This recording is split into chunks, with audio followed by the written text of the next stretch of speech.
Hello everyone, welcome to our audiobook channel. If you enjoy this story or want to hear more exciting content, don't forget to like, subscribe to the channel, and leave a comment. Your feedback helps us improve and bring even more captivating stories. Yes, we invite you to listen to part 1 of the series. Enjoy listening. Chapter 1. Outstanding Citizen Matthew and the Bloody Necromancer. Gold Digger Basin. Rolling Stone Town. Spring. A robin with blue feathered back and yellow feathered chest flapped its wings and flew up from the lawn in front of the city hall. Over a few chimneys and red brick roofs. It landed deftly on an oak tree surrounded by many red and yellow walls. There were insects crawling on the branches directly below. The robin was about to pounce. But suddenly, a roar came from the translucent glass window behind it. Bugs quickly shook off the branches. The birds also flew away in a panic. All that remained were the 5 well-dressed humans behind the glass window on the second floor who were still arguing. I disagree. The plump middle-aged woman, Liz, slapped away the wooden board in front of her that had the words, "Outstanding Citizen Selection," engraved on it. Then, she turned to the bald man on the left. Howard is a complete hooligan and scum. Not only does he like to hook up with married women, he even likes to seduce married men. He always took advantage of the time when women went shopping to look for their men. I've seen it with my own eyes dozens of times. Dozens of times. The more Liz spoke, the more excited she became. Her saliva sprayed onto half the table. The 4 men couldn't help but shrink back. Calm down, Liz. The bald man comforted her, this is just a nomination.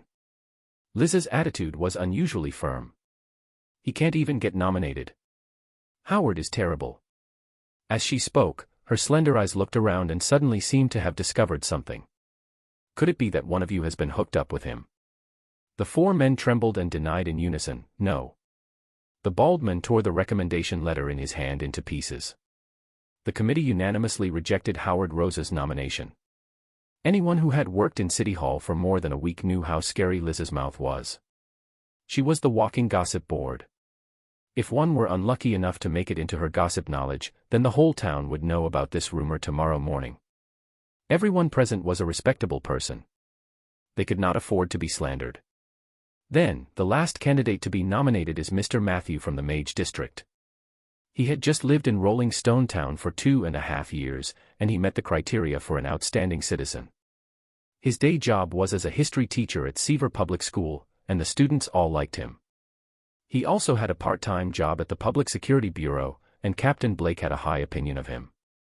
According to the person who recommended him, Mr. Matthew is kind, warm, and generous. He doesn't have many friends in Rolling Stone Town and is always alone. The reason for this is that he's too busy to make friends. The bald man didn't finish his sentence. A gentleman on Liz's left raised an objection. Mr. Chairman, a recluse does not meet the criteria for an outstanding citizen.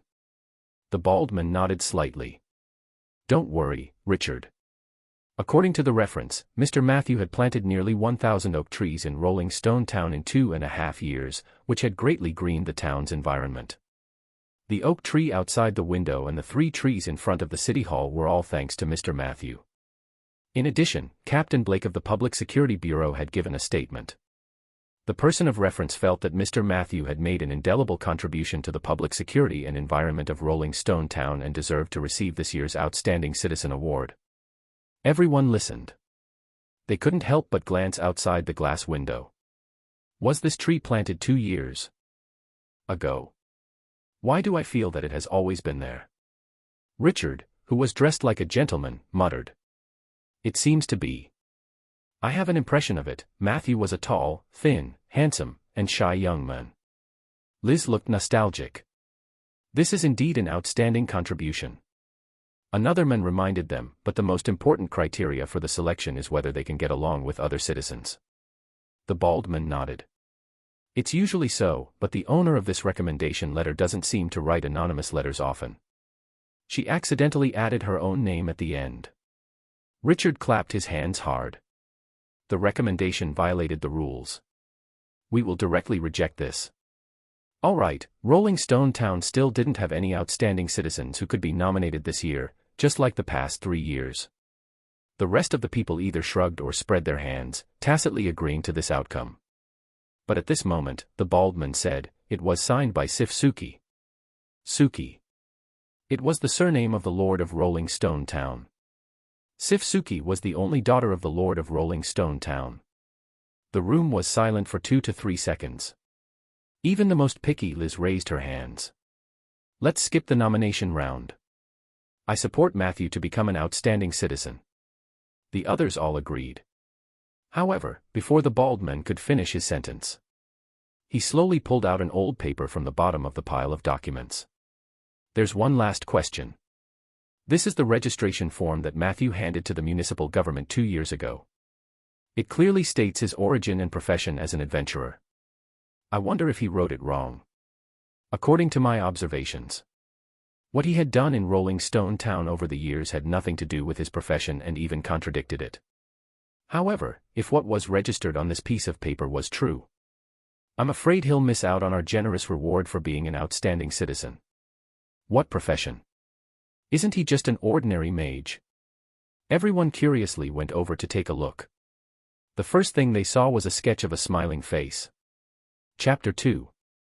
Outstanding Citizen and Bloody Necromancer. In the class column below, the word Necromancer was written on it. Wow! Someone exclaimed. If it's a necromancer, then it really won't work. I remember that the Lord hates necromancers the most, Richard said seriously, but this might be a misunderstanding. How about this? I'll talk to Matthew after work. The bald man nodded. Then I'll leave it to you. Also, do the assessment work? To be honest, I don't believe it either. In the evening, north of Rolling Stone Town, in the newly formed oak forest, a tall and thin figure was busy. Matthew held a shovel in his hand and filled the newly dug pit with a thin layer of mature soil. There were a few small sacks on the ground beside him. One of the sacks contained a sapling, and the rest were empty. In the next moment, he planted the sapling into the pit. He covered it with several layers of soil of different textures. After the transplant, Matthew took out a bottle of green liquid and poured it on the soil near the seedling. Light green light waves surged. It was obvious that the seedlings had grown a lot. Its posture also became more resilient. You have successfully planted an oak tree. Your nature affinity has slightly increased. The accumulated number of oak trees planted and survived, 996. I'm still short of 4 trees. I'll definitely have enough by tomorrow. He looked at the sky. Matthew decided to rest and go home. Just like usual. He checked the contents of the mission panel again. Main mission, plant trees. Description, in the vicinity of Rolling Stone Town, choose a type of tree to plant on a large scale. Please proceed with this mission under the premise of ensuring the survival rate. No time limit. Beginner target, 1,000 trees. Basic reward, undead summoning, bone dragon, and amp, large amount of XP. Putting aside the rewards, if this quest were given to a druid, it would be normal. But the problem was Dash. Matthew was very sure that he was a necromancer who had a strong foundation. After all, it was written clearly on the character panel. Name, Matthew. Class, Level 5 Necromancer. Attributes, Strength 10/Agility 14/Constitution 11/Intelligence 15/Intuition 15/Charm 16. Characteristic, Necromancer/Fear Harvest. Abilities, Spellcasting, Scroll, General Knowledge, Necromancy and Magic, /Insight, Medicine /Nature's Gift /Summon Undead Creatures, Contract, 1/3, /Rotten Sack Understanding. Spell, Dash. I shouldn't have opted for dual skills at the beginning. He looked at the nondescript yet frivolous game system. Matthew's emotions were complicated. He remembered it very clearly. On the eve of his transmigration, he had been slaying the mud monsters in the Forest of Decay on his computer. He was rocking 2 classes back then. The 2 classes were Druid and Necromancer. In the end, he transmigrated in the next second. He became a Necromancer. Immediately after, Matthew found something even more confusing. After transmigrating, he had a game system. However, there seemed to be a problem with the system. In the game he played, the system names of different classes were different. The Necromancer system was called the Path of Undying. The Druid system was called Nature's Heart. However, in Matthew's transmigrated system, it was all a bunch of garbled characters and codes. Among the characters, he could barely make out the words, undying, natural, and there were countless watermarks of the other stacked on top of each other. It made people dizzy. Matthew felt numb. Fortunately, the system quickly stabilized. At the same time, he was given his first main mission. That was to plant trees in Rolling Stone Town. Matthew, who had just arrived and had no family, had no reason to refuse. He started working diligently. This job lasted for almost 3 years. In the Mage area. Outside an elegant and ancient 2-story residential building. Matthew stopped at the door. He did not immediately open the gate. Instead, he looked at the alley opposite. Someone was waiting for him. Mr. Matthew. A young girl with a youthful aura ran out of the alley. The 2 guards behind her hesitated for a moment but did not move. The pretty girl jogged to Matthew. The sky was already dark. Matthew could still see the deep blush on her face. Bina. Matthew replied. Matthew, I'm going to Jade Court next week. Father wants me to go over and learn dance and art. I came to see you before I left. The girl lowered her eyes. Matthew nodded. Jade Court is a good place. Seeing that the girl didn't react, he added. The Wood Elves are good at singing and dancing. Their artistic taste is indeed above that of humans. The girl still lowered her head. Matthew could only say, remember to write to me when you go to Jade Court so that I can reply to you. The young girl's eyes finally had some liveliness. She raised her head slightly. Her big eyes were filled with anticipation. I will. Matthew, can you hug me before you leave? Matthew said awkwardly, I'm afraid that won't do. The young girl had already taken the initiative to hug him. Her soft body pressed against Matthew's chest. He could feel the rapid heartbeat. I like you, Matthew. Bina boldly confessed. Matthew let her hug him for a while. Then, he gently pushed her away. Then, he kindly reminded her, Bina, you're still young. You don't know what true love is. Even if you take 10,000 steps back, you've only seen the surface of me. You don't know the real me. Bina retorted excitedly, I know you. I've been secretly looking at you every day in class. I know everything you do. You are a good person. You love plants so much, and you love life. There's no man better than you in Rolling Stone Town. I have reservations about this point of view. I'm sorry to disturb you, but official business is more important. A man's voice suddenly came from the other side of the room. Bina blushed. She quickly hid behind Matthew. Then, Matthew saw a man dressed like a gentleman walking over quickly. Mr. Matthew, I'm Richard from the 5-member committee of the City Hall. Regarding the outstanding citizen selection, I have an urgent message for you to confirm. This is the information you registered at the City Hall 2 years ago. Is this your profession? Is there a mistake? Matthew took the document from Richard and glanced at it. Then, he said with unusual determination, there is no mistake. As you can see, I am indeed a necromancer. Richard was stunned. This doesn't make sense. You don't look like a necromancer. Bina also snorted. I don't believe it. You must be talking nonsense on purpose. Matthew's expression was normal. In the next moment, he suddenly snapped his fingers in the direction of his home. Not long after, the kitchen door was pushed open from the inside. A tall shadow walked out from inside and came to the garden outside. Richard and Bina widened their eyes. It was a 2-meter-tall Tauren skeleton. As they walked, the skeleton greeted them, Hey! Matthew, this is rare. Do we have any guests tonight? Matthew shook his head. I don't think so. He looked at Bina and Richard, who were dumbfounded. I'm sorry to startle you, but I must say dash. It seems that you don't understand me, nor do you understand necromancers. Good night. Goodbye, both of you. At night. The thick aroma of mushroom soup filled the dining room and kitchen.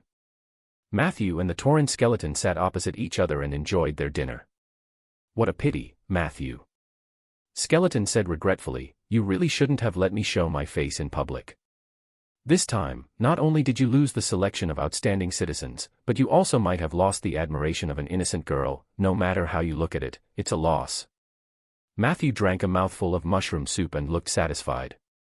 "I don't care," the skeleton asked with interest. "Then what do you care about? Let's do it in stages. At this stage, I just want to plant trees properly." "Pa." Matthew gently put down the bowl. "Peggy, go to the greenhouse and prepare the saplings I need tomorrow. I'm going to the basement to meditate." The skeleton cried out, "Why should I go? I've been working for 72 hours straight. I was the one who made the dinner of love just now. I'm so tired." Matthew calmly replied, "You're a skeleton, Peggy. You won't get tired. In addition, I only have you as my contract summon. I don't trust the other skeletons to do these things." Peggy couldn't refuse. She could only curse as she walked into the greenhouse on the east side. Damn necromancers. Chapter 3. Undead Summoning Spell, Bone Dragon. The next day, Matthew woke up early. Today was Saturday. He didn't need to go to Seaver Public School during the day. It was just the right time to complete the final mission target. He carried a few bags of saplings from the greenhouse and hurried out. Peggy was indeed meticulous. In addition to the things needed for planting, she also placed lunch boxes and water bags on the shelf next to the sapling bag. This meant that she not only guessed that Matthew was going to do a big job today but also guessed that he would probably forget to get food from the kitchen. Such attentiveness was a miracle for a low-level undead creature. Sometimes, Matthew felt that it was not impossible for Peggy to plant trees for him. But he was only thinking about it. Although Rolling Stone Town was not a remote place where magic was extinct, and necromancers were far from being hated by everyone in the world of Aender, a walking skeleton would always attract many strange gazes. Not to mention that Peggy was a rare skeleton transformed from a dead Tauren. Skeleton planting trees would definitely attract all kinds of criticism in a small place like Rolling Stone Town. It was troublesome just thinking about it. North of the oak forest, Matthew walked steadily as he surveyed the land ahead. He was choosing a location for the saplings. Planting trees was never an easy task.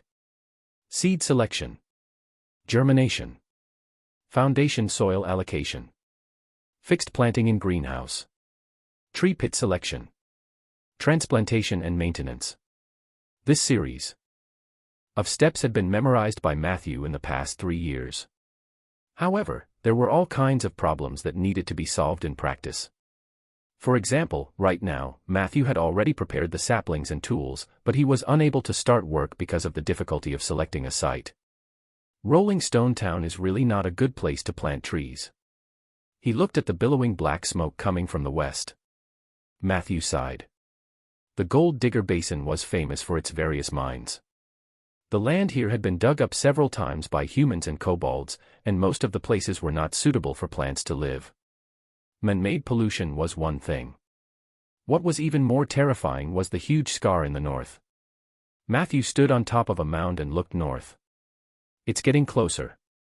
He looked at the black scar that was spreading from the north with a complicated expression. Scar of the dead. It was a scar left on the earth by a natural disaster many years ago. It started from Jewel Bay in the east, passed through Jade Court and Eversong Forest, and extended to the Duke's Territory and Gold Digger Basin of the Human Kingdoms. Near the Scar of the Dead, life force was extinguished.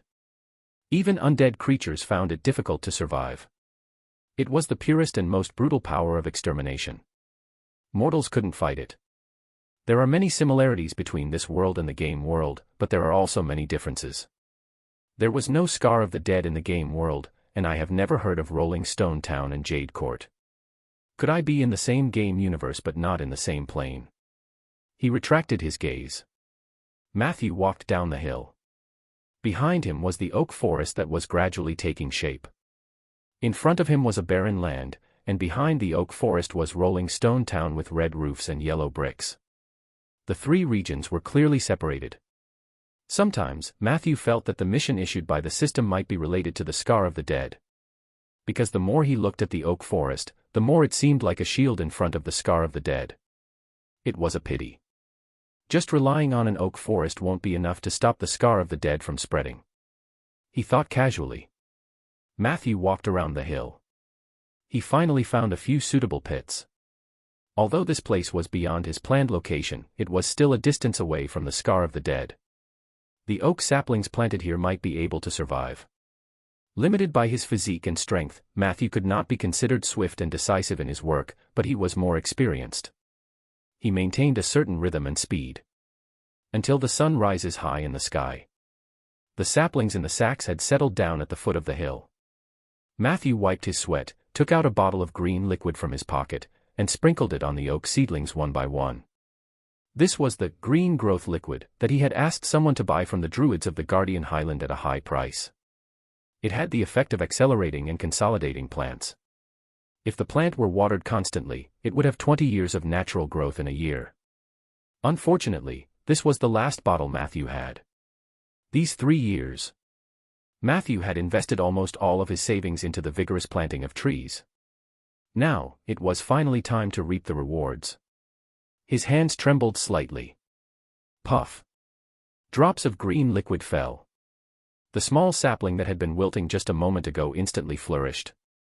At that moment, Matthew's eyes also lit up. Successfully planted 5 oak trees. Your nature affinity has slightly increased.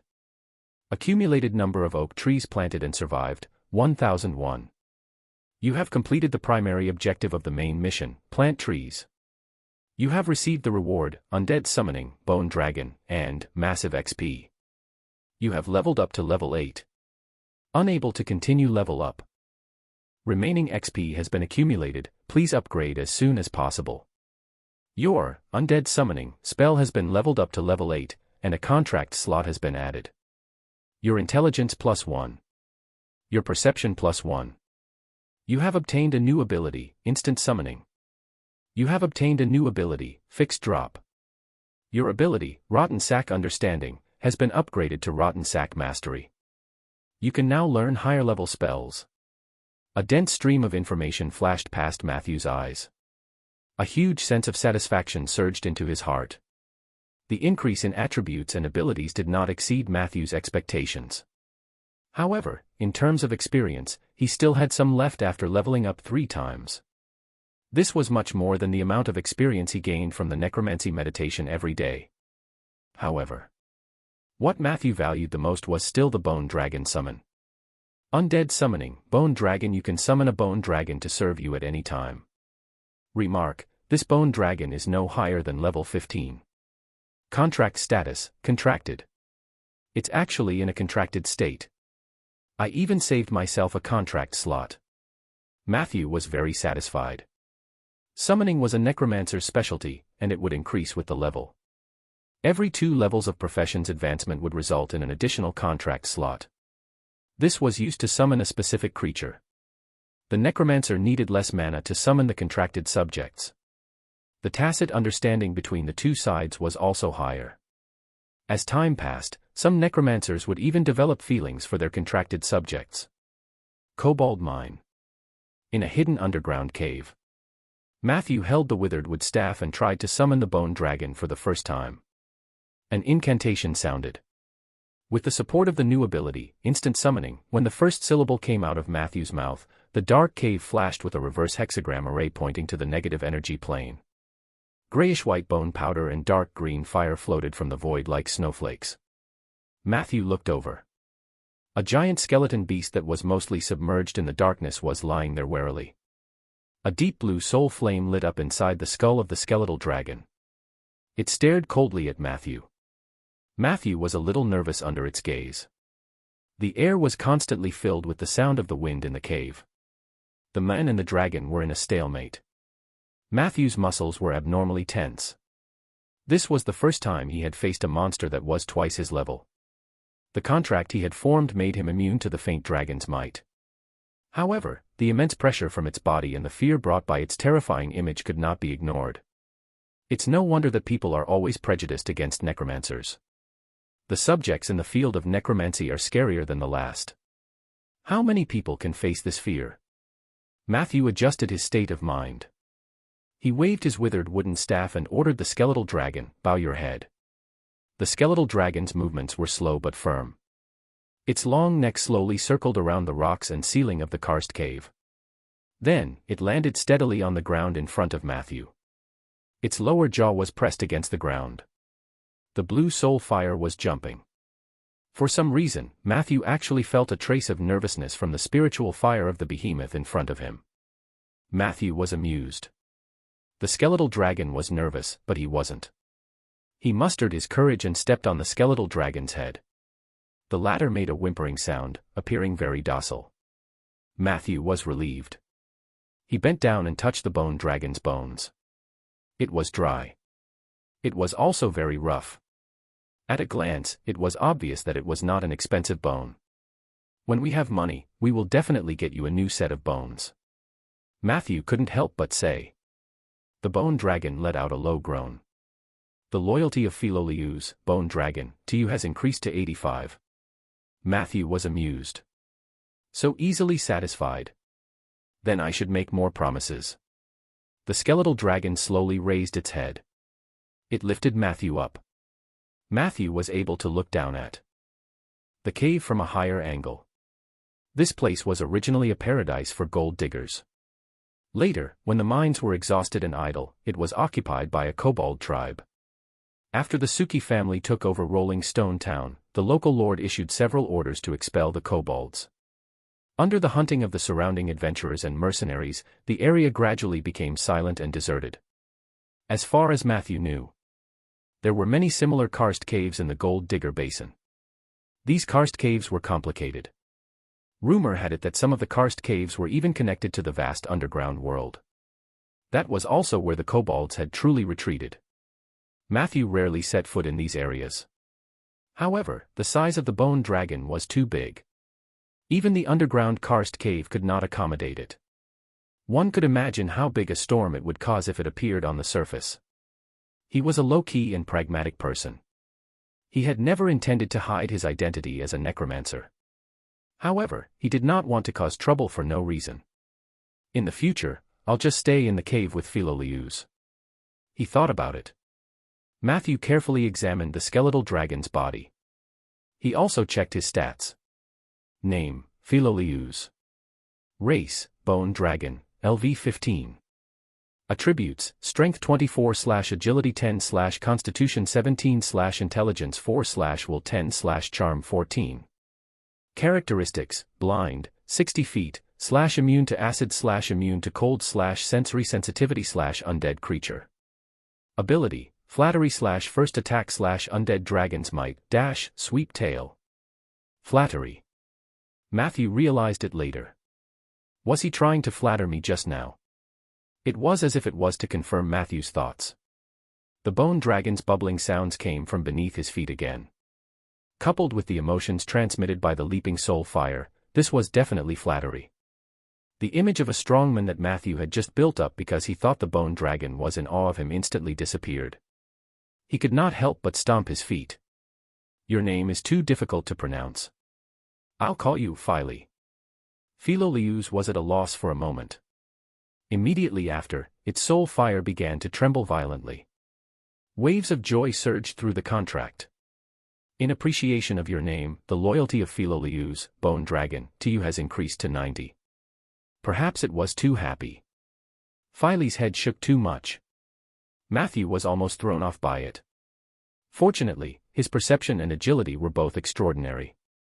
He did a small, elegant jump. Matthew landed steadily in the shadows of the cave. But at that moment, he suddenly felt that something was wrong. He turned around and looked in the direction where he had landed. He stepped on a piece of clothing covered in blood. Chapter 4. A gift from nature. You have used your ability, insight. Judging from its size and design, it originally belonged to a woman or a short man. The bloodstains on the clothes had dried up a long time ago. Nearby, a string of messy footprints leads to a cave. The footprints are deep and big, definitely not a kobold or a gnoll. A footprint left by a human, a bear gnome, or a half-orc. He noted down this information. Matthew meticulously put on his gloves and took away the bloody clothes. Then, he prepared to leave. The terrain of the underground cave was extremely complicated, and it was not something that a small necromancer like him could explore alone. Although the bone dragon was fierce. However, its size was not suitable for the cave. The passage in front of Matthew could barely accommodate 2 people. Filey definitely wouldn't be able to get through. Furthermore, it was obvious that this had happened a few days ago. Matthew thought that handing blood robes over to the security office was the best choice. The Suki family was one of the few nobles who placed great importance on the security of their territory. This was a well-known fact among the human kingdoms. If someone had really gone missing recently, the Public Security Bureau would not sit idly by. They left the cave. Matthew quickly returned to the city. Along the way, he realized that the main mission had changed. Main mission: plant trees. Progress: beginner goal achieved. Follow-up mission 1: keep up the good work. Description: please continue to expand the oak forest in Rolling Stone Town. Target 3,000 trees. Reward: 10 XP per 1 surviving oak tree. Follow-up mission 2: maintenance is important too. Description: a new forest is easily destroyed by an accident. Please protect your forest well. Reward: different rewards for each successful protection event. 10 experience points for every oak tree. Matthew's eyes lit up. Wasn't this more exciting than fighting and killing? There was no risk in planting trees. As for protection, Matthew didn't care too much. Ever since the kobolds disappeared, the security of Rolling Stone Town had been very good. The bloody clothes in the karst cave should be an accident, probably related to those restless adventurers. My oak forest is planted on private land. No one would dare to secretly cut down trees, right? Matthew thought. Other than the 2 follow-up missions. Matthew didn't know when, but a symbol similar to Taiji had appeared at the bottom of the mission bar. The symbol was divided into left and right, and the shape of both sides was exactly the same. They were both similar to transparent 3-dimensional commas. The difference was the color of the light spots surging inside. The left side was gray, and there was only a trace of it at the bottom. On the right side was green, and a large number of light spots were rolling inside. They had already accumulated to about half. What was this? Matthew stared at it for a while. He found that the green light spots were slowly increasing. Especially when he passed by the oak forest, the speed of the light spots increasing seemed to be faster. The gray dot on the left was not moving at all. There was no note on the mission panel. However, he guessed that it might be related to the Necromancer and Druid classes. What happens when the light spots are full? Are there so many green spots because I planted so many trees? If I summon a few more undead or use negative energy spells, will I be able to increase the number of gray spots? Along the way, Matthew studied it with great interest. However, when he was about to reach the town, the appearance of an uninvited guest interrupted his thoughts. Hee hee. The laughter of a human girl sounded. Matthew's eyes lit up with a faint white light. He steadied himself. A thumb-sized elf with wings on her back flew out of the white light. She enthusiastically flew around Matthew 3 times, then shook the mini flower basket in her hand. A large handful of fresh fruits fell into Matthew's arms. Then, a white light flashed. The other party disappeared without a trace. Your ability, Gift of Nature, is in effect. You have obtained a large bunch of raspberries. Raspberry, a sweet, crispy, and nutritious fruit with the blessing of fairies. After consumption, it can increase a little energy and has a slight purifying effect. My luck today is pretty good.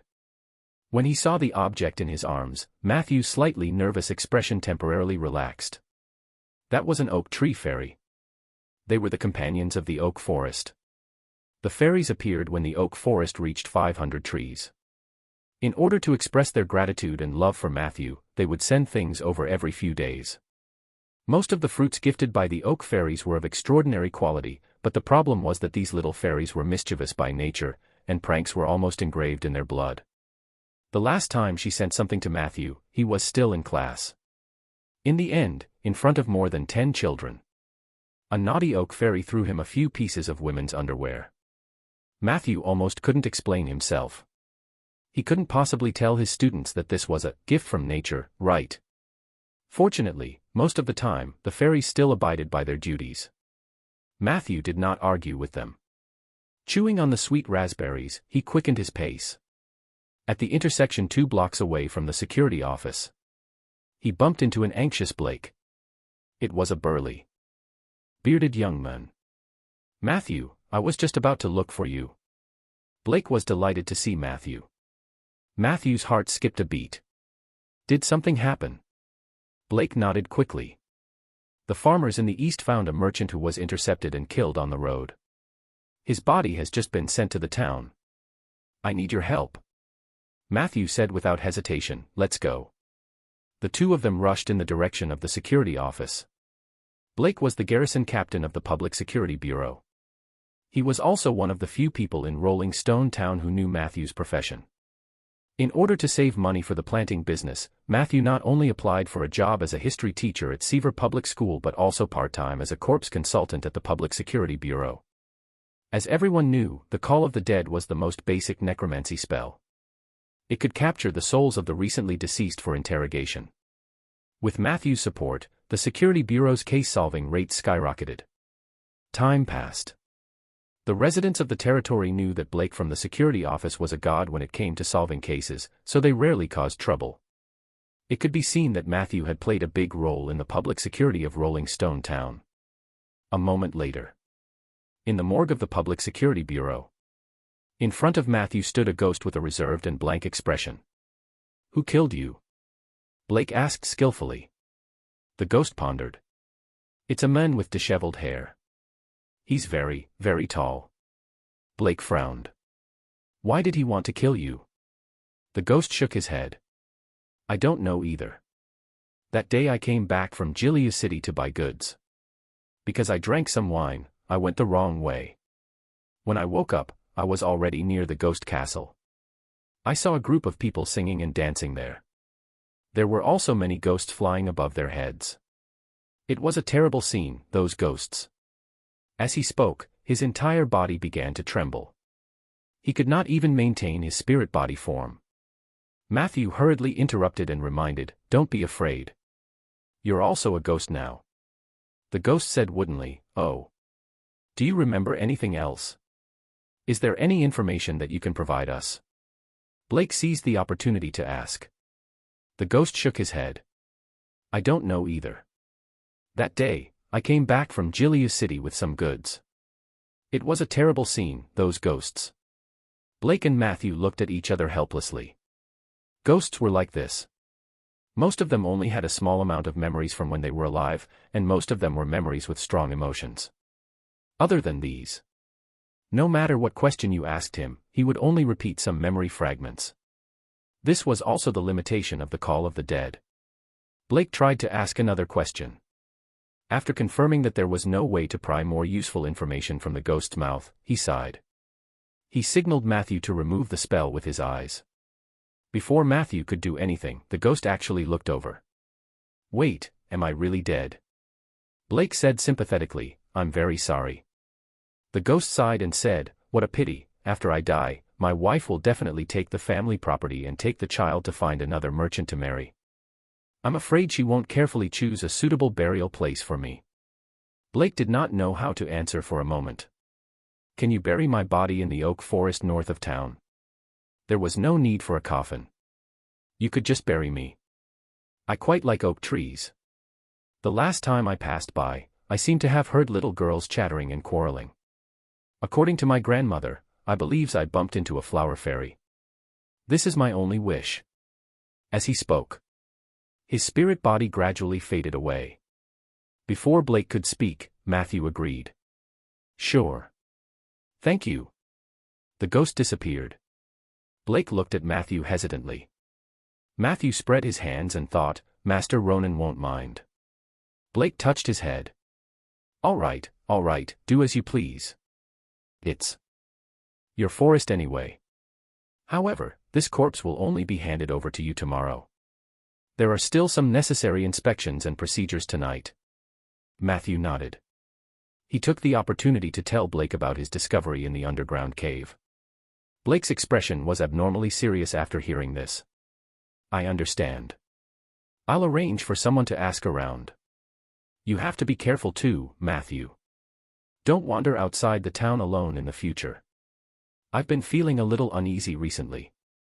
Oh right, remember to collect this month's allowance. I've applied for double for you. Matthew narrowed his eyes. That's what I like to hear. Tonight's main dish was matsutake pilaf. The side dishes were cabbage egg soup and a few slices of bacon. The taste was amazing. Matthew licked the bottom of the bowl clean. Finally. He could not help but praise, Peggy, your cooking is amazing. Even among the living, you are second to none. As the saying goes in my hometown, the person who marries you is blessed. The Tauren skeleton was a little embarrassed by the praise. No. I do this everything. Besides, I'm already dead, so I can't get married. After a while, she saw that Matthew was still immersed in the delicious food. Therefore, she gathered her courage and asked, Matthew, look at how well I've done. Are you going to give me a raise? Matthew skillfully wiped his mouth and stood up. Next time. His figure quickly disappeared into the basement passage. Damn necromancers! The Minotaur skeleton roared. Matthew pretended not to hear it. He went to the basement and did not start his daily meditation. Instead, he took out a crystal ball that was about to turn gray from the cupboard in the room next to him. Blood robes in the karst cave. The merchant was intercepted and killed. According to the ghost description, there was an abnormal group of people wandering around the ghost castle. Just like Blake. Matthew also felt a little uneasy. So tonight, he planned to perform divination. Chapter 5. The Art of the Turtling Mage. The divination failed. Matthew stuffed the crystal ball into the cabinet with a calm expression. This was very normal. He was a necromancer and had no talent for divination. Even though he had always taken time to fiddle with it out of his love for divination over the years. But the result was obviously not satisfactory. He calmed down a little. Matthew finally arrived at the westernmost room in the basement. There were 2 large bookcases here, and magic books were placed on them. He was ready to learn some spells that matched his current level. Matthew was now a level 8 necromancer. However, the spells on his system were still the ones he had learned at level 5. It was time for an update. In Rolling Stone Town. It was not easy to buy a magic book that recorded the principles of magic. Not to mention, it was related to the path of the dead. Fortunately, Matthew was prepared for the problem. He had always asked his friends in Bayan City to help him purchase them in advance. In addition to the portion gifted by Great Mage Ronan. The spellbooks in this room were enough to support Matthew's needs until he reached level 10. His gaze swept back and forth between the bookshelves. A moment later, Matthew made a list of spells for himself. This was the spell he was going to learn next. Pseudocide, level 7 spell, can fake death to escape. The Last Dance, level 8 spell, can detonate non-contracted summons. Vampiric Touch, level 6 spell, can absorb life force by touching others to heal oneself. Garcia's Armor 2, level 6 spell, an advanced version of the level 2 spell, Garcia's Armor I, physical defense. Thunderblast Sword, level 7 spell, enchants the long sword and gains the special effect of lightning. Strengthened Summoning, level 8 spell, increases the effect of undead summoning. Learning spells was not an easy task for most people. Most mages spent almost half of their time studying and mastering spells. If these 6 spells were taught to other necromancers of the same level, it would take at least 10 months. And this was under the condition of going all out. But Matthew was different. The speed at which he learned spells was in inverse proportion to his talent in divination. He was confident that it would not be a problem for him to finish studying them within 3 months. Next, I have to focus on learning spells. I have to apply for leave from school. Matthew came to the meditation room with a stack of books. It was close to midnight. He was a little sleepy. Peggy, a cup of coffee. No one responded. So Matthew could only make a cup of black coffee himself. The bitter and mellow taste immediately made him shudder. I'm energized. Matthew pursed his lips. He casually flipped open a thick book. On the title page, the string of mischievous magic words jumped out. It danced around Matthew's nose. Garcia's Armor 2, The Art of Turtling Mages. Note, Garcia's self-deprecating skill is as good as his skill. I recommend that every mage learn one of Garcia's spells. Ronan. Grand Mage Ronan. I hope that his journey to the astral plane will go smoothly. Matthew smiled. Master Ronan was the greatest benefactor he had met since he transmigrated. Back then, Matthew had just transmigrated and had no idea about this world. Other than the tree-planting mission, he had no clues. However, planting trees also required money, land, and other resources. Matthew had been wandering around Rolling Stone Town for a while, and he was almost down and out to the point where he could not afford to eat. At the crucial moment, Ronan, who happened to pass by, pulled him back. He invited Matthew to his house for dinner and asked him why a spellcaster who studied the path of necromancy did not go to Barren City to develop himself but wandered around a place like Rolling Stone Town with no future. Matthew said that his talent in the path of necromancy was mediocre, but he was unwilling to stop there, so he suddenly had an idea. The path of necromancy studies death and life, but most necromancers seem to only care about death and not life, so I want to try it from a different angle. I plan to plant some trees near Rolling Stone Town.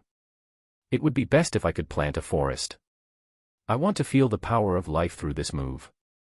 It might be helpful for my breakthrough in the path of necromancy. This was a lie Matthew made up to get 2 more meals. He didn't expect these words to pique Ronan's interest.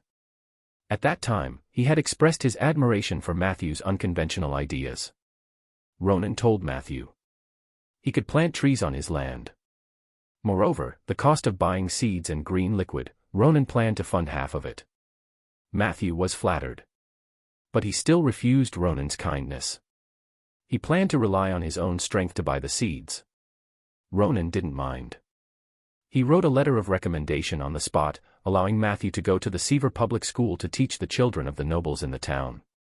Matthew could choose the subjects himself. After that, Ronan also helped Matthew in life, work, and planting trees. Even Matthew's house was provided by Ronan. Later, Matthew found out half of the houses in the Mage District belonged to Ronan. The other half belonged to his wife. Rolling Stone Town was Ronan's hometown, although he spent most of his time in Jewel Bay. However, he was the reason why Rolling Stone Town had not suffered any natural or man-made disasters over the years. As for the great wizard Ronan, Matthew was still grateful. However, he was also very clear about the reason why the other party helped him. It was impossible to cling to Ronan forever. He still had to rely on his own strength to grow truly. Thinking of this, Matthew focused his attention. He began to concentrate on studying spells. The next day, Matthew walked out of the security office, followed by 2 guards. They carried the merchant's body into the oak forest. Matthew skillfully dug a hole and buried him, completing the ghost's wish. Of course, since he was already there, Matthew did not forget to plant 3 oak trees. 30 XP was credited. Matthew was satisfied. In the afternoon, Blake came with the report.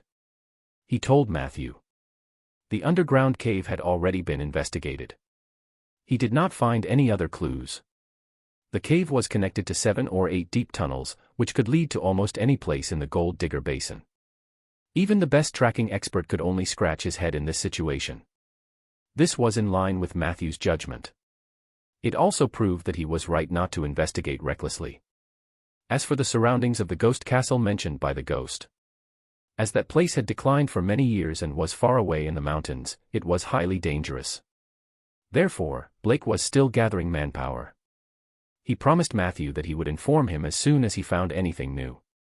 One night a week later, in the basement, versus Boo, a short incantation sounded. Matthew's body was suddenly covered with a layer of thick translucent armor. Your spell, Garcia's Armor 2, has been successfully cast. Physical defense +8. Duration, 180 seconds. He had succeeded. He felt the soft and bouncy feeling of being wrapped up everywhere. Matthew was intoxicated. It felt like he was wrapped in a huge piece of jelly. It's not heavy. However, its defense was very high. According to Turtling Mage, Garcia's armor's greatest feature is that it can be stacked on top of each other. Level 1 and 2 can provide 3 and 8 points of armor, respectively. As expected of a Turtling Mage, I like it. Matthew was just about to continue exploring the technique of stacking 2 spells. Suddenly, an illusion appeared before his eyes. At that moment, he seemed to see a corner of the oak forest. The illusion disappeared in an instant. Immediately, a warm current surged into Matthew's heart. He suddenly had some knowledge in his mind. Your ability, Nature's Gift, is in effect. You have gained new abilities, Appraisal and Accountant. Appraisal, you can accurately estimate the value and price of most goods circulating in Gilia City. Accountant, you have mastered a certain amount of financial knowledge and are qualified for a basic accounting position. Appraisal. Accountant. Matthew was confused. Is this also a gift from nature? He muttered to himself. At this moment, Matthew suddenly remembered. The corner of the oak forest that he had just caught a glimpse of seemed to be the place where he had buried the merchant's body. I buried the body, and nature gave me a part of his ability. This speculation was absurd and even terrifying. But Matthew felt that it was very likely that it was the truth. Do I only need to bury the body, or do I need to fulfill the last wish of the deceased? How many corpses can I bury? Was there a limit to this kind of gift? Would I get a negative ability? Matthew stopped thinking. Everything had to be done in practice. He noticed. In the mission panel, the Tai Chi symbol had changed. The green energy bar on the right side had risen by a large margin, and it looked like it was about to reach 2/3 of the energy bar. This should also be related to the gift just now. There's no rush. Let's take our time and see. Even if there's a shortcut to obtaining the gift, I have to be careful. I can't turn Great Wizard Ronan's land into a mass grave. Matthew's eyes flickered slightly. At this moment, you finally look the part of the evil necromancer. At the basement entrance, Peggy said charmingly as she leaned against the wall. Matthew ignored her coquettish posture. Is dinner ready so early? Paige shook her head. Big Beard is here. He seems to be in a hurry to see you. At the gate of the fence. What is it? Someone kidnapped Sif. Matthew was shocked. Blake nodded hurriedly. Don't make a fuss. I just received the news. The other party asked for a ransom, but the Lord judged that the other party was only stalling for time and thus delaying the rescue. Currently, the Suki clan is secretly gathering people. I had already led my team to Ghost Castle, but I had no choice but to return after receiving such an urgent report. Of course, it was only right. Nothing could compare to Miss Sif's safety. Blake concluded, I'm here to remind you to be careful. There might be more abnormalities happening in the future. You don't have to worry about Miss Sif. Everyone will do their best. With that, he left in a hurry. Matthew frowned. Sif was the only daughter of this generation of the Suki family. She was also his student. Just like Bina. The girls at the school liked Matthew very much. Matthew remembered the last time he saw Sif. The girl even told Matthew that she had written an anonymous letter to the city hall, recommending him to be this year's outstanding citizen. Later, the people from the city hall really came to confirm it. Unexpectedly, in the blink of an eye, Sif had been kidnapped. Kidnapping the only daughter of the Suki family in Rolling Stone Town was too outrageous. The other party was really daring. Either it had been planned for a long time, or they were simply mad. Even Ronan's title of Great Mage couldn't suppress this madness. How crazy was this? Matthew felt deeply uneasy for Sif. Unfortunately, he did not have any clues about the kidnappers. Divination was not his forte. I'm afraid I can't help. He closed the door. Matthew sighed softly. The Tauren skeleton's voice came from the kitchen. Dinner is ready. Matthew was about to go over. Suddenly, a white light flashed in front of him. An oak tree fairy rushed towards him in a panic. What's wrong? Matthew listened to the fairy's complaints. His expression became more and more serious. Someone set the fire. It's almost near the oak forest. Chapter 6. Arsonist. Matthew rushed into the room. He began to change his clothes as quickly as possible. You have equipped Mist Robe, +1. Mist Robe, armor +0, casting speed +10%, slightly increases mental power recovery speed. You have equipped Withered Wood Staff. Withered Wood Staff, attack +1, undead summoning +1. You have equipped the Magical Bag. Magical Bag, contained 8 slots. Each slot can store up to 12 items of the same type. Currently stored items, Rotten Spore / Phantom Butterfly / Scrolls. After changing into a completely different outfit, Matthew's entire temperament changed. Normally, he was more like a young teacher who was easy to talk to. But now, he was one step closer to the typical necromancer in the public's mind. Dinner is ready. Peggy walked over with a pot of fried mushroom noodles. I'll eat when I come back, Matthew said as he hurried into the night. 10 minutes later, Matthew's figure appeared at the edge of the oak forest. The only thing that accompanied him was a mage fire used for illumination. His expression did not look too good. The appearance of the suspected arsonist had greatly threatened his most important resource. He was like a cat whose tail had been stepped on. In an instant, he became furious. According to normal logic, he should go to the police station for help. However, Matthew considered that Blake must be busy with Sif's matter and might not be able to free up his hands to take care of Matthew's matters. Secondly, he wanted to punish this audacious arsonist personally. This is the forest that I painstakingly cultivated.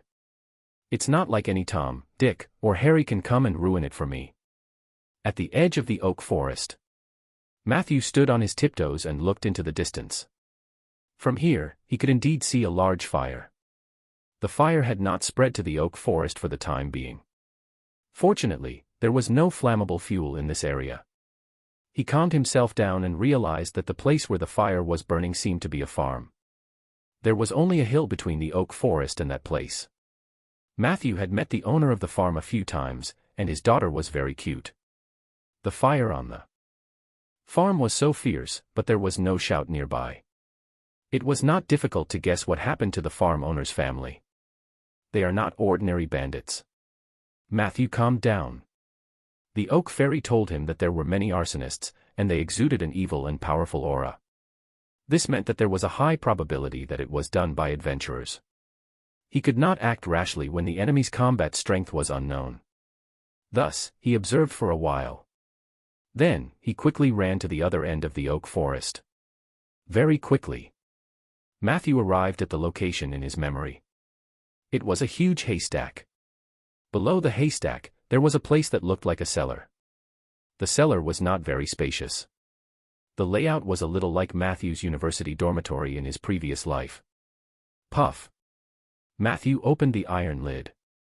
He sensed it. Then, he began to use the undead summoning. Under the guidance of magic power.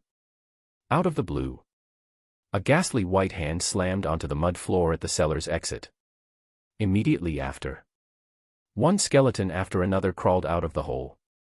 Not long after, at the edge of the haystack, there were 12 skeleton soldiers with pale green soul flames in their heads. Most of these skeleton soldiers had thick bones and high integrity. They also held weapons and small round shields. They were the elites of skeleton soldiers. They were all summoned creatures that Matthew had carefully collected. It took him a lot of effort to make them look like they did now. One had to know that undead summoning was not something that came out of nothing. No matter how powerful a necromancer was, it was impossible for them to conjure a team of skeleton soldiers out of thin air. Summoning undead required materials. Take the skeleton soldiers as an example. Summoning them required a certain number of bones. If the number were insufficient, even if the summoning was successful, the skeleton soldiers you summoned would still be missing arms and legs. Not to mention fighting, they might fall apart after taking 2 steps. The reason why skeleton soldiers were synonymous with cannon fodder was because the materials they needed were relatively easy to obtain. The others, such as dark warriors, blood demons, bone dragons, and soul eaters, were thousands of times more difficult to summon. Of course, there was also a way to bypass the casting materials and obtain the summoned creature. That was to build a magic circle that pointed to the negative energy plane. One could directly pull the subjects over from the other side. However, the amount of resources consumed was even more shocking. Even a high-level mage would weigh the pros and cons before constructing such a magic circle. Therefore, generally speaking, it was not without reason that necromancers with low morals preferred to wander around the cemetery and mass graves. They were really poor. And someone like Matthew, who had bought almost every bone in the cellar with his own money or picked it up by accident, was definitely a saint among necromancers. "Let's go," Matthew ordered. The skeleton soldiers, who were slightly slow to react, slowly followed him. Waves of cold air began to spread.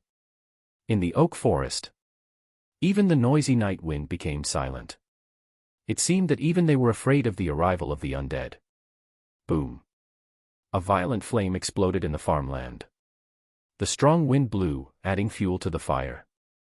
He watched as the farm gradually disappeared into the sea of fire. Heiss, who was wearing a black singlet and revealing his muscles, revealed a smile that came from the bottom of his heart. He suppressed the thought of continuing to set the fire. He shifted his gaze to the dark forest not far away. Fine's information seems to be true. Rolling Stone Town is defenseless at a time like this. Then let me bestow them with a little more shock with the flames. He strode towards the hillside. Behind him, the 6 followers followed him. "Is everything arranged?" Heiss asked indifferently. "Boss, don't worry.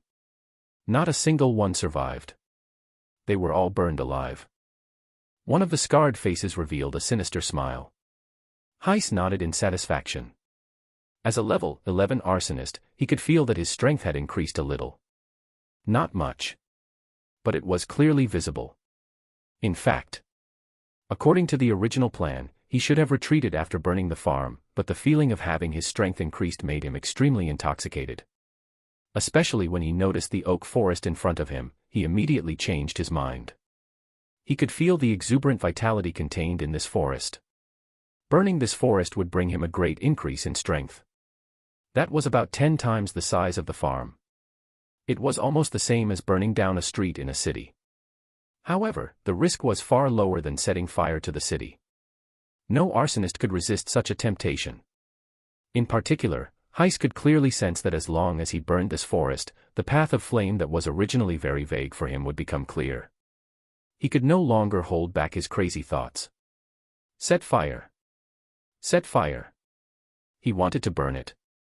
Burn. Burn. Stop. They walked halfway up the hill. Heiss suddenly shouted. The 6 attendants immediately surrounded him vigilantly. "Boss, what's wrong? Do you want to retreat?" Scarface asked. Heiss ignored him. He just stared straight ahead with his eyes wide open. The night breeze brought along a faint green fluorescent light. There was a faint smell of decay in the air. "It's a bone flame." Heiss looked thoughtfully at the row of figures slowly appearing on the hillside. Skeleton soldiers. A necromancer. Heiss' furrowed brows immediately relaxed. "Did Fine send you here?" "Go back and tell him that I'll find him after burning this forest. As for whether or not to join the church, that will depend on his sincerity." The skeleton soldiers did not move. The person who was hiding in the dark and controlling these undead creatures did not say anything. Heiss couldn't help but laugh. "You're not going to stop me, are you? With these skeletons?" His followers also laughed. Scarface volunteered. "Boss, I can send all these skeletons flying with a single kick." Heiss shook his head. His gaze searched the hillside. His gaze was extremely sharp. However, he did not act rashly. After a few minutes, his tense state was instantly relieved. The 2 huge muscles on his chest also trembled. "Don't be so mysterious. I've found your position. Didn't Fine tell you what I am?" I'm very sensitive to temperature." He looked at the skeleton soldiers and said mockingly, "Do you necromancers like to hide among the trash?" How uncreative. However, the other party still did not answer. Heiss was finally enraged. "If you don't get lost, I'll burn you too." As he spoke, a glass bottle that was emitting flames suddenly appeared in his hand. "I'm not trying to be mysterious." Finally, A voice came from behind a skeleton soldier. I'm just waiting for the sacks to take effect. You've just inhaled them. Matthew stood on the hill. A large amount of negative energy gushed out from the tip of the withered wood staff. Sack of decay, acceleration of infection. Not good. Heiss turned around. The followers looked a little panicked. They began to realize that something was wrong. Why is my face a little itchy? The same goes for my arm. It's so itchy. Something seemed to be growing under their terrified gazes. Some people had red bumps on their skin. At first, these lumps were not eye-catching and did not feel anything. Soon, they became extremely itchy. People simply couldn't control their hands from scratching. He scratched. A large amount of yellow-green pus gushed out from it. Splashes everywhere on his skin. The infection began to grow even faster as the infected area continued to spread. In the crowd, the aura coming from the negative plane became thicker and thicker. Stop scratching. Kill that necromancer, and you'll be fine. Heiss made a prompt decision and roared. The group endured the itch and charged forward. Matthew continued to wave his staff. This time, he didn't even need to chant. Undead summoning spell, contract. Item. Your ability instant summon is in effect. Your ability fixed drop is in effect.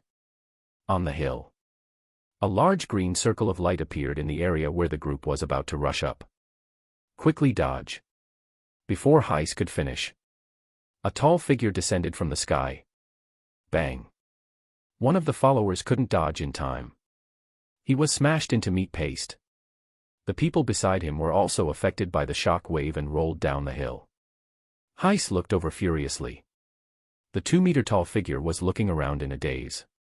Her bones were white and flawless. But the most eye-catching thing was the plate in her hand. Matthew. Do you want to have dinner? Just nice, I just heated up the fried mushroom noodles again.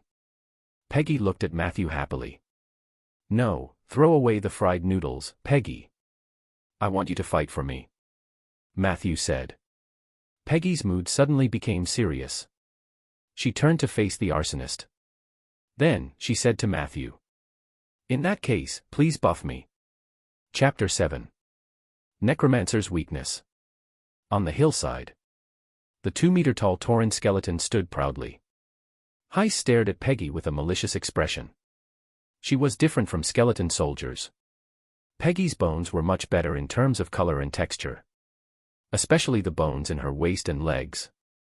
The entire thing had a dark gold color. This color appeared especially mysterious and powerful against the night sky. Matthew did not hesitate. One by one, he took out magic scrolls from his magical bag. Then, he tore it up without hesitation.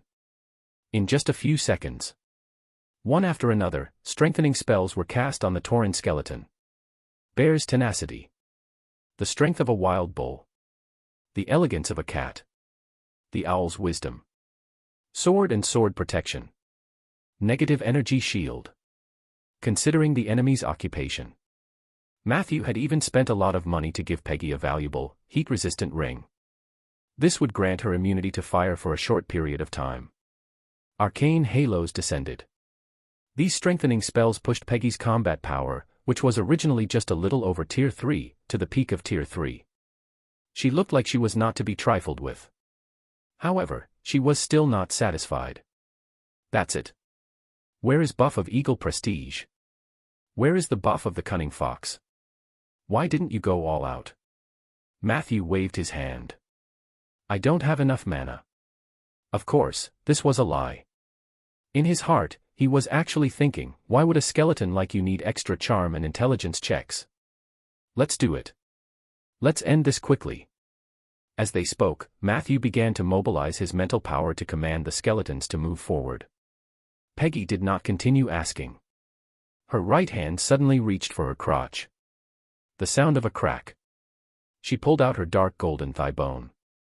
This bone blade that was half the height of a human was her most handy weapon. Losing this thigh bone would not affect her balance and movement.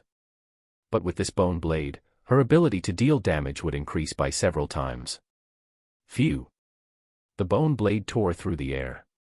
Peggy charged forward. The followers who were originally blocking the front immediately scattered like birds and beasts. Peggy's target was obviously not these small fries. She took a step forward. The distance of more than 10 meters suddenly disappeared. Bang! The bone blade slashed at the short knife that the arsonist had pulled out in a hurry. After successfully parrying the attack, Heist's body sank a little. The muscles in his chest trembled violently. His eyes revealed a trace of disbelief. In the next second, the short knife, which was obviously of extraordinary quality, started to twist rapidly. Heist released his hand alertly. Then, he rolled on the ground. A whistling sound brushed past his scalp. Half of his long black hair had been shaved off. In the middle of his head, there was a gap that looked like the Mediterranean Sea. Damn skeletons! Heist went on a berserk. He rolled continuously to avoid Peggy's pursuit. Puff! Puff! Puff! 3 bottles of red medicine were smashed on the ground in front of him. A wall of fire instantly formed. Matthew had sharp eyes. He saw that it was blazing glue. Don't barge in. He hurriedly reminded her. The flames of the blazing glue were especially fierce. The heat-resistant ring was immune to heat, but it might not be immune to the destructive power of the flames themselves. Peggy didn't get carried away. She calmly avoided the flames and chased after Heist. However, Heist was also very cunning. His movement technique was obviously trained in urban street battles. With the help of an incendiary tool, he started to deal with Peggy. The few sneak attacks of the Tauren skeleton were all resolved by him. Very quickly, there were bonfires burning around Peggy. Her space of movement was constantly being compressed. The situation was gradually reversed by Heist. The arsonist profession is a bit of a counter for me. Matthew silently noted it down. Most arsonists were evil. He would kill any arsonist he met in the future. It was obvious that the flames were effective against the undead. It wasn't just Peggy who was affected. The skeleton soldiers instinctively avoided the places where the flames burned. Heist had observed this. He immediately berated the remaining lackeys. What are you waiting for? Use the Molotov cocktail to break through the blockade of the bone shards and kill that necromancer. Heist's calm command greatly encouraged his followers. They were originally in a state of chaos due to the sacks of decay and only knew how to avoid the pursuit of the skeleton soldiers, but now they also reacted. Cover me. Scarface resisted the itch and called out to his companions. That necromancer doesn't have much mana left. As long as we charge over, we can win. The remaining 3 nodded reluctantly and began to move in groups. The sound of glass bottles shattering became more intense, and the flames surged on the hillside. Fortunately, this area was barren land, so there was no way to form a more ferocious fire. But even so, the movements of the skeleton soldiers were also affected to a certain extent. Scarface used the fire to swerve left and right. Suddenly, he noticed that there was a gap in the skeleton soldiers' movements. There! Scarface shouted. He gripped his dagger tightly and charged forward. The others immediately followed.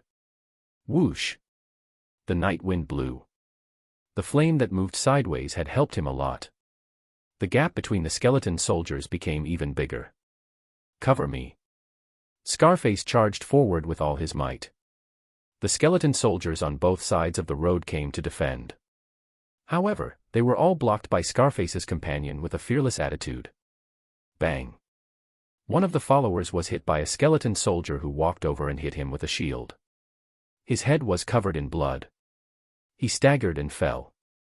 He was still full of hope as he looked at Scarface's blurry figure running away. Scarface would finish the job on their behalf. Chapter 8. Necromancer's Brand. I won't let you down. Scarface turned his head to take a look. Then, he began to accelerate. Within a few breaths, he successfully crossed the line of defense built by the skeleton soldiers. That damned necromancer. It was already right in front of him. Go to hell. Scarface grinned as he launched his final charge. However, in the next second, his eyes widened. He saw the necromancer suddenly raise his left hand that had been hidden under his robe. A thin layer of cloth slid down Matthew's arm. Under the moonlight, an exquisite crossbow appeared under the mist robe. The tip of the arrow was still glowing green. Scarface's sinister smile instantly froze.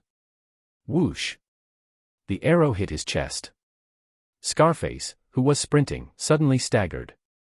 After falling, he rolled down the hill weakly. The crossbow is indeed a reliable partner for spellcasters on their path of growth. Matthew skillfully reloaded the crossbow. The performance of these arsonists exceeded his expectations. Fortunately, he had more than one trick up his sleeve.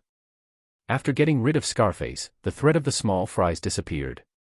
Under Matthew's command, the skeleton soldiers retreated and pushed forward step by step. The remaining 3 followers barely managed to meet up with Heiss in a panic. But Peggy had already outflanked him from behind. A solid encirclement was formed. Seeing this scene, Matthew still felt that it was not safe enough. There was actually resistance in the eyes of the enemies. It seemed like the pressure was not enough. Why don't we try the signature move of the Necromancer? Matthew cleared his throat. He tried to make an evil and hoarse voice that was described in the online novels he had read before. Hee, looks like you want to become my servants. Hee. The effect of this move was surprisingly good. The followers instantly thought of how their bones would be harvested after they died. The will of the followers instantly collapsed. They began to scatter and flee. However, at this moment, the rotting sacs on their bodies had already spread to their skin, and even their eyelids were covered by a thin layer of blood membrane. Because they could not see the road clearly, they could only run like headless flies, which provided great convenience for the skeleton soldiers to clean up the mess. After a while, 3 of Heiss' followers were killed one after another. At this point, the only enemy left was Heiss the arsonist. Matthew was not careless. This guy was a real third-rank adventurer and most likely an elite. Under normal circumstances, Peggy might not be able to win against him in a 1v1. He chose a more stable ending strategy. Halfway up the hill, the fire gradually died out. Heiss glared at Matthew with a bloody face. Behind him was a Tauren skeleton with a bone blade and terrifying combat strength. In front of him was a team of fully equipped skeleton soldiers. This Necromancer's army was enough to take down a small town. But he used it to deal with a single arsonist and his subordinates. Heiss felt very aggrieved.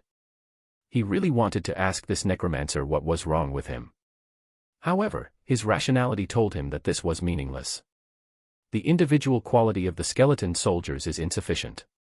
Perhaps we can try to catch them off guard. This thought ran through Heiss' mind. But he quickly dismissed it. He looked at the crossbow in the Necromancer's hand with fear. A strong sense of unwillingness appeared in his eyes. Whoosh! He scratched his extremely itchy cheek in frustration. In my current state, I can't guarantee that I can kill the enemy with a critical strike. He's lucky. He quickly took 2 steps to the side. It was right next to the almost extinguished wall of fire. Then, he took out a bottle of purple-green potion and gulped it down. Coo.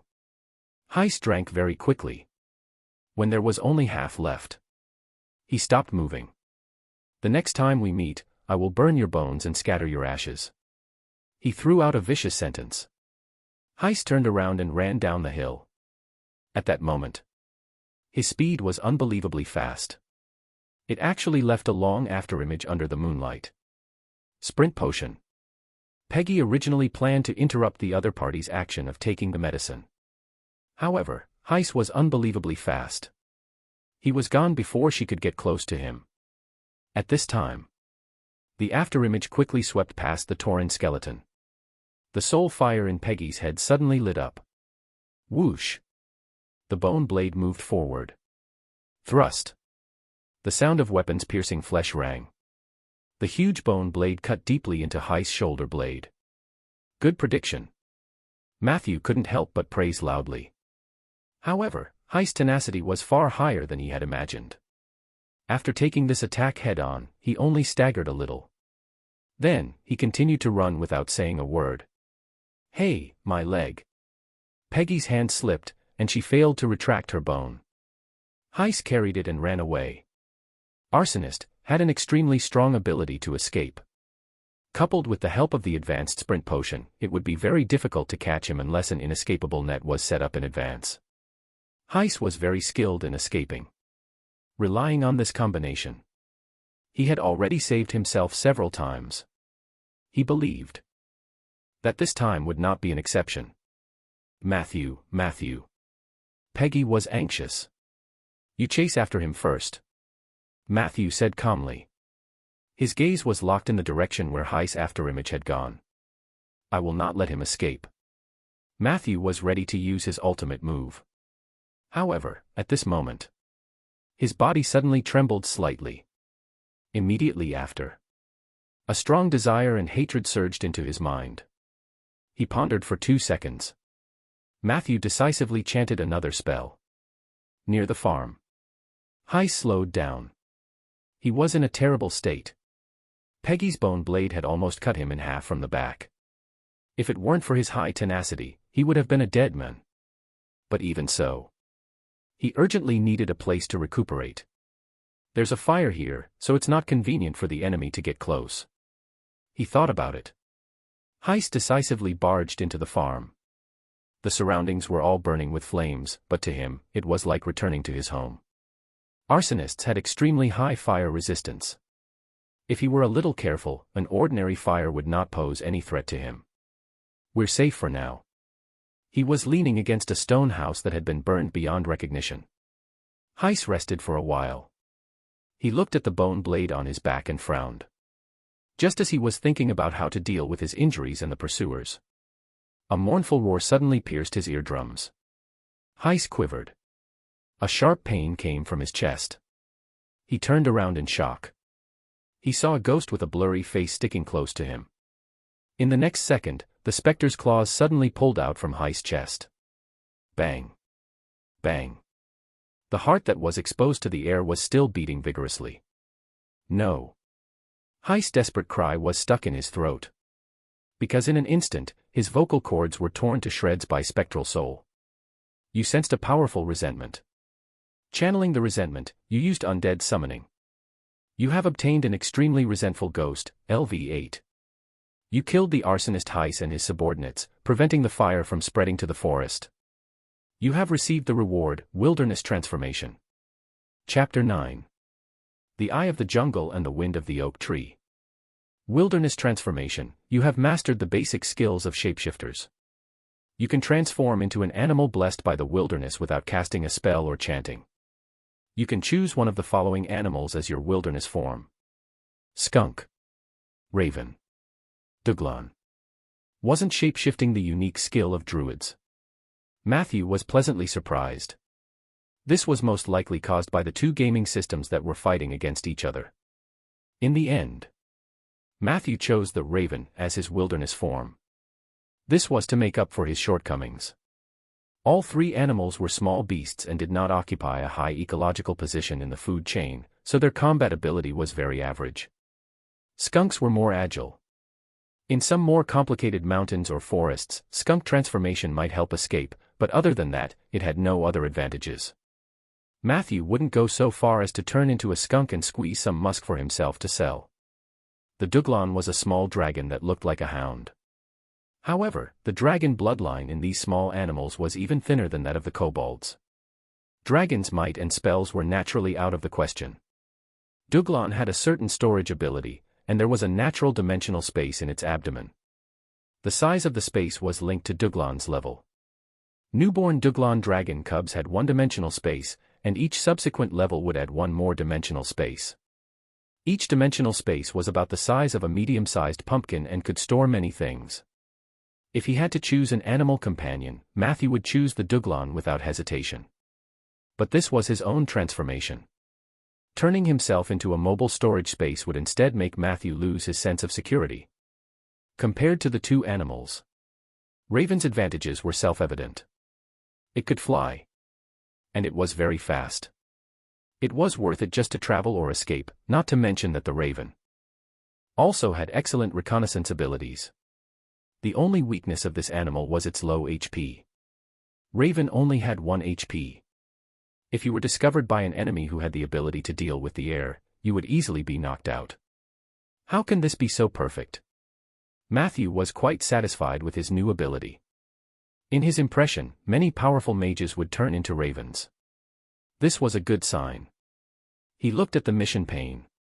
The reward for wilderness transformation came from follow-up mission 2, maintaining it is also very important. Other than the new ability, he also received 200 XP. The mission itself had not changed. This meant that this was a long-term and repetitive task, just like planting trees. As long as a threat appears and the defense succeeds, I can obtain a reward. Then, could I attract a threat myself? To farm the rewards. Matthew was just thinking about it. After all, he had no way of determining the system's judgment criteria. If he messed up, it would be a huge loss. In terms of personality, Matthew actually didn't like to fight and kill. He preferred to plant trees slowly and defend passively. It was enough to obtain stable happiness. Chirp, chirp. The oak tree fairies appeared. They surrounded Matthew and sang praises in a high-profile manner, praising his heroic feat of expelling the arsonists. Fairies hated skeleton soldiers. But they liked Matthew very much. This might be the effect of Matthew's extremely high affinity with nature. You have received the blessing of Fairy Princess Lulu. You have obtained a semi-permanent status, Eye of the Forest. You have obtained a semi-permanent status, Wind of the Oak Tree. Eye of the Jungle, when you are in the jungle, your vision will be greatly improved, and you will be able to see what is behind you. Wind of the Oak Tree, when you approach an oak tree, it will release the power of nature to heal your wounds and soothe your soul. Your mana recovery speed will also be greatly increased. When an oak tree fairy lives on the oak tree, the effect of the wind of the oak tree will be doubled. Fairy Princess. Matthew looked curiously into the fairies. In the end, he only saw a flickering shadow. Lulu was very shy. Matthew had only heard of her name from other fairies, but he had never seen her face. However, that night, Lulu took the initiative to show up and give Matthew a blessing. But Matthew still couldn't see her face clearly. Thank you. Matthew expressed his gratitude to the place where the white light disappeared. Eye of the Jungle and Wind of the Oak Tree were both very practical. The semi-permanent meant that as long as Fairy Princess Lulu was still alive, they would take effect. According to Matthew's deduction, Lulu should have just become a fairy princess. She was still very young. There was also a chance for her to become a more powerful and long-lived fairy queen as long as nothing happened to the oak forest. In a way, these two semi-permanent statuses were no different from permanent statuses. Matthew comforted the frightened fairies. Then, he walked down the hill. At the edge of the farm, the flames gradually died down. The skeleton soldiers dragged the bodies of the arsonist and his followers together. Peggy was wiping her bone blade. Not far away, a blue halo was floating in a daze. It was a ghost with a blank expression. Until Matthew walked over. Only then did the ghost's eyes gradually regain their luster. Matthew, you helped me. The spectral soul realized what had happened. Matthew raised his withered wooden staff, and a stream of negative energy surged into the ghost's body. The ghost's originally almost intangible spirit body regained a little luster. I'm sorry, Mr. Farmar, I couldn't come earlier. Matthew sighed softly. Farmar was the owner of this farm. He and his family should have died at the hands of those villains. Previously, Matthew had planned to chase after the arsonist. He felt an extremely powerful resentment in the direction of the farm. This resentment was actually growing stronger against the raging fire. It sensed Matthew's presence. So it begged him for a chance to take revenge. Matthew naturally wouldn't refuse. If such a powerful resentment were ignored, it would definitely give birth to a malicious ghost that would kill without blinking. He used the dead summoning to respond to the other party's plea. In the end, Farmar's spirit body was transformed into a powerful specter. Spectral soul's strength depended on his resentment. After his revenge was successful, Farmar's spirit body was greatly weakened. If there was no external interference, he was going to disappear soon. Yesterday was Anthony or Farmar's son's birthday. Our family went to town for half a day and bought a lot of things that children liked: desserts, candies, butter bread, and strawberries with frost sugar. When I went out this morning, I felt that the omen was bad. My old dog, Hunter, kept barking, but I found him noisy, so I locked him in the warehouse. I should have known that Hunter wouldn't bark for no reason. He's very intelligent. The group of people rushed in. They kidnapped Lena and Anthony and killed the others. I only had a pitchfork in my hand, and the other men were defenseless. We relied on the warehouse to resist for a while. I couldn't even buy them enough time to escape into the cellar. Damn it. Farmar rambled on. Matthew listened in silence. This was a very responsible middle-aged man. Almost all he talked about were his family, his brothers, and the farm laborers. His face was full of longing for life. However, even with Matthew injecting negative energy into him, his life as a ghost was about to come to an end. Unless. Do you want to continue existing in this form? I can help you. Farmar's condition was getting worse and worse. Matthew couldn't help but mention it. Farmar was stunned. He shook his head. No, thank you, Matthew. Thank you for your kindness, but I don't need it. Lena and the children are waiting for me. I should go with them. As he spoke, he looked towards the east. Matthew looked over thoughtfully. His vision suddenly turned gray. Outside the charred stone house, 6 or 7 souls were clustered together. They gazed lovingly at the farmer. That was his family. Matthew also saw that cute little girl. She looked dazed. It was as if she did not know what had happened. I'm leaving, Matthew. There are some of my savings in the cellar behind the mill. Please take them. Farmar's figure gradually disappeared. I only have one wish. Don't let us die without a proper burial, okay? The gray field of vision suddenly disappeared. Farmar and the other souls instantly disappeared. Matthew's temples were pounding violently. You have mastered a new ability, elementary spirit vision, during your encounter and conversation with a ghost. Elementary spirit vision, you can see a corner of the ghost world. Remark, using this ability will consume a lot of mental energy. Phew. Matthew heaved a sigh of relief. Under normal circumstances, ghosts could only be seen by people when they turned into strong corporeal forms, such as malicious ghosts. Ordinary ghosts couldn't be seen normally. Necromancers could use the spell, spirit body perception, to capture the traces of souls. However, spirit body perception was a tier 3 spell. Therefore, necromancers below level 8 rarely had ghosts as their summons. Farmar actually had the chance to become a powerful specter. It was just that his resentment dissipated too quickly. If Matthew was an evil necromancer, he could have forced him to sign a contract with him and not kill Heiss or continue to lie to Farmar that Heiss was not dead. This way, he would be able to obtain a spirit with astonishing combat strength. But Matthew wouldn't do something like that. Next was to clean up the battlefield and check the spoils of war. Matthew first cast his gaze at the body of the arsonist, Heiss. He walked over. He touched it without any courtesy or dignity. You have obtained the spoils of war. 400 GP and amp, ADSC. Blazing glue X3, set. Fiery dragon oil X2, bottle. Molotov cocktail X1, bottle. Ring of invisibility, unidentified. Silver Frost Brotherhood's token X1. Secret letter X1. Muscle scroll X6, heightening scroll X10. Chapter 10.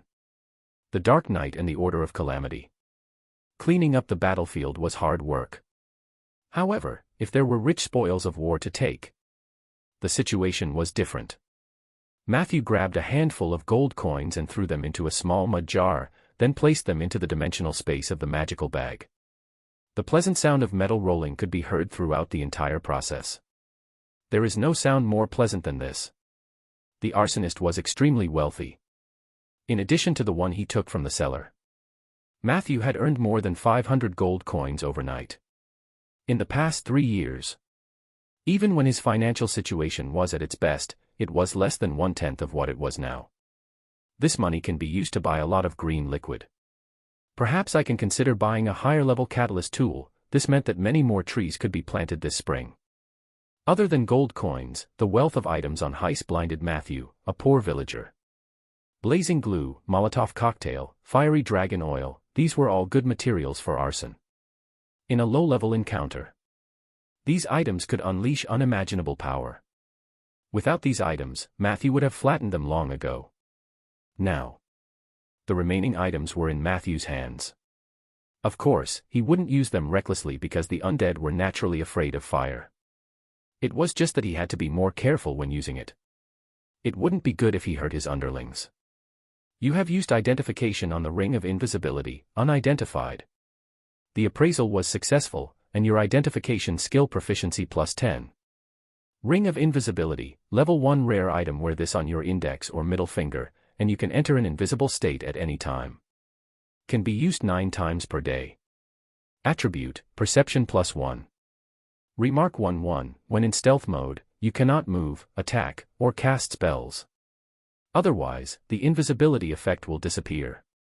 Remark 2, you still have the ability to collide with the target when you are invisible. If you collide with someone else, the invisibility effect will disappear. This is more like a concealment ring. Matthew looked at the silver-white ring with a black snake pattern with great interest. This wondrous item was still far from being a true ring of invisibility. However, it could be used more often and did not require any casting actions. Perception +1, attribute upgrade is also worthy of the identity of a first-grade strange object. He polished the ring. Then, he put it on his middle finger. The rest of the things were a little lackluster. There was still half a bottle of advanced sprint potion left. He could use it for himself in the future. He did not know which city the Silverfrost Brotherhood was from, nor did he know the importance of this token. It was too troublesome to throw it in the junk pile. As for those illusion scrolls, they were even more comical. Matthew did not expect Heist's shiny muscles to be the effect of an illusion. This guy was actually less than 1.7 meters tall. The flesh on his body was also loose. There were no signs of training at all. Perhaps he thinks that kind of appearance will help him burn, kill, and pillage. Matthew looked up at the arsonist on the ground. Heist still had the same horrified expression on his face when he died. The knife marks on his shoulder and the hole in his chest made the corpse look even more terrifying. On the surface of the corpse, the dark red spots were still spreading tirelessly. It was the rotten spore that Matthew had previously scattered into the air. After these spores were inhaled by people, it would rapidly form an extremely itchy sac of decay on the surface of the human body. The sac of decay was a creature from the negative plane. It could replenish negative energy for necromancers in battle. Matthew currently has the ability, Rotten Sac Mastery. When the level was high, he could also detonate the sac of decay, control the sac of decay, and control the infected through the sac of decay. This was the terrifying aspect of necromancers. Heist's toughness and immunity were ridiculously high. His followers had long since succumbed to the infection, but the sacs only appeared on Heist's body after his death. Crackle. The sacs on Heist's body popped like fireworks. Low crisp sounds rose and fell. Matthew immediately stopped reading the secret letter. We have to deal with it first, or it will be too ugly. He took out a dark green bottle from his magical bag. Puff. The cork was pulled out. A group of butterflies that were flickering with green light flew out. They flew around Matthew a few times. Then, they impatiently stopped on Heist and the other corpses. As the green light moved across the surface of the corpse, the dark red marks were mostly gone. This was the phantom butterfly, a creature from the negative energy plane. The phantom butterfly fed on the sac of decay and its spores, making it a good scavenger. Matthew rarely used the sac of decay. Every time he used it, he would definitely use the phantom butterfly to clean up the surrounding environment. This had nothing to do with the system. It was purely his own little obsession with cleanliness. If the rotten spores were allowed to spread, the environment there would soon become similar to the negative energy plane. This was the reason why most necromancers lived in terrible environments. They were not as particular as Matthew. The phantom butterfly only fed on the sac of decay. Once there was insufficient food, it would quickly die. Matthew followed the philosophy of, go big or go home. He didn't stop until the fluorescent lights all over the mountain were so green that they were dazzling. Next was the disposal of the bodies of the arsonists. This was Matthew's first time coming into contact with such a complete and fresh corpse. He was still a little nervous when dealing with it. The followers of the 5 arsonists. Except for the one who was smashed into meat paste by Peggy at the beginning. The other 4 could be summoned as zombies. Their physiques were not bad. Scarface even had a chance to become an elite zombie. Matthew used corpse oil and secret water of negative plane to simply embalm their bodies. After that, he ordered the skeleton soldiers to drag the others into his secret cave. Zombies were far more powerful than skeletons. Correspondingly, the process of summoning zombies was much more troublesome than summoning skeletons. He needed to think about it carefully. The corpse of Heist the arsonist was an excellent material. In Barren City, the corpse of such a third-rank adventurer would definitely be sold at a high price by the necromancers. This was because it was the best material to make a high-level undead summon, the Dark Knight. Matthew did not have the ability to make Dark Knights yet. This was after level 12. And he had not even advanced to that level yet. It was still far away. For now, the options in front of Matthew were as follows. First, store the corpse and take it out when he had the ability to make Dark Knights. Second, transport it to Barren City and sell it at a high price. Third, turn Heist into a zombie and nurture it into a zombie king. Fourth, bury him in the oak forest to see if there were any gifts of nature. Let's eliminate the second and third first. Matthew's eyes flickered. He did not lack money. Moreover, it was too wasteful to use a tier 3 corpse as a zombie. It was not easy to nurture a zombie king, and there was a 99% chance that it would be a loss. And between Dark Knight and Gift of Nature, Matthew hesitated for a moment. In the end, he still chose the fourth option. He wasn't coveting Heist's ability. More than that, he wanted to explore the mechanism of nature's gift. If it really doesn't work out, I can dig the body out again. Granted, that will reduce the integrity of the corpse, and the combat power of the Dark Knight will be greatly reduced. Once he made his decision, Matthew no longer hesitated. He found a good place in the oak forest to bury Heist's body. At the same time, he dealt with the victims at the farm. The skeleton soldiers had average fighting abilities, but they were good at manual labor. He found a piece of barren land to the north of the farm and buried everyone. Only then did Matthew have the free time to read the secret letter. A few minutes later, Matthew's expression changed slightly. To like-minded people, the heavenly change was a foregone conclusion. Urkus had awakened and was watching everyone on this continent. In time, his great power would make the hearts of the world tremble. The structure of the world is changing. In the near future, the heavenly fire and seawater will pour into the inland, and every piece of land we are familiar with will become an endless purgatory. I have received reliable news that the southern guardian Ronan is trapped in the astral plane, the eastern guardian and the evil dragon in the sea have both suffered heavy losses, the western guardian disappeared many years ago, and the northern guardian has never crossed the heavenly chasm mountains.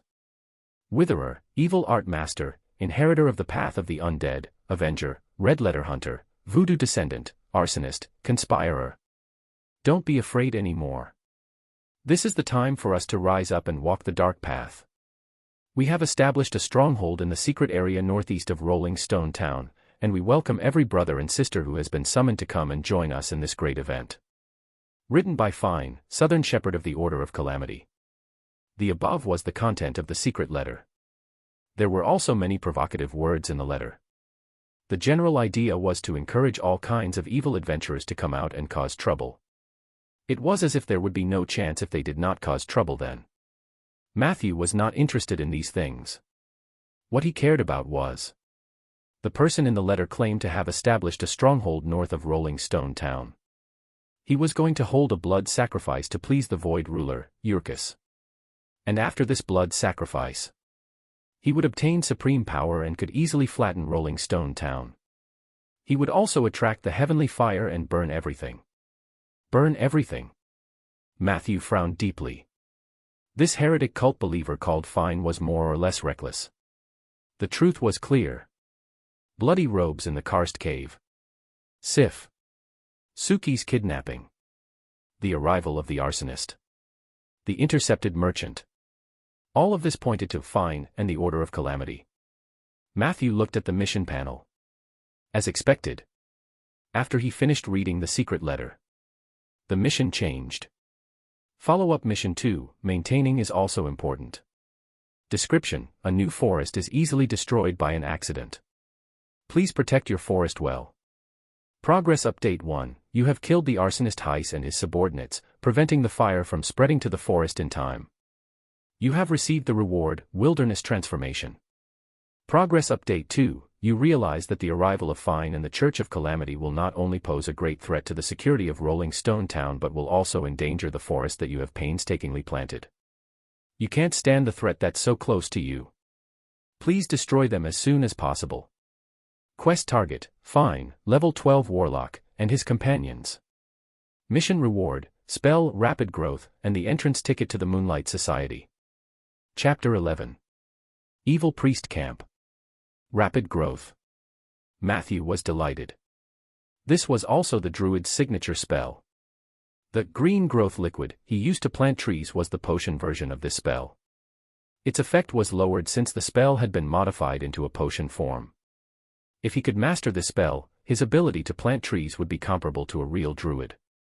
Shapeshifting and rapid growth are the signature skills of druids. It seems that the rewards for the quest, maintaining is also very important, are all druid abilities. No, perhaps it has nothing to do with the mission but with my means of completing it. Whether it's dealing with the arsonists or the Order of Calamity, I have killed. In that case, is the system working in reward? The reward given for planting trees was the bone dragon of the necromancy element.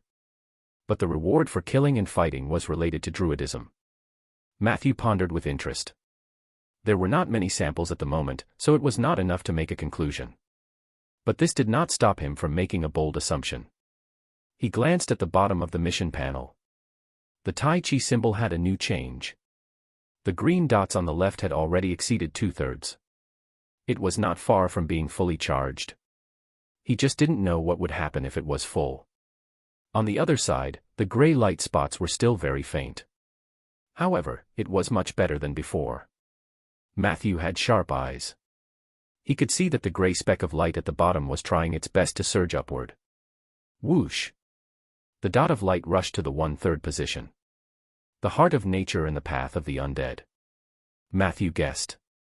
The rapid increase of the gray light spots should be related to the battle tonight. The operating mechanism behind it still needed to be explored. But not now. Near the farm. Some people had already discovered the disaster there. More and more people came from the town and the countryside. Matthew led the team back to the oak forest. He sent the skeletons back to the cave. Then, he said to Peggy, "I'll have to trouble you to walk back by yourself." Peggy exclaimed, "It's so dark, and you want me to walk alone at night?" "I'll be afraid." Matthew coughed. "Then I'll summon the skeletons to keep you company." Peggy said hatefully, "You don't give me overtime pay and want me to walk home by myself. Necromancers like you really have zero consciences." Matthew shrugged. "I'm not that capable of teleporting you back. You have to understand me, Peggy." Peggy's heart softened a little. All right, I'll go back alone. But next time I work overtime, you have to give me at least one soul crystal. When we signed the contract back then, you said as much." After sending off the talkative Tauren skeleton, Matthew looked to the north. The merchant's ghost had mentioned the chaos in the ghost castle. Combining that with the contents of the secret letter. Even if the stronghold of the Order of Calamity was not within the ghost castle, it should be nearby. Time was tight. Matthew planned to eliminate the threat as soon as possible. Thus, he leaped. Whoosh! A raven flew over the branches under the moonlight. It headed northeast. The divination results are out. The enemy's location has been confirmed. They are in a valley near the ghost castle. In the main hall. A middle-aged man with a thin face, fully armed, was calmly patrolling the surroundings. Some of the people present were stung by his burning gaze and unnaturally looked away. There were also some people who raised their heads excitedly to welcome the other party's gaze. They yearned for a chance to gain the recognition of the Lord of the Suki family. Blake and Anne, each of you take a team and surround them from the southwest.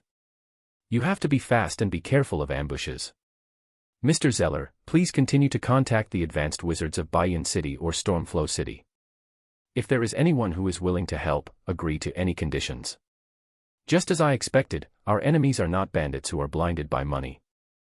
They are a bunch of lunatics, scum, and cultists. As I said before, the Suki family will never compromise with such evil scum. Your mission is to kill every villain you see. That's all. In the quiet hall, the Lord's voice was loud and clear. A series of strict and unyielding orders were issued. Those who received the specific mission were all delighted. But gradually, there were also people who looked puzzled. Sir, will our radical actions agitate the other party? After all, Miss Sif is indeed in their hands.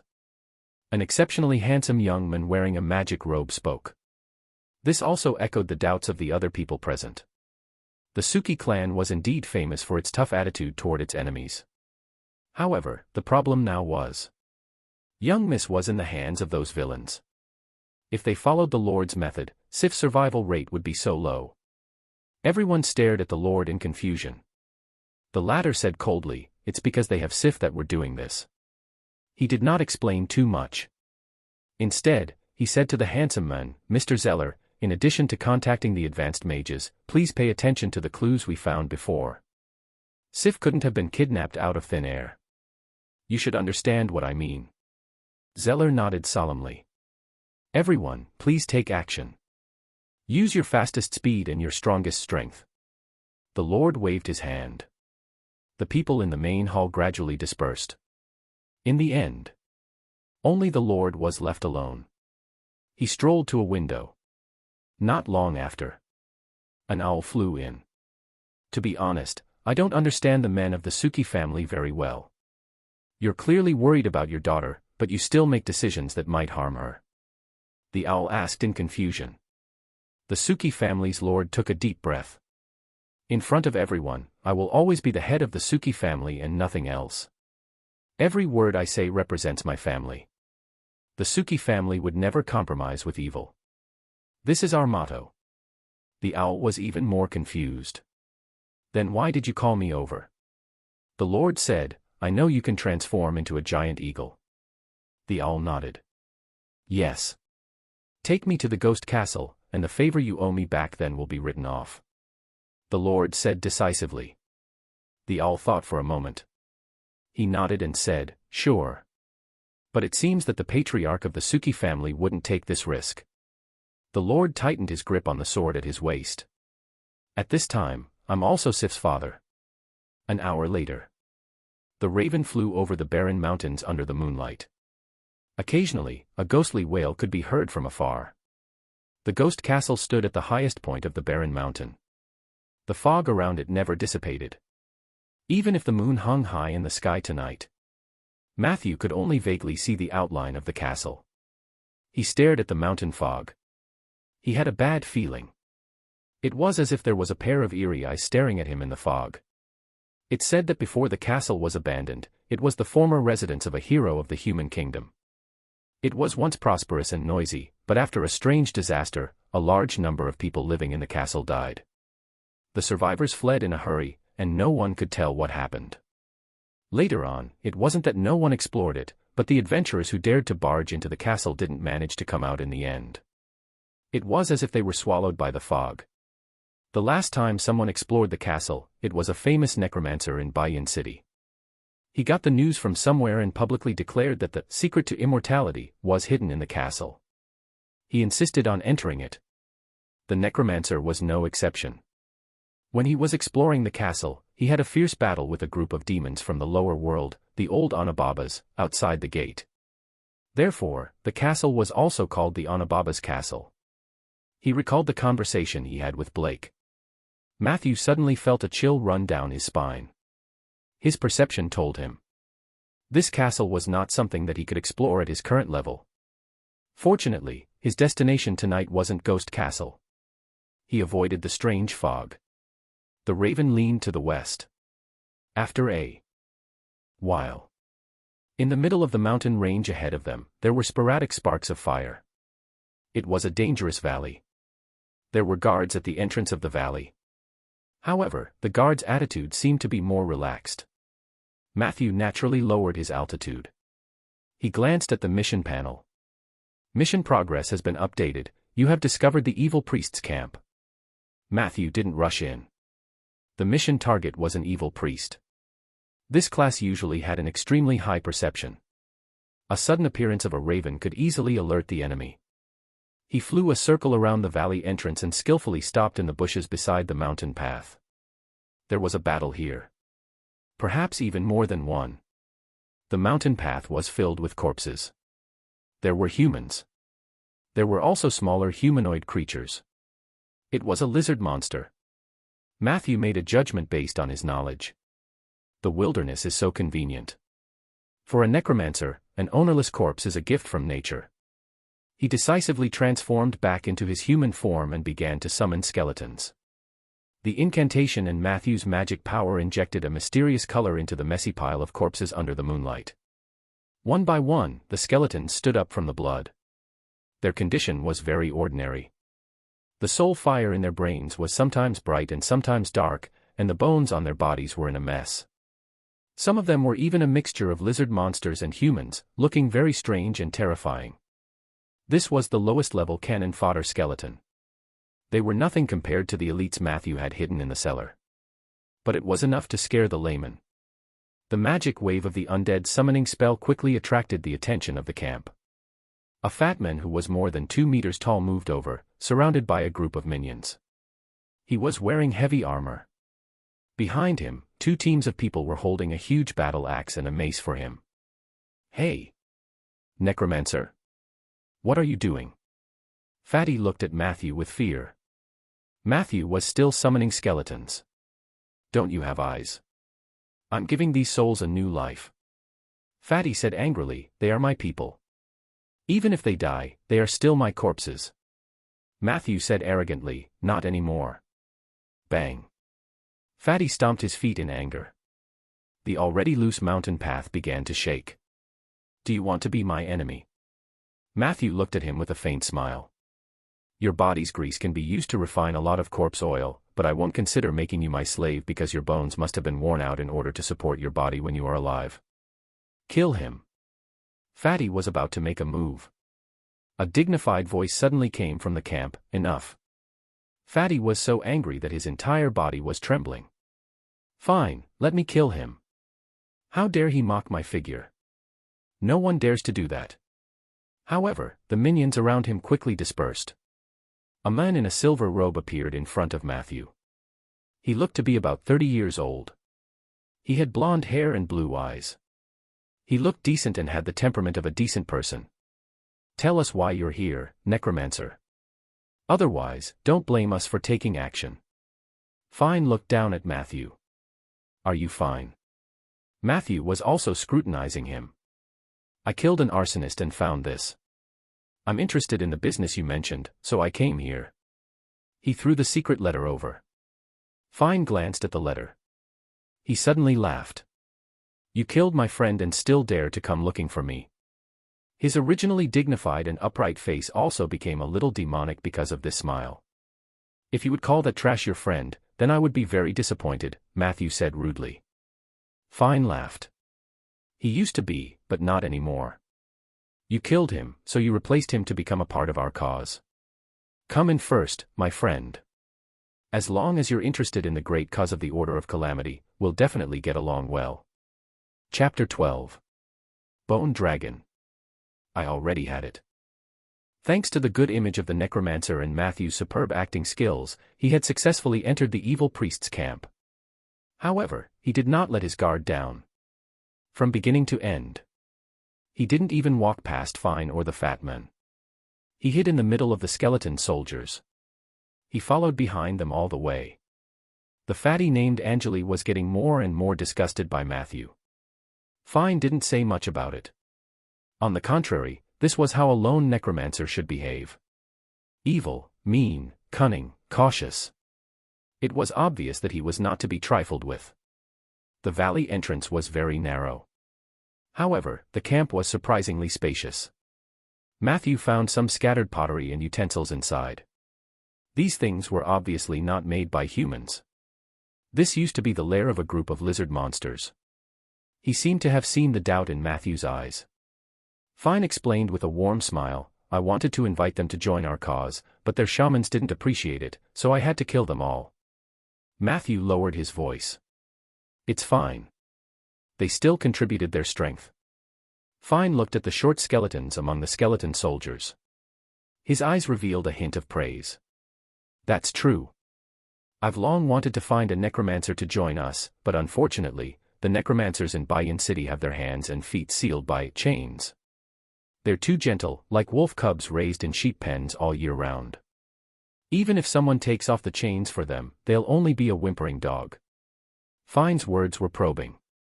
This cunning priest obviously did not let down his guard against Matthew. Matthew replied disdainfully, "The chain of desire cannot suppress the necromancer's pursuit of the truth. You only saw the surface of Barren City." Fine smiled meaningfully. "Perhaps. It seems that you know Barren City better than me." Matthew pretended to snort. He did not continue to dwell on this topic but chose to take the initiative. "Who is your sect leader?" As soon as he finished speaking, the fat man, Angeli, was furious. "You're offending the dignity of our Lord." Matthew did not give in. "Hey, as far as I know, there are a lot of scammers in the outer planes. Their strength is pitifully weak, but they pretend to be omnipotent. Do you understand what I mean?" "Fine. You're not the first evil priest I know." Evil priests. As its name suggested, this was a relatively evil class or profession. The power of the evil priests usually came from the sect master they served. Most of these sect masters were not from this plane, but they were abnormally powerful outer layer lifeforms. They could be fairies from the arcane wilderness, great evil spirits from the lower planes, creations of dusk whose bodies were buried in the astral plane, or divine sins sealed under the bridge of all life. The strength of an evil priest depended on how much power their sect master could project into the plane and how much the sect master cared for the former. Usually, the sect masters would not let their disciples be too weak. However, there were some exceptions. It was just as Matthew had said. The quality of the creatures in the outer plane was mixed, and it was inevitable that there would be a few people who were mixed in. Some evil priests were deceived by the outer layer creatures and did not gain much power, but they paid a huge price. Such examples were not rare. "You do have some knowledge." Fine was still not angry. He chuckled and said, "It's not convenient for me to tell you the name of my Lord for the time being, but as long as you join my church, you will have the answer to everything you want to know." Inconvenient to reveal. Then he could eliminate the void ruler Yurkus mentioned in the secret letter. Sometimes, evil priests did not do things to please their sect master. Instead, they would try to please the people their sect master wanted to please. This means that the sect master behind him won't be too high in status. Matthew thought quickly. He still maintained his sharp and mean attitude on the outside. He looked around. "Your church? With all due respect, these people don't look like they can do anything. They don't seem to have any faith in the church." There were about 40 to 50 people inside and outside the camp. This was not a small scale for an evil priest team. However, Matthew noticed that these people did not seem to be fanatical cultists. They looked listless. Fine blinked. "They are just some helpers that I found in a hurry. Some of them are exiled prisoners that I bought from Black Lake Port, and the other is a bandit group that I have incorporated. It's reasonable for you to look down on them, but in the path of completing our career, we will always need some such menial characters." Matthew snorted, and his disdain became more and more obvious. "You better show some sincerity and not waste my time here." All right. Fine shrugged helplessly. "I'll bring you to meet someone. I'm preparing to hold a ceremony recently, and she's the most crucial part." Deep in the valley, in a tall tent, Matthew saw Sif. It was a young girl with brown-red hair and a pretty face. Her skin was very clean, and only 1 or 2 faint freckles on the left side of her nose gave her a delicate and mischievous feeling. She was now wrapped in a thick blanket. She looked unconscious. "Who is this girl?" Matthew asked knowingly. "The only daughter of the Suki family." Fine raised his head proudly. "You should know what kind of bloodline flows in her body.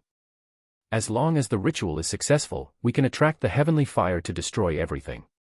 Matthew didn't say anything. He really didn't know what was so special about the bloodline of the Suki family. he tried to beat around the bush. How did you catch her? Fine didn't get carried away. This is something you will only know after you join the church. How is it? Sir, I've already shown enough sincerity, but you haven't even told me your name. Matthew said casually, you can call me Rog. If I join you, what can I get? Fine nodded. So, Mr. Rog. Our mission is to awaken the calamity through a great ritual. Every time we succeed, the Lord will bestow rewards and secret treasures. As long as you join us, you will also receive a share of these blessings. After you break through to the 4th level, my Lord might bestow you with a bone dragon. Bone dragon. I already have one. Matthew thought to himself that this evil priest was even better than him at making up stories. But on the surface, he still looked tempted. Then what do I need to do? Fine's eyes flickered. A small test. Since you were able to kill Heis, you must have mastered the Death Curtain, right? Death Curtain. Necromancer level 12 spell. The effect was equivalent to a small, weakened version of the undead calamity. Where the Death Curtain covers the place, all living beings would be quickly drained of their life force. Then, one by one, they turned into dead spirits. I do. Matthew frowned. However, the effect of this spell is not good. Even a disabled person has the opportunity to escape the range of the Death Curtain by relying on their will to escape. This was also the awkward part of the Death Curtain. It sounded very powerful on paper. However, compared to the undead calamity, which had instant death, the Death Curtain's killing efficiency was so low that the victims could easily escape. Even necromancers who wanted to kill the innocent would not learn this spell. What if they stand still and let you kill them? Said Fine with a smile. Matthew's heart skipped a beat, and he immediately nodded. Of course, that would change everything. Very good. Fine opened the tent door and motioned for the two to leave. They arrived outside the camp. He shouted, Angeli, call everyone over. Then, he looked at Matthew and whispered, prepare the spell. Matthew refuted, Are you crazy? Casting a spell in front of so many people, they will tear me apart. No, believe me, they won't. Fine said firmly. You did something to them. Matthew was puzzled. But why did you do it? Although these people are useless, they must have cost you a lot of money, right? Mr. Rog, you have too many questions. For the first time, Fine showed a hint of dissatisfaction. As they spoke, everyone gathered around, including the two guards who were guarding Sif's tent. Fine suddenly let out a sharp shriek. 15 seconds later, these people all covered their heads in pain. Then, they knelt on the ground one after another. At the same time, flagellella-like threads began to emerge from their skin. These gray threads floated in the air. It emitted a strong evil aura. Insight, the priest Fine used curse. Let's begin, Mr. Rog. Fine gave Matthew an unfriendly look. Angeli, bring that girl and prepare my carriage. He called out again. Matthew looked around. He noticed that other than the big tent where Sif was imprisoned, there were many other small tents in the valley. These small tents were not used for living. There seems to be something hidden inside. Insight, you have sensed a strong curse aura. This is part of a curse creation. Curse creation. Death Curtain. Matthew was enlightened. He wanted to create a batch of true evil spirits here. Evil spirit was different from the undead that was purely filled with negative energy. Evil spirits that were layered with the elements of the curse were even more terrifying and evil. Are you guys leaving? Matthew took out his staff and looked at Fine. Yes. Before you came, I received a secret message that the Suki family reacted faster than I expected. Unfortunately, I have to postpone the ceremony and abandon this stronghold. Fine explained coldly, their people are on their way here, and I naturally have to prepare some surprises for them. If you don't make a move, then these curse creations will only add a little trouble to the underlings. However, if we could create a real evil spirit in the material world, not only would the spirit be able to make the Suki family suffer a huge loss, you might even be able to please his lord. Mr. Rog, out of politeness and respect, I've already told you everything that I shouldn't have said. Now, please don't disappoint me. As he spoke, his right hand gripped the sword. His left hand was holding a spellbook with an evil wolf head engraved on it. I understand. Matthew smiled lightly and raised his withered wooden staff. A low incantation sounded. Fine retreated to what he thought was a safe distance. He looked at Matthew warily. Until that moment, a strong sense of danger surged into his heart. I forgot to tell you that although I am a necromancer, I am actually a good person. Matthew smiled. In addition, I already have a bone dragon. As soon as he finished speaking, the soundless roar took away all the sounds in the valley. In the distorted air, a gigantic creature covered in bones descended from the sky. Fine and Angeli tried to escape. Unfortunately, they could not do it. A domineering aura spread out like a stone thrown into a calm pond. Your summoned creature has used the ability, Draconic Prestige. Evil Priest Fine and Evil Warrior Angeli were stunned, weakened, and scared. Duration, 12 seconds. Chapter 13. 3 Legendary Elements. A level 15 bone dragon could cause immense damage to most enemies. The main reason was the draconic might that it had mastered. The draconic might of the bone dragon was considered relatively weak among the dragon race. However, one had to consider the power of its summoner too. It was easy to produce unexpected effects. Except for a portion of warriors who had refined their strength and a small number of monsters, most people could only be reduced to lambs waiting to be slaughtered in the face of the draconic might. Evil priests were no exception. Puff. Filey's body smashed into the fat man's body. The latter's body, which had been transformed by evil techniques, was tougher than most humans. However, compared to the bone dragon that descended from the sky, he could only melt like a slightly larger piece of tofu. On the other side, Matthew also took out the crossbow he had hidden in his bag. Whoosh! The arrow accurately hit Fine's chest. The latter showed signs of breaking free from the influence of the draconic might using the pain. Unfortunately, Matthew would not give him a chance. He willed Filey his order. Filey tactfully followed suit. Fine had just covered his chest with the crossbow and staggered 2 steps when he was smashed into meat paste by the 4-toed bone claw. Mission log: you have killed the priest, Fine, and successfully eliminated the potential threat of the oak forest. You have obtained the spell Rapid Growth, the entrance ticket to the Moonlight Society. Warning: you have killed evil priest Fine.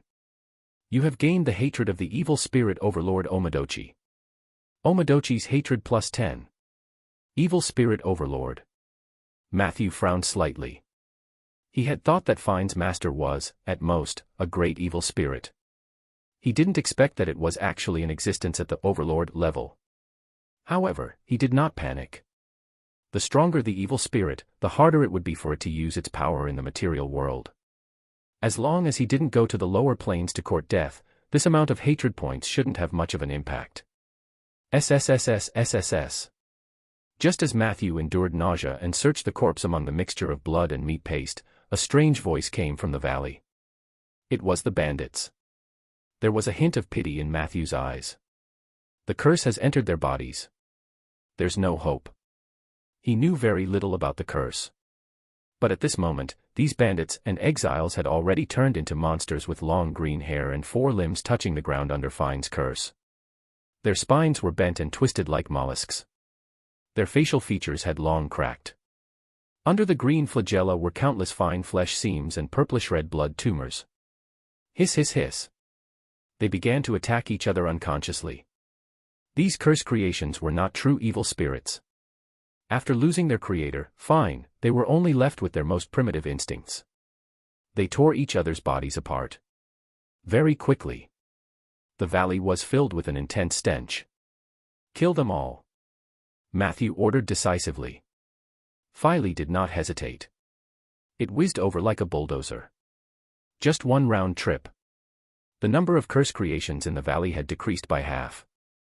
As expected of the strongest summoned creature. My 3 years of planting trees were not in vain. Matthew nodded in satisfaction. He swept through the valley. After confirming that there was nothing missing.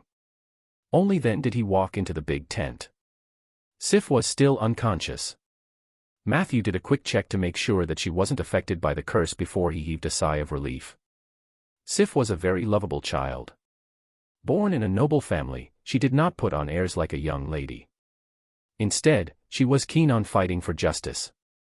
The residents of Rolling Stone Town liked her very much. Matthew naturally hoped that she would be safe. He did not remove the blanket. Instead, he carried Sif and walked out. In the valley, Filey was having a great time playing. It was like a small mountain, rampaging back and forth. Most of the curse creations had been killed by it. Only a few at the edge were still running around like headless flies. Matthew could tell that Filey was deliberately keeping these crafty creatures to play with. He was just about to remind Filey to stop playing. However, at this moment, an intense warning suddenly shot through his heart. Matthew was shocked. He had no idea when it started. The mist that had been lingering at the top of the barren mountain slowly pressed down. On the upper level of the valley, the mountain fog continued to descend. It was about to swallow the entire valley. "Let's go," Matthew roared. Then, he hugged Sif and jumped onto Filey's head. The bone dragon let out a low cry in unease. It seemed to have sensed the strangeness of the mountain fog. Its huge body started moving. It rushed straight towards the mountain path. Avoid the fog. When they were about to reach the entrance of the valley, Matthew saw the fog coming from the side of the mountain road. What was even more terrifying was, in the fog, he saw a silhouette with disheveled hair. "Hurry up and leave." Matthew's heart was beating very fast. However, the other side was a cliff. "Can you fly?" The mountain fog was about to engulf them. Matthew asked anxiously. Filey did not reply. It spread its featherless and fleshless wings. Then, it leaped toward the cliff. Whoosh! The strong wind mercilessly pierced through the bone wings on both sides. Filey's heavy body sank down violently. Matthew hugged Sif tightly with one hand. His other hand grabbed onto Filey's bones tightly. Woo! Filey let out a hurried wail. Its body fell faster and faster. They were about to land at the foot of the mountain. At this critical moment, the bone dragon's soul fire suddenly emitted a burst of stimulating light. The faint wail faded away in an instant. In the next second, Filey's body seemed to have become many times lighter. Its falling posture was suddenly adjusted to a gliding posture. Due to being forced to jump off a cliff, your summoned creature, Filey, has awakened its potential and mastered the dragon language spell, Advanced Feather Fall. Good job. Matthew patted the skeletal dragon's head hard. Then, he turned around to take a look, still in shock. The mountain fog had already shrouded the valley entrance. However, it finally stopped decreasing. That damned evil priest didn't tell the truth. He must know something about the mountain fog around the ghost castle. No wonder he tried to run away. Matthew broke out in a cold sweat. Fortunately, Fine did not expect that Matthew only took a second to destroy them. If I was delayed for another 1 or 2 minutes. Matthew didn't dare to think further. This world was too terrifying. The first time he took the initiative to go out on an adventure, he almost suffered a big loss.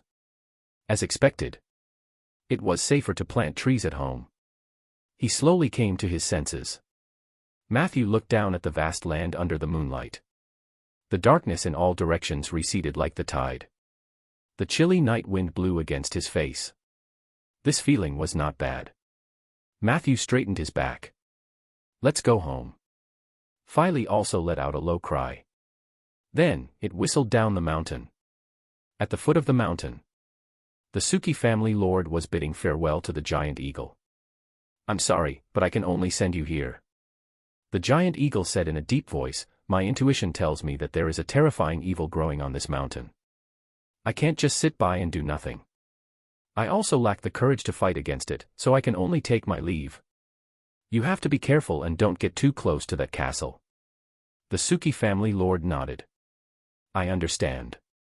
The location that he divined is in the valley on the west side, which is quite a distance from the ghost castle. The giant eagle folded its wings. So, you deliberately made a big fuss to confuse the insider. The lord laughed silently. Of course. To be able to take Sif away from Zeller's eyes, there must be someone on our side working for the enemy. The giant eagle sighed, the human world is indeed complicated. I hope your courage and wisdom will lead to a good outcome. The Lord patted the back of the giant eagle. Then, he pulled out a silver greatsword. Those bugs who only dare to hide in the corner and scheme may have forgotten that I, Suki, was also a warrior who had fought alone in purgatory. I swore 17 years ago that no one could take Sif away from me. I will never let that happen again. As he spoke, he raised his sword and strode up the mountain. However, he had only taken a few steps when a huge shadow came crashing down from the sky. Whoosh! A strange shadow flew over his head. Rieger was so shocked by draconic might that he could not move. Bang! The giant sword landed on the ground. It almost smashed through Rieger's boots. A few seconds later, Rieger, who had barely recovered his mobility, looked over in horror. On the back of the skeleton beast, he saw a figure standing proudly. More importantly, he vaguely saw that the person was carrying someone in his arms. Sif! Rieger shouted at the top of his lungs. It couldn't be wrong. That feeling couldn't be wrong. The nightmare from 17 years ago resurfaced in front of him. He chased after the bone dragon for some distance in a mixture of shock and anger. But very quickly, the black shadow disappeared into the night. There seemed to be someone down there just now. What was he shouting? Filey flew too fast. Matthew didn't see or hear clearly. At this moment, he was still immersed in the joy of riding a dragon and flying. Under the support of the high-level feather fall, Rieger glided out for more than 80 miles before stopping in front of a hill. Matthew had wanted to desummon Rieger before sending Sif home. But at this moment, a fire suddenly lit up behind the hill. Before Matthew could take any action, the flames had already rushed in front of him. It was a group of people carrying torches and hurrying along. SSSS. Filey let out a low roar. Draconic might. The sudden encounter had caught them off guard. All of them were stunned to the spot. Matthew also saw the panicked faces of the people. Don't move. He scolded in a low voice. He stopped Filey's aggression. After a long time. Only then did the team recover from their shock. Clang. Clang. Clang. They drew their swords and retreated. It's a bone dragon.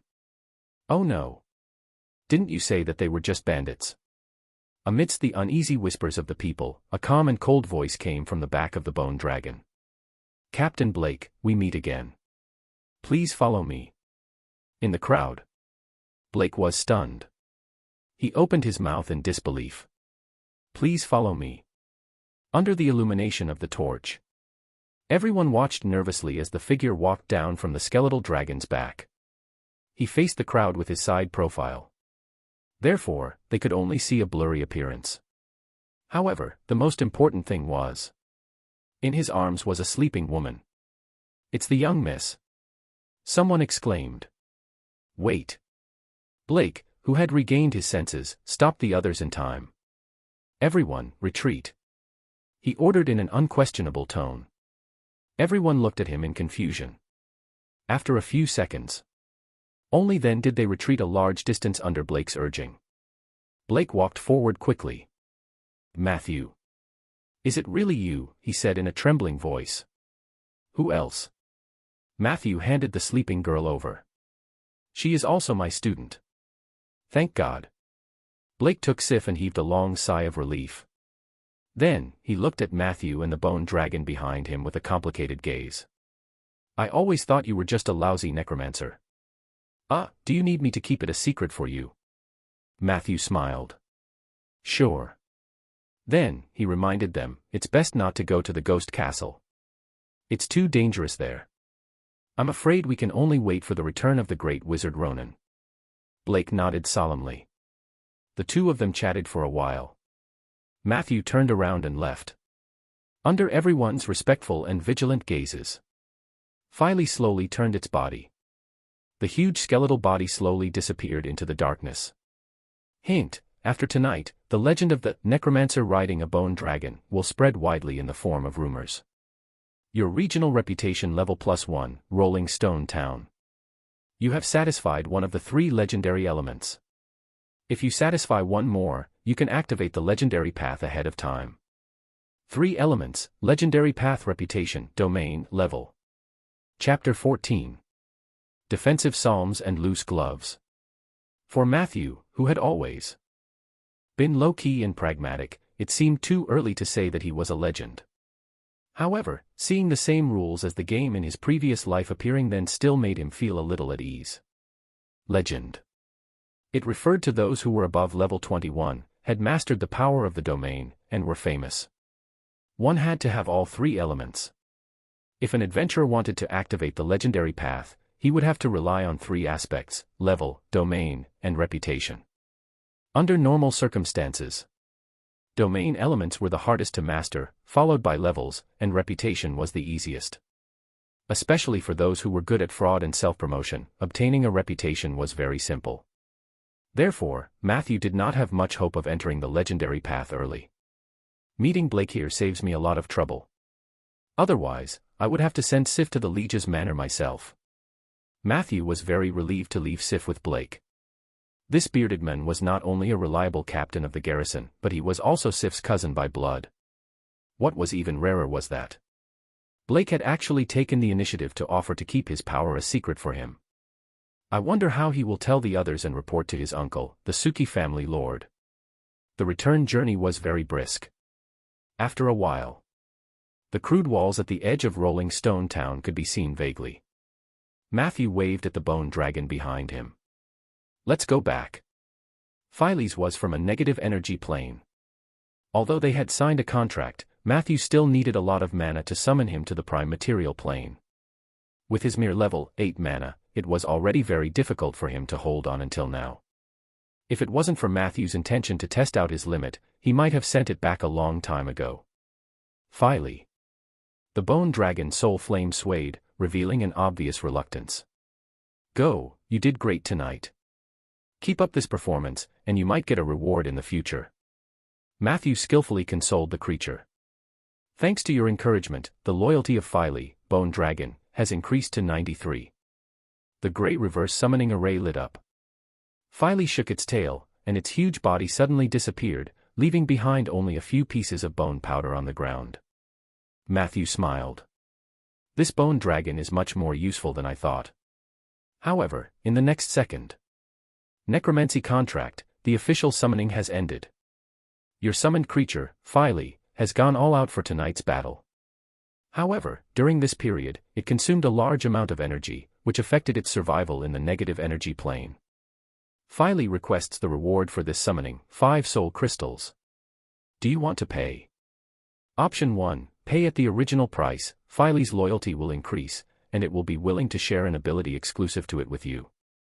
Option 2, bargaining. Philes' loyalty remains unchanged, but it may not be so obedient the next time it is summoned. Option 3, refuse to pay. Philes' loyalty drops. 5 soul crystals. Matthew revealed a look of disbelief. Peggy's salary for 2 months is only 1 soul crystal. Can the bone dragon be worth 300 days of Peggy's service in one night? His heart began to twitch. Soul crystals. It was a derivative produced by necromancers during meditation. This thing was extremely precious. For high-level undead creatures, soul crystals were necessary for their advancement. Many intelligent undead creatures were willing to sign contracts with necromancers because they wanted a stable way to obtain soul crystals. Peggy was an example. In addition, soul crystals were also essential for crafting magic items, casting forbidden necromancy spells, and setting up undying rituals. It could be said to have a wide range of uses. However, necromancers were not very efficient at producing soul crystals. Take Matthew as an example. Even if he meditated for 6 hours every day, he could only obtain 3 to 5 soul crystals a month. For 2.5 years, Matthew had only accumulated more than 20 soul crystals. This was not because he had slacked off in meditation. It was just that the exhaustion was indeed not small. Otherwise, he wouldn't be thinking about how to pay Peggy lesser every day. I didn't expect to meet a cute scammer. Matthew shook his head in his heart. This bone dragon could no longer be summoned in the future. He couldn't afford it. He hesitated. Matthew still chose to pay the original price. There was no other way. Philly was now his trump card. Loyalty was hard to come by, and he was not willing to lose a lot for a little. Undead contract, you have paid 5 soul crystals. Philly is extremely grateful. His loyalty towards you has increased to 96. Philly has shared its ability, blind sense. Blind sense, weakened. You can perceive your surroundings without using your normal sight, hearing, smell, and other visual organs. Any small fluctuation will be difficult to escape your perception. You can use this ability to detect invisible units and hidden creatures, except spirits. Range, 30 feet. This ability was surprisingly good.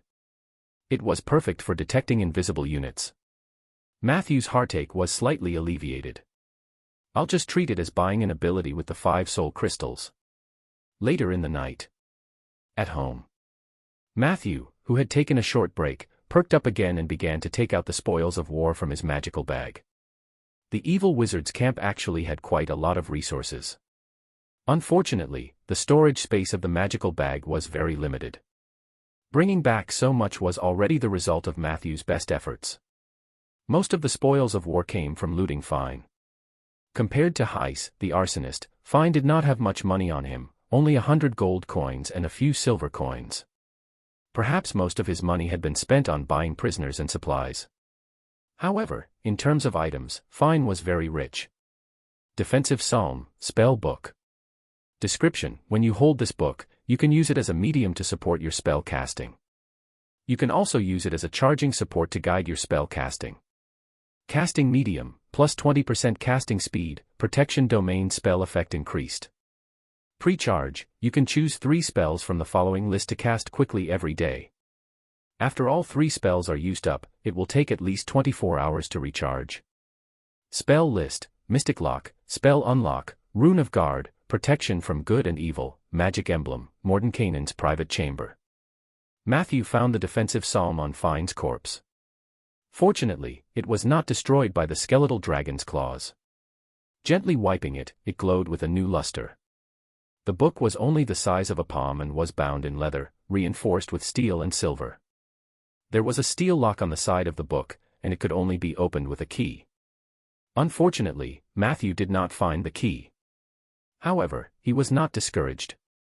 The steel lock that came with the defensive psalm was not a magic lock, which meant that there was no need to use a spell to open it. If that was the case, he could turn to thieves. I remember that there was a slightly famous locksmith in Barren City. Many people said that he was a retired high-level thief. Matthew thought, unfortunately, I've never heard of anyone in Rolling Stone Town who's good at picking locks. The defensive psalm was a very good magic tool, or rather, the defensive spells recorded in it were precious to Matthew, as long as he could find someone to unlock it. It was the perfect replacement for his staff. Blood Essence Bottle: when the bottle is filled with dark red blood essence, you can quickly recover your HP by drinking it. Description: 1. Every 10 milliliters of blood essence can restore 5 to 6 HP. 2. You can slowly refine the blood essence fluid by injecting blood into the bottle.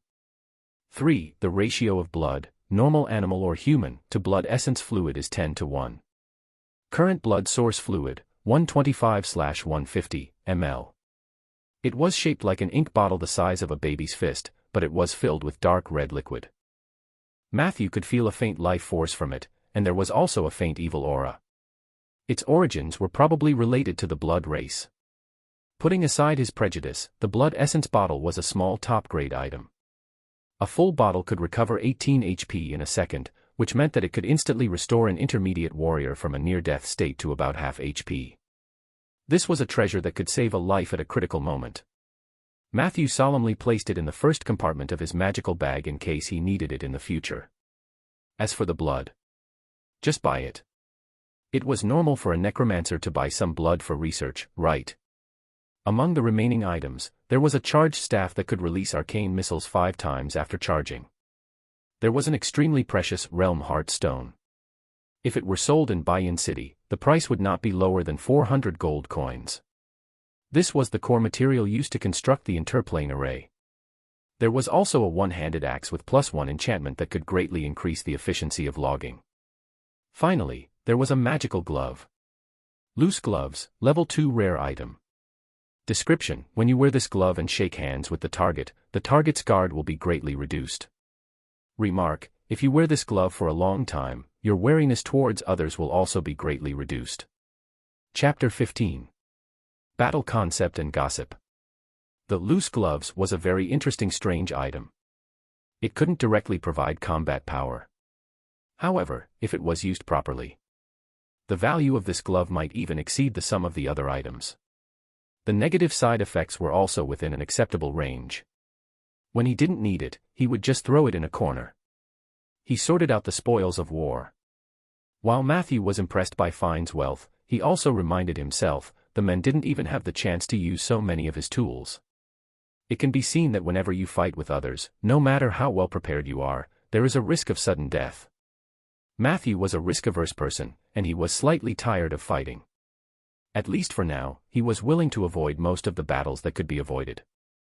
If it weren't for the fact that the arsonist and the evil priest were threatening his development resources and he had the bone dragon, he wouldn't have taken the initiative to attack. But he also knew that avoiding battle would not solve all problems. Therefore, he had no choice. How to protect himself in future battles became the most important thing. No matter what kind of battle it is, the core principle must be to stay alive. Only when you are alive can you deal damage. From another point of view, as long as one is alive, even if one is on the verge of death, there is still hope for one to fight with all of one's might and survive. He recalled the 2 battles tonight.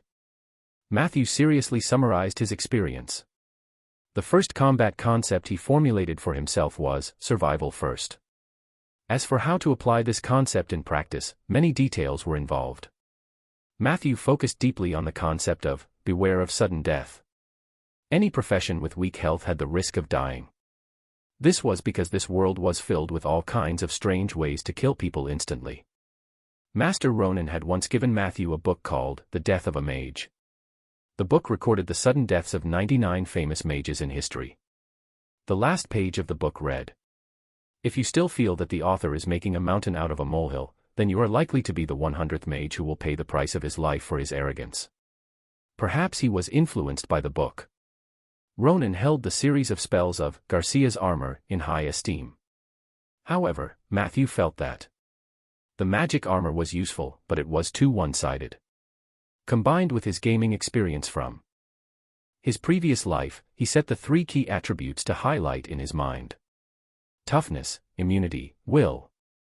Toughness was the fundamental attribute that resisted most negative statuses and control methods. The benefits of high toughness were incredible. If Fine was not an evil priest but a sword master, Phile's draconic might not be so effective. Even if the bone dragon was still a level higher and Matthew's side would definitely win, the battle would definitely not be so smooth. This was the most direct manifestation of the value of toughness. If a thief tries to sneak near me, I can use blind sense to counter invisibility. However, if the other party also has a method similar to the dragon's might, I'm afraid I can only sit and wait for death. When he thought of this situation, Matthew felt a little worried. Immunity was a key attribute to resist parasitic microorganisms, bacteria, fungi, and voodoo curses. Willpower was more useful against fear counterchecks. According to Matthew's current growth pattern, he did not have to worry too much about his willpower for the time being. The Necromancer's meditation would naturally increase his willpower slowly. Immunity was too unpopular, and he was usually the one who used abilities like Rotten Spore to trick others. As long as he was careful, he would not fail miserably. Therefore, he only needed to focus on toughness. Training one's physique could only go so far. Perhaps the druid class has a way to increase their toughness. If it really doesn't work, I can find a shape-shifting target with high toughness. I remember that there are also some low-level passive spells that can slightly increase toughness. After a long time, Matthew finally pulled himself out of his self-reflection.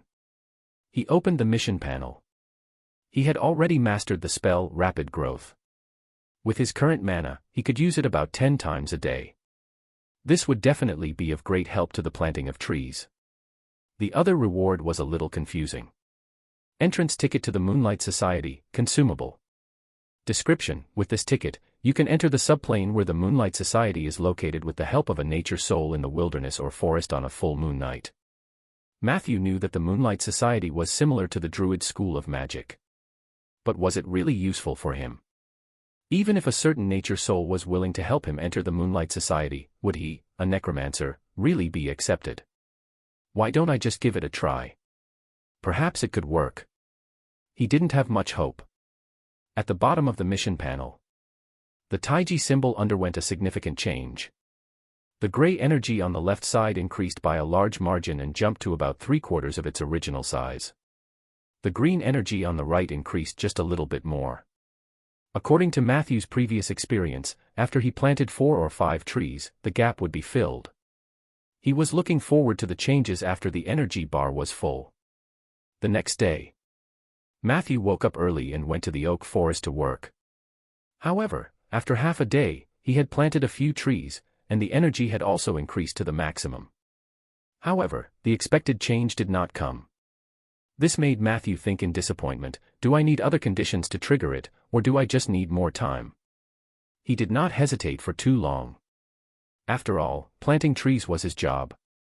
He was already very satisfied with the 10 points of XP he could get from each oak tree. In the afternoon, Matthew went to Seaver Public School and the Public Security Bureau. For the former, he went to the principal's office to ask for leave, while for the latter, he went to Blake to explain the situation at the farm to him. The matter of taking leave went smoothly. Matthew had connections, to begin with. Not only did the principal agree quickly, but he also asked him about his well-being. As for Blake, at least from the reactions of the others, he had done a good job of keeping it a secret. The people from the Public Security Bureau greeted Matthew as usual. It seemed that they did not associate Matthew with the necromancer from last night. The two of them communicated closely in the morgue for a long time. You don't know how chaotic the situation was yesterday. I tried my best to appease my team members and sent someone to inform the other team that they could return to the city. In the end, as soon as I arrived at the town, I was told that the Lord had disappeared. It's very likely that he went to find the kidnappers alone. At that time, all of us were stunned. I hurriedly handed Sif over to the people from the Liege's mansion and prepared to lead the team to the ghost castle again. After walking for a few miles, the feudal lord actually returned by himself. Later on, I found out that Mr. Zeller had a way to contact the lord. After knowing that Sif was fine, he came back. However, I still brought some people to take a look at the barren mountains in the middle of the night. The environment there is very scary. The fog on the castle sinks to the mountainside. I don't know where the bandits set up their camp. Blake rubbed his dark circles and complained softly. Matthew smiled and met Blake's curious gaze. He said casually, their camp is halfway up the mountain in the valley. The kidnappers died on the spot before the fog sank. Blake was instantly dumbfounded. You're too amazing. Matthew shook his head. He chatted with Blake for a while before leaving the security office. On the way home, Matthew's thoughts were still heavy. It seemed that the incident last night had come to an end. However, there were still many doubts and possibilities. First, the Order of Calamity. From the contents of the letter, it seemed that Fine was just a shepherd, and his influence was limited to Rolling Stone Town and the surrounding cities. Although he had destroyed the entire evil priest camp in one go, it was hard to guarantee that the others from the Order of Calamity would not return. Secondly, there was a high chance that the Suki family had spies from the Order of Calamity. According to Blake, Sif was kidnapped when she went to the countryside to play. The route she took was very secretive, and no one knew except those close to her. If this spy were not found out, they would always be a hidden danger. Fine also mentioned the uniqueness of Sif's bloodline. This made Matthew curious and uneasy. Third, Fine had mentioned in the letter that the Archmage Ronan was trapped in the astral world. At first, Matthew didn't care. He thought it was nonsense. However, he had just heard from Blake that Ronan had not appeared for more than a year. Not only in Rolling Stone Town, but even Jewel Bay, where he was stationed, had been in a commotion recently. There were several major events that had happened, but Ronan had not appeared. This was inevitably worrying. If this information were true, if that were the case, the days ahead in Rolling Stone Town would not be peaceful. The fourth was about the ghost castle. The soul of the merchant who had been intercepted and killed had mentioned that he had died at the hands of a tall man with disheveled hair. Neither Fine nor Angeli fitted the description. Last night, Matthew saw a figure with disheveled hair as the fog descended. This meant that the death of the merchant was related to the fog in the ghost castle. However, his corpse was found by the farmer on the road not too close to the ghost castle. This was very intriguing. So last night, was it Fine's curse creation that stimulated the creation of the fog? Or was it caused by someone else? Is it because Great Wizard Ronan is trapped in the astral plane that the evil creatures in the ghost castle are about to make a move? The more Matthew thought about it, the more his head hurt. Until dinner time. His thoughts were restless. Tonight's dinner was tomato cream soup, black pepper steak, and cloves egg tart. Peggy's cooking was still superb.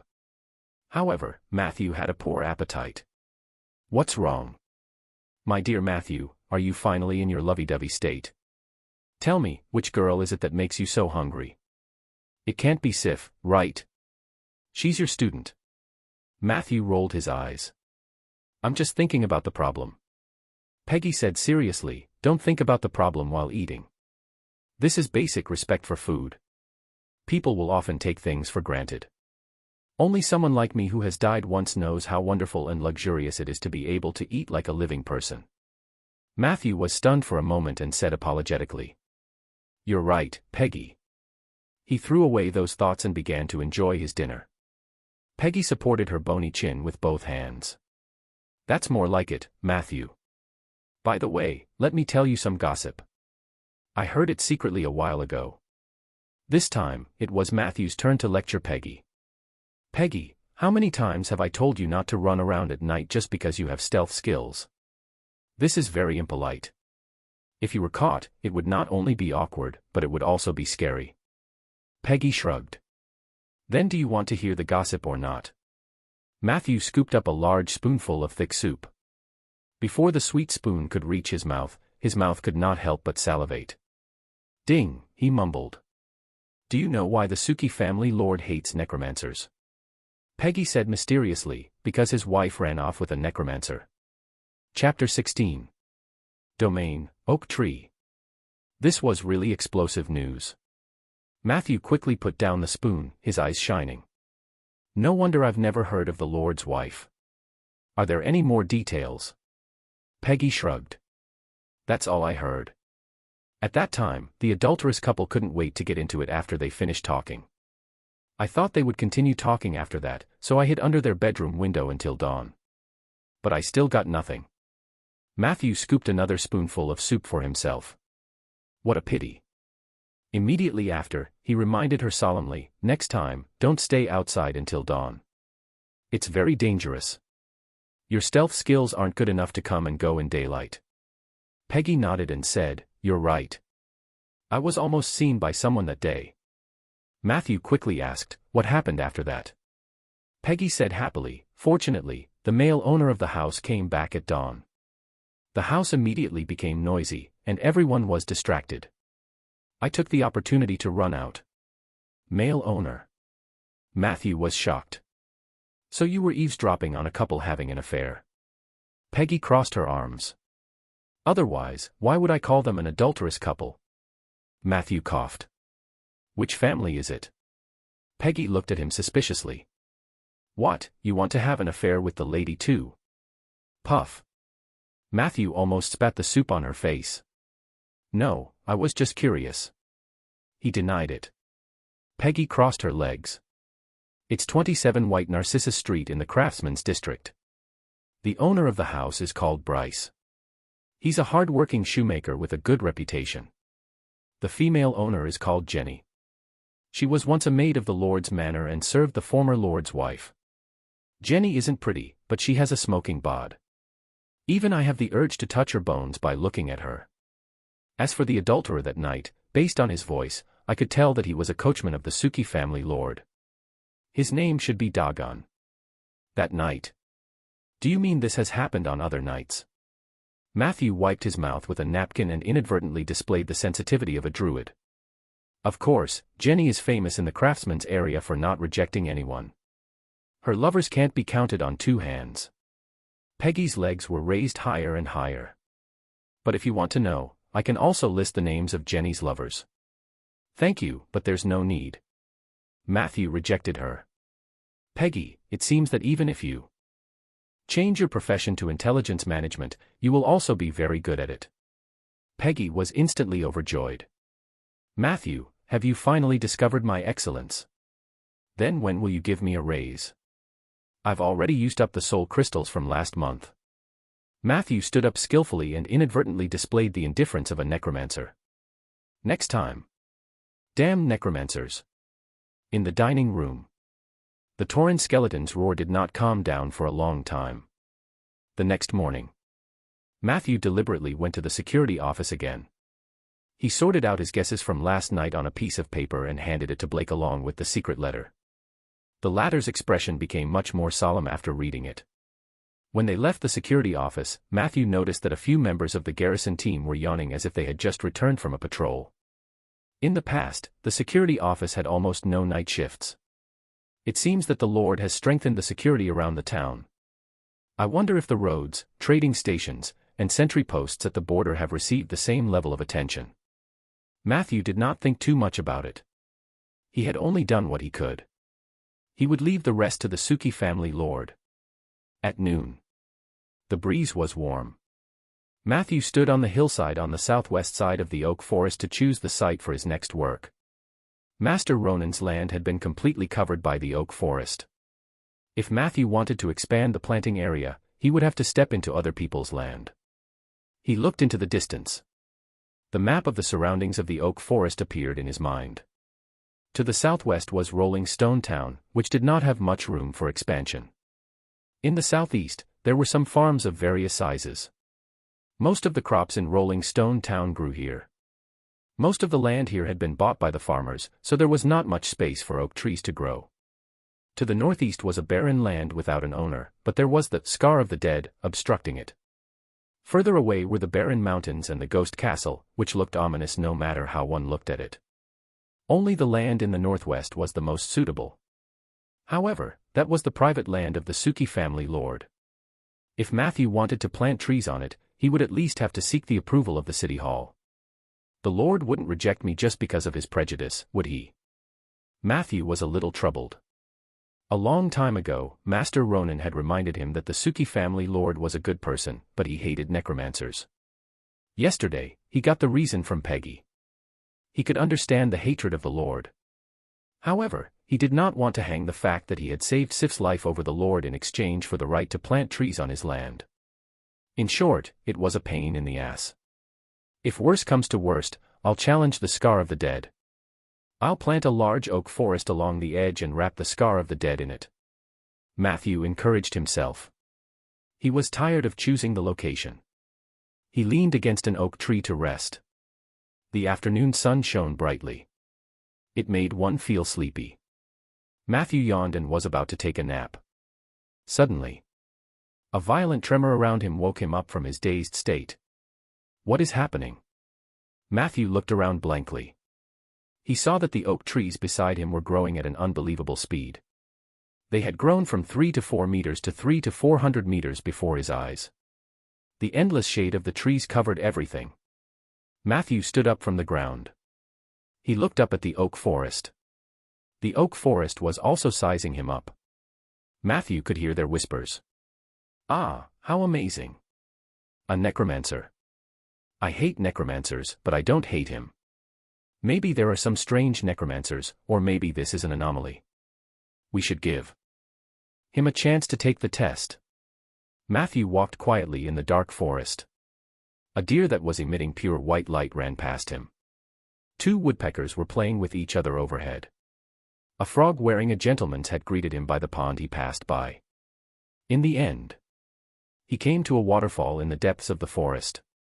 The waterfall went down 10,000 feet. A large number of green light spots flowed up the waterfall. This light spot. Matthew's heart skipped a beat. In the next moment, an eagle-faced man appeared beside him. The latter said in a low voice, "You are not qualified to explore this place yet." After saying this, the scene around Matthew seemed to be rewinding. Whoosh! The green phenomenon disappeared without a trace. Matthew sat under the oak tree in a daze. At the bottom of the mission panel, The green light on the right side of the Taiji symbol had been completely consumed. Hint: you have successfully stepped into the subdomain of nature, oak tree, and have completed a short stay in it. As a reward for stepping into the field, you can choose one of the following 3 abilities. 1. Summon Trent. In a forest that is over 500 years old, you can recruit several Trent companions. 2. Woodpecker Contract. You will obtain shape-shifting form, woodpecker, and gain 3 times the flying speed. 3. Natural Immunity. Your toughness +2. Matthew's eyes lit up. What was there to hesitate about? He directly chose 3. At that moment, Matthew vaguely saw a green light enter his body. He could feel that his physique had become stronger. 1 point of toughness can provide a 20% increase in effect. My immunity in related areas is now 44% stronger than before. Matthew was in a good mood. Although it could not be compared to sword masters and monks, who had more than 10 points of toughness, Matthew was rather stronger already. At least he had taken the first step of stopping a sudden death. Detected that you have fulfilled 2 of the 3 legendary elements, reputation/domain. You have unlocked the legendary path ahead of time. Legendary path, Germinal. Keywords, undying and natural. Domain status, January 6th. Revelation 1, weak body, low mana, poor mind, ignorant soul. The path of legend has actually been opened in you. This may be the mercy of the heavens or, more likely, an error in the laws. You should not have extravagant hopes. Returning to the mediocre path is your only way to save yourself. Revelation 2, life and death, destruction and rebirth don't always seem to conflict. You found an unprecedented path. It doesn't matter if it's muddy or thorny. You should keep at it. Please choose a revelation as the motto of your legendary path. Different revelations mean different legendary paths and different follow-up rewards. Matthew immediately took down Revelation 2. Next. As long as he could continue to explore this path, he would carve out his own legend. After he mastered some legendary abilities, his power would also be stronger than an ordinary necromancer. At this point, Matthew finally understood the meaning of the Tai Chi symbol. It was the embodiment of Matthew's legendary path. The general direction had been decided. His path was marked by the 2 keywords, undying and natural. If the green lights will open the oak domain when full, what about the gray lights? Matthew was looking forward to it. However, at this time, another piece of news flashed before his eyes. You have completed the enlightenment of the oak tree's domain. Current situation of the realm is your first entry to the domain. You have received a permanent status, longevity. Description: your lifespan plus 100 years. You have obtained a temporary status, no pain, no gain. Description: during the duration of the status, you will receive 1 strengthening experience point for every oak tree you plant. Every 10 experience points can be used to strengthen your summoned skeleton soldier once. Duration limit, 30 days. Chapter 17. Late Night Visitor. Is this the power of the heart of nature? Matthew was overjoyed. A short lifespan had always been the greatest pain for humans in their search for the truth. Many wizards would do anything to extend their lifespan.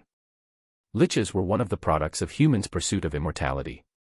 However, if he could extend his lifespan naturally, who would be willing to turn themselves into a cold lich?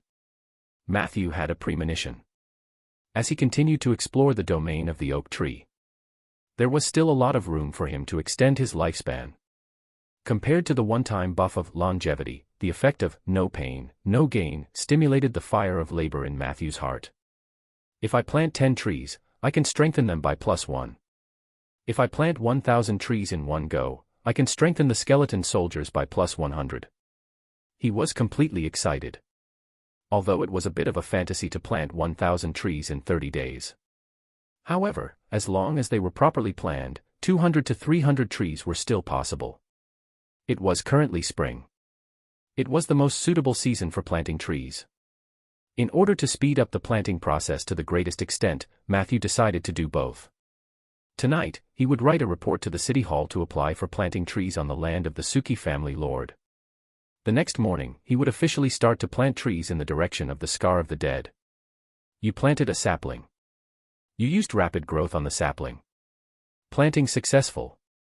Your affinity with nature has increased slightly. You have received 1 strengthening experience point, 10 points accumulated. You have gained 10 XP. Your level cannot be increased, the remaining XP has been accumulated, please level up your profession as soon as possible. The next afternoon, Matthew was resting behind a huge rock. The oak tree that had just been planted was about 40 to 50 meters away. But Matthew couldn't sense any vitality from it. The root cause of this phenomenon was the pitch-black scar on the other side of the rock. The marker stones near the Scar of the Dead are said to have been set up by the Suki family lord with his men. They are all in the territory of Rolling Stone Town. They can indeed prevent ordinary people from entering dangerous places by mistake, provided that the Scar of the Dead does not spread. Matthew wiped his sweat, his eyes very serious. He had been in Rolling Stone Town for less than 3 years, and the Scar of the Dead had spread visibly. 3 years ago. The edge of the Scar of the Dead was more than 10 meters away from the marker stone. And now, the two were almost touching. It was not hard to imagine what the situation would be like in a few years. This was also the reason why he planted the new oak tree further away. He had to leave enough buffer for the Scar of the Dead to spread in the next few years. How tiring. Today's tree planting goal had been achieved. However, it was not easy to reclaim land near the Scar of the Dead. The terrain here was complex, and the land was barren. There were many factors he had to consider. The only consolation was that the Gold Digger Basin had a rich underground water system. As long as the oak tree took root, it would not die of thirst. The trees planted today are a little too sparse. They can't form a group effect, and their ability to resist disasters will also decrease. He inspected the areas that he might be able to set foot in tomorrow. Matthew pondered as he walked back. As the oak forest continued to expand, he needed more and more time to go back and forth between his home and the forest. Usually, it was fine. However, right now, he was racing against time to earn as much buff as he could. He was going to ask someone to build a small wooden house in the oak forest. At least this month. He was planning to hide in the forest and not come out. In the evening. It was almost time to get off work, and the city hall was deserted. Only Ms. Liz's unique loud voice came from one of the offices. You want to plant trees on his lordship's private land? Yes. Matthew politely handed over the application. He was a particular person. As for the various official rules and regulations, as long as they were not particularly annoying, he was happy to abide by them. This application was written with reference to the model documents handled by the City Hall in previous years. He was confident that no one could find any fault with the content and format. As expected, after reading it, Liz raised her eyebrows. Beautiful writing. Thank you. Matthew smiled. I'll help you submit the application. Theoretically, there shouldn't be any problems because this land has always been entrusted to our City Hall by the Lord. There was once a businessman who wanted to contract that place. He wanted to build a small mine there, but his proposal was ultimately rejected by us. At that time, there were already enough mines around Rolling Stone Town. You weren't here at the time. There was thick smoke everywhere. Liz continued, but guess what? The mines were gone overnight. The bosses of the mines lost all their money, and the businessman even came to thank us. I remember he gave Mr. Orman 2 boxes of cider but only 1 for me. Matthew listened quietly. He had heard a lot about the mines in Rolling Stone Town. In many versions of the legend, those mines disappeared overnight. Some people said that the Lord of Rolling Stone Town had offended the Orelves, but Matthew knew that Orelves did not exist at all. Some said that this was a curse from purgatory and that Rolling Stone Town, which had lost its mines, would become poor. But in fact, Rolling Stone Town did not decline because of this. The Suki family lord had established 2 trading posts at the border of his territory, one in the south and one in the north. They took over the trade routes from the southwest and northeast to the hinterland of the Human Kingdom and the Eversong Forest. Business at the trading post boomed, and the economy of Rolling Stone Town also thrived. In recent years, the handicraft industry in the town had developed rapidly, and various small workshops had emerged one after another. There was a faint hint of industrialization. Perhaps it was the Suki family lord's credit, but in Matthew's opinion, the 5-member committee that had been handling various government affairs all year round had also contributed greatly. Ms. Liz was one of them. About Ms. Liz, Matthew didn't know much. In his impression, this woman was harsh and picky, loved gossip, and had a bad reputation in town. However, she also loved her work and was diligent. This could be seen from the fact that the other officials had already gotten off work, and she was still in the office dealing with documents. The most important thing was, she was Blake's mother, the distant cousin of the Suki family's lord, and Sif's aunt. In a sense, Liz represented the will of the Suki family lord in the 5-member committee. This was also the reason why Matthew had specially fined her to post his application.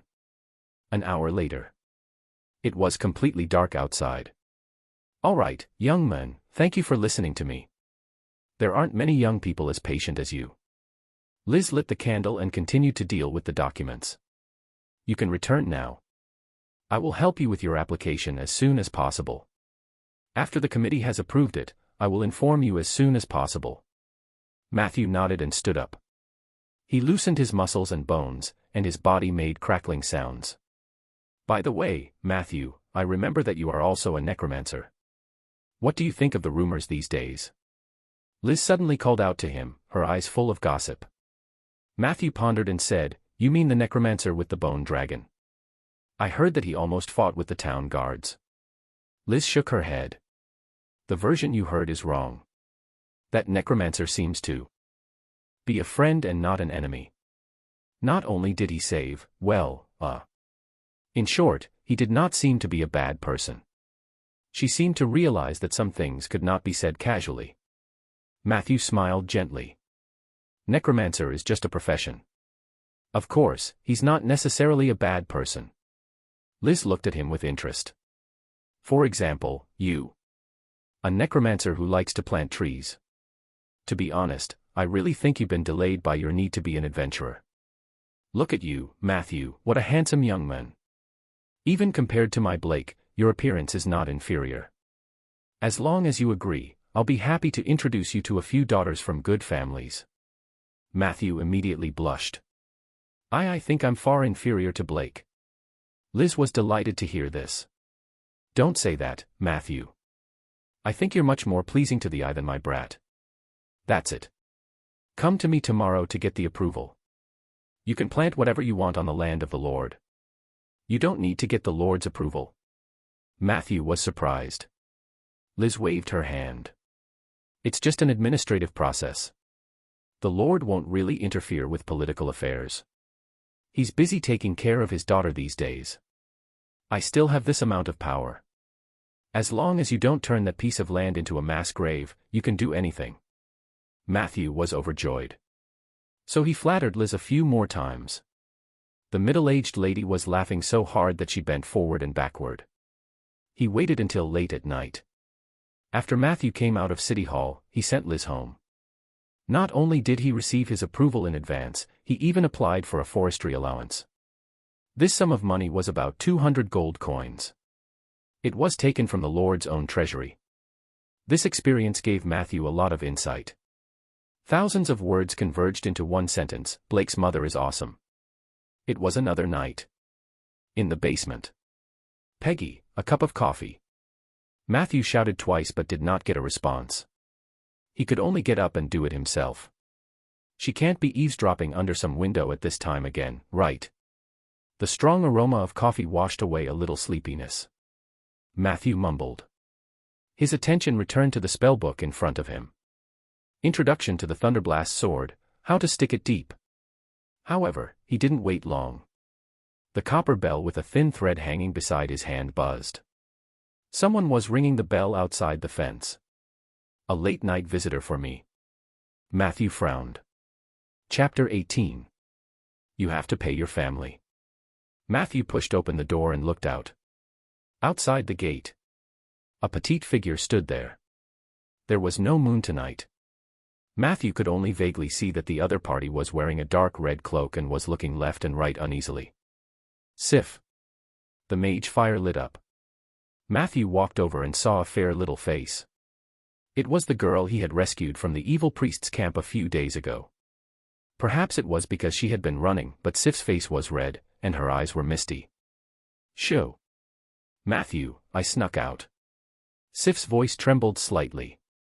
"Ah, is it convenient for you to let me in?" Matthew opened the door. "Of course, but isn't it inappropriate for you to do this?" He was referring to Sif, who had just been kidnapped. Her safety worried many people in the Liege's residence. If she were discovered sneaking out, it would inevitably cause a big problem. "Don't worry. I'm not an insensible, rebellious girl." Sif took off the hood of her cloak as she walked inside. I sneaked out after the maids fell asleep. There was a mirror image of me in the bedroom to cover for me. Moreover, I won't be away for too long. I already feel very sorry for making everyone worry so much last time. Matthew nodded. He led the girl into the living room and sat down. "Do you want coffee or milk?" Peggy was not around, so Matthew could only serve her himself. Sif smiled and said, "Milk. I can't sleep well if I drink coffee at night. I haven't slept well these days." A moment later. The girl held the steaming milk and blew on it gently. Matthew sat silently in front of her. The atmosphere was a little awkward. "Ha, it's so hot." Sif took a sip of milk and stuck out her tongue. "I'm here to thank you, Matthew." Matthew observed the other party without batting an eyelid. Sif put down the milk and said with amusement, "Please, don't tell me you think everyone will believe that story Blake made up. At least I know that my savior isn't some big shot from Bayan City, but it's you." Matthew thought for a moment and asked, "Were you sober at that time?" Sif blushed and nodded. "I was never unconscious. The evil priest had me smell some kind of power. My consciousness was always clear, but I couldn't control my body." At this point, she let out a long breath, and her face revealed a deep look of fear. "To be honest, Matthew, if it weren't for you, I really don't know what would have happened. You saved my life, but I don't know how to thank you. These past few days, they locked me up at home, but I couldn't sleep at all. Every time I closed my eyes, the evil priest's face would appear in front of me. Only when I thought of you would my heart feel a little more at ease." Matthew listened quietly to Sif's confession. Being kidnapped could easily become a person's nightmare. If it were someone with a weak mentality, they would have collapsed long ago. But Sif was obviously different. She only whispered for a while before she put on a youthful smile and said, "I really didn't expect you to be so powerful. If the other girls in the school knew about this, I'm afraid that the number of love letters you'll receive during the spring festival will be doubled." "But I'm a necromancer," Matthew said calmly. "So what if you're a necromancer?" "Bina is an idiot," Sif said excitedly. "She clearly likes you so much, but she was at a loss when she heard that you were once a necromancer. Not every necromancer is a bad guy." Matthew looked at her in surprise. "Bina." Sif subconsciously covered her mouth with half a palm and said embarrassedly under Matthew's gaze, Okay, I admit that I encouraged her to confess to you, but what's wrong with that? She likes you a lot. She has a diary at home, and at least 90% of the content is related to you. She even wrote down the color of your socks in class every day. In my opinion, this is what love looks like. Of course, I'd encourage her to show her feelings before she left. I just didn't expect her to care so much about what the world would have thought about you being a necromancer." What a disappointment. Matthew rubbed his temples. He couldn't comment on the views of teenage girls on love. Hence, he could only change the topic. "So, the others also know that I was the necromancer?" Sif shook her head like a rattle drum. "I didn't tell anyone. Everyone else believed Blake's nonsense, including my father. He's a big idiot." However, before she finished speaking, in the corner of the living room, the copper bell strung on the hemp rope rang again. "Who would come looking for you in the middle of the night?" Sif followed behind Matthew with half a glass of milk. In the next second, her face turned pale. "It's my father." "Oh no, Matthew, where can I hide?" "My lord. What brings you here so late at night?" Matthew asked politely from inside the fence. He did not open the door. Firstly, he was not familiar with this lord. Secondly, his daughter was in his house. He was afraid that he would not be able to explain the situation. "Is this how you treat your guests?" Suki said angrily. Matthew noticed that he was also wearing a dark red cloak. The material was similar to the one Sif was wearing, but the size was obviously much larger. The space behind him was empty, and there were no followers following him. Stop looking, I'm alone. Rieger impatiently urged, let's talk inside. Matthew had no choice but to open the door and lead him into the living room. Coffee or milk? He asked. No need. I won't stay here for too long. Rieger's tone was very stiff. Matthew nodded and naturally sat down opposite him. Listen, Matthew. I hate necromancers the most in my life. But my upbringing doesn't allow me to turn a blind eye to my daughter's savior. Rieger gritted his teeth and said, that's why I'm here to thank you. Thank you for saving my daughter. Matthew spread his hands, but, Blake. Who would believe that nonsense he made up? A necromancer from Bayan City who happened to be passing by. Coincidentally, they had met once. Even a third-rate bard could come up with a better story than that. Matthew rubbed his temples and was a little speechless. Seeing Matthew's flustered expression, Rhaegar's mood seemed to improve a little. Don't blame Blake. I watched that child grow up. He has never been a good liar. However, you can rest assured that there are no more than 5 people in the town who really know the inside story of this matter. Although I don't know why a powerful necromancer like you would hide in my territory, we will keep your secret. Matthew looked straight at Rieger. I'm curious. Even if you can tell that Blake is lying, why are you so sure that it's me? Maybe he really knew some powerful necromancer. Rieger sneered and then said seriously, I saw you the other day. Our Suki family has a certain purgatory bloodline, so we also have some secret abilities. In any case, I can be certain that it is you. Matthew nodded. Actually, he didn't want to keep it a secret. He just wanted to keep a low profile. All right, Matthew, let's cut the crap. You can make a request of me. I'll definitely fulfill it within my ability. Rieger stared at Matthew with an unfriendly gaze. I don't want to owe a necromancer a favor. Matthew thought for a moment and decided to mention that he wanted to plant trees on the land in the northwest. Although Liz had already helped him settle this matter. But Matthew was a very particular person. After all, that piece of land was Rieger's private land. In order to avoid unnecessary disputes, it was better to confirm it with this lord when there was a chance. Just planting trees. Rieger frowned. Matthew looked at him with an open gaze. 1 or 2 bodies might be buried there. A look of deep disgust flashed across Rieger's eyes. As expected of an annoying necromancer. But you did save Sif's life. I'll give you that piece of land. From now on, we're even. Matthew was a little surprised. Without waiting for him to speak, Rieger stood up immediately. Remember, necromancer. I don't owe you anything in the future. Also, I want to give you a piece of advice. Stay away from my daughter. After saying that, he glared at Matthew fiercely and then went out by himself. Bang. He slammed the door shut. The footsteps faded away. After a long time, Sif's little head popped out of the kitchen. She looked at Matthew with a worried expression. Oh no, Matthew, are you really going to stay away from me? Matthew looked at her in amusement. He said it on purpose for you to hear. Don't make things difficult for him. Sif looked surprised. So Matthew led her to the window. Outside the fence, illuminated by the mage fire, the middle-aged man in the dark red cloak was still standing at the door. He's waiting for you. Perhaps he's been secretly protecting you ever since you came back. His eyes were bloodshot.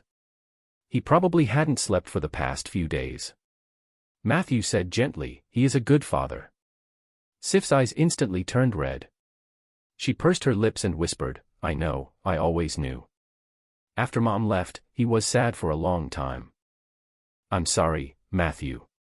He doesn't mean any harm to you. Matthew smiled, indicating that he didn't mind. Sif was silent for a while, then waved her little fists in front of her chest. I'll think of a way to help him undo the knot in his heart. I know my father is a good person, but I don't want to alienate you because of this. Matthew, do you understand what I mean? The girl looked up at Matthew. Her eyelashes trembled slightly, and her eyes were bright. Matthew did not speak. At this moment, a voice came from the kitchen.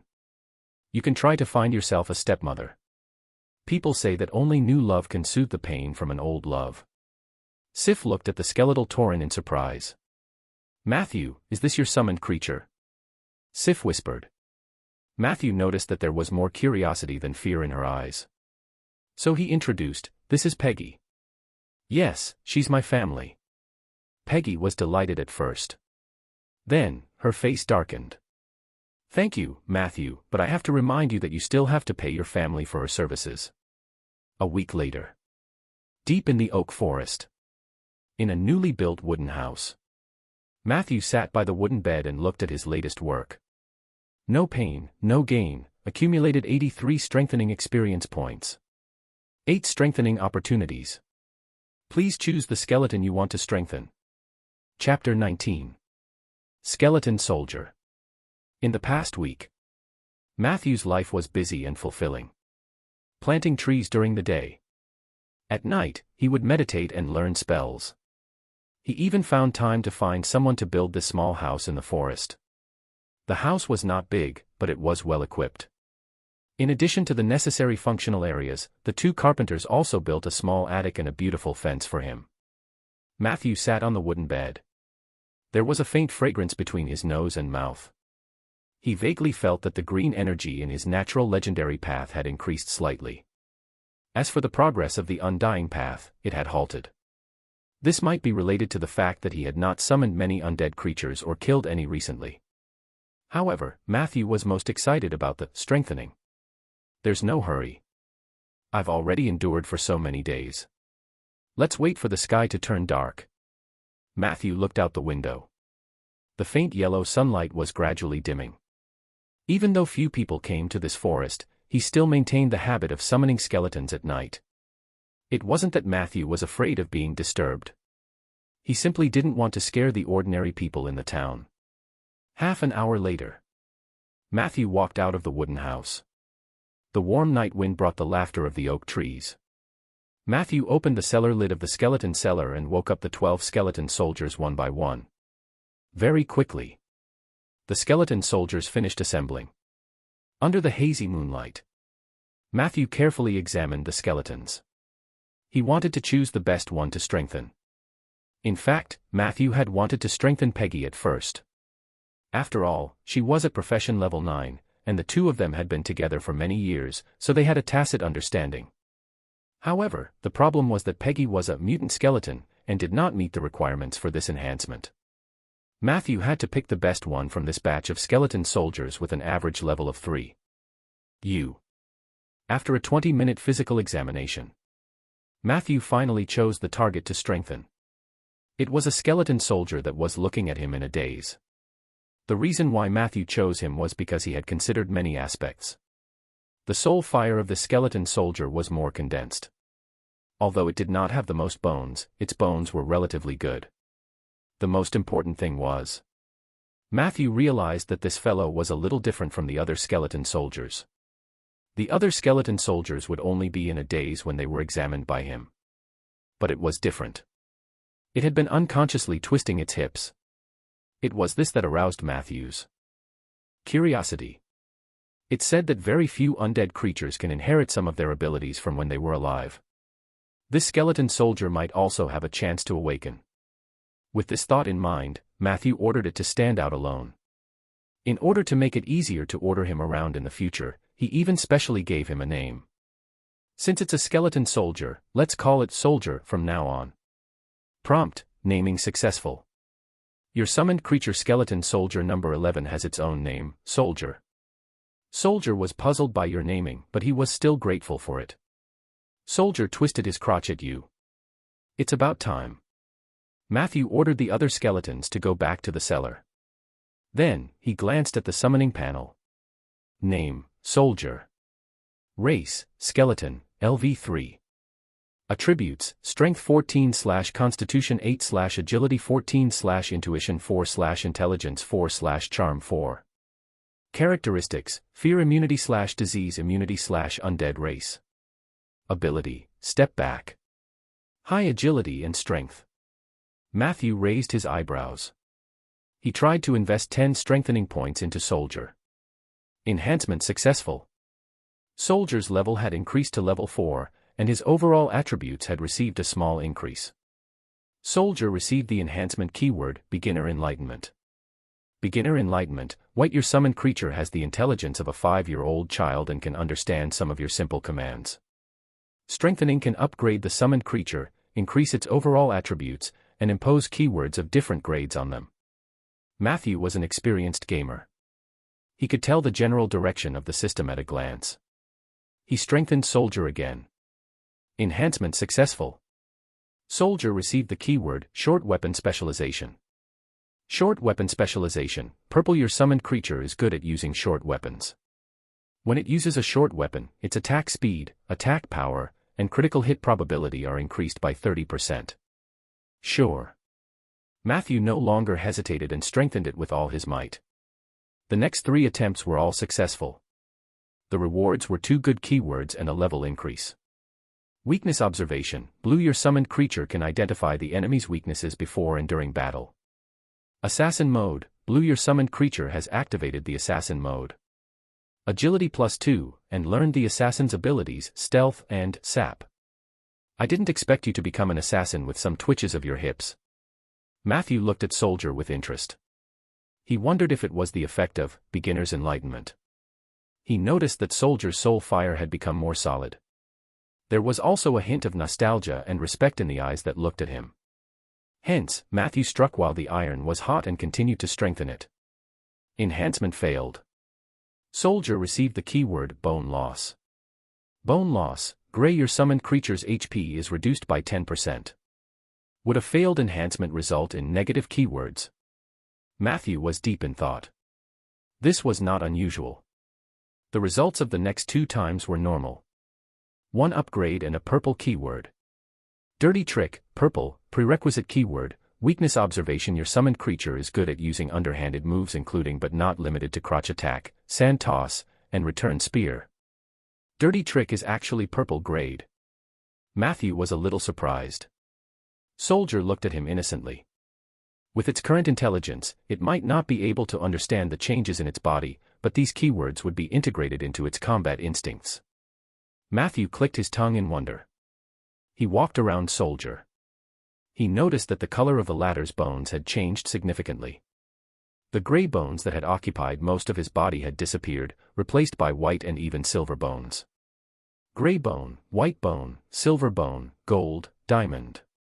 The classification of skeletons flashed through Matthew's mind. Soldier was now a skeleton assassin. Of course, it couldn't be compared to a golden skeleton with extraordinary talent like Peggy. However, it was not to be underestimated. Enhancement successful. Soldier obtained the legendary keyword, Sword Dancer.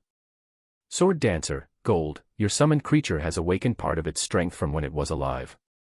Assassin mode has been replaced with the rare profession Blade Dancer mode. Soldier gained new abilities, Blade Dance, Funeral Dance, and Dark Night Cloak. A golden legendary keyword. Matthew's eyes immediately lit up. After this enhancement, Soldier's temperament had obviously changed. The bones on his body flickered with a silver light, and almost in an instant, all of them turned silver white. A pitch-black curtain appeared behind him. Matthew's heart skipped a beat as he ordered, "Put it on." Soldier was stunned for a moment. The curtain automatically covered his body. In the next second, Soldier disappeared without a trace. Your summoned soldier has used Dark Night Cloak. Matthew closed his eyes and activated his blind sense. He could sense that there was an invisible unit near him, but he could not know its exact location. He was clearly right in front of me. Matthew asked Soldier to turn off the Dark Night Cloak. The invisibility effect of this ability was too shocking. After all, Filey's blind sense was supposed to be the nemesis of invisible units. It seems that I have to be careful in the future. Not all invisible units can be detected by blind sense. But now, the more Matthew looked at Soldier, the more satisfied he was.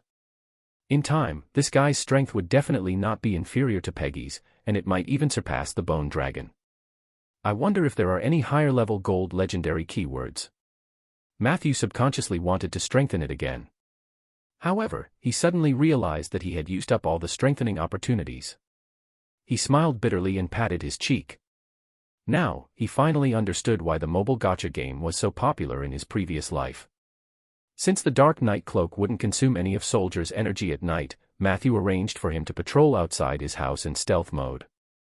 The cabin had just been built, and Matthew still had a lot of arrangements to make. If it were the old rolling stone town, it would be fine. Recently, public security had shown signs of deterioration, so he had to be extra careful. Spell traps were a must. When I go to the market to buy seeds tomorrow, I'll also see if there are any trap-setting scrolls. It's too troublesome to do it myself. Matthew lay on the hard wooden bed and ate a few mouthfuls of bread. He began to miss Peggy's cooking. Why don't I have Soldier guard the next and ask Peggy to come over and accompany me? No, Soldier's intelligence is still too low. He couldn't handle many things as easily as Peggy. Matthew yawned. He forced himself to meditate. For the soul crystals. He could not slack off for a night. Southwest of the oak forest. On the hill. Two figures, one tall and one short, walked over. Boss Dean, it should be nearby. The farm below has been burned to ruins. It must be Heist doing. The tall man's face was fierce. This guy is really rude. He clearly promised Boss that he would meet you on time. In the end, he ran to such a remote place without saying a word. We can't even find a trace of him. Short Dean stared at the trees ahead. Suddenly, his nose twitched. Heist is dead. The tall man was stunned. How is that possible? Could it be that the great mage had made a move? Dean's face was gloomy. Impossible. It's a fact that Ronan is trapped in the astral plane. He can't possibly lay his hands on a small fry like Heist. The tallman thought for a moment and said, "Is that a local lord?" The Suki family was once glorious. Although the current patriarch is a useless guy, I heard that his wife ran away with a necromancer. Dean shook his head slightly. The two of them silently stepped into the oak forest. Heist's corpse is buried here. Dean looked gloomy. Buried in the woods. Who would do such a wicked thing? The tallman looked around. At this moment, he suddenly pointed into the distance and said, "Boss, look. There's a small wooden house over there." Chapter 20. Craftsman Protection Association. Boss, look. There's a small house over there. As he spoke, he was about to walk over. Don't go over there, Mobley. Dean suddenly shouted at the tallman to stop his rash action. Follow me immediately. Dean said as he quickly retreated out of the forest. Mobley didn't understand, but he still followed Dean obediently. They continued until they completely left the forest. Mobley couldn't help but ask, why should we retreat? If it were up to me, we should set fire to this place. I can feel that this place is full of vitality. If this fire is strong enough, we might be able to advance a lot on the path of legend. Dean was also moved. But very quickly. He shook his head. I've told you and the others in the Brotherhood many times. The most important quality of an arsonist is restraint. It is easy to surrender to the burning desire, but we need to restrain it. Look closely at this forest. It's obviously newly cultivated. And that hut. I just sensed the scent of a domain in the forest. This meant that there was at least a powerful druid nearby, and Heist was probably killed by him. Before I know his level, I don't want to fight a high-level druid in his domain. Mobley scratched the back of his head and said disapprovingly, but I've never heard of any powerful druids in Rolling Stone Town.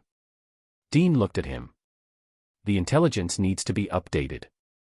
We'll stay outside tonight and enter the city tomorrow to collect intelligence. After making sufficient preparations, we'll formulate a plan and then take action. Do you understand? Mobley said resentfully, all right. You're the boss. I'll listen to you. The two of them went around the oak forest. They gradually disappeared into the night. At the edge of the forest, Matthew's figure quietly appeared. On his shoulder, an oak tree fairy was chattering about something. These two people are not good people. It was very likely that they were Heist's accomplices, members of the Silver Frost Brotherhood. Matthew glanced at the mission panel. The progress of the maintenance mission was not updated. However, he did not let his guard down. In his opinion, the system was not omnipotent. Perhaps only after he had collected enough information would the mission progress be updated. In comparison, he was more willing to trust his intuition. Did you remember what those two looked like? Matthew asked the fairy on his shoulder. The latter revealed a smug expression, then rubbed Matthew's earlobe hard, revealing an extremely enjoyable expression. The next day. Security Bureau. Pa. Two lifelike portraits were placed on Blake's desk. Blake was still eating breakfast. When he saw Matthew, he wiped the breadcrumbs off his beard and hurriedly asked, "Is there something wrong with these two?" Matthew nodded. "They might be related to the farm fire." Blake stared at the portrait. "I understand. I'll mobilize people to follow them secretly. If there's really something wrong with them, I'll take them down. But today is the first day of the spring festival market. There are many people in the town, so I have to prioritize the safety of the people." Matthew expressed his understanding. He was not worried that Blake would not be a match for the two of them. The captain of the garrison team was already a peak Tier 3 warrior at a young age. It would not be difficult for him to fight Heise alone. Moreover, he had many members with excellent weapons and complete equipment. It was common knowledge that if no magic professions were involved, in a situation where warriors were fighting each other, it would always be an irrefutable fact that the party with more people and better equipment would win. Although Rolling Stone Town was a poor and remote place, it never lacked elite warriors. After all, the Suki family lord was a level 4 warrior himself. The only thing lacking here was spellcasters. "These two paintings are not bad. Can you introduce the artist to me?" Blake said as he looked at the two portraits. Matthew couldn't help but tease. Oak fairies are probably the most picky creatures in the world when it comes to appearance, and their princess has the strictest eye. They prefer handsome young men. As for you, Blake, you look at least 40 years old. Unless you shave your beard, they might not even want to see you. Blake was instantly displeased. "Hey, don't talk nonsense, okay? When I went out this morning, my mother even praised me for being very energetic. And what's wrong with my beard? Don't you think it makes me look manly? As for my age, I'm only 24 years old this year. The same age as you, Matthew." Matthew shrugged. "Say hello to Ms. Liz for me." He then left the security office. Trade area. Farm Produce Street. Today was the opening day of the Spring Festival Market. The residents of the farms and villages around Rolling Stone Town had gathered here. The streets were crowded with people. Matthew squeezed through an ox cart full of white radishes and lettuce leaves. He arrived at a corner of the market. Under the shack, a young man with long hair was glancing at the waists of the people passing by with flickering eyes. "Jeff! Stop looking. No one can save you if you steal again." Matthew slapped him on the shoulder. Jeff was shocked. "Matthew, is that you?" I don't intend to steal anything. I'm just looking." Chapter 21. Craftsman Protection Association. He explained. Seeing that Matthew did not have the intention to argue with him, he heaved a sigh of relief. "It's still an oak seed, isn't it?" "That's right, growth green liquid is out of stock. The druid from before is missing, and I haven't found a new source of stock for it." Jeff was a traveling merchant. He wandered between Rolling Stone Town and Guardian Highland, selling the specialties of both places for a living. The price of his goods was fair, but his hands and feet were not clean. He was caught stealing several times. The last time he was arrested, he should have been sentenced. It was Matthew who found Blake to help him. At that time, Jeff was so grateful that he expressed that he would never steal again. However, Matthew did not trust him. If it were not for the fact that there were very few merchants coming and going to the Guardian Highlands, and the oak seeds he needed were only available to the druids there, he would not have interceded for him. As usual, he picked up 2 small bags of seeds. Matthew flipped through it and frowned. "The quality of these seeds isn't very good." "Is that so?" "No way." Jeff was a little nervous. "I told them that I wanted the best seed. The fat man told me that this was from the Druid Church and that the quality was definitely excellent." Damn it, I knew that humans' words couldn't be trusted. Matthew shook his head. He had already stepped into the oak tree domain, so he could naturally sense it clearly. These seeds were full of vitality on the surface. However, its interior seemed to have been violently destroyed by a force. Less than 1/10 of the seedlings would sprout. The quality of the seeds was on a completely different level from the ones Jeff had provided previously. You bought it from a human merchant in the Guardian Highlands? Matthew pondered. Yes, I just told you. The druid from before is missing. There seems to be some trouble in the forest over there. Matthew, don't tell me you don't want this batch of goods. Then I might really have to go back to my old job. Jeff said with a long face. Matthew glanced at him rudely. Suit yourself, but no one will care about you if you get caught next time. Even so, Matthew still accepted the goods at a price 20% lower than the market price. After all, no one in Rolling Stone Town would buy oak seeds except him. This was the first time that Jeff had made a mistake. The next time you go to buy seeds, you must find the local druids. The humans there are no different from us. It's too common to pass off inferior ones as good ones. Matthew warned after the deal was over. I understand. Unfortunately, I can't tell the quality of the seeds. But there's news about the book called Germination, Jeff said regretfully. If you need it, I'll buy that spell book directly next time. Matthew nodded. The druid's germination spell could speed up the sprouting of seeds. Mastering this spell would greatly increase the efficiency of planting trees. After all, the steps of planting trees were closely linked. If one segment were affected, the overall efficiency would drop. Oh, right. Matthew was about to leave, but he suddenly remembered Jeff's dark history, so he asked, do you know how to pick locks? Yes, but I haven't done it for a long time. Jeff replied. Can you open this lock? Matthew handed over the psalm. Jeff took the spell book, knocked on the steel lock, listened for a while, and then shook his head. I'm afraid not. This is a compound lock. I definitely can't open it with my skills. But I can find an axe to help you split it. Axe? What a joke. In that case, the spells recorded in the book would most likely be destroyed. No thanks. Matthew calmly put away the spellbook. Jeff looked at the silver book reluctantly. Why don't you try the Craftsman Protection Association? They also have locksmiths there. Craftsman Protection Association. Matthew knew that there was such an existence in Rolling Stone Town, but he was not familiar with it. His wooden house was built by someone recommended by Blake, so he did not put too much effort into it. Yes, an organization led by Mr. Richard. It is said to protect the legitimate rights and interests of craftsmen.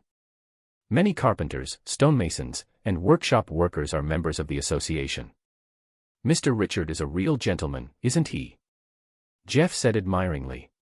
He was one of the few members of the committee of 5 who was willing to do practical things, and the craftsmen loved him. The association building is north of the craftsman area. You should know the way, right? He thanked Jeff for his suggestion. Matthew struggled through a pile of tomatoes, spinach, and pig manure. In the market, there seemed to be more and more people. The Craftsman Protection Association's building was deserted, forming a sharp contrast with the trade area. Matthew followed the receptionist to the locksmith's office on the second floor. The door was open. Dong dong dong. He knocked on the door and looked inside. There was only a man in his 30s in the office. The man was dressed like a gentleman, sitting upright and reading a thick book. Mr. Richard. Matthew was a little surprised. I thought this was where the locksmiths gathered. Richard put down the book and joked, so, is it not Mr. Matthew? The man who is only one step away from becoming an outstanding citizen. Please come in. You're right. This is indeed the locksmith's room, but they're all at the trade area now. It's the spring festival, you know. Matthew nodded slightly. He was about to leave. Do you need someone to unlock something? Richard suddenly asked. Matthew nodded. What kind of lock is it? Household or? Richard asked hesitantly. Matthew simply took out the defensive psalm. The compound lock of a magic book. Richard's eyes were very vicious. Hey, did you accidentally lose the key? Matthew said frankly, "It's not that complicated. It's just that I'm its new owner." Richard nodded thoughtfully. Then, he maintained this position for a long time. Matthew was a little puzzled. After a long time. Then, he stammered. Bring it over. I'll help you open it." Matthew handed the book over without hesitation. Richard had a good reputation in the town, so he wasn't worried that Richard would steal his spell book. However, the other party's behavior was indeed a little strange. Could it be that he's an amateur in the art of lockpicking, but he's not skilled enough and is afraid that I'll blame him if he breaks it? Matthew thought. Richard's fingertips had just touched the steel lock of the defensive psalm. However, he heard a "pa" sound. The lock actually opened automatically. In the office. It was quiet. "What? Your lock was originally unlocked. You sure are careless, Mr. Matthew," Richard said with a smile. Matthew stared at him silently. Half a minute later. "Maybe it was just luck. It seems to have opened by itself." A trace of regret flashed in Richard's eyes.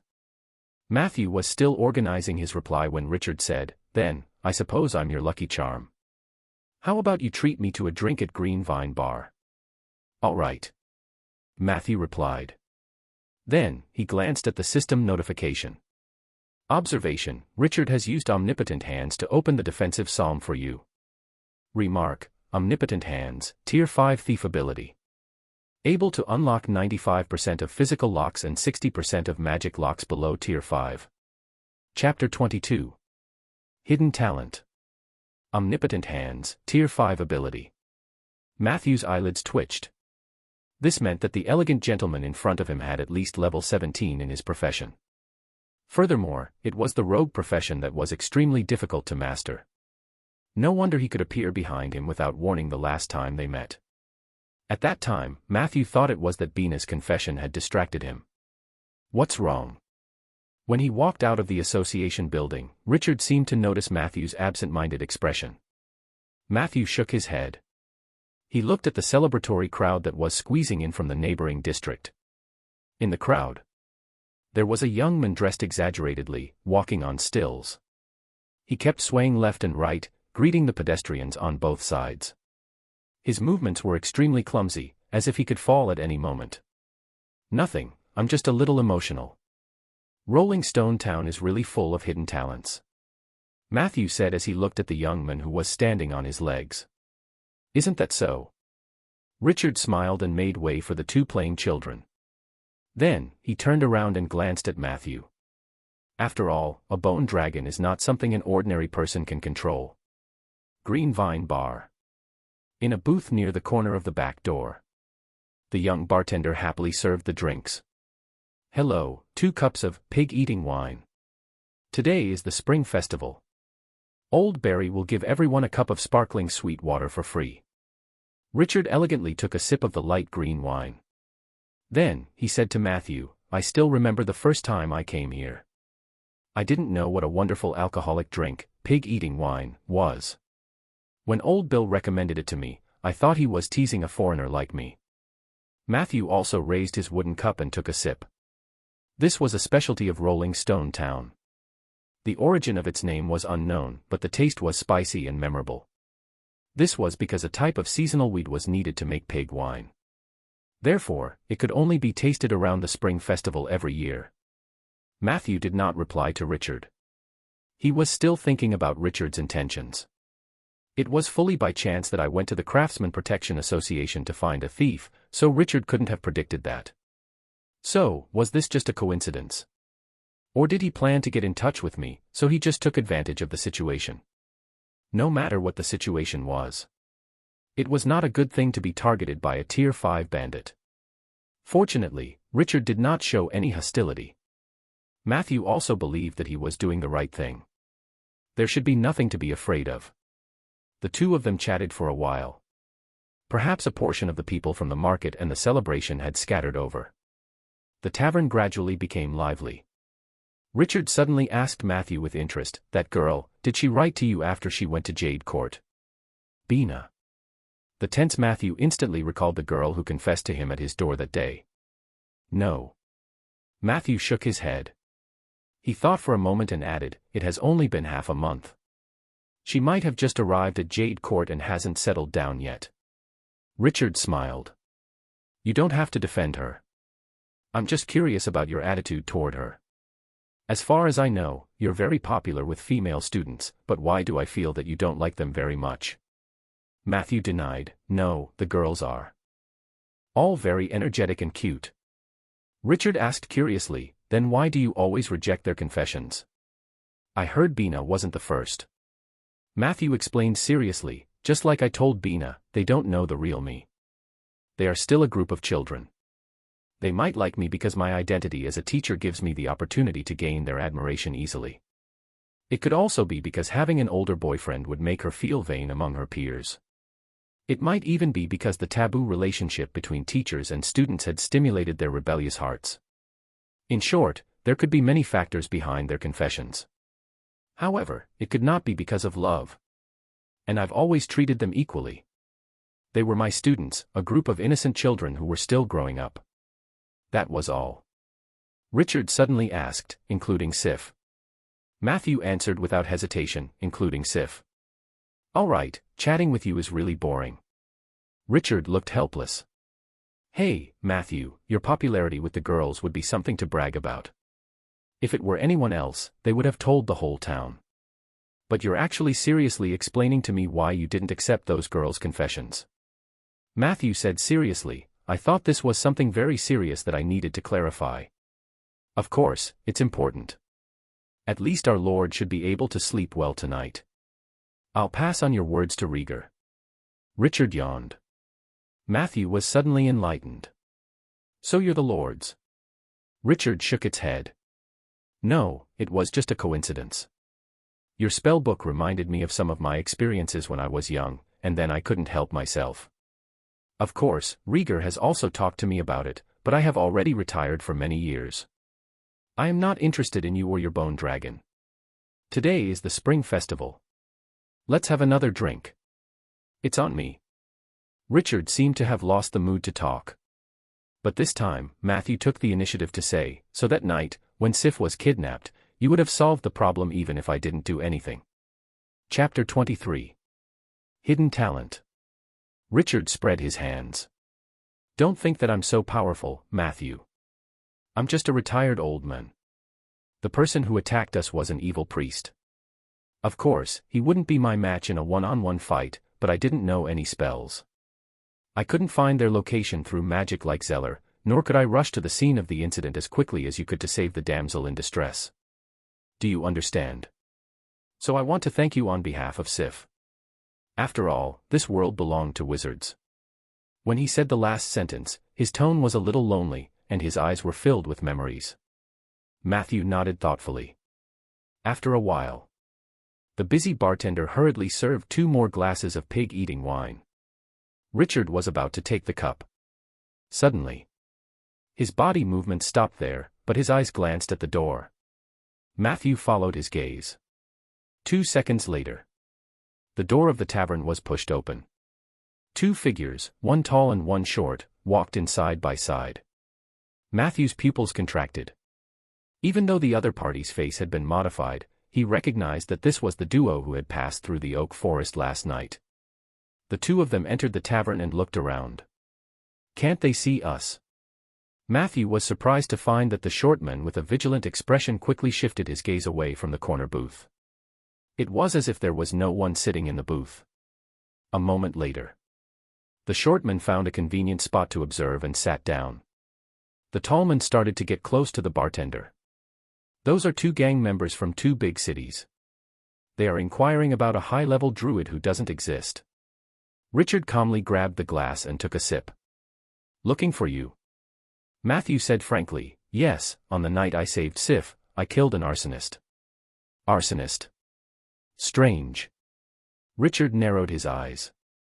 "These maggots that live in the sewers of the city actually left their territory," Matthew said. "They might have been bewitched by the Order of Calamity." Richard thought for a moment. The Order of Calamity? Never heard of it. Matthew shrugged. Could it be an evil organization that has emerged in recent years? Other than that, I know that they seem to be members of the Silver Frost Brotherhood. Richard nodded and said, I know about that. The Silver Frost Brotherhood is a criminal organization active in Eastern countries. They have mastered the arsonist profession, and among the higher-ups of the organization, there is even a notorious, legendary profession called Red Letter Hunter. Matthew's heart skipped a beat. Is this organization very famous? Richard answered, it's a little notorious. Most of the members of this organization are wanted in major cities, including Jilu City, Bayan City, Guardian Highland, and Jade Court. Jade Court, in particular, placed a high bounty on the members of the Silver Frost Brotherhood because of a murder that targeted a wood elf village many years ago. Matthew suggested, I'm sure our Lord would want to capture these hooligans from Silver Frost Brotherhood. It's the spring festival today. Letting them come and go freely in the crowd will probably pose a hidden danger to public security. Do you want to take action? He knew that it was unlikely. However, he also wanted to see the actual combat situation of a high-level bandit. As expected, Richard shook his head and said, I'm retired. I'm only a civilian now. Moreover, the people who will deal with them are on their way.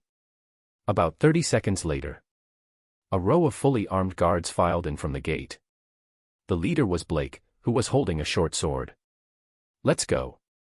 As soon as the soldiers entered the door, the short Dean jumped up from the stool. Bang bang bang.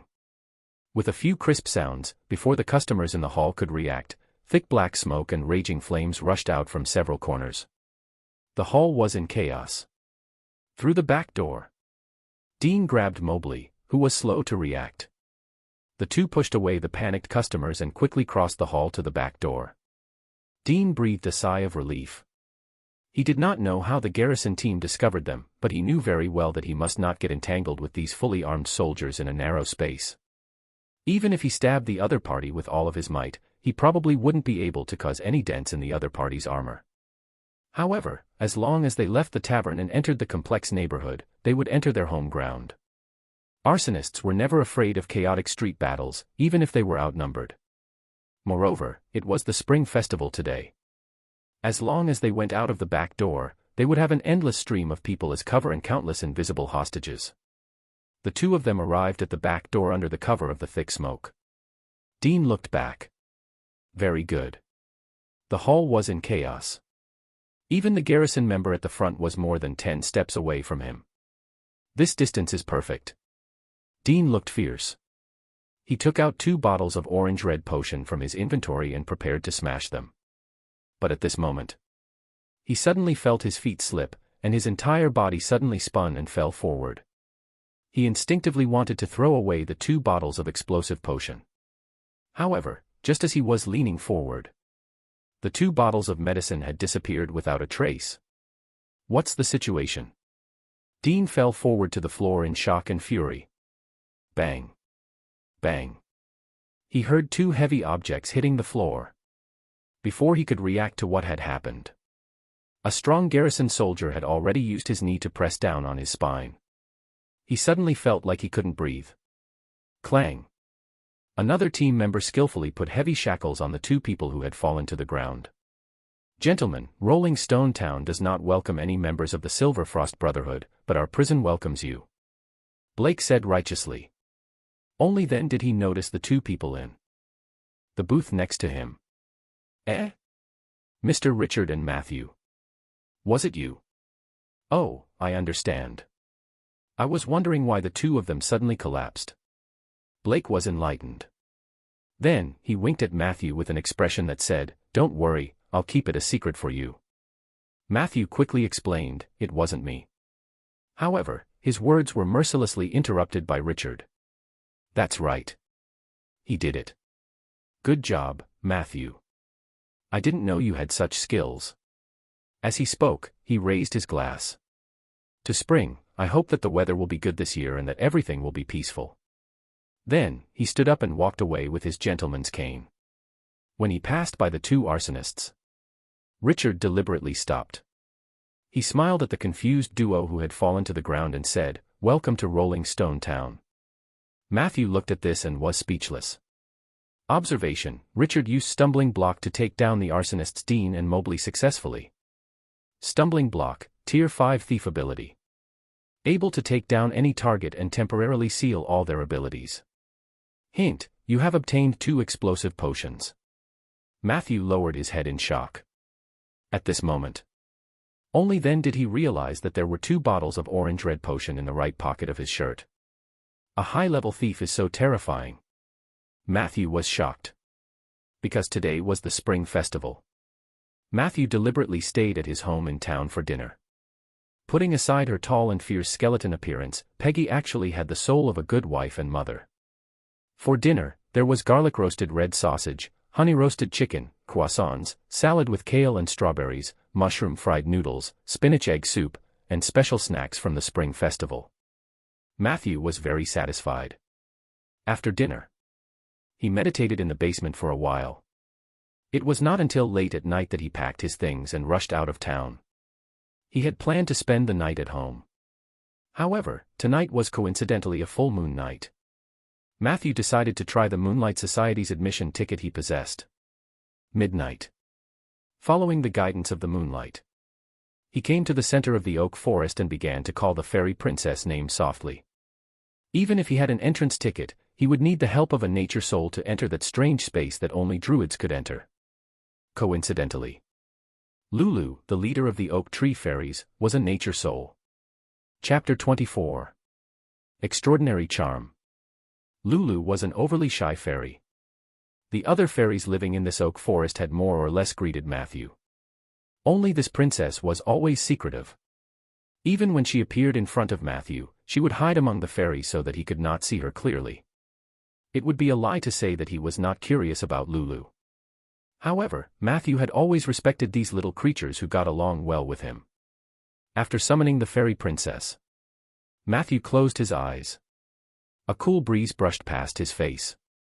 There was a moment. Matthew vaguely felt that a fairy had stopped on his nose and was boldly walking up and down. This feeling quickly disappeared. Matthew thought that it was his imagination. He did not think that it was the fairy princess teasing him. After all, she was too shy. "I am here." A thin and weak voice drifted over from afar.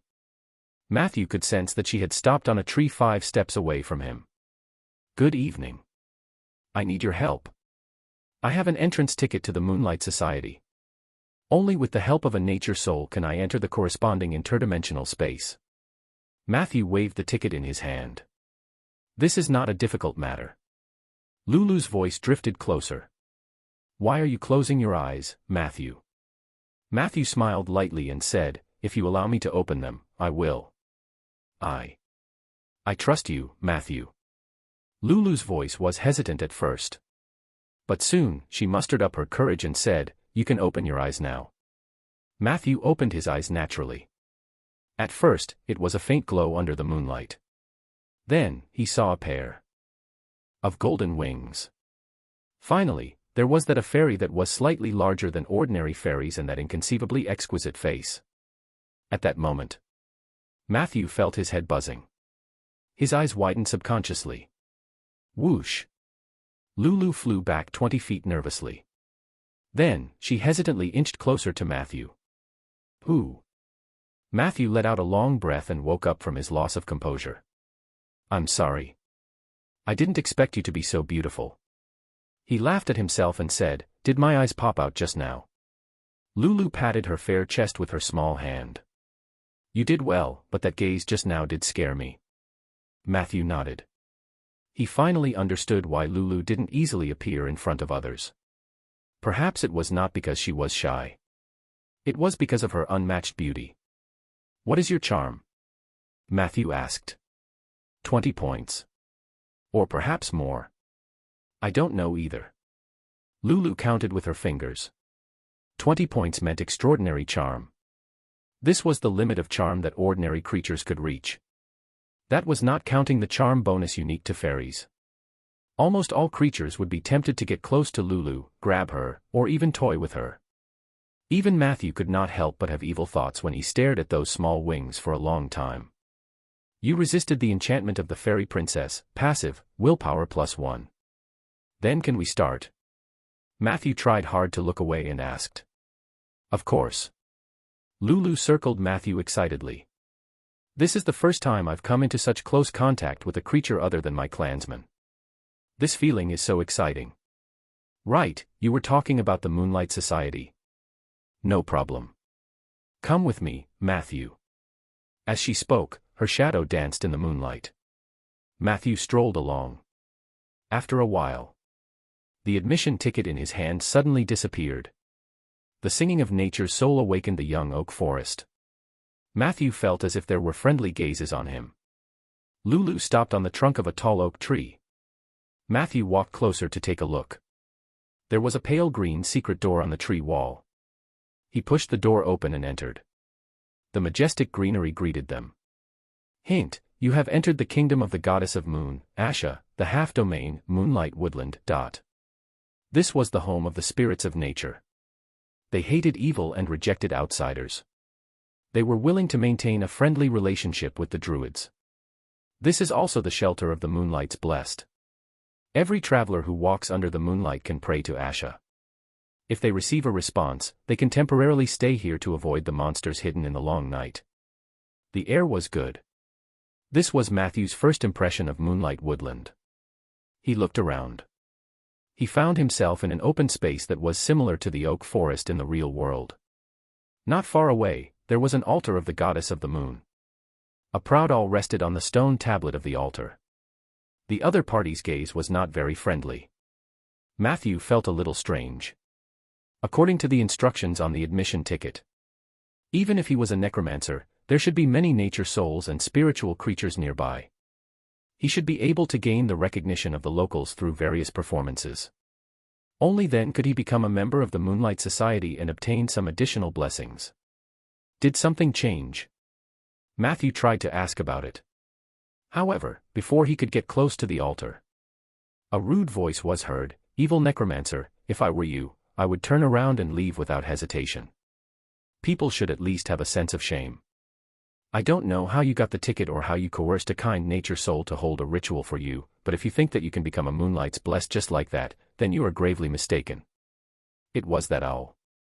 Its voice was like a little girl's voice. Matthew explained, "I am indeed a necromancer, but I am not a bad person." The owl flapped its wings, and its voice became sharper. "Bad people never say. They are bad people. Get out of here, necromancer. I hate you." Matthew frowned. He had expected that the old-fashioned and conservative nature soul would have a bad attitude toward him because of his profession. However, he didn't expect that the owl wouldn't even give him a chance to explain. "Miss Owl." He held his breath and patiently tried to persuade the other party. "I think I've done things fairly and honestly. Wouldn't it be unfair if I were to be rejected just because of my profession?" The owl flew up with a plop. "Don't call me Miss Owl. I have a name. My name is Ella. Ella wouldn't trust a necromancer. Please leave immediately." As she spoke, she flew to Matthew's head, pretending to pounce on him. "All right then." Matthew shrugged helplessly. Fortunately, he was already mentally prepared. The natives of the Moonlight Woodland were different from the newly ascended nature souls like Lulu. Although they still looked like small animals, they might have lived there for hundreds or thousands of years. The passage of time had made their thinking more stubborn.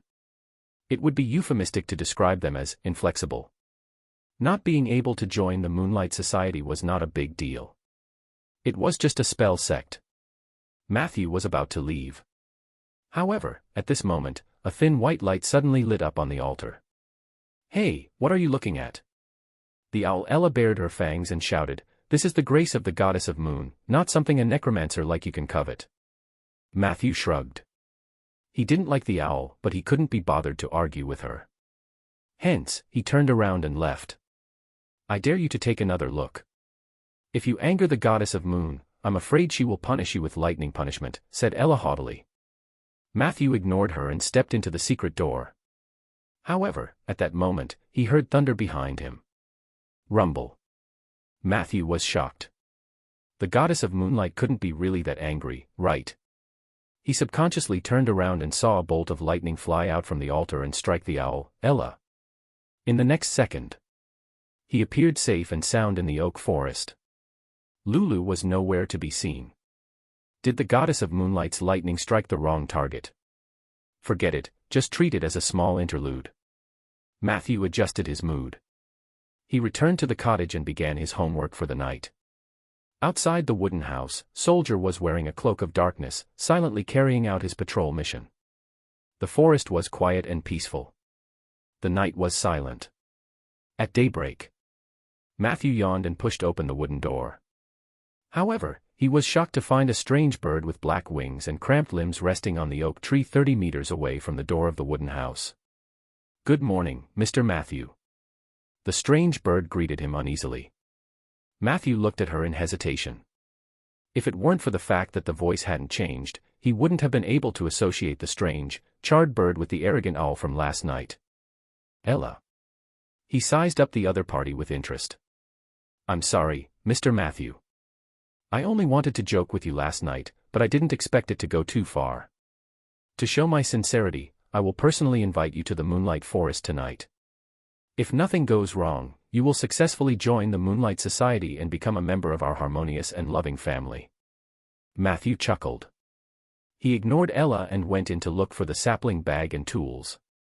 Then, he walked towards the pit he had chosen 2 days ago. "Mr. Matthew, Mr. Matthew." Ella hurriedly followed him up. "I'm busy, Miss Owl." Matthew waved the shovel and said, "I didn't think you were joking yesterday, and I didn't feel the sincerity of your apology today, so I don't think I should join the Moonlight Society." He started digging. The flying mud scared Ella so much that she screamed and flew away. But not long after, she flew back eagerly. "I apologize to you, Mr. Matthew. I know I was wrong. It was my ignorance that blocked my vision. I thought that necromancers were all bad people, but that's clearly not the case." Are you planting trees?" "Wow, what a great feat. You are the kindest necromancer I have ever seen." "Mr. Matthew, it was all my fault last night. I thought you were a necromancer who had mastered the nature domain, and I felt disgusted. However, I thought it through later. I believe you are actually a druid who has mastered the domain of necromancy. Isn't that much more pleasing? I can feel the natural affinity from you. How refreshing. Wow, Mr. Matthew, are you even so handsome when you wipe your sweat?" Ella tried to please Matthew. Matthew did not speak. He was just minding his own business. He worked from morning to dusk. In the evening, Matthew returned to the wooden house. A strange fluctuation surged in his heart. Your ability, nature's gift, is in effect. You have gained new abilities: heat resistance, tenacity, and sprint. Heat resistance: you become extremely insensitive to high temperatures and possess extremely strong fire and heat resistance. Tenacity: you have a stronger physique than ordinary people, constitution +1, toughness +1. Sprint: you possess extremely strong sprinting abilities, especially in the chaotic streets of urban areas. You can burst out with twice the usual speed. Chapter 25. Moonwalker. Thank you, Mother Nature. Matthew placed one hand on his chest and saluted in the direction where he buried Heiss. The 3 new abilities obviously came from the arsonist. And they were all very practical. Heat resistance can reduce fire damage. Sprint made up for some of the mobility. And the constitution and toughness provided by tenacity were what Matthew dreamed of. Matthew remembered how Heiss managed to run hundreds of meters after being stabbed in the back that day. This arsonist clearly had more than one ability that could increase his toughness. Matthew was already content to get one. At present, it seems that nature's gift has no negative effects. From my senses, I've figured out that one oak tree corresponds to one burial. Matthew's mind started to work. Although he did not intend to turn the oak forest into a new cemetery, if he encountered a suitable corpse in the future, he would definitely not let it go. The only regrettable thing was, choosing nature's gift was equivalent to giving up the body of an undead creature. In a sense, Matthew sensed that this ability seemed to be trying to lead him to the right path. Even though the method was somewhat strange. In the next few days, Matthew planted the trees diligently. And Ella followed suit. She looked at Matthew every day, hoping that he would change his mind. However, Matthew chose to ignore her. Even when she got too close, Soldier would suddenly jump out from a corner and stab her. This scared Ella so much that she flew all over the branches. Of course, Soldier had no intention of hurting her. He had only used Ella as a target to practice sneak attacks under Matthew's instructions. Every time he attacked, he would immediately activate the dark night cloak and disappear. This made Ella feel worried, and she did not dare to approach the ground. However, no matter how Matthew threatened Ella, the owl did not leave. She tried her best to follow Matthew, trying to seize every opportunity to persuade him to join the Moonlight Society. Unfortunately, times have changed. Until the night 6 days later. Matthew finally found Ella and expressed his willingness to give her a chance, but only if Ella told the truth. "Why did you leave the Moonlight Forest to find me? I want to hear the truth." Matthew examined Ella's eyes. The latter retracted her feathers and shrank back. "This is the will of the goddess of moonlight. That day, I chased you away, but I was punished by the goddess like never before. She struck me with lightning 100 times and then drove me out of the Moonlight Forest. I have to bring you back. If I can't complete this mission within a month, my spirituality will be stripped away, and I will be banished forever. I will become a muddle-headed beast. Please, Matthew, I really know my mistake. For the sake of the goddess, please join the Moonlight Society." Ella begged. Matthew was deep in thought. It's really related to the goddess of the moonlight. She actually paid attention to me. Wasn't it said that after the ascension of the Heavenly Family Palace, the connection between the heaven realm and the material realm had become very weak?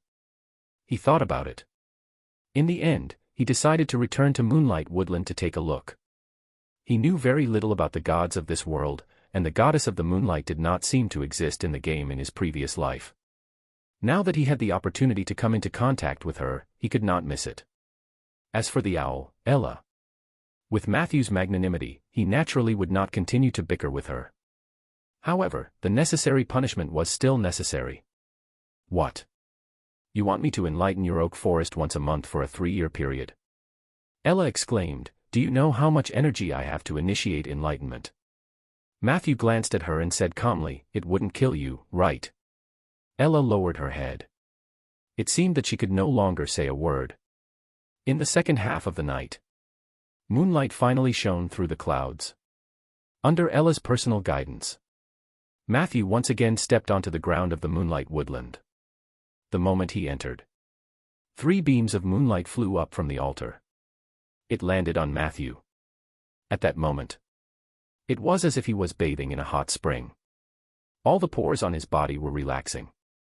Hint: you have received the blessing of the goddess of moonlight, Moonwalker. Moonwalker, when you walk under the moonlight, your intelligence and intuition increase by 1 point. You have received the blessing of the goddess of moonlight, the Forest Guardian. Forest Guardian, you have a full amount of reputation and legendary points in the Moonlight Woodland. You will be able to go anywhere you want. You also have the ability to enter the Moonlight Woodland under the moonlight. You have successfully joined the Moonlight Society. Under the moonlight, your shape-shifting becomes a quick-cast spell. All attributes of shape-shifting +1. Wow. Matthew was amazed. This series of blessings came so suddenly.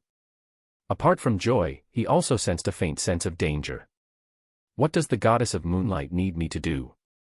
He knew very well that there was no free benefit in this world. Ella, on the other hand, looked overjoyed. Congratulations, Mr. Matthew, you have become the first and only necromancer in the Moonlight Society. Although you are not an official member yet, thanks to the grace of the goddess of moonlight, you can enter and leave the Moonlight Woodland as you wish. Most importantly, my mission is completed. I finally don't have to worry about being expelled by the goddess." As she laughed, she actually choked up. Matthew patiently waited for her to release her emotions. Then, he asked the same question again. "Or should I ask the goddess myself?" As he spoke, he was about to walk towards the altar. "No need, no need. I'm your guide. Let me pass on the will of the goddess to you." Ella spread her wings and flew away. "Follow me, Matthew. On the way, I'll introduce you to what you need to do to become an official member of the Moonlight Society." Ella's voice echoed in the forest for a long time. Matthew noticed that the emblem of the goddess of the moonlight on the altar was gradually dimming. He followed Ella all the way. They passed through most of the forest. Along the way, Matthew saw many nature souls. They all had the appearance of small animals. Unlike the nature spirits he encountered when he was traveling in the oak tree domain, the natives of the Moonlight Forest were clearly lifeless. They were spirits that symbolized vitality and nature. However, in Matthew's eyes, they were not as lively as a skeleton soldier. The natives looked at him in astonishment. At first, they were surprised and disgusted. However, perhaps they felt the grace of the goddess of the moonlight, and most of them stopped for a while. After a long time, they looked at Matthew with reverence. Their expressions and eyes were very stiff, as if they were forced to admire Matthew. The situation in the moonlight woodland doesn't seem good. Matthew noticed a detail. Along the way, he did not encounter a single druid. After all, even if humans or elven druids were busy in the material plane, there was a chance that druids would be born among the natives of nature's soul. However, he did not see any of them. This was very unusual. He quickly followed the cheerful Ella and told her all his questions. Ella lowered her altitude slightly. "You're very sharp. There aren't many druids in the moonlight woodland. It wasn't like this before. I still remember when I was young, and when I was just born, the nature souls in the forest were full of vitality. Every forest was inhabited by druids. They would take the initiative to repair the scars caused by the passage of time. But then a disaster happened, and the forest suffered a huge blow. Many druids died, and no new druids were born in nature's soul." "Didn't you ask for help from the outside world?" Matthew asked curiously. "Yes," Ella said with a sigh. "We've asked for help from the Guardian Highlands, the Arctic Tundra, and the Azure Sea, but they rejected us without exception. Only a few young druids who were traveling outside were willing to help us, but their power was not enough to change the situation. Southwest this place became what you see now." As they continued to go deeper, Matthew noticed that the trees on both sides of the forest were dying. This meant that Moonlight Woodland was being attacked by evil forces. Why did the Guardian Watchers refuse to help? Matthew found it strange. Ella flew down. She stopped on a dead pine tree and looked around. "Times have changed, Matthew. Humans are getting worse, and the druids are no exception. Although their reason for rejecting us is that they have also been attacked by evil and are unable to provide support. But I know the real reason. It's because we are moonwalkers, and they are the favored ones of the earth." Matthew didn't expect that the druids would refuse to help because of their different factions. From the information he had so far, the Moonlight Society was an organization under the command of the goddess of moonlight, Asha. She might only have a very small amount of authority related to nature. Ever since the disaster that Ella mentioned, the druids who followed moonlight had almost gone extinct. The remaining druids on this continent were all members of the Earth Society, which should be an organization founded by a god who controlled the power of the earth. There was no doubt that the divine power of the god of earth was much higher than that of the goddess of moonlight. The authority he held would also occupy more weight in the field of nature. This was what led to the current situation. To put it in layman's terms, the Moonlight Society might have been glorious once, but it had fallen. Matthew could basically understand why the goddess of moonlight had punished Ella and treated him so generously. The situation in the moonlight woodland was so bad that the moonlight goddess was desperate. Only Ella, this idiot, dared to chase away the people who might be able to help. She chased Matthew away. It was little surprise that she was punished. However, I would probably be rejected by the Earth Society. Matthew thought again. We're here. 15 minutes later, Ella stopped in front of a dark cave. She rushed forward and said, "Your job is to deal with those disgusting bugs here. If you can kill a mad Zerg, you will become an official member of the Moonlight Society, and the goddess will bestow more grace on you." At the same time, the mission panel was also updated. Submission: Kill Zerg. Description: The Moonlight Forest is being invaded by the Zergs. Kill them all and then extort a sum from the Goddess of Moonlight. Reward: Goddess of Moonlight's Grace and Amp, Ability, Battle Spellcasting. Chapter 26. The Ancient Tiger. Here, this is for you. Ella flew in front of Matthew with a badge the size of a bottle cap in her mouth. Matthew reached out and took it. He realized that it was a disciple badge of the Goddess of the Moonlight. Can I use it too? Matthew asked in surprise. Ella's tone was somewhat embarrassed. The goddess is magnanimous. Matthew could hear the sadness in the other party's words. I've already given you the badge in advance, just believe in it. He looked down at the badge. In front of it was a bright moon that broke through the clouds. On the other side was a forest under the moonlight. There were also the outlines of many small animals in the forest. It was a very conventional badge design. Ash's smile, divine spell badge plus 30% movement speed under the moonlight. Description, can cast moonlight 5 times per day. Even in a dark space, this badge can bring you moonlight. If the badge only provided the moonlight spell, it would undoubtedly be of little value. However, the buff of increasing movement speed was still very good. Now that Matthew had sprint, coupled with the effect of the divine badge, he wondered how fast he could run. Praise the moonlight. Matthew quickly put the badge on his chest and sang loudly from the bottom of his heart. Seeing this, Ella's originally low mood suddenly rose a lot. Thank you, Matthew. Well, there are a few things that I have to explain before entering the cave. Miss Owl said seriously, firstly, as your guide, I will be by your side from the beginning to the end when you deal with the Zerg race. However, I hope that you can protect me, because I'm not good at fighting. I don't want to enter the cave at all. But the goddess won't allow it. Please, Matthew, don't let me die. Where were we? Oh, secondly, this underground cave is extremely complicated. Not only does it belong to the Moonlight Woodland, but it is also connected to the material plane and some other unknown planes. There may be extremely terrifying monsters hidden in the depths, especially below the 10th floor. Therefore, we must be careful when exploring. Although the Zerg mostly only appear in the first 10 floors, sometimes people will go too deep if they are not careful. I hope you are prepared. Thirdly, there are a few druids doing the same job as you in the cave.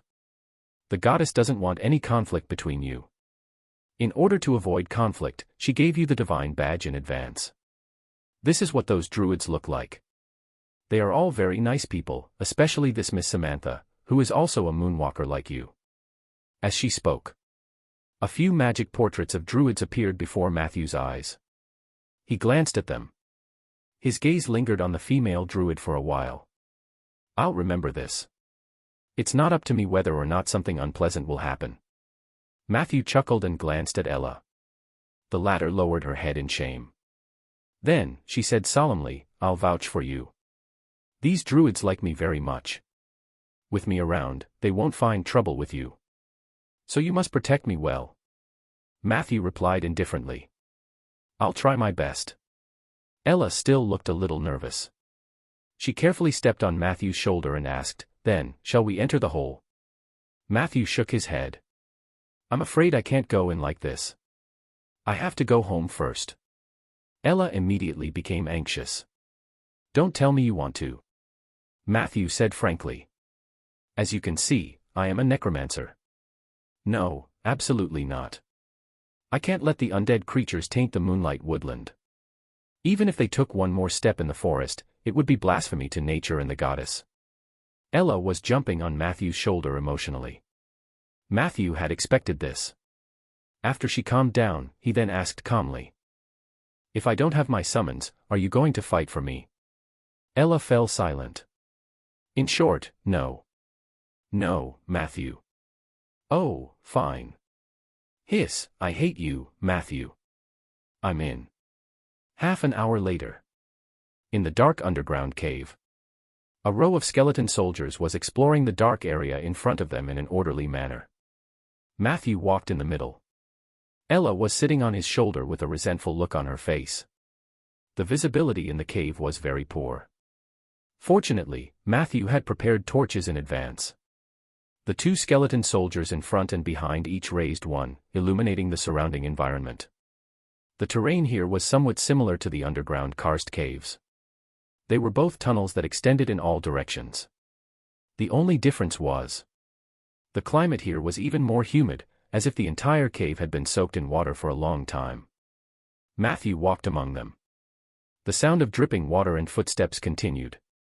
However, most of the underground plants here were in a state of decay and withering. It was as if a force had taken away their vitality. Is this the Zerg? In the corner ahead. A skeleton soldier was using his forearm to dig out a purple conch-shaped meat shell mechanically. The meat shell was filled with yellow-green mucus and pus. He could still vaguely see the severed limbs of insect-like creatures. This is a destroyed hive. Do you see the mark on the wall over there? Ella tried her best to suppress her disgust. That is the crescent moon mark. There was a tick above the mark, which meant that all the Zergs in the vicinity had been cleared, including the hive. Matthew nodded. He had seen the mark long ago. It was obviously left behind by other druids. We have to pay more attention to this kind of mark. Ella entered the state of a guide. If there is an exclamation mark on the crescent moon, it means that there are many bugs nearby. There might even be wild Zergs guards. They are terrifying monsters. They are the elites of the Zerg race. The two of them continued forward. They left very smoothly. Apart from withered underground plants, destroyed hives, and a few traces of burning, they did not encounter anything new along the way. Very quickly, a Y-shaped intersection appeared in front of them. The terrain on both sides of the road sunk. Hint, you have found the entrance to the second level of the Zerg nest. Both caves led to the second level. But Matthew was not in a hurry to move. He could hear footsteps and conversation coming from the cave on the left. It's too narrow here, Samantha. My wilderness form is restricted, and we have to be on guard against being infected at all times. I have to admit that this is indeed one of the more difficult challenges I've received. It was a deep male voice. His voice was extremely magnetic and carried a faint majesty. So you understand how I felt before, right? You are the ancient tiger, Eli. If you find it troublesome, imagine how I must feel. The female voice chuckled and said, however, your transformation just now was indeed very cool. It's a pity that the Zerg guard ran away. Haha, do you think so too? Who's there? The male voice's smugness stopped abruptly. Not long after. A man and a woman walked out of the cave on the left. They were dressed in simple linen clothes. The man was tall and had an open chest, revealing well-proportioned and developed muscles and thick chest hair. The woman was tall and had a hot figure. Her eyes were very long, and her face had a wild beauty. Hello, Samantha. The moment the two sides met, Ella greeted them. Did you just come up from below? How's the situation down there? My underlings and I are going down to take a look. Samantha did not say anything. She just stared at Matthew. However, the tall man beside him said indifferently. Samantha is the Moonlight Society's sole support, so the situation down there is a mess. The number of Zerg guards is increasing, and they are also very good at escaping. I just severely injured one, but unfortunately, it escaped. Ella looked at him in surprise. Are you the ancient tiger of the Earth Society? The legendary Eli. Eli smiled warmly. I'm only a third-rank shapeshifter. I'm not worthy of the title of ancient tiger. You should wait until I complete my final hunting mission and demolish that evil dragon in the ice river will I be fit to use the title. Then, he turned to Matthew like Samantha. A necromancer? Samantha asked. Matthew nodded. It's not what you think. Ella said hurriedly. Samantha, Matthew is a good man. He's here to help us. You have to believe me, I will never compromise with evil. Matthew felt sad and amused when he saw her like that. He simply opened his mouth to help explain, not every necromancer is evil. On the contrary, I came here to get rid of the evil in this place. Truly an eye-opener. Eli sneered, his gaze sweeping over the skeleton soldiers. He seemed to want to do something, but Samantha stopped him. Let's go. Ella urged Matthew into the cave. Matthew shrugged and ordered a few skeleton soldiers to scout ahead before he followed. He watched as the group of figures disappeared into the cave. Eli frowned and said, You should have let me take action. At least, you should have destroyed those skeleton soldiers. How could we allow those undead creatures to taint the nature-sacred land? Samantha shook her head. Leave it be. The situation in the Moonlight Woodland Forest is indeed terrible. Is that why they're colluding with the necromancers? Samantha looked a little pained. You're right, Eli. I'll consider your previous proposal. Eli's eyes lit up. You want to leave the Moonlight Society? This is great. With your strength and potential, our Earth Society has always reserved a seat for you. When are you coming with me to see the Great Elder? Samantha said seriously, calm down, Eli. I once swore under the moon that I must help the forest eradicate the Zerg race. Even if I wanted to leave the Moonlight Society, this oath would not change. If I could not do this, I would never leave. Eli was stunned. Then, he revealed a satisfied expression.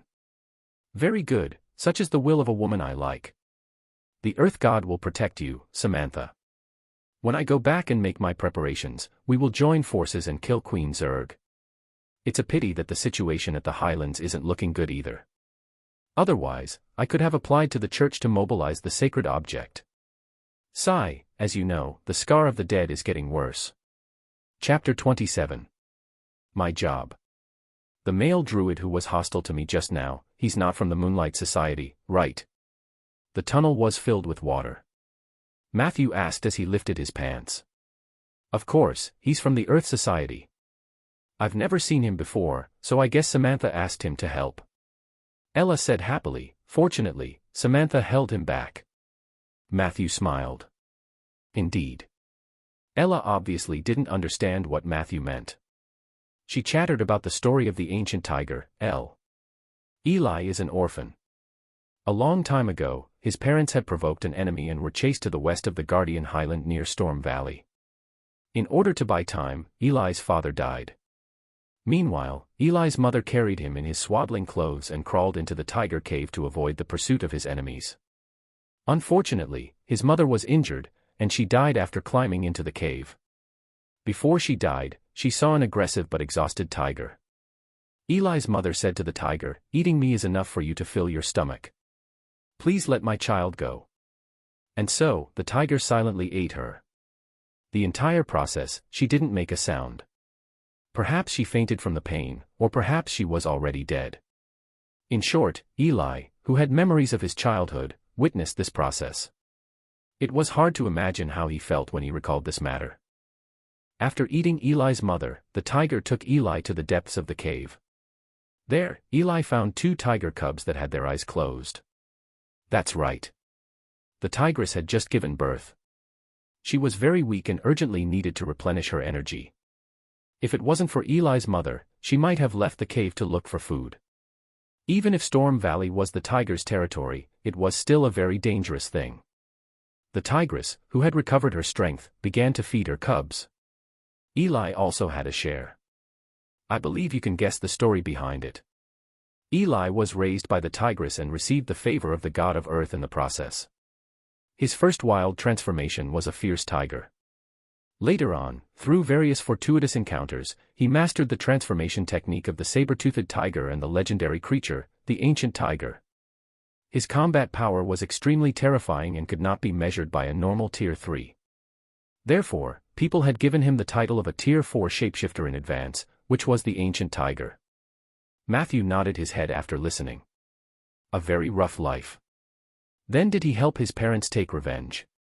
Ella thought for a moment and said uncertainly. I don't know. I think so.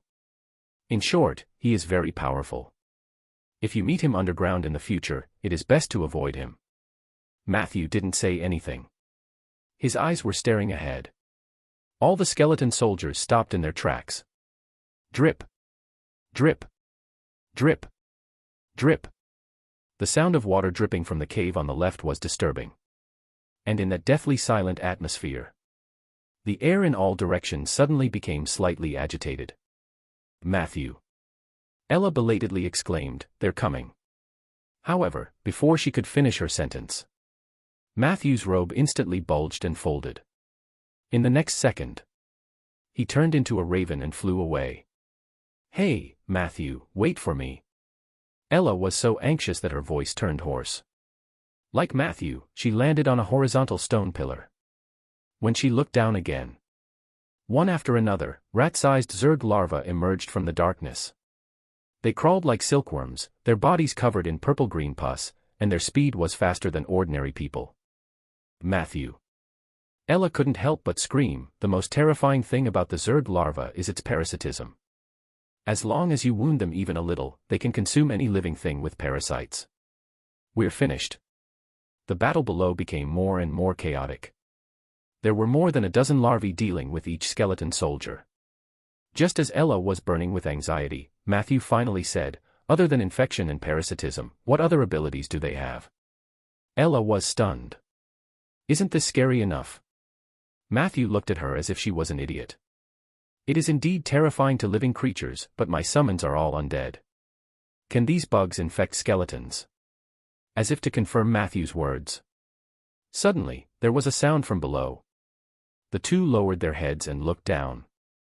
A fist-sized larva crawled onto the knee of a skeleton soldier.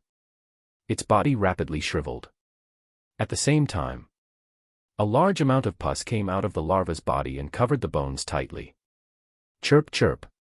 A sound similar to a mouse's cry was heard, and more larvae gathered. They rushed to the place where the pus was flowing and were eager to give it a try. However, in the next second, a sharp sword descended from the sky.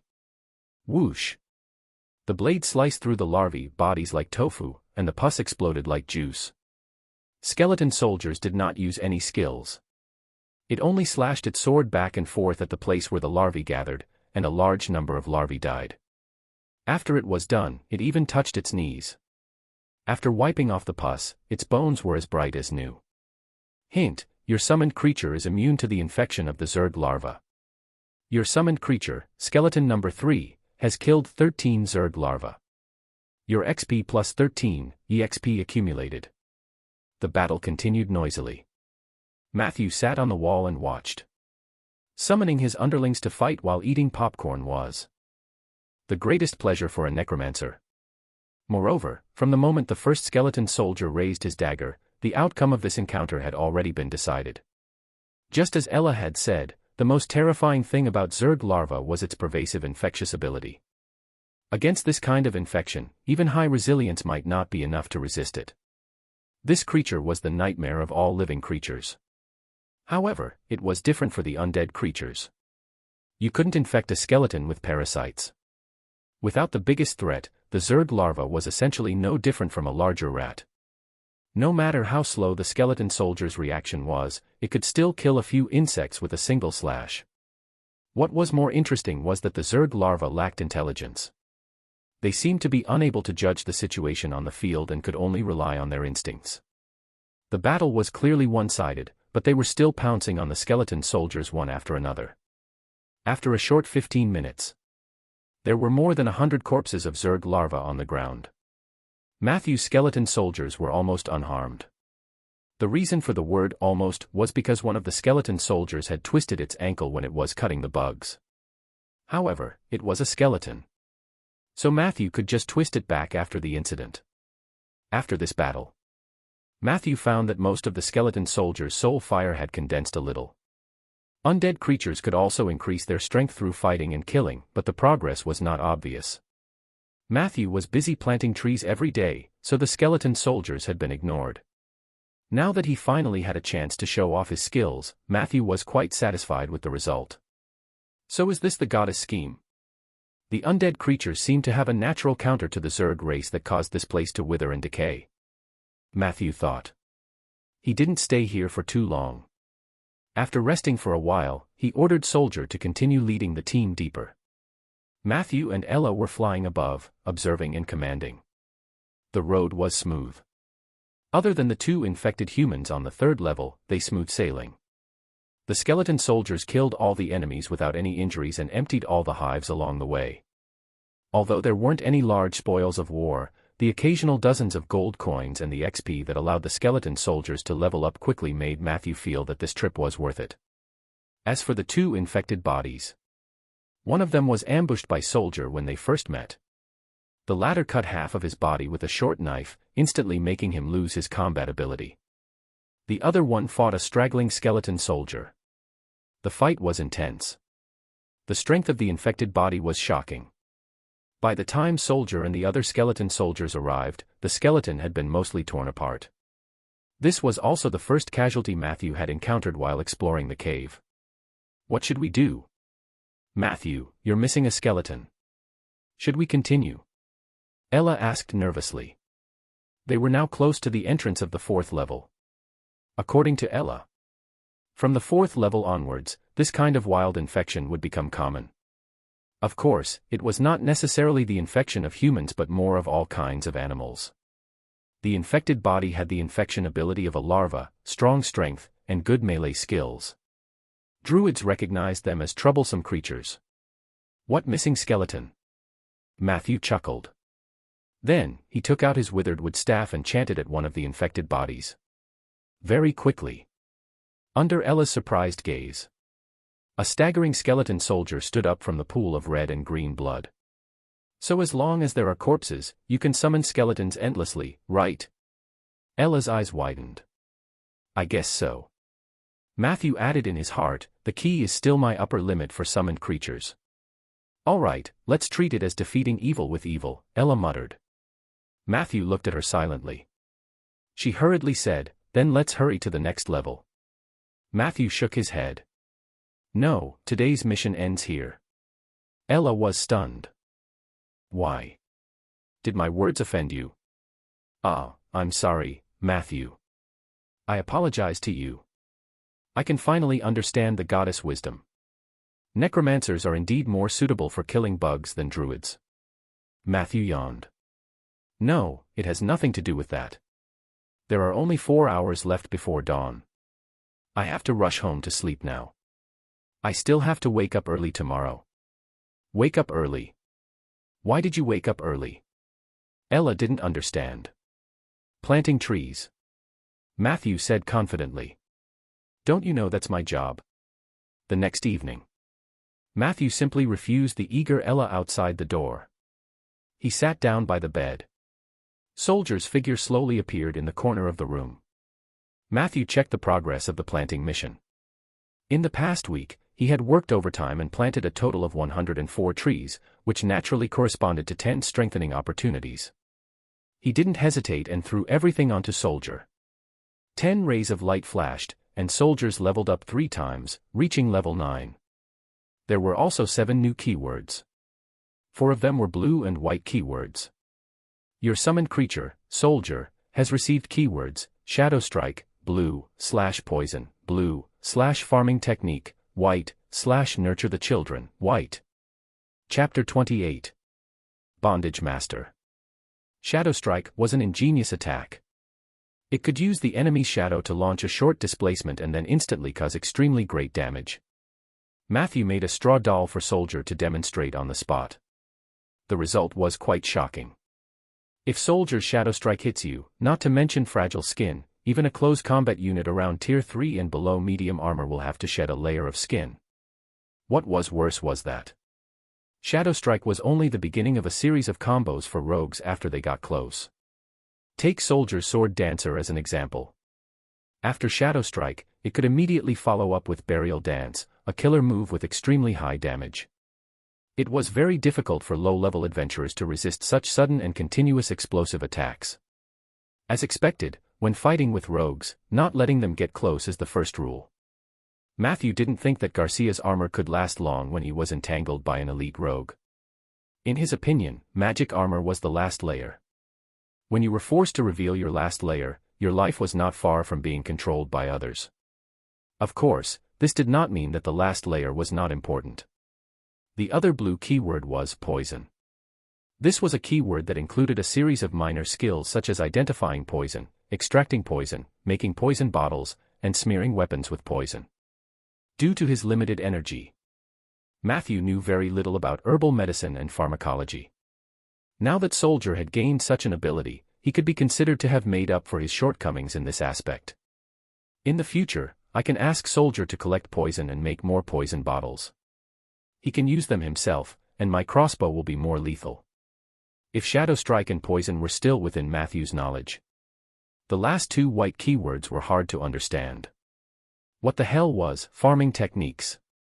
Could it be that Soldier was actually a farmer when he was alive? Nurture the children. Did he raise small animals like pigs before he died? Or was he a man with rich experience in raising human babies? Matthew looked at Soldier in confusion. The latter still responded to Matthew's gaze with a blank expression. After a while, Soldier looked away. He found a spot in the corner of the bed and quietly sat down. Matthew felt a little helpless. I didn't expect that the gray keyword that had just appeared would take effect so soon. Slacking off, Gray, your skeleton has learned to slack off in non-combat mode. Fortunately, it was limited to non-combat states. If it would slack off in battle, then Matthew would have to consider whether he should give him all the subsequent enhancements. His gaze went past the gray keywords. The good news was, the last two keywords were both purple. The bad news was, these two keywords looked a bit strange. Shadow dance steps, purple, your skeleton can quickly and violently twist its crotch to please and charm the target. At the same time, when it was dancing, a part of its dance steps could cross the shadow realm, thus achieving the goal of speeding up the approach to the target. Bondage Master, purple, your skeleton is good at using rope skills, including binding, even when not in battle. Requirements: to prepare for this skill, please prepare at least a strong enough magic rope for him. So, what exactly does the sword dancer profession is about anyway? Matthew was deeply puzzled. He looked at Soldier again. The latter hesitated for a moment. Then, he got up and twisted his hips at Matthew. The air fluctuated slightly. Matthew's eyelids twitched. At that moment, he felt dizzy. Stop. He pressed down on Soldier's restless crotch. I understand now. The dance steps are indeed powerful. This should be infused with some kind of ritual spell. Matthew rubbed his temples in an attempt to wake himself up. If this continued, he would probably feel that the skeleton in front of him had become more beautiful. This was the effect of charm. His willpower wasn't low, and he was Soldier's master, but he was still affected. If it was someone else, Matthew suddenly felt a little more expectant. He sized up Soldier. He realized that this skeleton was very different from the others. His bones were full and strong, and there were a lot of silver light spots inside. Compared to other skeletons, he was cleaner, so clean that he was almost unstained. His entire body was covered with bones that were as white as jade and had silver edges. Have you bathed yourself? Matthew asked thoughtfully. Soldier was stunned. 10 seconds later. He nodded uncertainly. Matthew looked helpless. Soldier was good at everything. He had great potential, but his intelligence was too low. This was also a common problem with undead creatures. Even the powerful bone dragon Phily only had 4 points of intelligence. Of course, intelligence did not completely represent IQ, but those with low intelligence usually did not have much of an IQ. Soldier's current mental state was equivalent to a 5-year-old child. It was fine with Matthew's command. However, if Matthew let Soldier go alone, it would be 100% likely to cause trouble. It seems that Peggy is indeed extraordinary. As expected of someone I risked my life to find in the land of gold. Matthew's eyes were filled with nostalgia. However, very quickly, his memories were interrupted. Saber, Saber, me, Saber. A thought came intermittently from Soldier's soul fire through the undying contract. Matthew nodded thoughtfully. You want a good saber? A short one. 10 seconds later. 2. Soldier replied. I understand. I will forge 2 suitable daggers for you as soon as possible. Thank you, Master. This time, the response only took 3 seconds. Due to your promise, Soldier, skeleton's loyalty to you has increased to 99.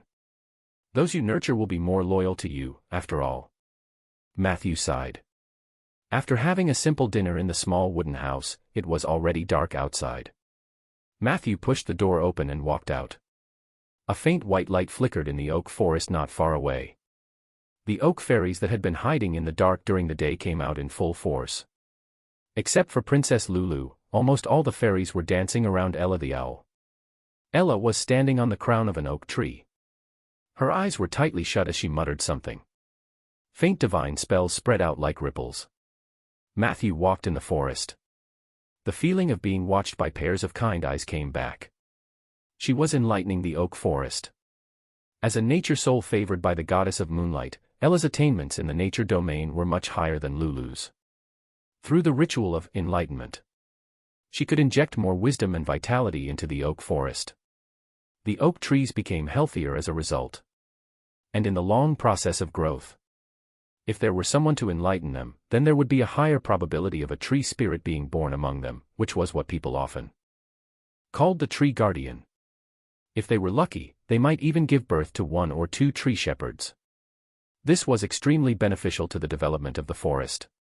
However, it also meant a great consumption for the creature casting the enlightenment. Matthew's actions had been unpredictable. Ella was afraid that he wouldn't go to get rid of the Zerg tonight, so she fulfilled the promise Matthew had asked her to fulfill in advance. Hint: your nature partner, Ella, has completed an enlightenment ritual for your oak forest. Your domain, oak tree, has received a slight upgrade. There was such a benefit. Matthew was overjoyed. Enlightenment could not only benefit the oak trees but also strengthen his domain power. Looks like I have to think of a way to get Ella to come over more after the 3 years are up, Matthew thought. The only uncertain factor was actually Lulu. As a nature soul, Lulu had obviously regarded the oak forest as her habitat. She could tolerate Ella coming here to cast enlightenment in the short term. But as time passed, she definitely couldn't take it. Because this would be stepping on her territory. Lulu should have a similar ability in the future, right? In his thoughts, the white light in the forest had already faded. The oak fairies vanished.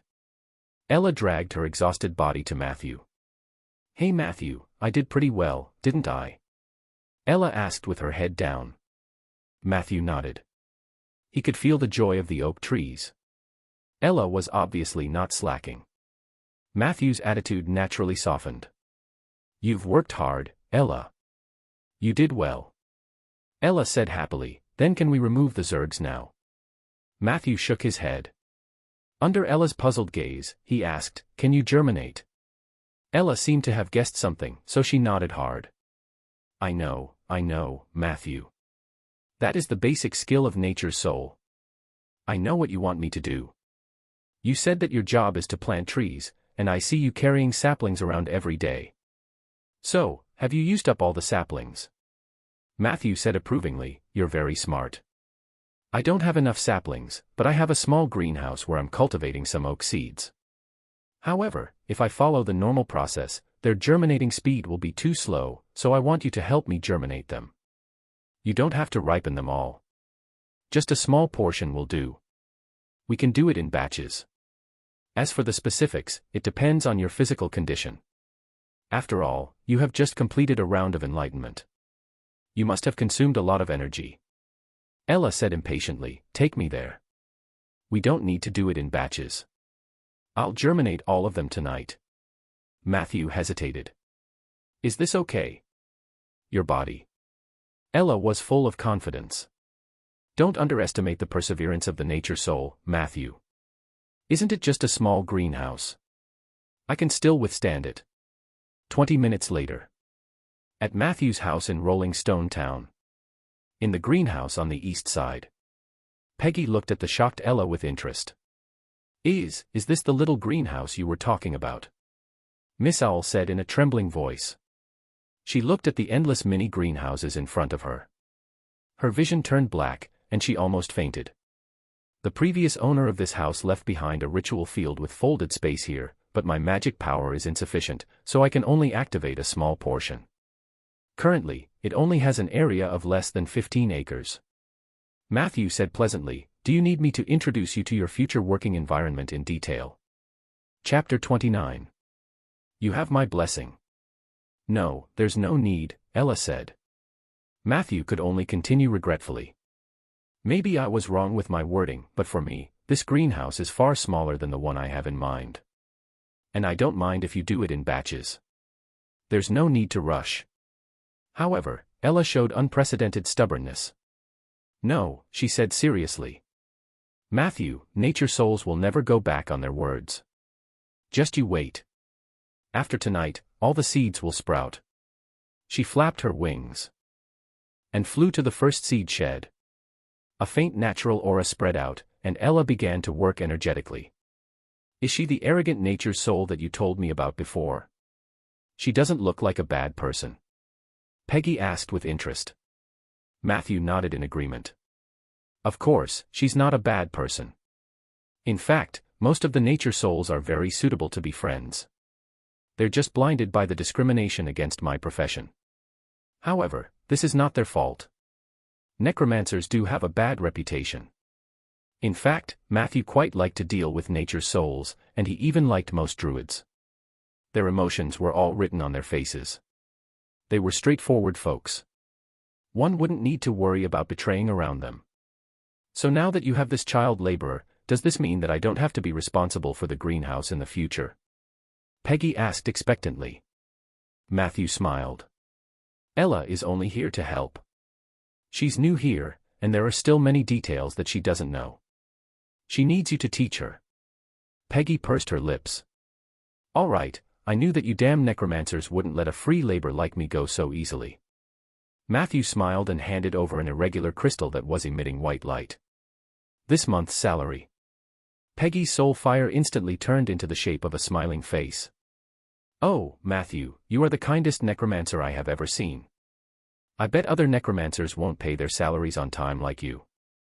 When I was still in the Golden Pit, I had a friend who was a contract creature of an eccentric old man. He told me that the damned necromancer not only wanted him to be at the forefront of the battle, but he also wanted him to help take care of his everyday life, liking bathing him and so on. I also suspected that the necromancer had molested him. However, I had no evidence. Plus, my friend had no ability to resist because he had signed a contract. Every time we met, he would look for me to discuss how to get rid of that necromancer. Unfortunately, he did not succeed in the end. The last time I saw him was after a terrifying battle. At that time, he had almost lost all the important bones in his body. I was very worried about his condition, but he smiled and told me that it was not without good news. At least he wouldn't be asked to bathe the old man anymore. Later, it was proven that he was right, but only partially. That damned necromancer had indeed stopped molesting him. Instead, he removed all his bones before his eyes and gave them to the other skeletons. The excess bones were broken down into a bone powder, and even the last soul fire was used to light the lamp. How despicable. Ah, I'm sorry, I've said too much, but I still want to say dash.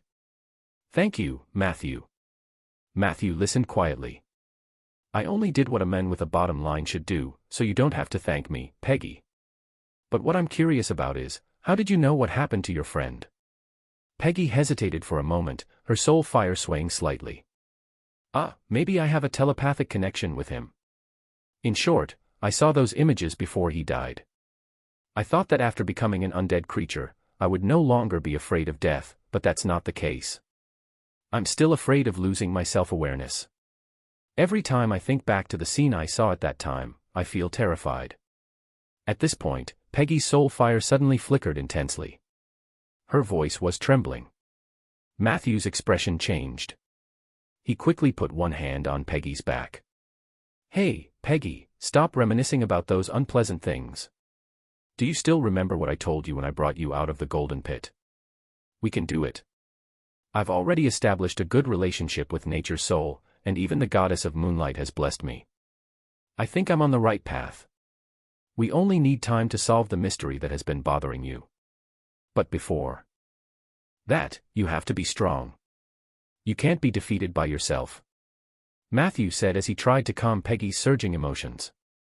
He gently hugged Peggy's cold skeleton. A wave of intense sadness surged into Matthew's mind. He gritted his teeth and supported Peggy with determination. This scene should have been beautiful. Unfortunately, there was a difference in height between the two of them. After a long time, Peggy was finally freed from that intense, sorrowful mood. Thank you, Matthew. You've helped me again. Peggy's soul fire gradually stabilized, and her tone also returned to calmness. It's been more than a year since I last felt that terrible feeling. I thought I had gotten rid of that nightmare, but it still didn't let me go. Matthew was already used to such situations. When he first signed with Peggy, she would get sick almost every week or so. Later, Matthew brought her to the material world to live, and she slowly got better. What did you see just now? Matthew asked softly. It's similar to last time. There are countless torn corpses on a boundless grassland. The ground is black, and the grass is dripping blood. Peggy said calmly. Perhaps that was the most memorable memory you had when you were alive. Matthew speculated. Perhaps. Peggy's mood recovered very quickly. She even took the initiative to joke about Matthew. You're hugging me too tightly. Matthew subconsciously let go quickly, but he immediately reacted and looked at Peggy with anger and amusement. Oh, Matthew, you're too gentle. It hurts. Peggy smiled proudly. But to be honest, I'm a little touched. If I weren't already dead, I would have married you. Matthew was about to answer. At this moment, the two of them simultaneously felt a shocked gaze staring at them. Matthew looked sideways. Am I interrupting something? Ella said in disbelief. Zerg nest, 4th level. After a not-so-intense battle, the skeleton soldiers were slowly cleaning up the battlefield. Matthew, on the other hand, looked seriously at the dispirited Ella beside him. This stubborn nature's soul was forcefully taken away from her post after a quarter of the oak seeds had ripened. If Matthew didn't stop her, he was worried that the other party would die in his shed that night. Are you feeling better? Matthew asked with concern. Much better. Don't underestimate the recovery ability of nature's soul. Ella replied weakly. However, her mental state was much better than when she first entered the cave. The moonlight woodland was her home. Here, the energy she had consumed would be quickly replenished. That's good. Matthew chose his words carefully. Actually, what you saw earlier was a misunderstanding. Ella suddenly quivered. Matthew, you won't kill me to silence me, will you? She looked at him nervously. The goddess will keep an eye on you. Matthew rubbed his temples and said helplessly, if I wanted to silence you, I definitely wouldn't have waited until now. Ella let out a long breath. That's good, that's good. Don't take it to heart, Matthew, I understand. No, I mean. But I know that there are many necromancers who develop feelings for their summoned creatures. I have to admit that compared to the other skeletons, Peggy is a real beauty. At the very least, she still has all her bones. At this point, she paused for a long time before she suppressed some emotions and said, You two have my blessing. Congratulations. Matthew slapped his forehead. Now how was he going to explain himself? Master, there's a hardcover book. Soldier suddenly transmitted intermittent thoughts. Matthew's heart skipped a beat. He avoided the pile of corpses of the infected on the left side of the road. He came to the other side where Soldier was. There was a corpse of an infected human whose stomach had been cut open. Judging from the injuries, Soldier had done it himself. There was a hardcover notebook on the body, probably from the infected person's pocket. There were hundreds of gold coins scattered around the book, which meant that the infected person was once very rich. Matthew did not approach. In the hierarchy of the Zerg, an ordinary infected person was only stronger than a new larva, but an infected corpse was the breeding ground for more than a dozen larvae. After killing them, they had to be dealt with properly to prevent future troubles. Soldier, bring the book over. Matthew ordered. Soldier did as he was told without hesitation. Puff. A larva suddenly crawled out of the infected man's eye socket and jumped straight at Soldier's thigh bone. Whoosh. A sword shadow flashed. Soldier accurately cut the larva into two in midair. At the same time, he had also picked up the book. Matthew took the notebook, wiped the blood and pus on the cover with a rag, and then looked at it. The size of the notebook was only slightly larger than Matthew's palm. The cover had a pattern made of gold powder that looked like some kind of cuneiform text. Matthew felt that this pattern was somewhat familiar, but he couldn't recall it for a moment. He opened the cover. However, the blood-stained first sentence made his body tremble. The Empire ordered us to study psionic power on the dawn, but the terrible Zergs destroyed everything. It wasn't the content that moved Matthew. Instead, the word Empire finally triggered the association in his mind. He finally understood why the pattern on the cover looked familiar. Isn't this the symbol of the Unto Empire? I remember that the Unto Empire was the big villain in the game in my previous life. Almost all the monsters in the dungeon were related to their laboratory scattered all over the universe. Matthew's emotions surged. His previous judgment was correct. He had indeed transmigrated into the game world, or at least he was in the same universe as that game. Thinking of this, he couldn't wait to read the rest of the notebook. Chapter 30. Numbers against a Necromancer. There wasn't much content in the notebook.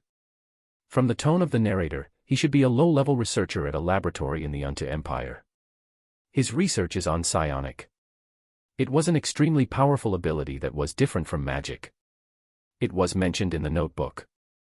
The Unto Empire seemed to have captured a batch of experimental subjects that were very suitable for studying psionic powers. Unfortunately, the level of the narrator was too low, so he did not have the opportunity to come into contact with them.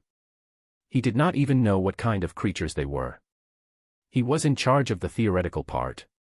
However, in the multiverse, only the proud and aloof Giza race held the supreme secret of psionic power. Although there were a few handwritten copies from the Giza people in the laboratory of the Unto Empire, their research on psionic theory was still in its infancy.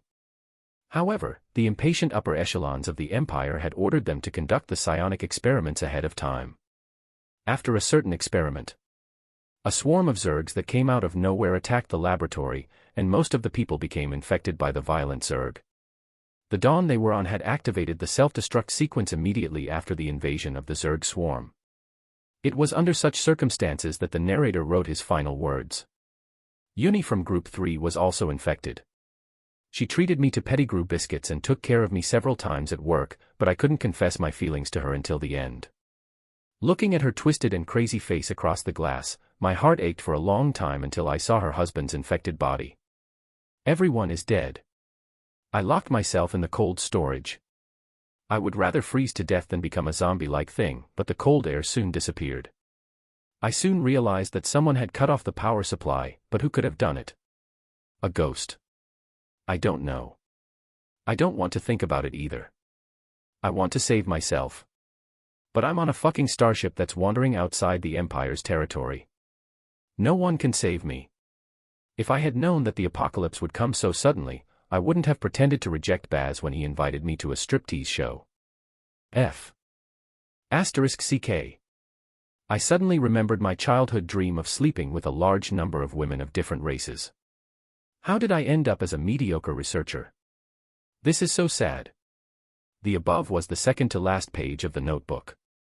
The last page of the book made one's heart tremble. I have a woman now, ha ha ha. She is very voluptuous and beautiful. Her charm is not inferior to Yuni's.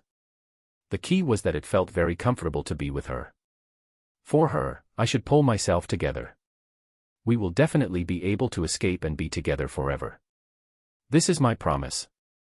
My queen. The notebook stopped abruptly. Matthew's heart was creeped out. At the last moment of his life, was this researcher hallucinating, or did something shocking happen? Matthew did not know. He only knew that the other party would not be able to escape the fate of being infected. So, the Dawn is a starship. After becoming a hive, the starship crashed here for various reasons. Ella had mentioned that the Zerg nest was part of the Moonlight Woodland, the material plane, and other worlds. From this point of view, perhaps the swarm of Zergs had chosen this place as their landing point due to their consciousness. At this cross-section of many worlds, it was more convenient to infiltrate many worlds at the same time. Matthew thought calmly. Combining the knowledge he had learned in his previous life, he silently raised the difficulty level of this hive in his heart. The instance dungeons created by the Unto Empire were definitely not that simple. According to Ella, the Zerg Guard was the strongest unit of the Zerg. However, Matthew was sure that there were more dangerous creatures hidden below. Creatures like the Zerg Queen or King. After all, the Unto Empire is famous for her hubris. Originally, it was prosperous enough to dominate an entire universe, but it set up thousands of laboratories and recruited a bunch of monsters, eventually causing the complete destruction of its own universe. Matthew shook his head helplessly. He put away the researcher's notes. At this moment, the skeleton soldiers had already piled up all the infected bodies together. Buzz. Buzz. Buzz. Matthew sprinkled a handful of fiery dragon oil from afar. Whoosh. A small flame lit up. The pile of corpses started burning intensely. In less than 10 seconds, the infected and the larvae were burned clean. The flames dissipated. Only black marks were left on the ground. It burns fast and takes only a short time. The arsonist's fiery dragon oil is indeed a necessary tool for burning corpses and destroying evidence. Matthew praised in his heart. What was even more amazing was that the fiery dragon oil only left behind bones. As long as he needed it, he could summon more skeleton soldiers at any time. Matthew led the group forward. The area in front of them was empty. It was obvious that someone had swept through it. At the fork in the road, Ella rubbed her sleepy eyes and said, "These 3 paths all lead to the 5th floor. The only difference is the different entrances. However, you have to take note that below the 5th floor is the activity space of the violent Zerg guards. They are very terrifying and are not comparable to ordinary infected entities." Matthew nodded. If it was before, he might have chosen to move forward boldly. However, since he knew that this was the unto Empire's doing, he would not charge forward blindly. The left and right roads have already been taken. It should be Samantha's doing. With her and Eli's combat power, it shouldn't be a problem to clear the local infected, but they won't have an easy time as I do. With that in mind, Matthew decided to take the middle path. Before entering the 5th level, he had to clear all the Zergs in his way. However, before he could give the order to the skeleton soldiers, intense footsteps suddenly came from the next tunnel. Whoosh! A yellow and black phantom jumped out of the tunnel. The moment she bumped into Matthew and the others, she cursed, "Damn it." Matthew took a closer look. It was a leopard. The leopard's forelimbs touched the ground and then bounced up. It walked upright like a human. The spots and animal skin instantly faded, revealing a beautiful figure. "Return to where you came from immediately. I'll try to buy you some time. Remember, don't look back. They're here for me, but if you're discovered, I'm afraid you won't be able to escape." Samantha said hurriedly and crouched down on the ground. She didn't move, but in the blink of an eye, a lifelike leopard appeared in front of everyone. "Samantha. What happened?" Ella was shocked. "It's the Zerg guards. I don't know why, but those Zerg guards actually left their territory to ambush me today. I almost fell for it. Hurry up and stop asking." The leopard shouted angrily. Then, without looking back, she ran back into the tunnel. Deep in the tunnel, all kinds of strange roars could be heard. "Matthew, we have to help." Before Ella could finish, Matthew transformed into a raven and flew up to the top of the cave. "Wait for me." Ella followed in panic. However, Matthew did not fly far. He only found a high platform where he could stand and observe the situation while deploying his skeleton soldiers. Fierce fighting sounds came from the tunnel. After a while, the leopard's figure appeared again. There were 3 bloody wounds on her body, one of which had worms crawling on it. "Ella, why haven't you left yet?" The leopard saw the owl in the stands and was shocked and angry. The skeleton soldiers moved very slowly. "I'm afraid we won't be able to outrun the enemy." "I want to know how many Zerg guards are chasing after you," Matthew said. Samantha was stunned when she heard Matthew's voice. Before she could respond, a large group of people rushed out of the tunnel. At that moment, Ella could not help but scream. Matthew was also shocked by the ugly appearance of the monster at the front.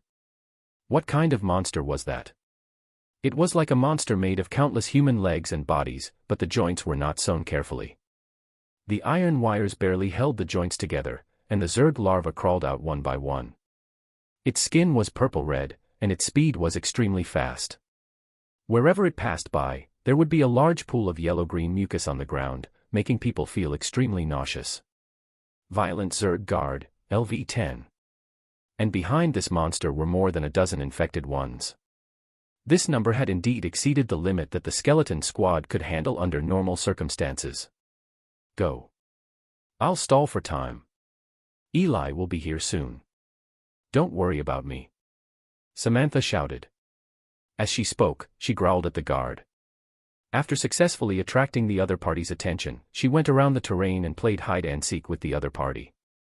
The skeleton soldiers were engaged in a battle with the infected. The scene was extremely chaotic. However, in this situation, the lack of individual strength of the skeleton soldiers was magnified infinitely. In less than half a minute, 3 skeleton soldiers were suppressed by the infected in a one-on-one battle. Beep beep beep. More footsteps came from the tunnel. The second violent Zerg guard quickly appeared in front of everyone. Unlike the first violent Zerg guard, which was almost entirely made up of human thighs, this violent Zerg guard had countless arms. They looked extremely evil. "Soldier!" Matthew shouted. In the shadows, a skeleton that was moving forward while twisting its hips suddenly attacked. Like a ghost, he appeared behind the second guard, and the short sword in his hand slashed out like a storm. In the blink of an eye, he had cut off all the stitches on the guard's body. Pah! The monster actually turned into a pile of minced meat on the spot. Hundreds of larvae jumped out. They shouted and pounced on the skeleton soldiers and Samantha. Very quickly, the space became too small for the leopard to bounce around.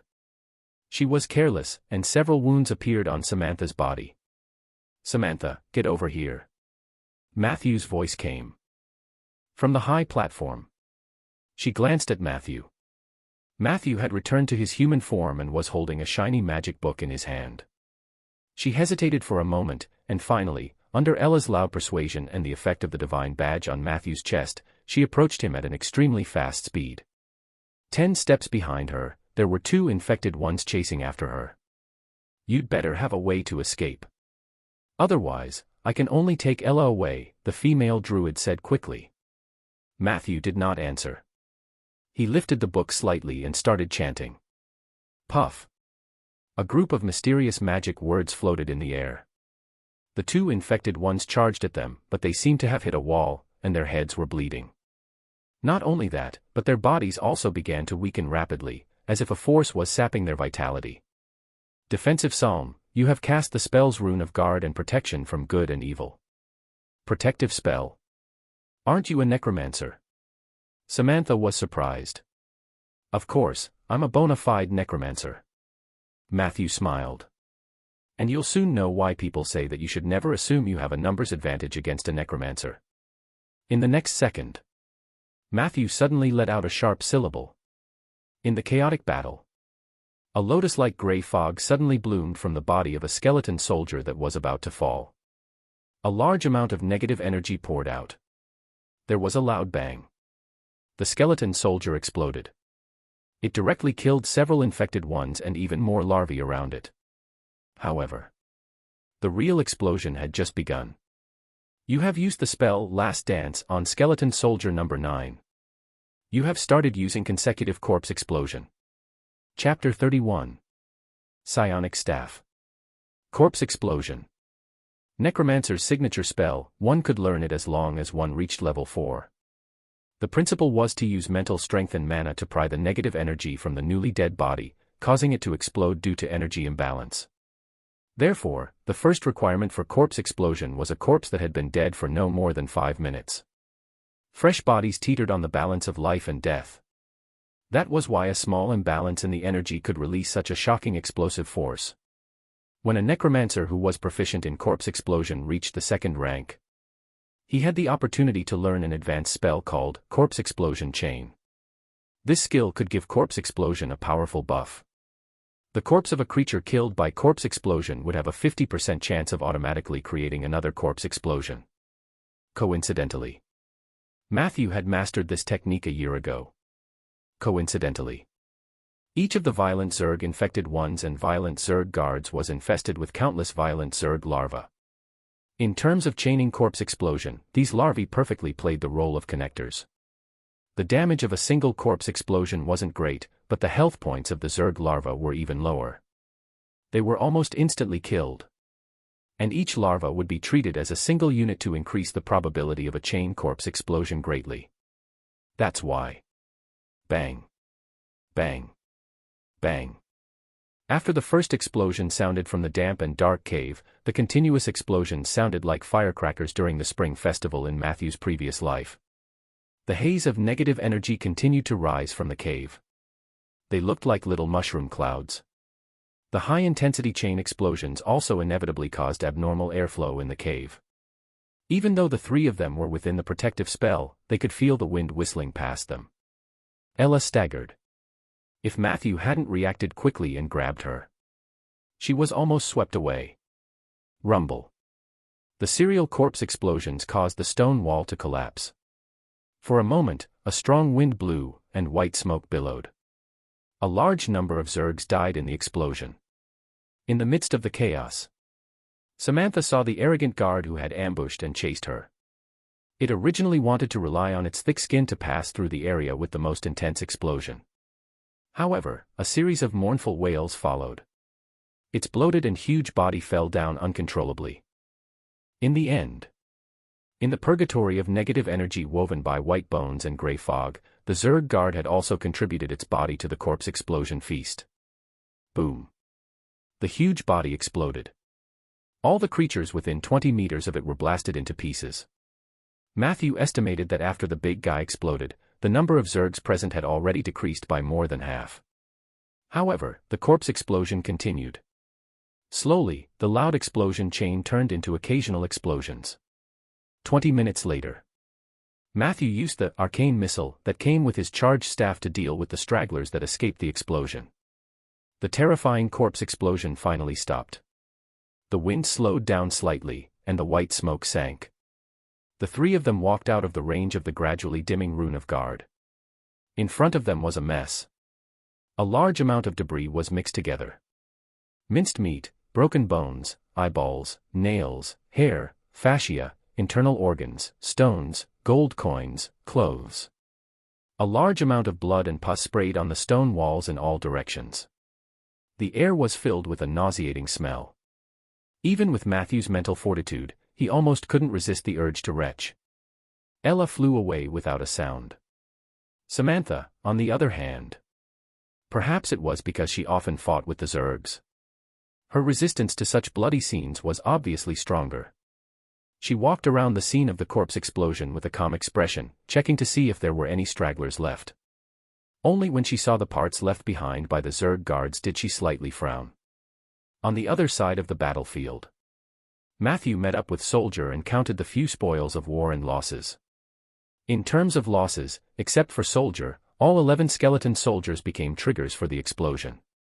This was what Matthew had accumulated in Rolling Stone Town for a long time. It was impossible to say that he did not feel heartache, but skeleton soldiers were essentially cannon fodder. There weren't many spoils of war either. There weren't many good items on the Zerg race, and they were bombarded repeatedly by the corpse explosion spell indiscriminately. The items that survived the explosions were of high quality. Matthew found a sapphire ring, a card that looked like an access card, and a psionic staff the length of an arm. The sapphire ring was not only beautiful but it was also enchanted with a spiderweb spell. Unfortunately, it was not of a high grade and could only be cast once a day.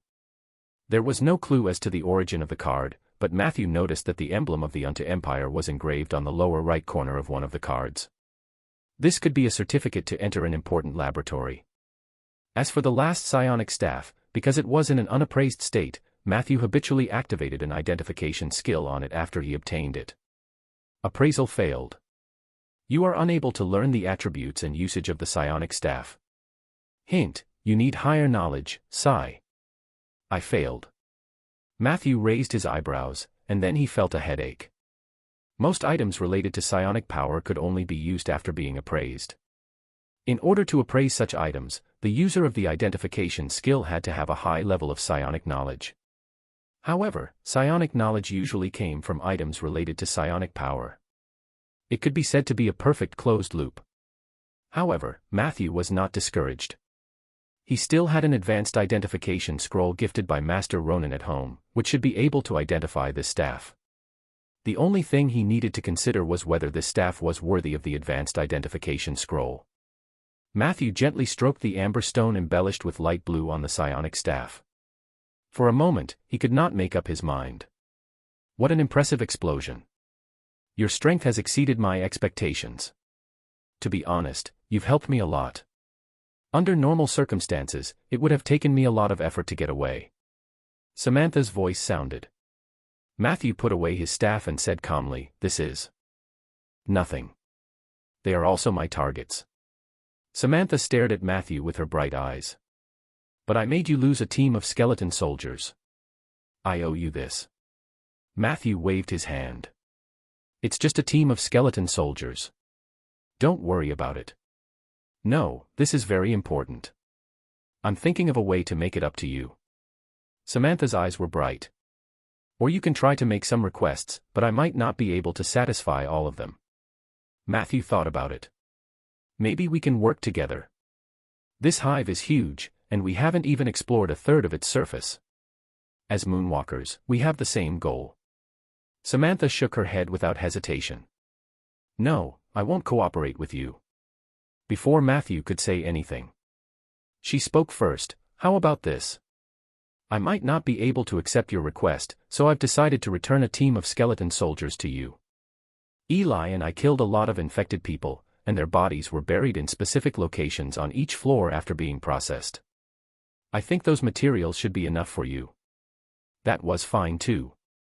Matthew was not unhappy about being rejected. He looked at Samantha curiously and asked, "Why did you reject me?" "Just because I'm a necromancer."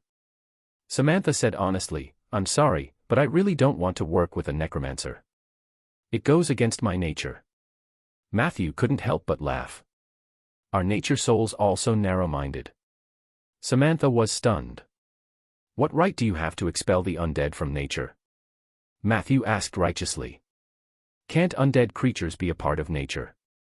Is your understanding of nature a concept instilled into you by those conservative and backward existences who hold power? If that's the case, then I really don't want to cooperate with you. Your understanding of nature is too shallow." "What? What are you talking about?" Samantha asked in shock. "How could Her Highness the Goddess allow you to say such blasphemous words?" Blasphemy. Was this level of challenge considered blasphemy? Matthew now had a new understanding of the Moonwalker's mind. In fact, Matthew didn't care if the goddess of the moonlight would punish him or not. Not to mention that she had a favor to ask of him. Even without the pressure of the violent Zerg, it was uncertain whether she had the ability to punish him or not. After all, according to the information he had learned from Master Ronan, it had been hundreds of years since the famous event, the ascension of the Heavenly Family Palace. The influence of the gods on the material plane could be said to be negligible. Not to mention the human countries, even the elves who were relatively devout in their beliefs, had already gone against the will of the gods. Only conservative and backward groups like the Druids still maintained a relatively fixed belief. "Since there's no room for cooperation, I'll leave first." Matthew yawned and prepared to go home. "Remember to bring me to the skeleton material the next time we meet. Finally, let me share my own understanding. For me, nature is all-inclusive. It doesn't only include the narrow embodiment that humans can see but also the truth of the universe." Samantha stared at Matthew, her expression changing. Matthew didn't say anything else and disappeared. Samantha did not leave. She paced back and forth. Her gaze was erratic. Not long after, footsteps came from the cave behind her. "Sorry, I'm late. Did something happen here?" Eli asked apologetically. Samantha hesitated for a moment and repeated Matthew's words. After hearing this, Eli was furious. Not only is he blaspheming God, but he is also blaspheming nature. How could dirty undead creatures be considered a part of nature? He's just waxing tales. And he's just a mere second-rank necromancer. How can he have the cheek to talk about the universe? If he were in our Earth society, a person like him would have been robbed of everything and exiled to the underground of the Far East. Eli cursed at him fiercely. Samantha was surprisingly silent. Time passed. Eli's heart skipped a beat. "Samantha, don't tell me you believe his nonsense." Samantha hurriedly shook her head. "How is that possible? I'm just thinking about how to repay him. After all, he saved my life just now." Eli heaved a sigh of relief and nodded. "If he really saved your life, then we should have done something to repay him. I have some leftovers. You can give them to him as compensation." Then, he said in a reproachful tone, "Next time when I'm not around, don't take risks alone." Samantha replied casually, "Got it." Eli asked excitedly, then let's continue. Samantha hesitated for a moment, then bit her lip and said, no, I'm injured and a little tired. I'll call it a night. See you next time, Eli. With that, she disappeared. Only Eli was left standing there, confused. At home in Rolling Stone Town. Hint, you have consumed an advanced identification scroll. Appraisal was successful. You have obtained Cough Staff, psionic item. Chapter 32. Domain, Temperance. Description: when the wand is fully charged, it can instantly cause up to 3 targets to fall into a violent coughing state. Note, when coughing, the target's focus will be reduced by at least 10 points. If the coughing target was located in a crowd, it could quickly cause a small-scale infection. The duration of coughing depended on the target's level and immunity. You cannot make legendary, undead, and mechanical units cough. This staff can ignore all defensive spells below legendary. There is a certain chance that the coughing state will be dispelled by a high-level priest. A small divine artifact. When he saw the explanation, he was stunned. Matthew knew that his usage of the advanced identification scroll was worth it. This thing is simply the bane of spellcasters. He fondly caressed the smooth side of the staff. Focus was the most important attribute of spellcasting. If one did not focus enough, it was very likely that the spellcasting would fail, and the consequences of the failure were often extremely tragic. Imagine this. A high-level mage who had carefully set up a defense was passionately chanting a high-level spell that could turn the tide of the battle. Suddenly, his throat felt itchy, and his eyes rolled back. The spell stuck and turned into a cough. Then, what happened next? While his focus was being cut off, he still had to endure the terrifying spell backlash. Mages and warlocks were not the only ones who could be affected by this wand. It could also interrupt druids, shamans, and bards spellcasting. One step further. Rogues, who needed high-precision movements to maintain their threat in battle, would also suffer setbacks. High-level warriors, monks, sword saints, and other resistant monsters could probably cough while hacking at people. The others would be affected to varying degrees. As for the priest. In this era where the gods are far away, it's not that easy to meet a priest. No wonder the Unto Empire is so crazy. Psionic energy does have its merits. Matthew held the psionic staff tightly in his hand. After a moment of excitement, he frowned slightly. Because in the next line of the description, there was another sentence. Staff charging method unknown, insufficient psionic knowledge. Even an advanced identification scroll could not figure out its full appearance, which showed how rare psionic knowledge was. However, Matthew was not in a hurry.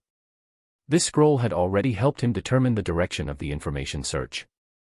Next, he just needed to find a way to collect knowledge, such as the charging method of psionic items.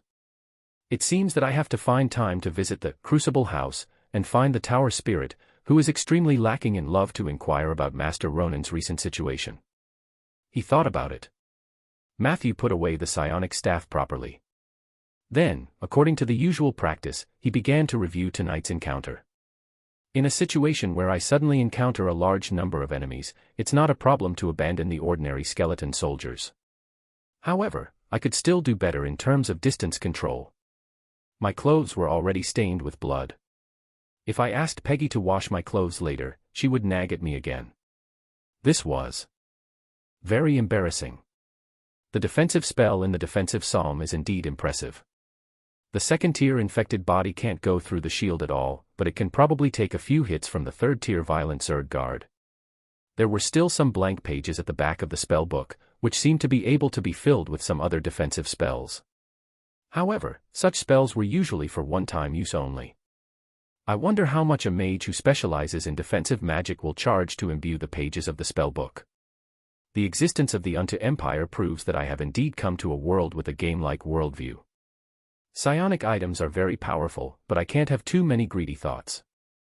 I should first do my old job well and study other things when I have the strength. I'll set a small goal first. I'll expand the oak forest to about 1,800 trees before summer comes. The tip of the quill dipped in mineral ink flew across the cheap papyrus. Writing manuscripts was a small habit that Matthew had developed since he transmigrated. At first, he only recorded the difficulties of planting trees and some esoteric knowledge. Later, he would also use them to vent his longing for his hometown and record some thoughtful content. Anyway, he used Chinese characters, and his handwriting was so illegible that only he could barely recognize it. He saw this as a unique way to relieve stress. During this period of time, Matthew's brain was often alternating between extreme emptiness and high-speed operation. Swoosh. Swoosh. Swoosh. The pleasant sound of writing rang out. Matthew quickly wrote the last paragraph. As for what I said before I left, I hope it left an impression on Samantha. Maybe, she will be my first experimental subject to explore my unique path of legend. Perhaps Eli has potential too. However, I still have to be careful not to hurt them. Although these two druids are old-fashioned, they are very kind and upright. Undying and nature. This was the question that Matthew had been thinking about ever since he transmigrated. He knew very well that these two seemingly different paths would be the source of his future power. Based on the world's knowledge, the two paths were almost completely opposite. People did not even want to think about why they were opposite as if it was a natural law. Matthew had once asked Master Ronan this question. The latter pondered for a long time before giving Matthew an answer. Ronan told him that all the concepts that were currently used on the continent could not be separated from the interpretation of the world by the gods of the Age of Enlightenment. Chapter 33. Domain, Temperance. In the era when the gods rose up and interfered with the human world with their own power, in order to consolidate their absolute authority in their own domain, they formed a set of explanations for the world and concepts under the tacit understanding and compromise of many parties. This was the worldview inherited by many races on the continent. This concept had lasted for too long. As a result, no one was willing to break it for hundreds of years after the gods left. For mages, spells are low-level tools, domains are middle-level tools, and concepts are high-level tools. But to the gods of the heavenly family palace, the concept was their life. For example, in the Age of Enlightenment, if one day all living beings believed that what rose at night was no longer the moon, then the next day, all the gods related to the moon were at risk of falling. Of course, the situation was very different after the ascension of the heavenly family palace. The gods were powerless to interfere with the present world. Concepts were still a source of power for them, but concepts were no longer fatal. More importantly, they became too weak. This is why we can sit here and discuss concepts without considering the feelings of the gods.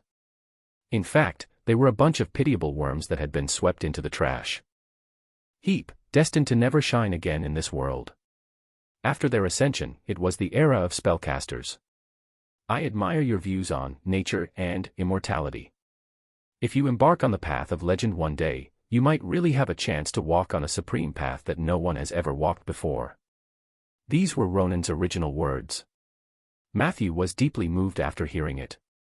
He was excited that the light shone on his previously lost path, but he was also glad that he met a good teacher like Ronan when he had just started. In Matthew's opinion, it was inevitable that the concept of undying and nature went hand in hand on his body. If he continued to use the existing concepts and worldview, then the two would inevitably conflict with each other. He even suspected that the chaotic characteristics of the system were a manifestation of conflict. To solve this problem, he had to come up with a new concept. And in this new concept system, he had to make the undying and nature mutually inclusive. This was theoretically possible. After all, that negative energy plane that symbolized the origin of the undead was naturally formed.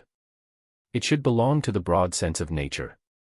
As time passed, there would be a day when the world would be destroyed. When the universe was destroyed, it would return to death, and death was a subdomain of undying. The two could be mutually inclusive. Of course. With Matthew's current strength, it was still too early to talk about the concept. He had to grasp the power of undying and nature at least before he could announce the new concept to the world. But a journey of 1,000 miles begins with a single step. Persuading the most conservative druid to accept the possibility of the overlapping of undying and nature was Matthew's test after planting the tree. He finished writing. Matthew did not put away the stack of papyrus. He was just taking a short rest. Then, he continued to write. Next was the content of his future plan. Matthew liked to make plans regularly and list out the things that needed to be done one by one.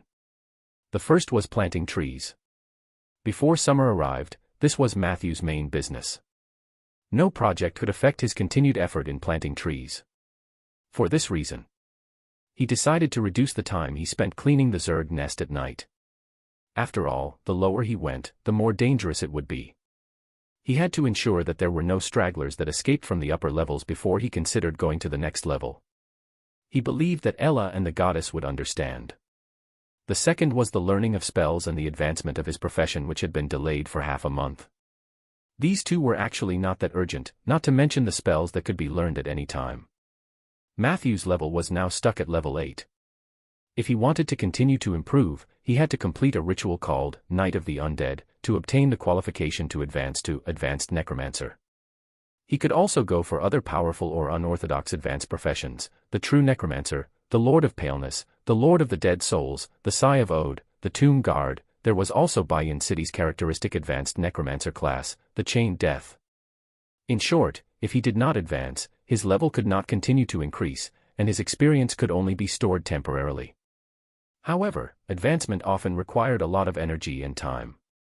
After some thought, Matthew decided to plan for the advancement in the first week of summer. This meant that he still had enough time to think about which path to take. Lastly, he needed to add some necessary props and items. He wanted to buy scrolls. The weapon that Soldier requested had to be forged by someone else. If he still had money left, Matthew wanted to exchange it for a bigger magical bag. Also, a long time ago, he had taken a fancy to a ring in the Crucible house that could increase his energy limit. However, he thought about it. He sighed. In the end, he crossed out the last 2 items from his to-do list. It was late at night when all the paperwork was completed. Matthew sorted the papyrus paper and pressed it with different weights. He had just stretched when a white light shone. Pa! A coconut fell into Matthew's arms. Wait, where did you get this? Matthew was surprised. Unfortunately, the oak tree fairy came and went quickly. He only saw a flash of white light, and the other party disappeared, leaving Matthew alone to enjoy this gift of nature. Chapter 34. Domain, Temperance. How do I crack open this thing? Matthew touched the thick coconut shell with both hands, not knowing whether to laugh or cry. However, very quickly, his attention shifted from the coconut to the ability, Gift of Nature. He pondered for a moment. Matthew placed the coconut on his thigh, took out another piece of paper, and wrote, "How should I use this miraculous and strange ability?" He stopped writing and thought for a moment. If he were a greedy person, he would strive to maximize his benefits.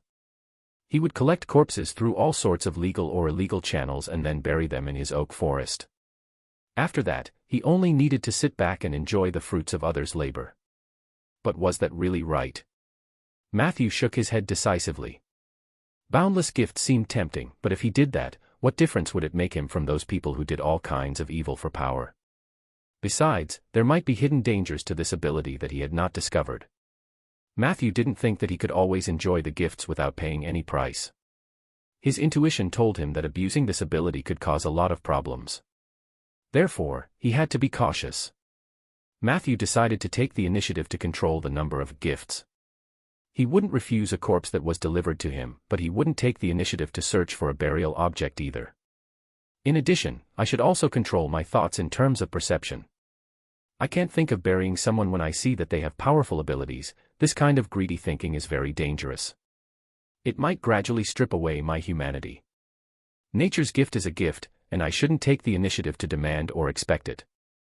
He wrote these. Matthew heaved a sigh of relief.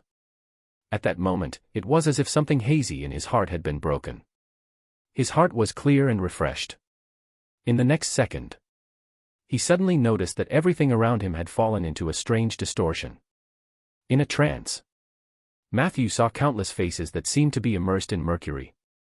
Some of them were happy, some were sad, some were greedy, and some were cold. It was as if there were pairs of eyes with different emotions watching him. His skin was itchy from the gazes. Just as Matthew was about to give in, all the images disappeared. Powerful energy was injected into his body. You have firmly rejected an incredible temptation in the depths of your heart. You have successfully stepped into the subdomain of desire, temperance. As a reward for stepping into the field, you can choose one of the following 3 abilities. 1. Heart of Tranquil Water. Your willpower is enough to resist most charms below legendary level. 2. Spare Power. After your mana or stamina is completely exhausted, a small portion of energy will be replenished. Amount of usage, 10. 3. A Heart Without Regrets. You can choose whether to seal the emotion regret. After sealing it, you will never be disturbed by this emotion. After the unexpected joy, Matthew began to think. These 3 options actually had their own merits. A Heart Without Regrets could help a person permanently remove a relatively negative emotion, and it could also be unsealed at any time. It was flexible and easy to use. There was a limit to the number of times he could use Spare Power, but it could always help him in a desperate situation. However, who could refuse the Heart of Tranquil Water? Out of courtesy, Matthew glanced at the other 2 options and chose one without hesitation. You have completed the enlightenment of the temperance subdomain. Your current status, initial entry. You have received a permanent status of clear mind. Clear mind, every day, as long as you complete the restraint of a certain desire, you will have a clear mind for at least 1 hour.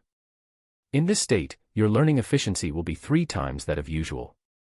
This is very useful. If we're talking about desire, I am already restraining it every day. Matthew couldn't help but mutter. In the next second, a faint voice came from outside the basement. I knew it.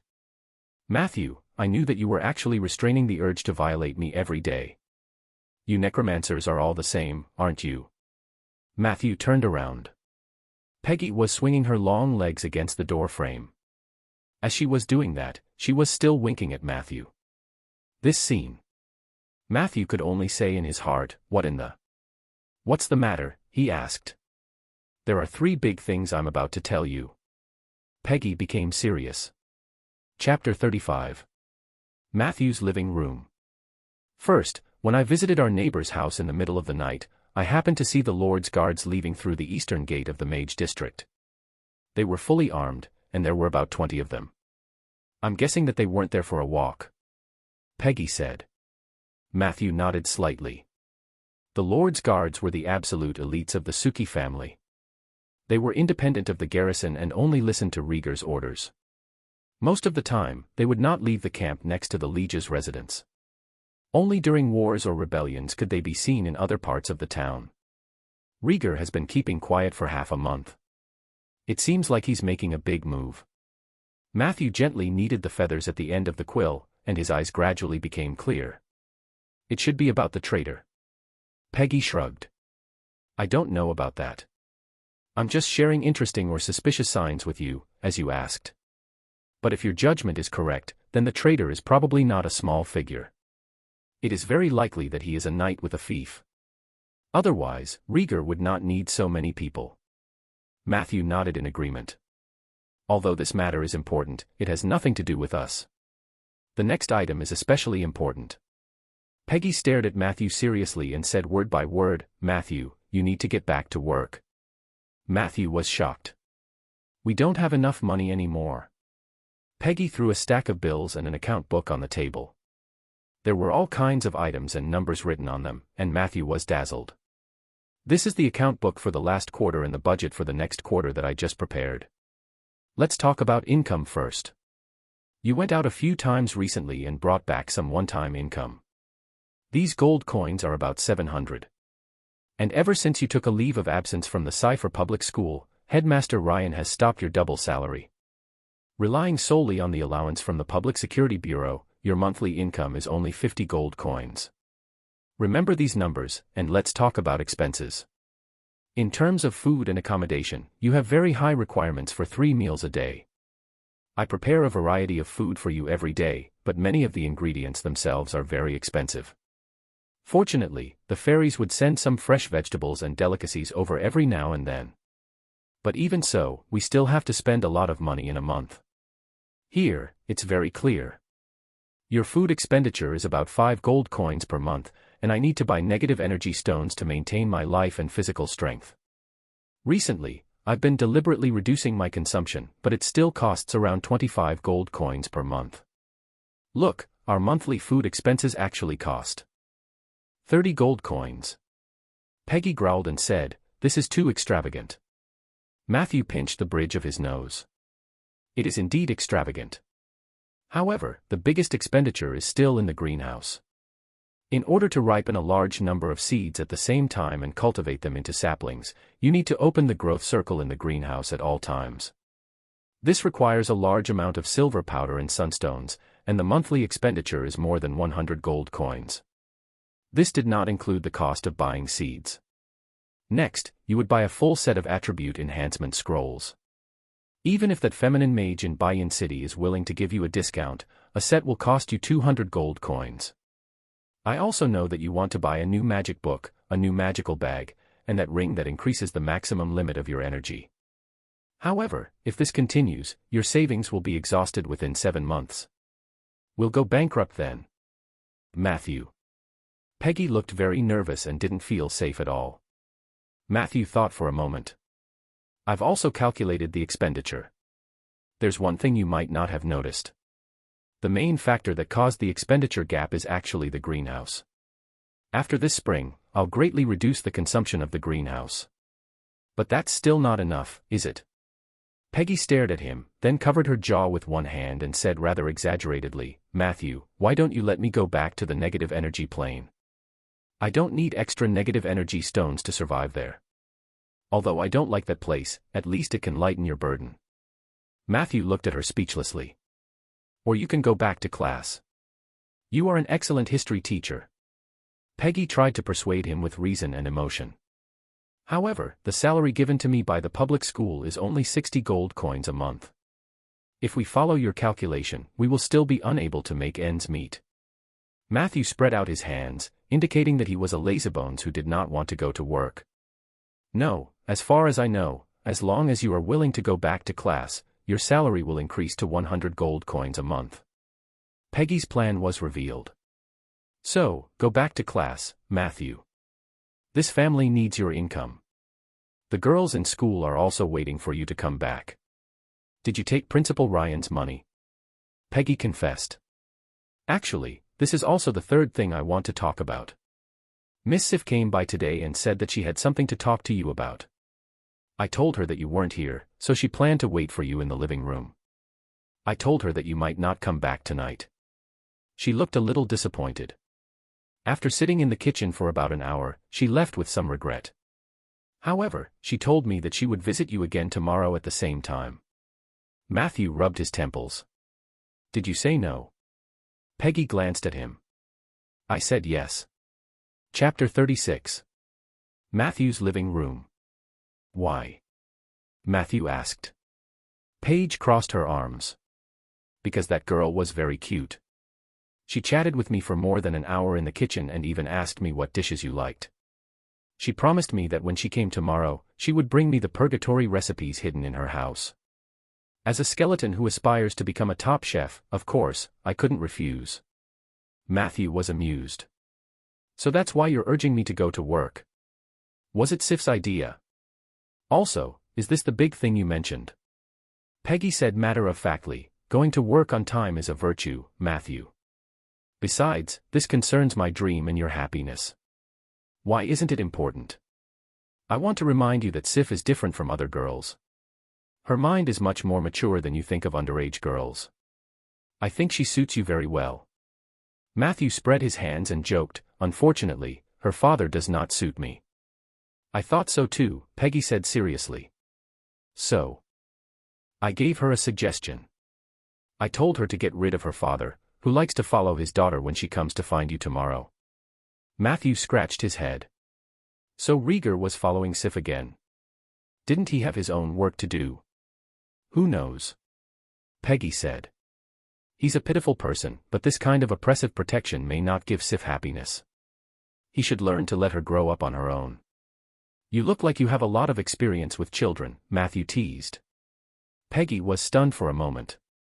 Her soul fire flickered again, and she didn't speak for a long time. New memories?" Matthew lowered his voice. "No," Peggy shook her head.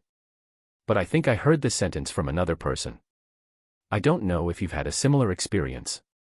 A moment, a sentence, that strong feeling of déjà vu, as if you've experienced it before. Matthew nodded.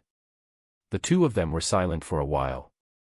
So, are you going back to class or not? Peggy asked suddenly. Matthew blinked. The reason why I was willing to go to class was partly because I lacked money. On the other hand, I hope to use the school library and the students' books at home to catch up on knowledge. Now that I don't need that anymore, I suggest you forget the previous suggestion.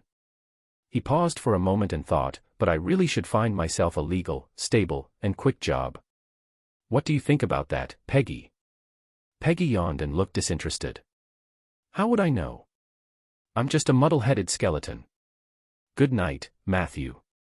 The next night. Matthew, who had been busy in the forest for the whole day, returned to his home in town early. After dinner, he took a shower and waited in the living room with a book. Although the content of the book wasn't boring, Matthew was a little distracted. He was mainly thinking about how to tactfully persuade Sif not to come to him every few days. He had a good impression of Sif.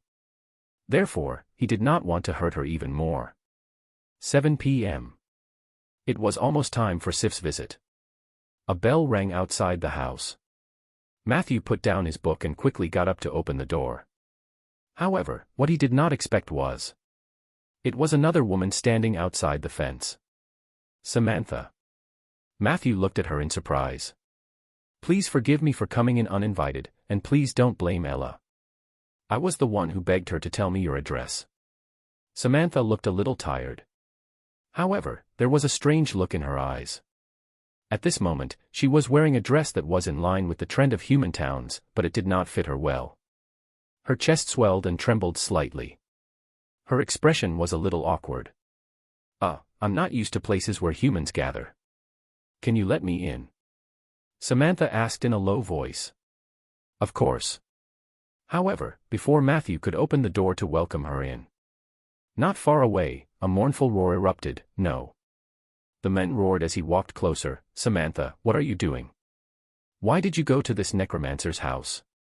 Matthew silently watched the menacing Eli. Look, this, he looked at Samantha again. In the next second, the uneasiness on the female druid's face instantly disappeared, replaced by anger and fierceness.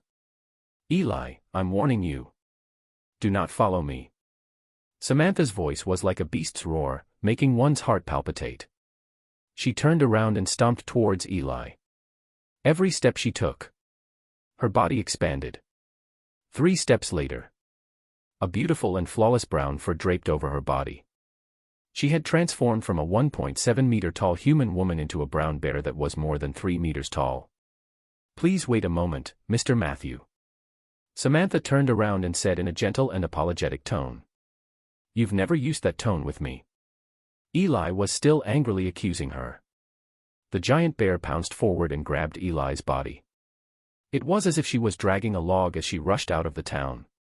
In the blink of an eye, the two figures disappeared one after another.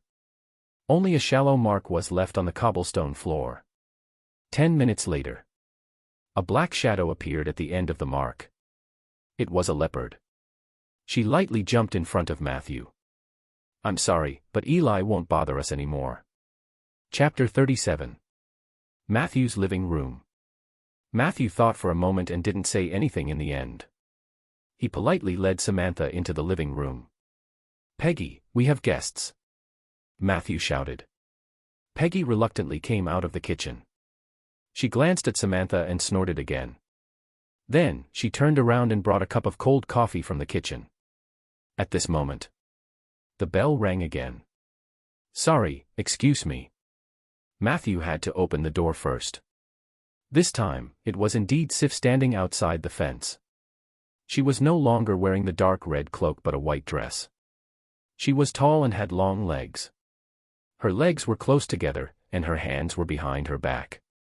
Her smile was sweet and gave people a feeling of healing. Good evening, Matthew. Sif smiled and greeted him. Matthew smiled back. Good evening. Well, please come in first. As he spoke, he moved to the side. Sif took half a step forward. During this process, she suddenly turned around and looked at the alley opposite her with a helpless expression. "Wait for me, Matthew." She jogged over. In the shadows of the alley, Sif poked a section of the wall, and a red blanket appeared on the wall. The blanket fell, and an embarrassed middle-aged man appeared in front of her. "Father, you promised not to interfere with my freedom," said Sif angrily. Rieger's face turned red, and he quickly retorted, "But you also promised me that you would pay attention to your own safety." Sif's eyes widened. "But I'm going to Matthew's house. It's not a dangerous place." Rieger's face was bitter. To him, that was probably the most dangerous place in Rolling Stone Town. But he didn't dare to say this to Sif.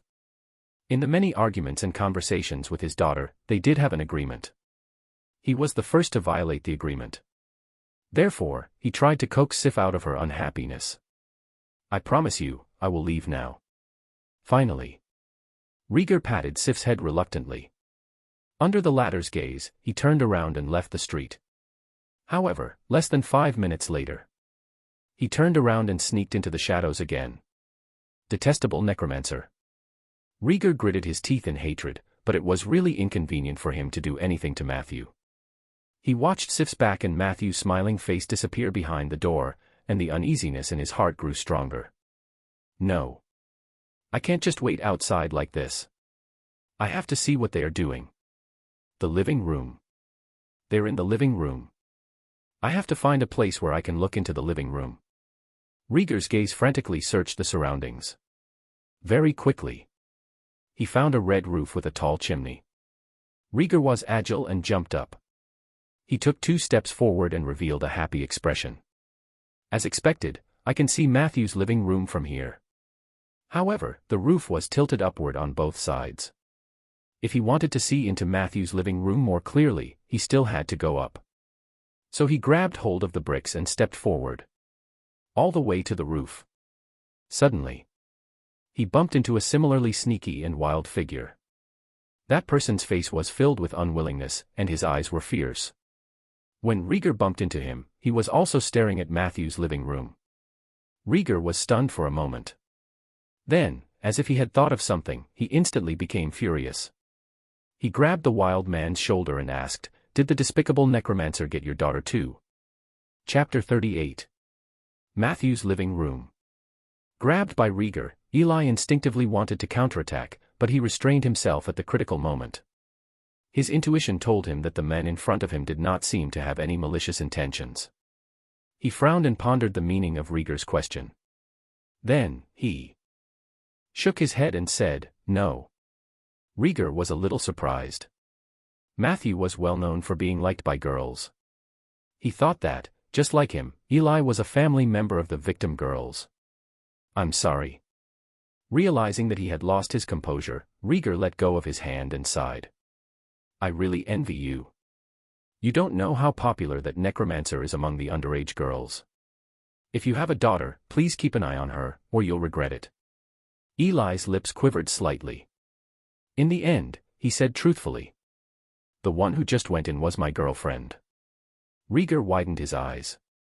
The 2 men on the roof fell into a dead silence. In Matthew's living room, the atmosphere was also a little strange at first. When 2 young women with different figures and looks appeared in a sealed space, a few meaningful eye exchanges were inevitable.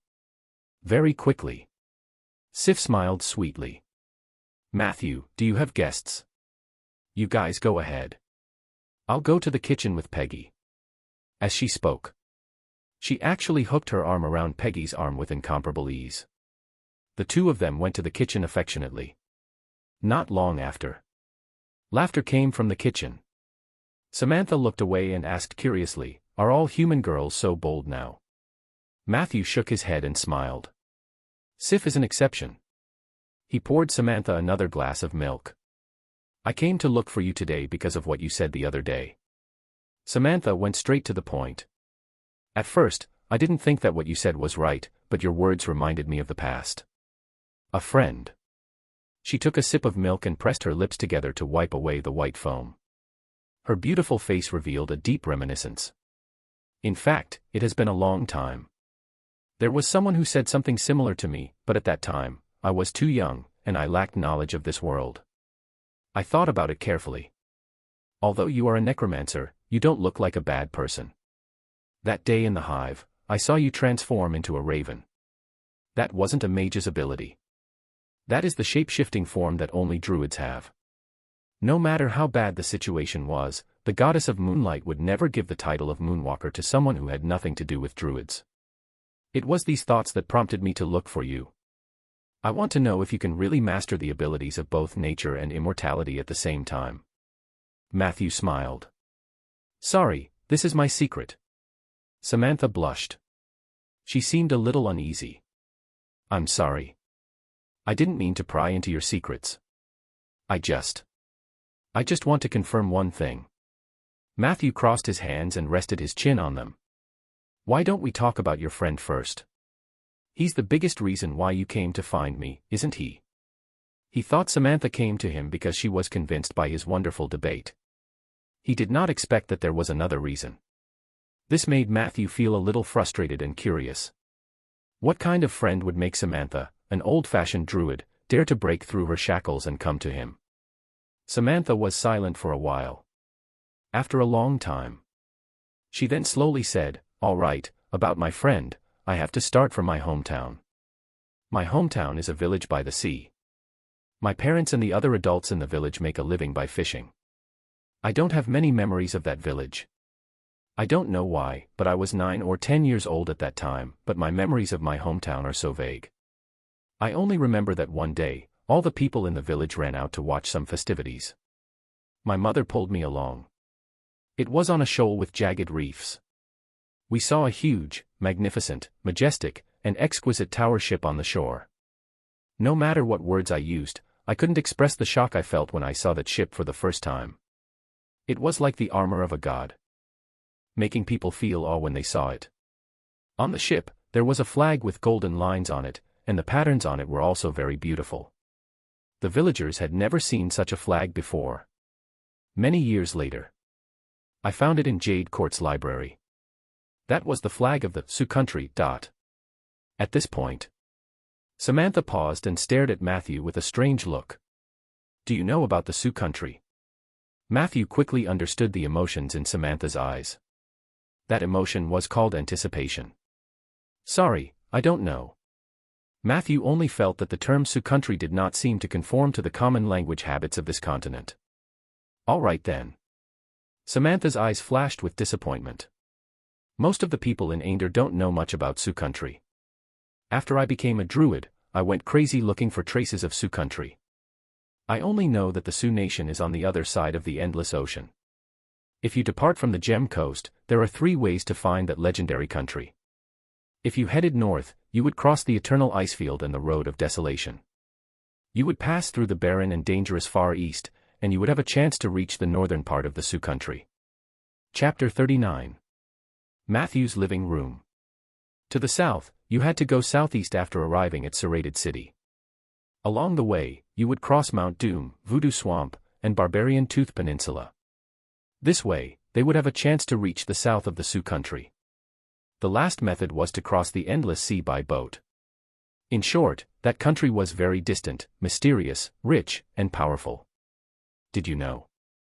The leader of the Sioux country had a legendary profession called Emperor. They combined their own mana with the veins of the earth, and they could release invincible power with a raise of their hands. The Sioux people said that he was the embodiment of the true dragon. The emperor's wife usually received a legendary profession called Empress. Legend had it that she could communicate with the phoenix above the 9 heavens and also had powerful energy. The emperor, empress, and their officials guarded the land of the Sioux country. However, at the borders of the Sioux country, in the endless abyss, there were always demons eyeing them covetously. In order to resist these demons, the emperors of the past generations built a vast and magnificent magical wonder, the Great Wall. It was said that even the shortest part of the Great Wall was more than 300 meters. The emperor often went to the Great Wall to fight the demons in the abyss. The mages under his command were all powerful characters, and they also had a special advanced profession, the Great Wall Mage. It was said that Great Wall mages could use the power of the Great Wall to cast spells. 10 level, 17 Great Wall mages working together could cast a large-scale destructive spell that was comparable to a legendary spell. Of course, the Empress also has her own group of mages, but their special advanced profession is called Jade Phoenix Mages. It is said that their power comes from the phoenix that signed a contract with the Empress. Samantha's eyes lit up as she recounted the story. Matthew listened quietly, but his heart was not calm. According to her description, why did this Sioux country seem so much like a magically modified ancient China? After Samantha finished speaking, Matthew said with a fascinated look, "That's an amazing country. So, did your friend tell you all that?" Samantha nodded. "I believe you've guessed it as well. My friend came from the tower ship. He told me that their ship encountered a sea monster in the deep sea. In order to avoid the pursuit of the sea monster, they had no choice but to change their direction. In the end, because the ship was too damaged, they were forced to dock." At this point, she suddenly laughed at herself. It might be my wishful thinking to say that we were friends. Perhaps in his eyes, I was just a little girl who loved to read stories. He was the captain's son and was 3 years older than me. Their ship had countless snacks, and every one of them was an eye-opener for me. He took me to his father's room to use the starry mirror, a mirror that could see very far away, and he told me how they fought monsters that were more than 300 meters long in the deep sea. These things were like a dream to me at that time. Matthew was moved. "Do you like him?" Samantha waved her hand. "That's just an unrealistic fantasy of a young girl. He and I played together for about 2 months. Then, one day, they left quietly, just like when they arrived. I only remember the night before he left. He came down from the ship and brought me a lot of snacks. He told me that they were going out to sea to find a secret treasure left behind by a legendary master of the Sioux country in the endless ocean. As long as they find that secret treasure, they can uncover a new path that will allow the mage to control the power of life and death at the same time. He said that he would come to me once he found the treasure trove and wanted to share it with me. One winter, the village was destroyed by bandits. I joined the Moonlight Society and became a druid. Of course, he did not return. Sometimes, I can't even be sure if that magnificent black ship is a dream I had when I was young." At this point, Samantha's eyes were filled with nostalgia. The living room was silent for a long time.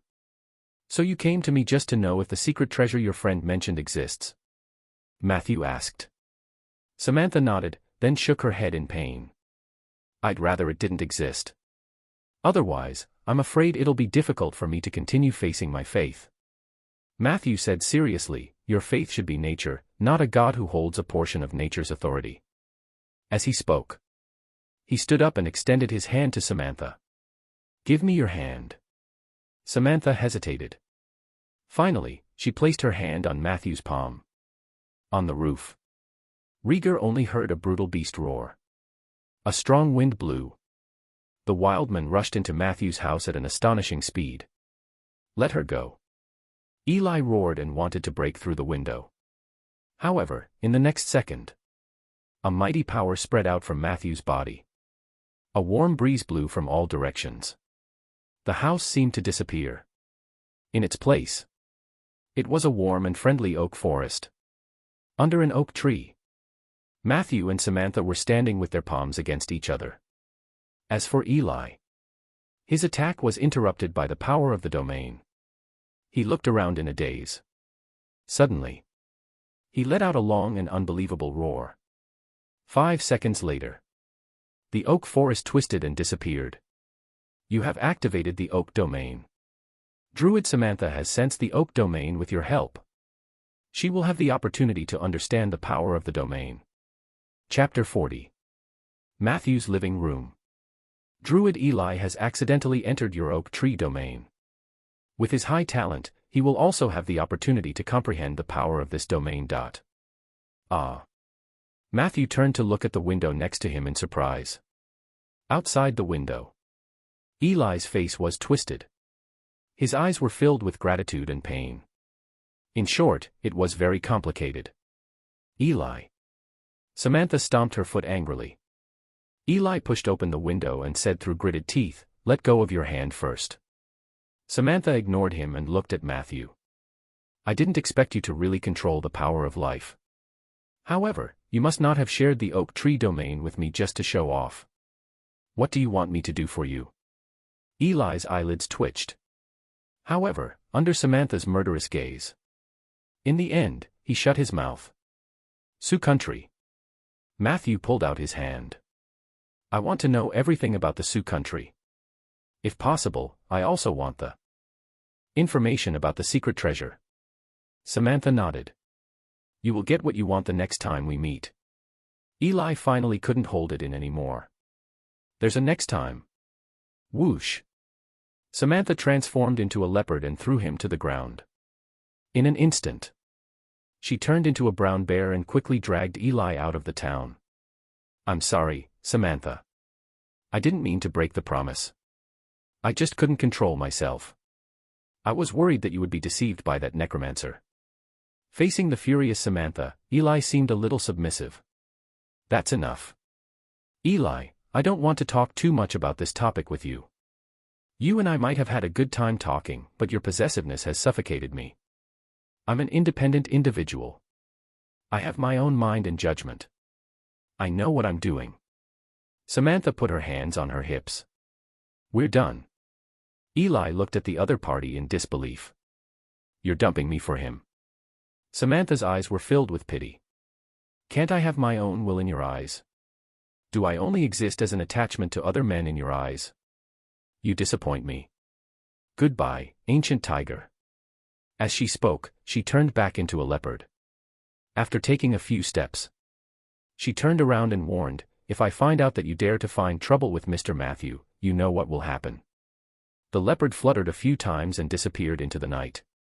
Eli stretched out a hand desolately as if doing so could bring back that vigorous figure. There was a burning flame on his chest. He stood there for about 10 minutes. Suddenly, he roared and transformed into a ferocious tiger that ran tirelessly. Only in this way could he temporarily forget the pain. But as he ran, he came to the oak forest north of the town. He had just been to the oak tree domain, so of course, he would not feel unfamiliar with this place. This was the necromancer's domain source. Instinctively, he raised his claws, wanting to chop down an oak tree. However, at this critical moment, he retracted his claws again. I can't vent my anger on a tree, he muttered to himself. Samantha was probably just angry. I shouldn't have mistrusted her. That necromancer actually has the power of the oak tree domain. Samantha must have her own reasons for visiting him. Maybe I almost ruined her plan. It's normal for her to be angry. If I beg her a few more times, she should forgive me. Unknowingly, he walked to the north of the oak forest. Eli suddenly stopped in his tracks. There was a dangerous aura in the air ahead. You're still as sharp as ever, little tiger. A coquettish female voice came from behind a rock. Eli growled, and a slender black panther walked out gracefully. Quina. Eli said warily. The black panther slowly approached. She even walked up to Eli and tried to scratch the tiger's chin with her claws. But this action was dodged by Eli. What's wrong, little tiger? Are you not happy that your girlfriend dumped you? The black panther giggled and said, then, let me take care of you. You haven't forgotten the fun we've had, right? Shut up, Quina. Disgust flashed in Eli's eyes. I was young and ignorant at that time, which was why I was seduced by you. I didn't know that you had become a member of the Withering Order. We are now mortal enemies. Get lost before I kill you. The tiger growled repeatedly. The thick killing intent solidified. The black panther wanted to tease him, but when she sensed the murderous aura, she leaped away and said, You're really a little tiger who doesn't know how to have fun. Eli stared coldly in the direction where the other party had disappeared. His mind had not become unclear because of the breakup. If Quina appeared here, there must be other members of the Withering Order nearby. What are they doing in this town? The only forest nearby is this oak forest. Eli strolled in the forest, thinking bit by bit. Do the Witherers want to attack the oak forest? No, there must be something worse. No, I can't sit by and do nothing. The oak trees are innocent. I benefited a lot from the necromancer's domain just now. Even for that alone, I have to stop the Witherers' plot. Thinking of this, Eli made a huge decision in his heart. He wanted to stay in the oak forest to guard this place. He was not leaving. Back in Matthew's living room. Chapter 41, Matthew's living room. Chapter 41, Matthew's living room. Translator, Lonely Tree. Did that big sister with the good figure just go out through the window? Facing Sift's confusion, Matthew explained with a smile. She's a druid. Is that so? Sif placed her hands behind her back and looked a little shy. Matthew, I came here today mainly to thank you for saving my life. Matthew was stunned. Haven't you already thanked me? He was already thinking about how to reject Sift's next visit. However, in the next second, Sif quickly took out a small bag from behind her and handed it to Matthew. Last time, it was a verbal thank you. This time, I brought a gift. Sif's eyes are shining. You won't reject me, will you? Matthew stared at the luggage in his hand, unable to refuse.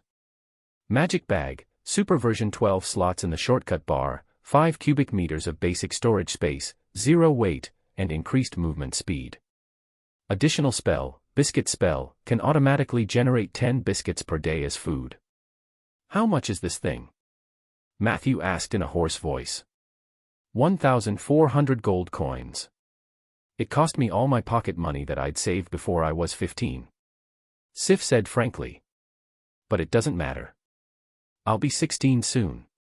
My father will give me a lot of pocket money again. I can't take it. It's too expensive. Matthew said with a conflicted expression.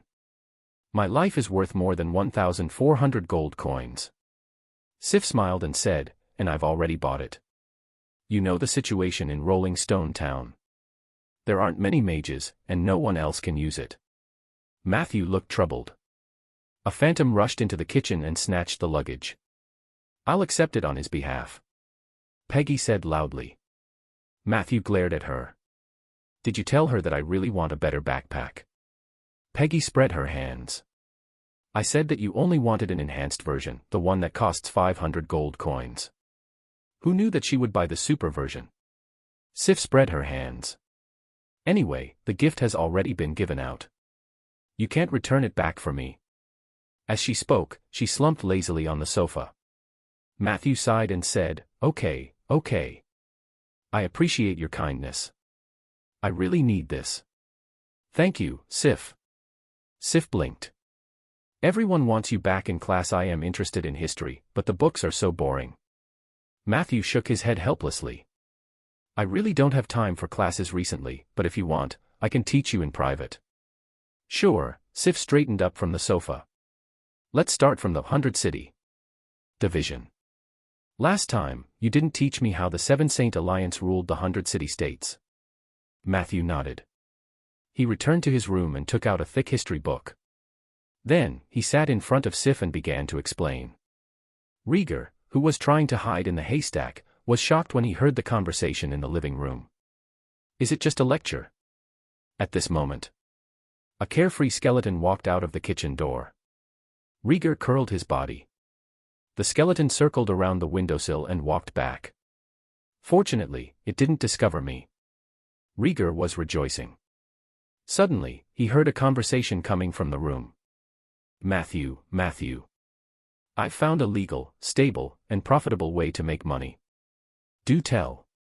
We can use your charm and seduce a few underage girls to come to our house for classes. Then, we can sell the sitting area around the windowsill for a high price. Huh. How do you know it won't work if you don't give it a try?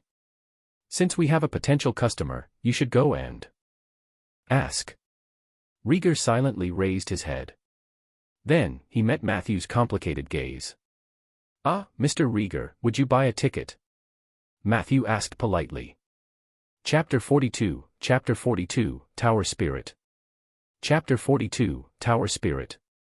Translator, Lonely Tree. The next morning. At 3:50, Matthew opened his eyes on time. After washing up, he went to the kitchen to grab a loaf of bread and left the house amidst the chirping of birds in the morning. He did not leave the mage area as usual. Instead, he walked toward the center of the mage area, where no one else had ever visited. The morning of early spring was still cold. Matthew walked past a well-maintained bush. Drops of dew swirled along the leaves, and a few drops even spilt on his shoes. A few minutes later, he wolfed down the bread and stood in front of a two-story house in the middle of the mage area. Dong dong dong. The bell suddenly rang from the bungalow. This meant that it was 4 o'clock sharp. Matthew quickly stepped forward. He gently knocked on the door with his right hand until an exaggerated face appeared on the door. He then said the password, "A day's plan is in the morning." The strange face split open quickly, revealing a dark, dome-shaped entrance. "Good morning, Matthew. Welcome to Crucible House. I'll wait for you on the top floor. Remember to press the acceleration button on the elevator a few more times. You'll experience an extraordinary pleasure." A mechanical voice came from inside. Matthew lowered his head and walked in. What appeared in front of him was an extremely vast space. The floor was paved with a strange material like mercury, the dome of the sky was lined with stars, 6 marble pillars rose into the sky, and the 2 sides were lined with sculpture-like automatons. This was the Crucible House. It was part of a mage tower that the great mage Ronan had made public.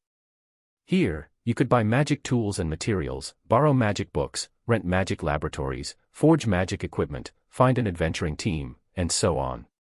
It was similar to the Adventurers Guild in many online games, except that the Crucible House only served mages.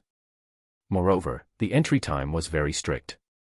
It was only 15 minutes between 4 in the morning and 4:15 in the morning. If they missed it, they would have to come back the next day. There were at least 4 entrances to the Crucible House south of Eversong Forest. However, Matthew never bumped into anyone every time he came here. He speculated that it might be because there were too few mages in this world at the moment and that the Crucible House charged an entrance fee. 30 gold coins each time wasn't too expensive, but it was still an expense. Take Matthew as an example. If he did not have the need to borrow books from this place, he would never have come to the Crucible House. The food and service here were good but expensive. The materials and tools provided by Master Ronan were much better than those outside. But if Matthew had a choice, he would rather travel a few hundred kilometers to Bayan City to find a familiar merchant to buy the same materials and tools. Unfortunately, he had no choice. This was the kind of place where one would unconsciously bend over when they entered the door if they were not rich. Matthew walked to the nearest marble pillar. This was actually a magic elevator hidden in the pillar. You could go to the floor you wanted according to your needs. Different floors had different constructs to serve you. Of course, you could also choose to have human servers receive you, but it would cost more. When Matthew approached, he was surprised to find a woman wearing black-rimmed glasses and a traditional robe waiting anxiously before the elevator. Ding! The pillar rotated to both sides, and the magic elevator appeared in front of them. "Ah, why don't you go first?" the female mage said to Matthew somewhat unnaturally. She seemed to be particularly constrained. Matthew sized her up and shook his head. "No, you go first. I'll wait for the next one."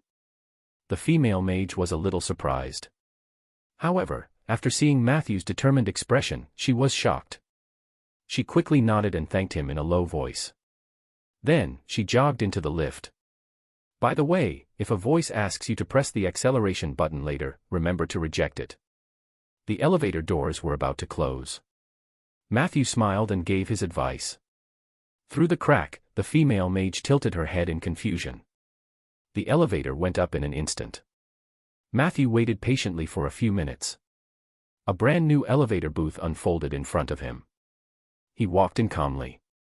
As a close friend of Ronan, the privilege he enjoyed in the Crucible House was Tower Spirit 177 service. This would greatly facilitate him to find what he wanted in the vast sea of Imolege. There was no need to pay labor fees. Matthew was very grateful for this. The elevator doors slowly closed. He could feel himself rising at a slow and comfortable speed. After a few seconds, a stiff voice rang in his ears.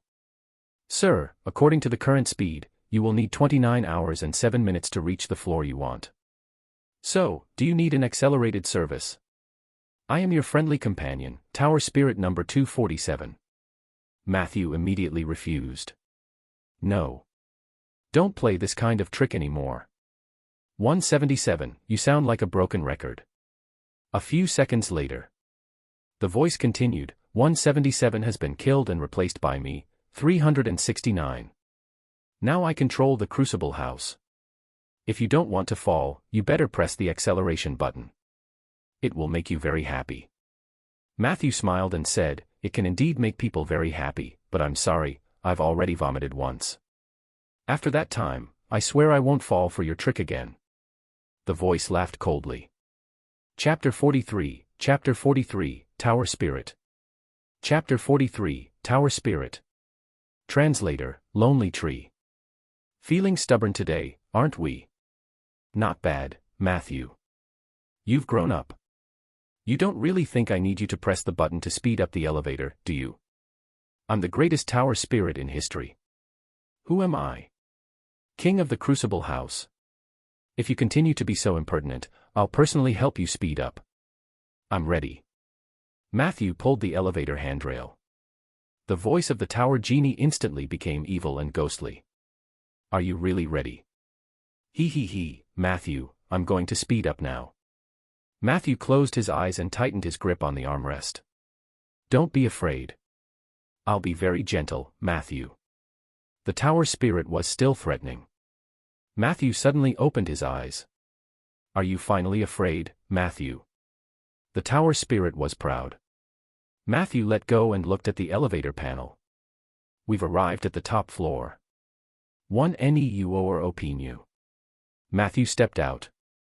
The top floor of the Crucible House was a large open space. Above his head was the boundless starry sky. In the open space, a golem that was more than 3 meters tall, made entirely of clay, and wearing an exaggerated suit walked toward Matthew. It didn't look angry because of the failure of the prank. Instead, it greeted Matthew with a humble tone. Good morning, Matthew. Welcome to the Crucible House. Your humble servant, Tower Spirit 177, is at your service. However, Matthew did not dare to put on airs in front of him. One had to know that the construct in front of him had a bad personality, craved a mate, and was extremely lonely. It was also at level 23. It was said that it was the only legendary golem in the known city-state territory of the human kingdom. Matthew's strongest bone dragon was no match for its punch. Dear Mr. 177. Matthew went straight to the point. I want to find and borrow books from 2 different categories. Keywords. 177, who had entered his work mode, said concisely. The first keyword is psionic power. I'm looking for books and information related to charging psionic items. Matthew quickly said. The second keyword is the Sioux country. Secondary keywords may include Emperor, Great Wall, and Jade. Phoenix.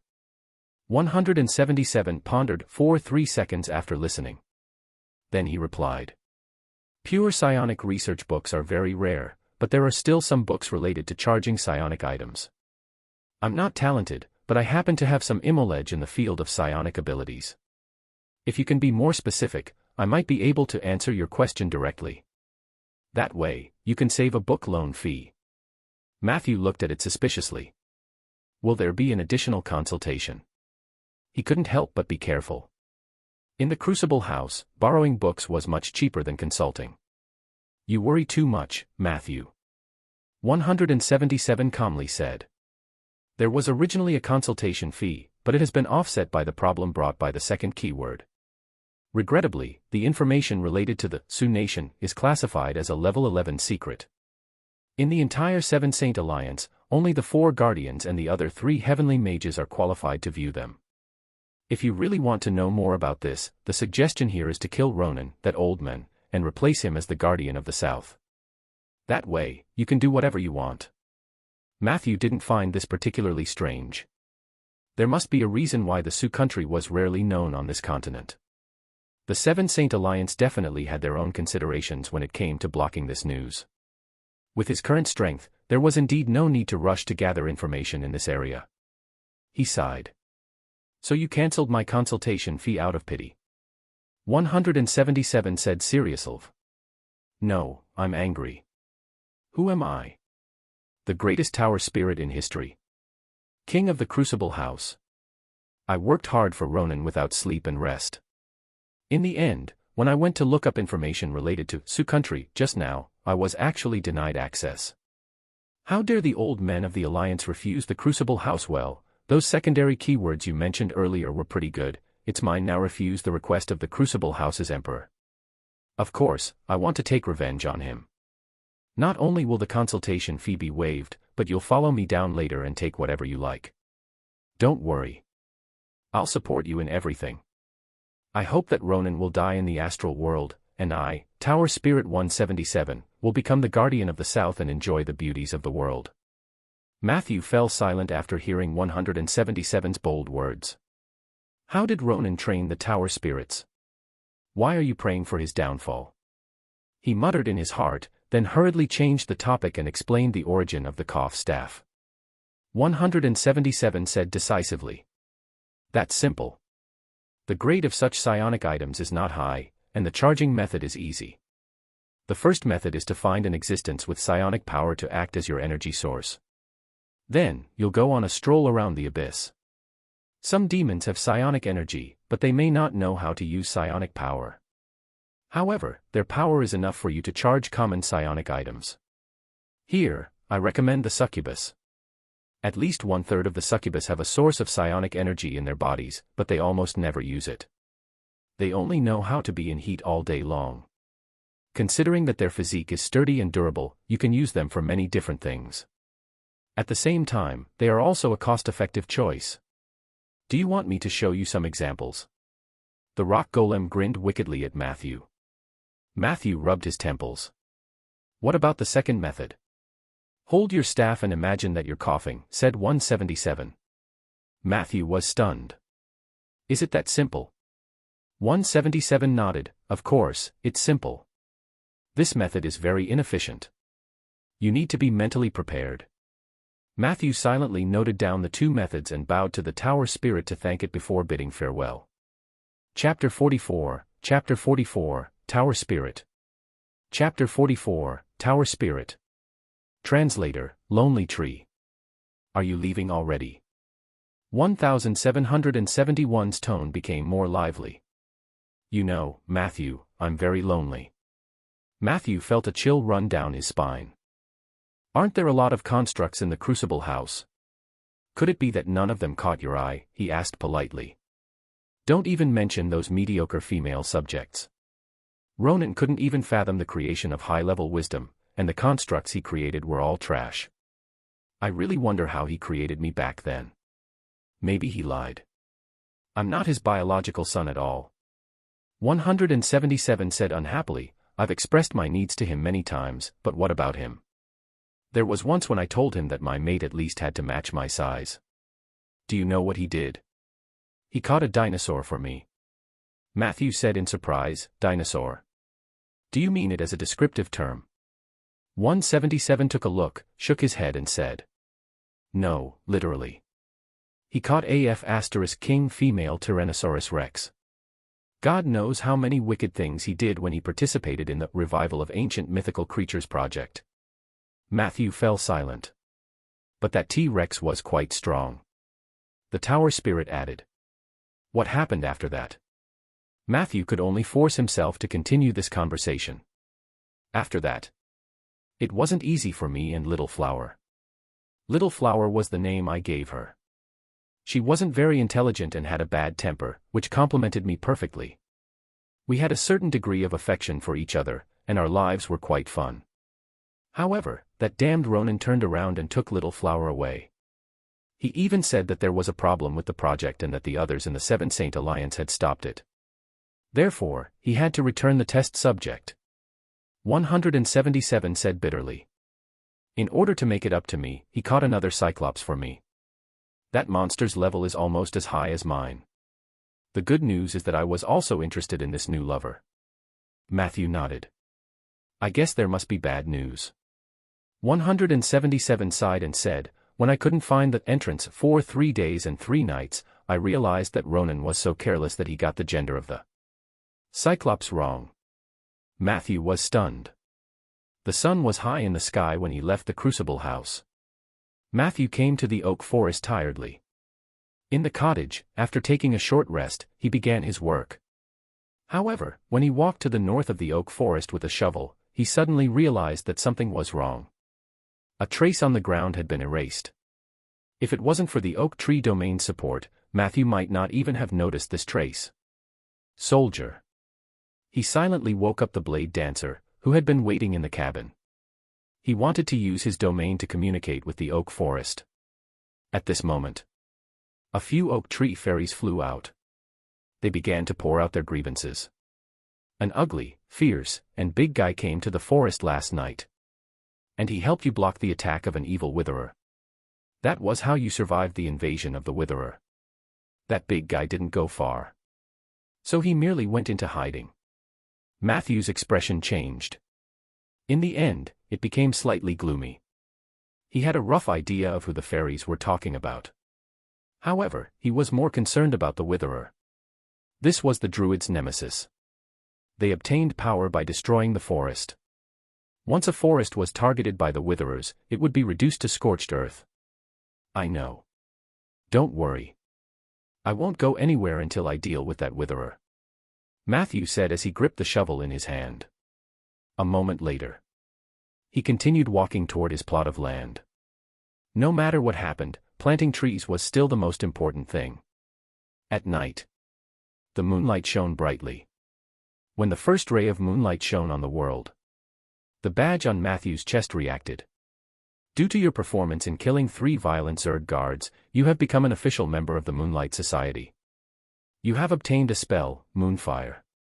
Chapter 45, Birth of Evil. Chapter 45, Birth of Evil. Translator, Lonely Tree. Moonfire, Guide. A ray of moonlight to attack the target. When it hits, it will deal fixed damage. After 15 seconds, it will continue to cause moonlight scorch damage. When you cast Moonfire under the moonlight, the damage dealt will be doubled. Moonfire could not cause any damage to golems. This spell deals an additional 100% damage to undead creatures. Matthew made a straw doll and tested the damage of Moonfire indoors and outdoors. It could only be said that it was a little sad. The double damage from the moonlight is only equivalent to a level 5 to 6 spell. Without the moonlight, it barely scratches the enemy. Although the badge had the ability to release moonlight and could deal damage in most situations, it was still too weak. Matthew was not very satisfied with this spell. One of the few advantages of Moonfire was its low mana consumption. The burning effect had a certain tactical significance, and it looked pretty. Suppressing undead creatures is also an advantage. Matthew comforted himself. In fact, he did not expect much from the spells bestowed by the goddess of moonlight. She was a god, not a mage. Her spell level might not even be as good as some 4th or 5th tier mages. The advantage of the gods was that they could use their divinity to imbue their spells. However, after the ascension of the heavenly palace, they were no longer able to cast divine spells on the human world. Matthew believed that this Moonfire spell should have been a divine spell created by the goddess of the moonlight. Later, the goddess had to modify it so her believers could use it. Thinking about it this way, the goddess was in quite a quandary. No wonder she was so humble. However, the goddess of moonlight's low profile may have existed since the Age of Enlightenment. Her domain is the moonlight. This means that the domain of the moon has already been taken by some other divine. Her power will be limited. Matthew rubbed his believer badge and thought casually. But Ella once mentioned that the moonlight woodlands had a period of glory. Could it be that she was once the goddess of the moon and not just the goddess of moonlight? However, it didn't matter. Matthew quickly walked back to the hut and politely praised the moonlight. In the following days, Matthew's focus in life returned to reality, especially planting trees. He used the extra time to search for potential witherers. Unfortunately, his divination skills were really weak. When he divined the location of the witherers, he somehow saw a woman coming out of the bath. Judging from the architectural style behind her, it was obviously a craftsman's district or a commercial district in Rolling Stone Town. However, that woman was clearly not with the witherers. Afraid of being perceived as a peeping Tom, Matthew hurriedly covered the crystal ball with sackcloth. For this period of time, he decided to stop divination. The Witherer had not been found yet, but it was getting easier for Matthew to track down the whereabouts of Eli. He found a time to activate the oak tree domain. As Eli had resonated with his domain, Matthew could immediately lock onto his position as long as he was in the oak forest. From the content of Matthew's perception, Eli's daily routine was very monotonous. It looked like he seemed to be patrolling the forest very seriously. Matthew observed for a while and let him be. His forest was full of hidden talents. There were skeletons, necromancers, and corpses. What was wrong with having a proper druid? In the moonlight woodlands, Ella had repeatedly urged Matthew to continue clearing the MVE, but Matthew had always used the excuse of insufficient human power to brush her off. In fact, this reason was not completely unreasonable. He had lost so many skeleton soldiers. It would take some time for Matthew to resummon all the soldiers. Samantha never showed up again after that day. Matthew guessed that she had gone to sort out the information he wanted about the Sioux country. The mission at the hive was really not urgent. The Goddess of Moonlight's mission was for him to eliminate one violent Zerg guard, and Matthew had done more than that. As for the side quest of eliminating all the Zergs, Matthew had given up the idea of pushing through the quest after learning that the hive was related to the Unto Empire. It was better to do things steadily. During this period, two things happened. Matthew found some time to buy 10 air element restraining runes and a small bottle of the ghoul's nail powder from a merchant in Bayan City. These two items were prepared for the next summoning of zombies. The other thing was the transfer of Rieger's private territory to Matthew. Matthew received a free land gift document signed by the Lord from an unfamiliar City Hall official. Of course, this matter absolutely could not be completed openly. Therefore, under the hint of the official, Matthew went to see Ms. Liz again, who complained that Matthew should have come to pick up the land lease document earlier. On the surface, Matthew had become the tenant of the territory. However, only a few people knew that he was actually also the landowner. Liz was very straightforward, and she even gave Matthew the promised allowance in full. When Matthew walked out of the city hall, Matthew, who had his pockets tinkling, felt that life was wonderful. He had only saved Sif once due to convenience, but the father and daughter had thanked him with generous gifts. He felt a little guilty. There was a moment when Matthew even had a wicked thought in his heart. If only this would happen again.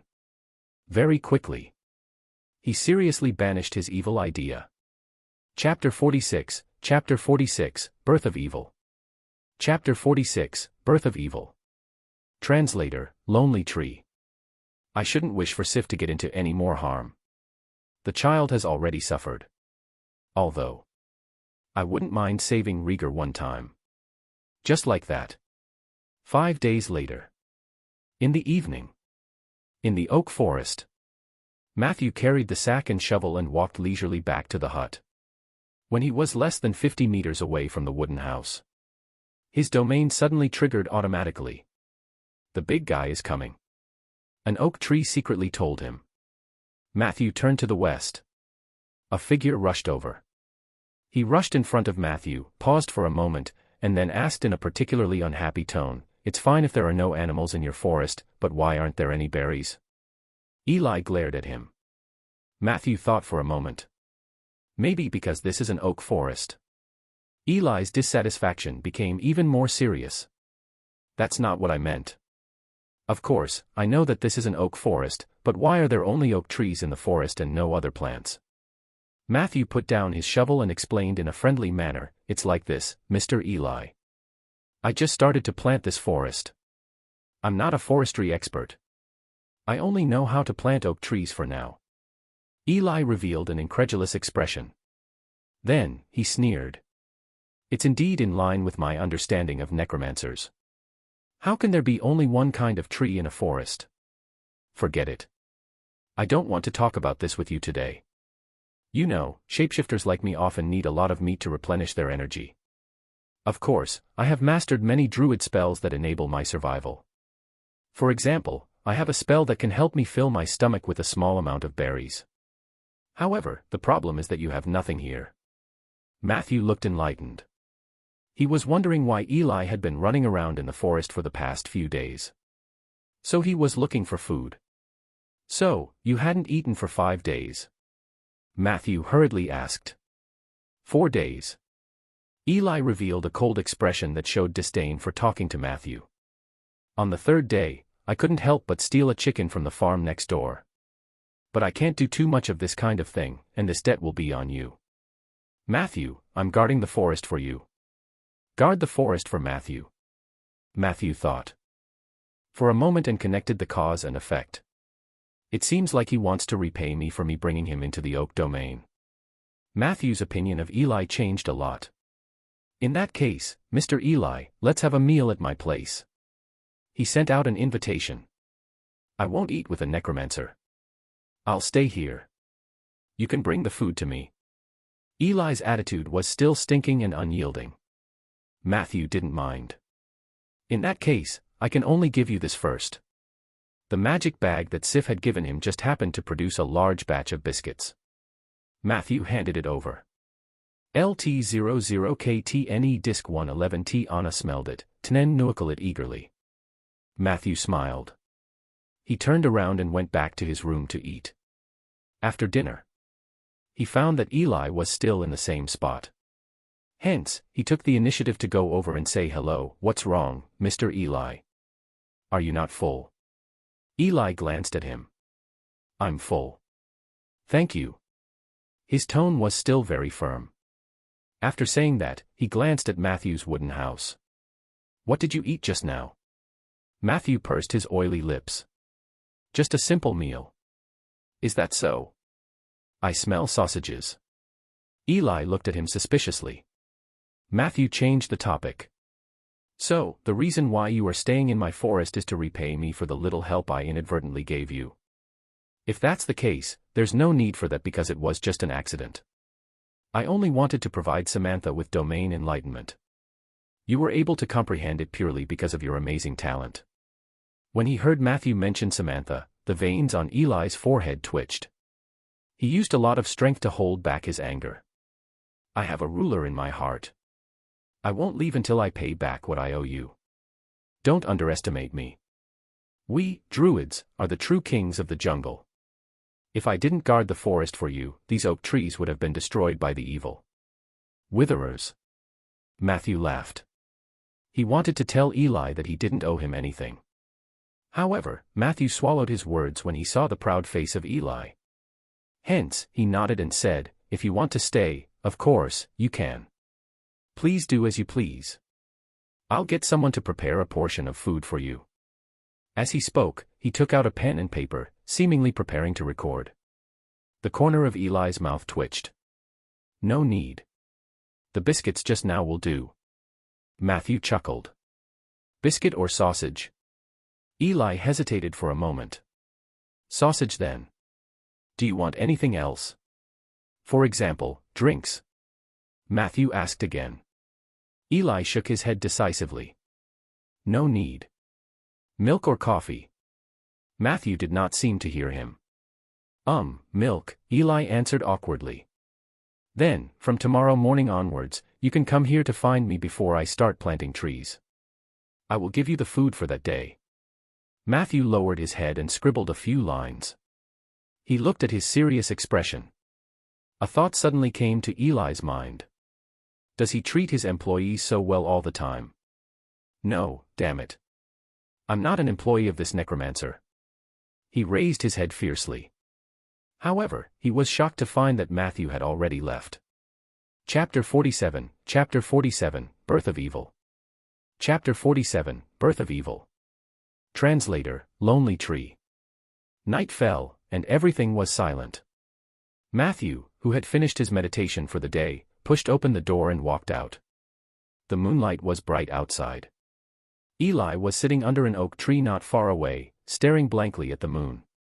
Matthew did not greet him. He walked straight to the northwest. However, very quickly, footsteps came from behind him. What are you going to do in the middle of the night? Necromancer. Eli asked from behind.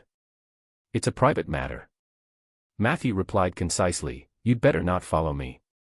As soon as he said that, Eli seemed even more interested. He quickly caught up with Matthew. What bad things are you hiding from? Matthew glanced at him. It's not that I need to hide anything from you. I just feel that summoning a zombie in front of a druid would be a little blasphemous. You've already done more blasphemous things to Samantha. Then, he realized what Matthew was about to do. How dare you summon zombies in the oak forest? The anger in the corner of Eli's eyes was about to fill up again. This is the domain of nature, a sacred land that cannot be defiled. Matthew replied slowly, if this counts as defiling, then nature has almost been ruined by me. Eli's temples were throbbing. He suppressed his anger and looked at Matthew. Then aren't you afraid that I'll destroy your evil ritual? Matthew looked at him meaningfully. This is my domain. You'd better not do anything stupid, Eli. As he spoke, he walked to the skeleton dorm. He pulled open the cover. He began to transport the corpses outside. Eli watched this scene with a gloomy expression.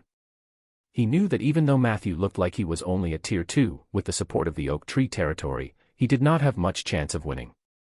If he wanted to launch a sneak attack, Matthew could activate his domain immediately. The repulsive force of the domain would provide him with enough room to maneuver. After the domain was activated, not only would Matthew be buffed, but as a druid, Eli would also be weakened by the changes in the environment. This was the power of a domain. Not to mention, this necromancer in front of him obviously had many hidden cards. These days in the forest. It wasn't the first time that Eli had felt killing intent from Matthew.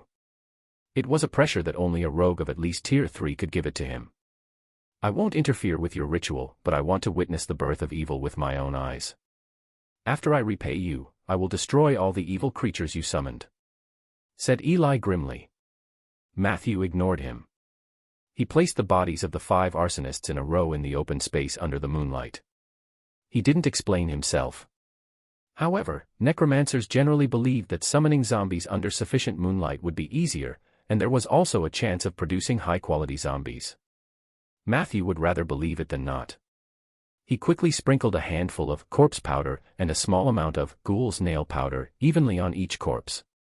He then equipped them with the air element concealing rune that he had purchased previously. After doing all this, Matthew began a long chant. Undead summoning took a long time to cast, but even for the slowest necromancer, it would only take about 5 minutes at most.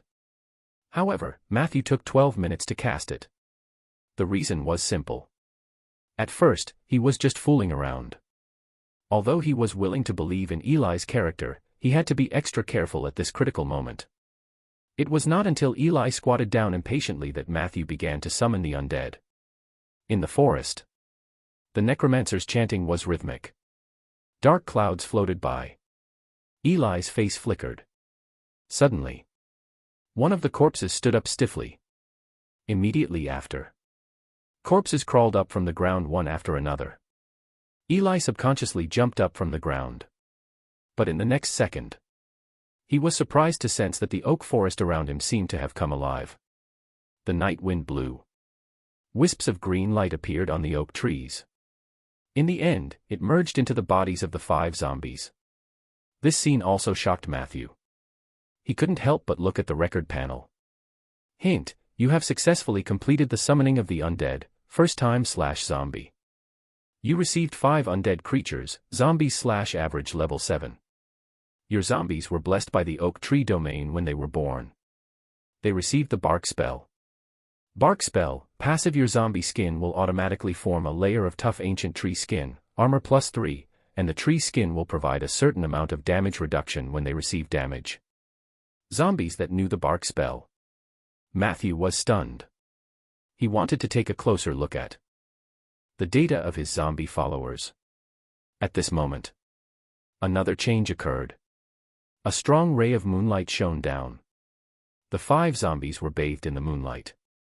Their bodies seemed to have started a wonderful transformation. Chapter 48, Silver Moon Zombie. Chapter 48, Silver Moon Zombie. Translator, Lonely Tree. This unique moonlight lasted for 15 seconds. After the light dissipated, both Eli and Matthew were shocked. A layer of silver-gray light flowed on the bodies of the 5 zombies. The glow appeared once every 6 seconds.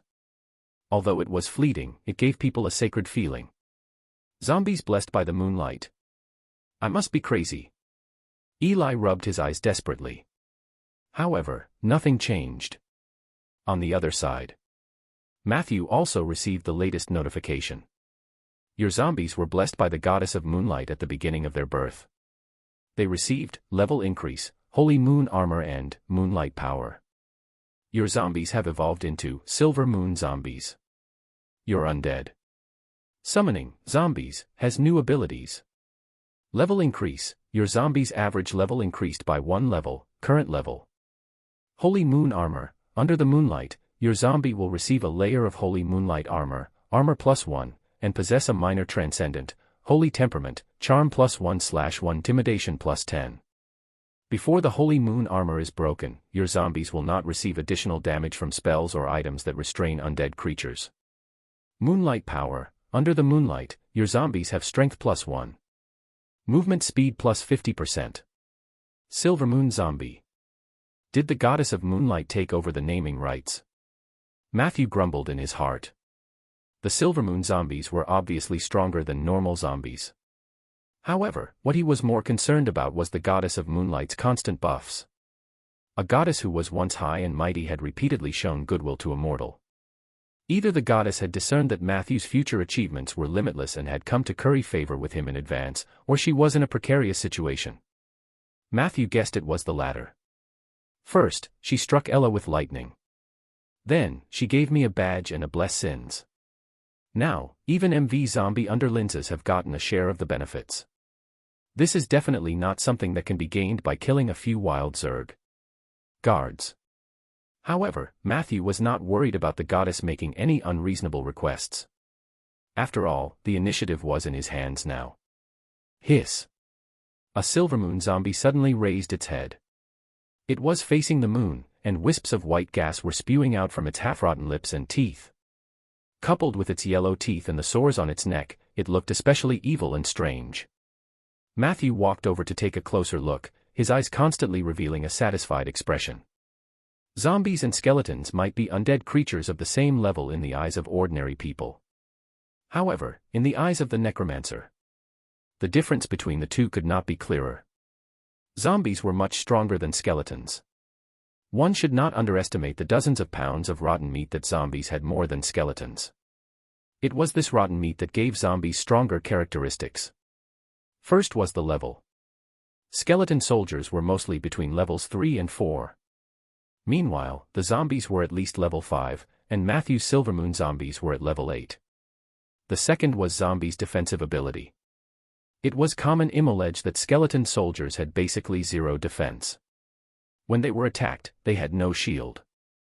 Therefore, except for a few mutants, most skeletons, even if they were of a high level, would easily fall into the predicament of being shattered by a single touch.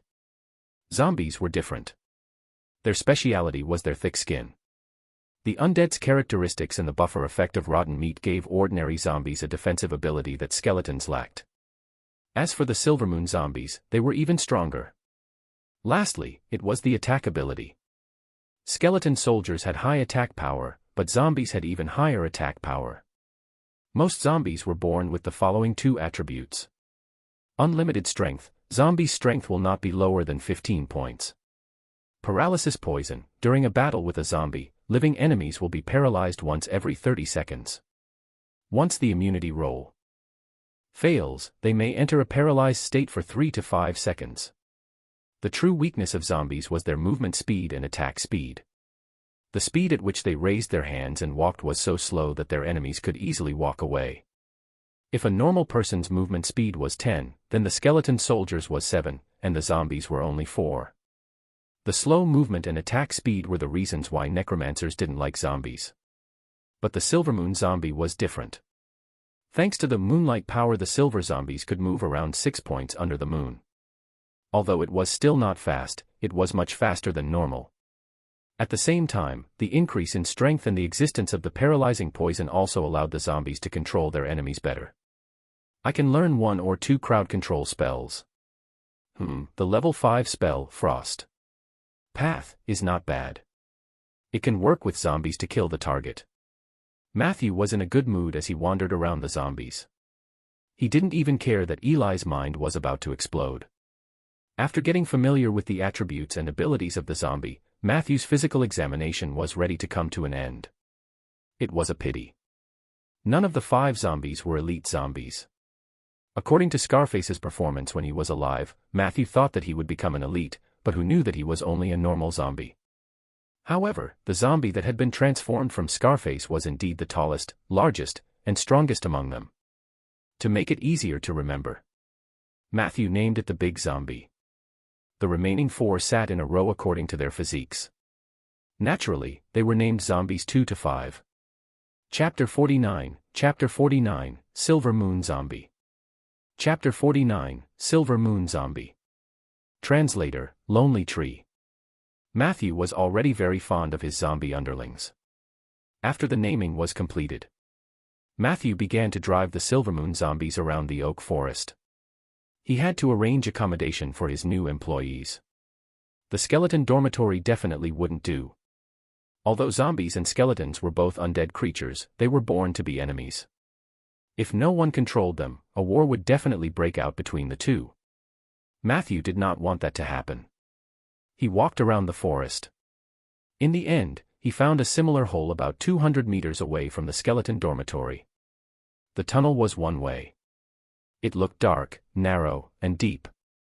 Matthew ordered the zombies to jump down one by one. They did exactly as he said. I can stuff another 5.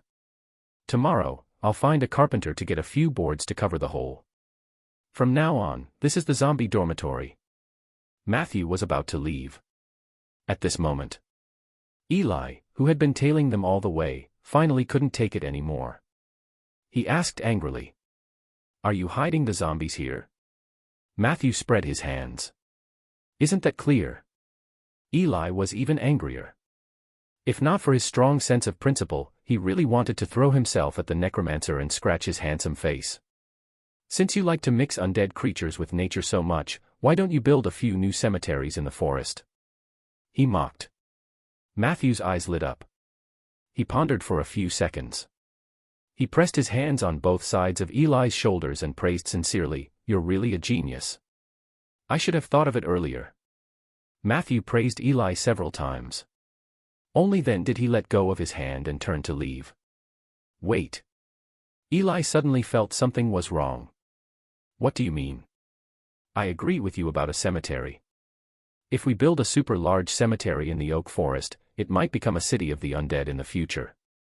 Matthew's mind was filled with longing for the future.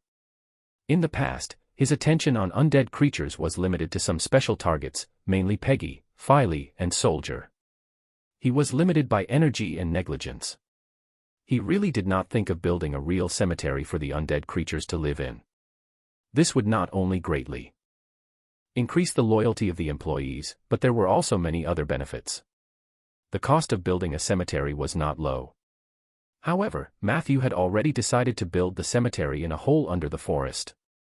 At this moment, the empty underground city in the Gold Digger Basin became the perfect graveyard. The undead rested underground. The oak tree grew above ground. What a beautiful and harmonious scene. Matthew decided to go back and discuss it with Peggy. If they wanted to build a cemetery, the opinion of the Tauren skeleton was undoubtedly the most important. His mind was filled with the enthusiasm to build a cemetery. Matthew returned to the cabin and was about to record his inspiration when a tall shadow appeared outside the window of the cabin. "Peggy." Matthew looked at her in surprise, and his eyes gradually became nervous. What happened? In his agreement with Peggy, only when something urgent happened would she leave home and come to the forest to look for Matthew. Peggy said seriously, "Matthew, a young man who is 10 times more beautiful than you found me. He said that he wanted to redeem me and let me go with him in the future. With the relationship between you and me, how could I agree? But he gave me a raise, so I thought I had to tell you before I eloped with him, so I came to you." Matthew rolled his eyes, his nervousness gone. "Stop joking. Get to the point, Peggy," he said. Peggy shrugged. All right. There was a beautiful young man who came to our house today, but he came to look for you. I said you weren't there. He said he would come back tomorrow at the same time. He has something important to discuss with you." Matthew asked incredulously, "Did you come all the way here just for this? This doesn't suit your personality." Peggy said shyly, "Because of that beautiful young man, I hope that you receive this news as soon as possible. He even praised me for my temperament." Matthew was even more in disbelief. "He didn't give you any other benefits?" Peggy said unhappily, "Am I the kind of person who will accept random benefits? Could it not be due to love?" "To be honest, Matthew, the moment I saw that young man for the third time, I already thought of where to elope with him." Matthew rubbed his temples and suddenly said, "I know who our mysterious guest is." Peggy said in surprise, "Have you guessed it?" "I was just about to tell you his identity, origin, and name." "Zeller." Matthew shrugged. "The warlock from the Lord's mansion, the one who is inseparable from Rieger most of the time. In the entire Rolling Stone town, only he can be more handsome than me." He saw that Peggy was still smitten after nodding her head. Matthew couldn't help but tease, with his charm, who knows how many women he has fooled. "You are not his match, Peggy." Who knew that Peggy actually replied very quickly, "Who knows? How many men have fooled around with a skeleton Tauren before? Maybe he will find it fresh." Matthew was at a loss for words and could not find an angle to refute. After all, there was a high chance Zeller had never fooled around with a skeleton Tauren before.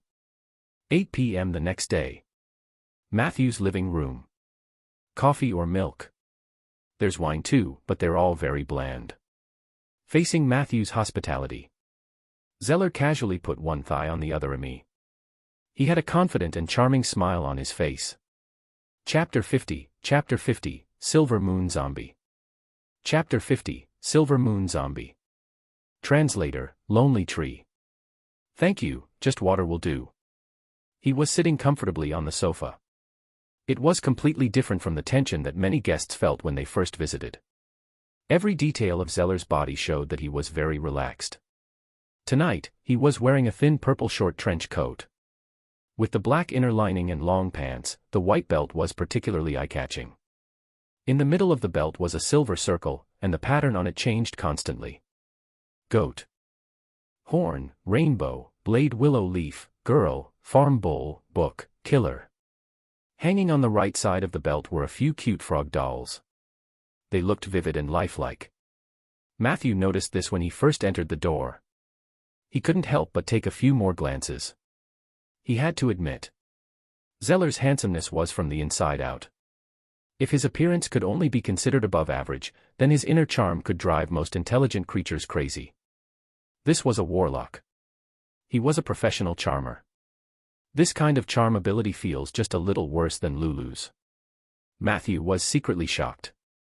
On the other side, the attentive Peggy had already brought up the water that Zeller had ordered. However, Matthew felt his scalp go numb with just a glance.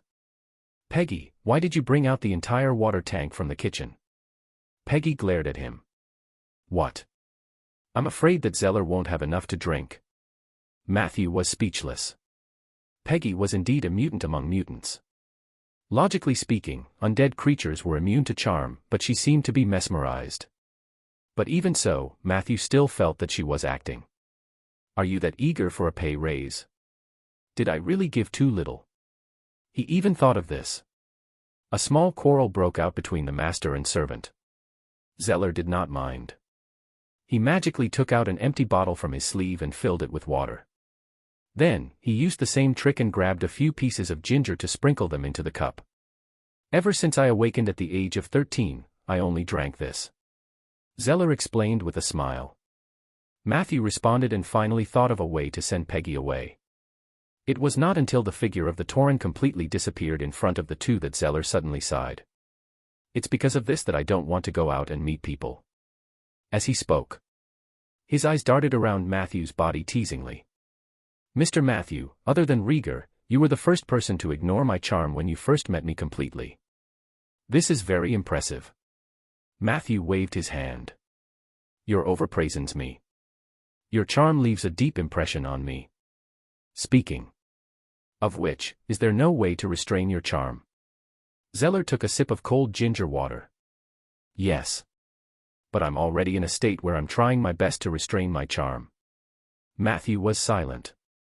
Charm that doesn't match one's strength is often the root of trouble. Zeller continued, I still remember that when I was 13 years old, I was sold to a big noble with a vast territory because I was too beautiful. That big-bellied middle-aged man kept saying that he wanted to take me as his adopted son. In the first week, he did a good job on the surface. He found someone to teach me how to read, taught me etiquette, and even bought me a pony to ride on. I was really happy at that time. I thought I had met a good person. That was until the day he undid his belt when we were alone in the room. He asked me to help him do it. Matthew couldn't help but ask, and then? Zeller smiled and said, then I awakened and became a warlock. Of course, this is the simplified version. In fact, there are a lot of complicated contents in the middle, but they can't be explained in a few words. Regardless, that's not the reason why I came to visit you today. Matthew nodded. Please speak. First of all, I want to thank you on behalf of Sif. I watched this child grow up. If anything happened to her that night, I would be very sad. Zeller said as he solemnly untied a frog doll hanging from his belt. He handed it to Matthew. A small gift. Please accept it. It might bring you luck. Matthew hesitated. In the end, he still took it. He rolled the doll in his palm and did not find anything unusual. So even you know the truth? Matthew asked casually. Zeller smiled gently. No one will really believe Blake's story. About the necromancer of Barren City, right? Matthew coughed twice. However, it was Rieger who told me the true identity of that necromancer. Zeller added. In the next second, his expression turned serious. In that incident, the people who died at your hands belonged to the Order of Calamity, a newly rising evil organization. According to our latest intelligence, the Order of Calamity has no intention of stopping. They are recruiting more people to harass Rolling Stone Town. Their primary target is you. Chapter 51, Unacceptable. Chapter 51, Unacceptable. Translator, Lonely Tree. As far as Matthew knew, Zeller's position in the Lord's Manor was the head of intelligence and the person in charge of matters related to adventurers. This person was deeply trusted by Rieger. This could be seen in the incident of Sif's kidnapping. Rieger had given Zeller full authority to deal with the matter of the spy. And Zeller was worthy of Rieger's trust. He rarely appeared outside of work, but he was always with Rieger. As long as the head of the Suki family appeared, one would be able to find Zeller within 10 steps. Time passed. As a result, a ridiculous rumor even appeared in some small circles in Rolling Stone Town. Some people said that Zeller was a new lover that Rieger had found after he was betrayed by his wife. But Matthew felt that this was pure nonsense. He didn't find any signs of a couple between the two of them. Moreover, he had to be careful. From Sif, Matthew already knew that Zeller had followed Rieger before he married and had children. The two of them must have accumulated a pure and deep friendship over the years. The person who made up the rumor was probably jealous of Zeller's extraordinary status in the Lord's Manor, as well as his face that was enough to bring disaster to the country. Thanks for the reminder. Matthew put his hands together and said, so it was the Lord's intention for you to visit tonight. Zeller smiled gently. No. Rieger was not willing to let a necromancer interfere with the intelligence work of Rolling Stone Town, but I convinced him otherwise. Matthew gently clenched his fingers. What do you want me to do? He could tell that Zeller was implying something. Zeller reached his right hand into his left sleeve, and a high-quality craft envelope appeared between his index and middle fingers. He placed the envelope in front of Matthew and said unhurriedly, "This is all the information. I'll tell you as you read."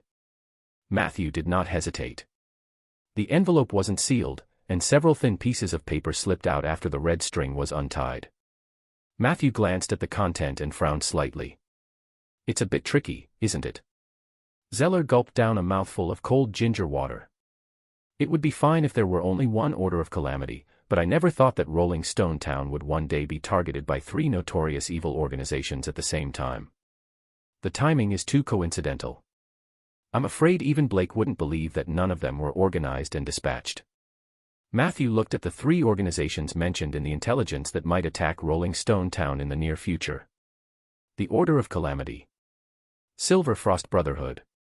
Withering Order. What is even more ironic is that these three organizations actually sent threatening letters or challenges to us using their own names. Even the approximate time and place of the attack are written clearly.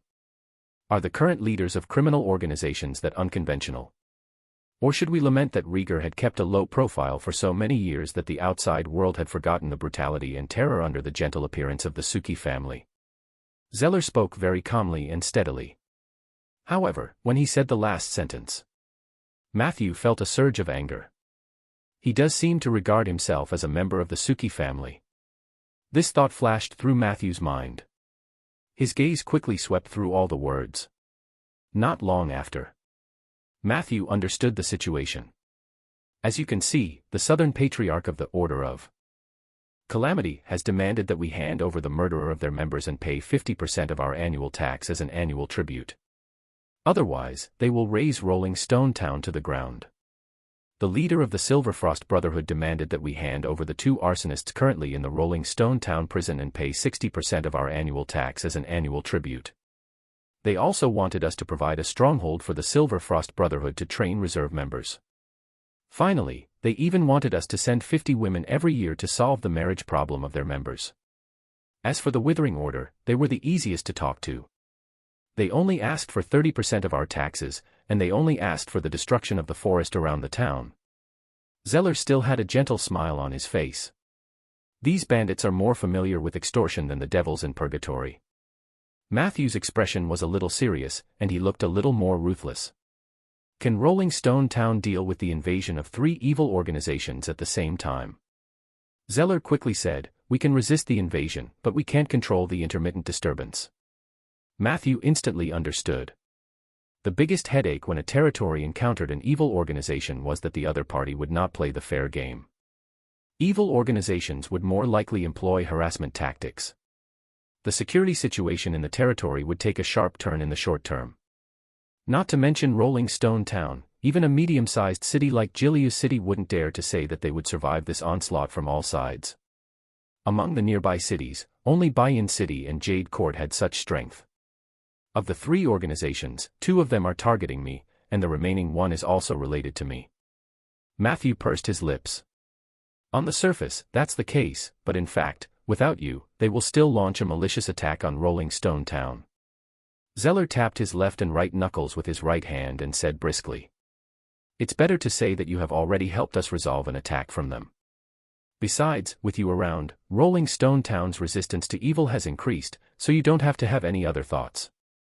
As long as you are a resident of Rolling Stone Town, you will be protected by the Suki family, and the Suki family will never compromise with evil. Chapter 52, Unacceptable. Chapter 52, Unacceptable.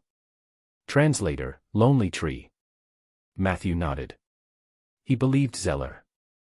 If the three major organizations only mentioned the time of their attack in their letters, then where did you get the detailed data on their number of members, their position structure, and their estimated strength?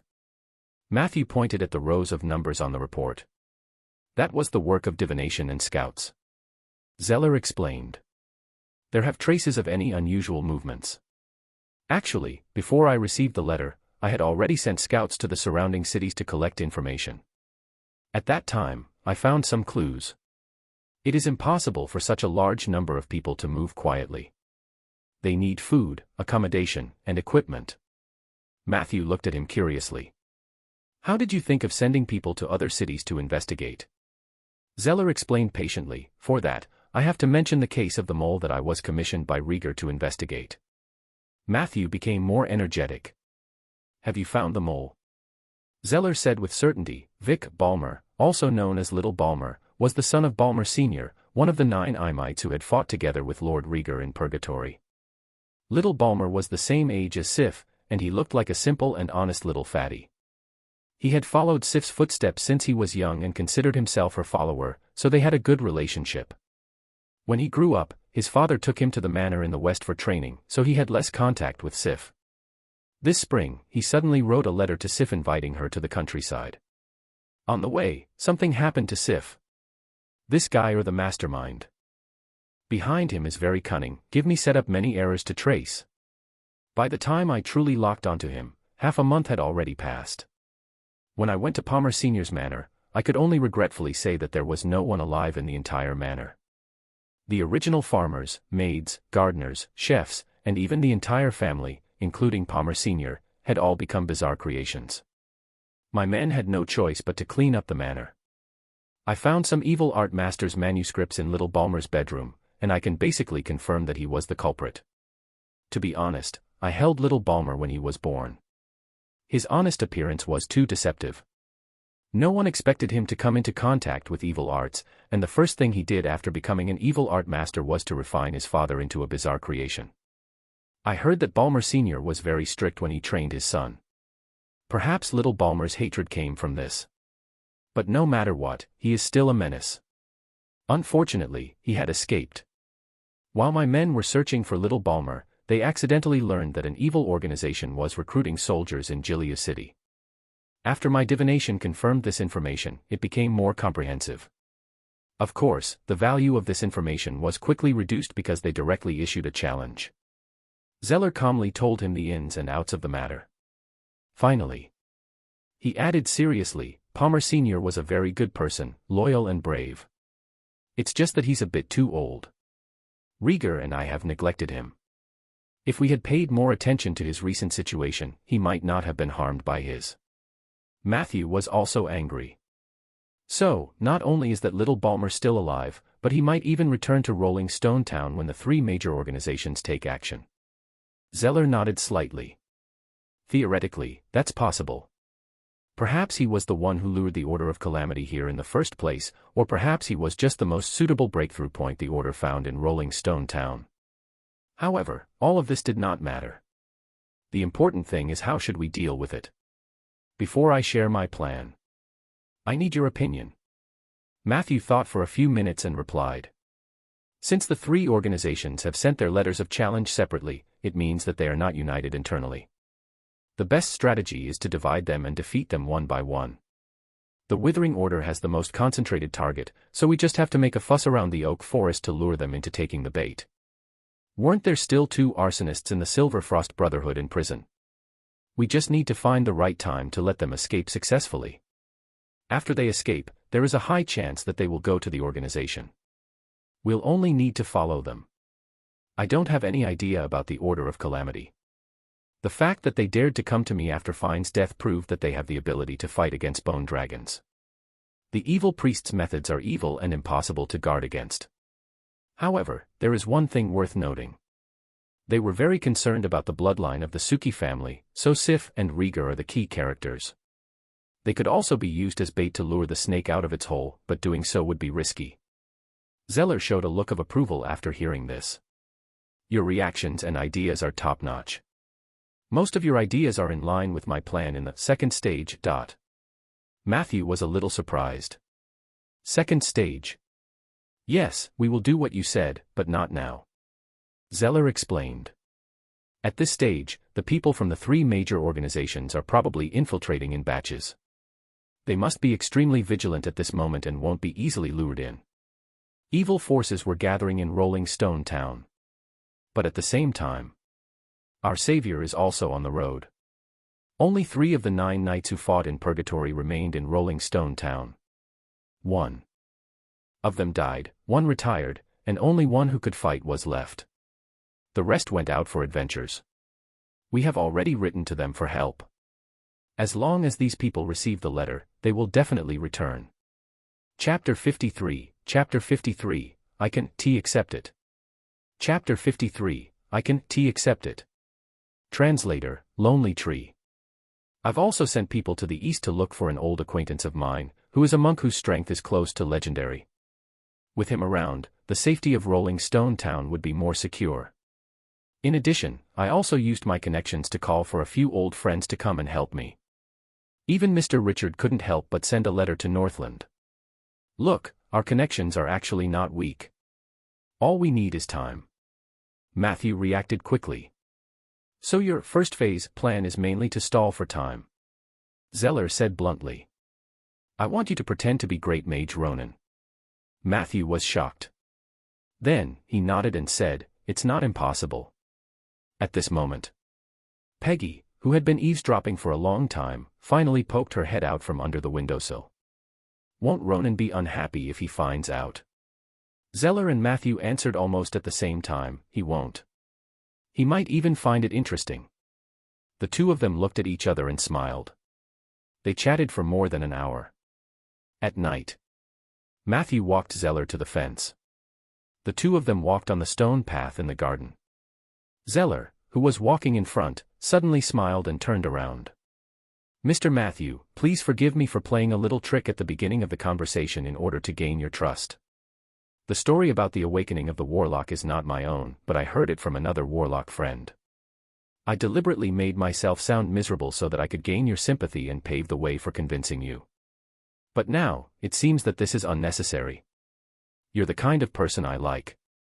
Matthew was stunned at first, and then he immediately heaved a sigh of relief. "That's good.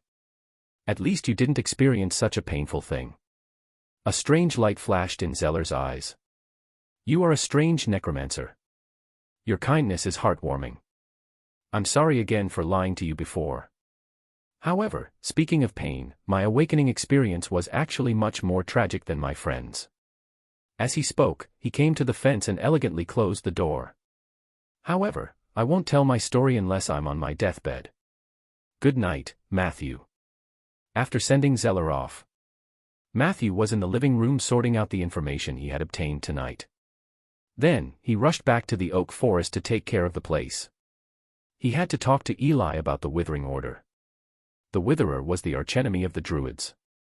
Eli definitely knew more about this organization than he did. However, before that, after a week of hard work, he had already accumulated the capital for another 10 strengthening buffs. The crisis was approaching. This was the time when he needed immediate combat strength. Therefore, Matthew deposited all the buffs he had to strengthen Soldier. Hint: you have consumed 10 strengthening buffs. Your summoned creature, Soldiers, has leveled up to level 12. Its overall attributes have increased. Your summoned creature, Soldier, has obtained 7 keywords. 2 of them are white, 1 is blue, 2 are purple, and the remaining 2 are gray. My luck isn't very good. Matthew sighed. The 2 gray ones were really a headache. He glanced over. As usual, he looked at the weaker keywords first. Backstab, white: when your skeleton attacks the enemy from behind, the damage and stun duration will be greatly increased. Sprint, white: your skeleton's movement speed in battle has been greatly increased. Storm combo, blue: when your skeleton uses a short knife as a weapon and successfully hits the enemy's vital points, it can make a second and third slash in a very short time as a combo. This process will cause a lot of damage. The quality was surprisingly good. It wasn't particularly powerful. However, it was solid and useful. At least it's not some strange abilities. Matthew then looked at the purple keyword. Colorful dance, purple: when your skeleton uses this dance, it can leave an afterimage wherever it goes. During the duration of the dance, regardless of its current position and state, it can instantly return to the position of the afterimage. Currently, the maximum number of afterimages that can be left is 4. Fake death, purple: your skeleton has learned the exquisite skill of faking death, which is enough to deceive most creatures. When your skeleton leaves the state of fake death, its next 3 normal attacks will deal a lot of extra damage. It is finally back to normal. Matthew was greatly comforted. One of the 2 purple keywords provided high mobility, while the other provided sinister killing moves. He didn't understand how a skeleton could fake his death. But Soldier naturally had a way. At this point, uncoordinated gray, in non-combat mode, Soldier has developed bad coordination in his extremities. This is also okay. Matthew heaved a sigh of relief. However, in the next second, his expression changed slightly. Work awareness, gray: your skeleton has developed the awareness that it is creating value for you. This awareness is not strong and is even a little humble. Every 3 months, you need to pay 1 soul crystal to appease Soldier, which will give him a great incentive.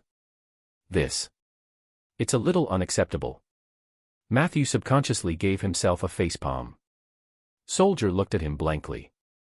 After a while, he actually imitated Matthew and used his bone palm to hold his face. The scene was both funny and strange.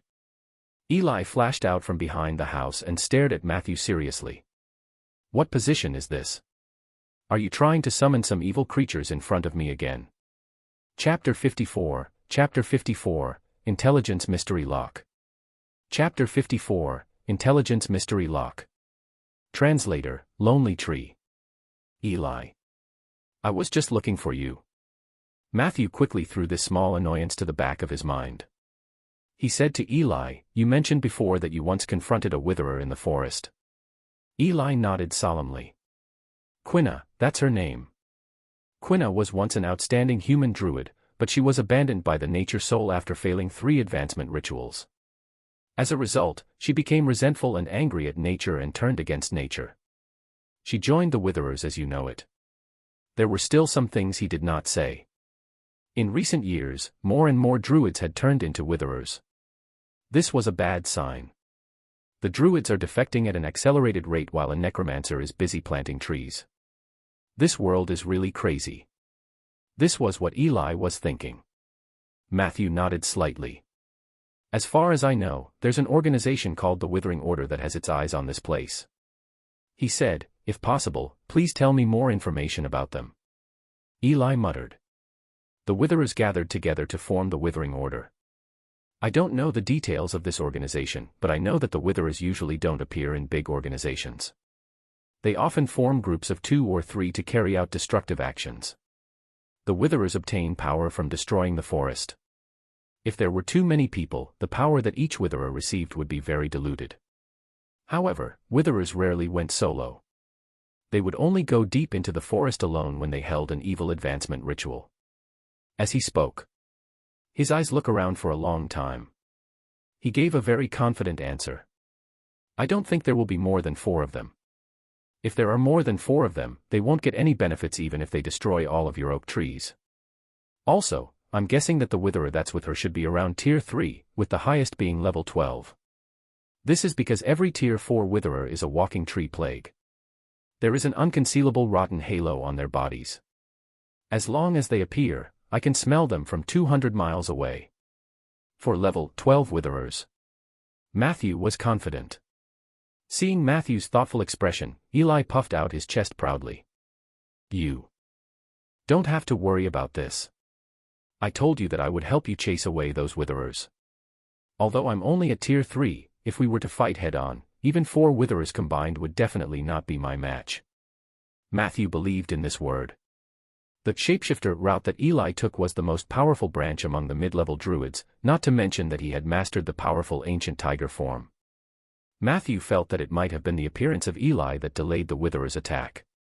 Otherwise, he and the witherers would have fought long ago. "Thank you, Eli. You've been a great help." Matthew said seriously, "But I'm thinking about how to catch all these witherers in one go. After all, we can't be on the defensive forever." Hearing this, Eli showed an expression of agreement. "If you want to draw them out, I can hide in one of the caves nearby. However, there can't be any undead in there. I can't stand being in the same cave as zombies or skeletons."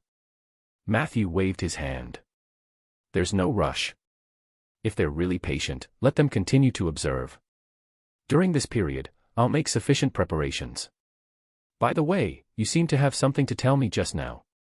Matthew noticed that this was the first time Eli had voluntarily approached his cabin. As expected, Eli said seriously, "The food you brought this morning tasted very good. The sausages and bread were unbelievably well cooked, and the cup of milk with honey was equally memorable, so I came to thank you." Matthew smiled. "All the credits go to Peggy." Eli's eyes lit up. Matthew muttered, Peggy is indeed a good woman." Eli pretended to be reserved and said, "Then, please send my regards to Miss Peggy. Tell her that I'm looking forward to tomorrow's food. If there's a chance, I wish to talk to her face to face." After saying that, he swaggered off. Matthew was left alone, struggling to decide what expression he should show. In the wooden house, Matthew examined Soldier's body. After going through 28 enhancements, Soldier's level had already reached level 12. The Blade Dancer's outstanding profession had given him an extremely strong assassination ability. Matthew speculated that Soldier would become a nightmare for all frail adventurers. Just a little bit more. I still have to plant a few more trees. Once he broke through to Tier 4, he would become a more useful companion than Filey. Matthew gently caressed Soldier's strong spine.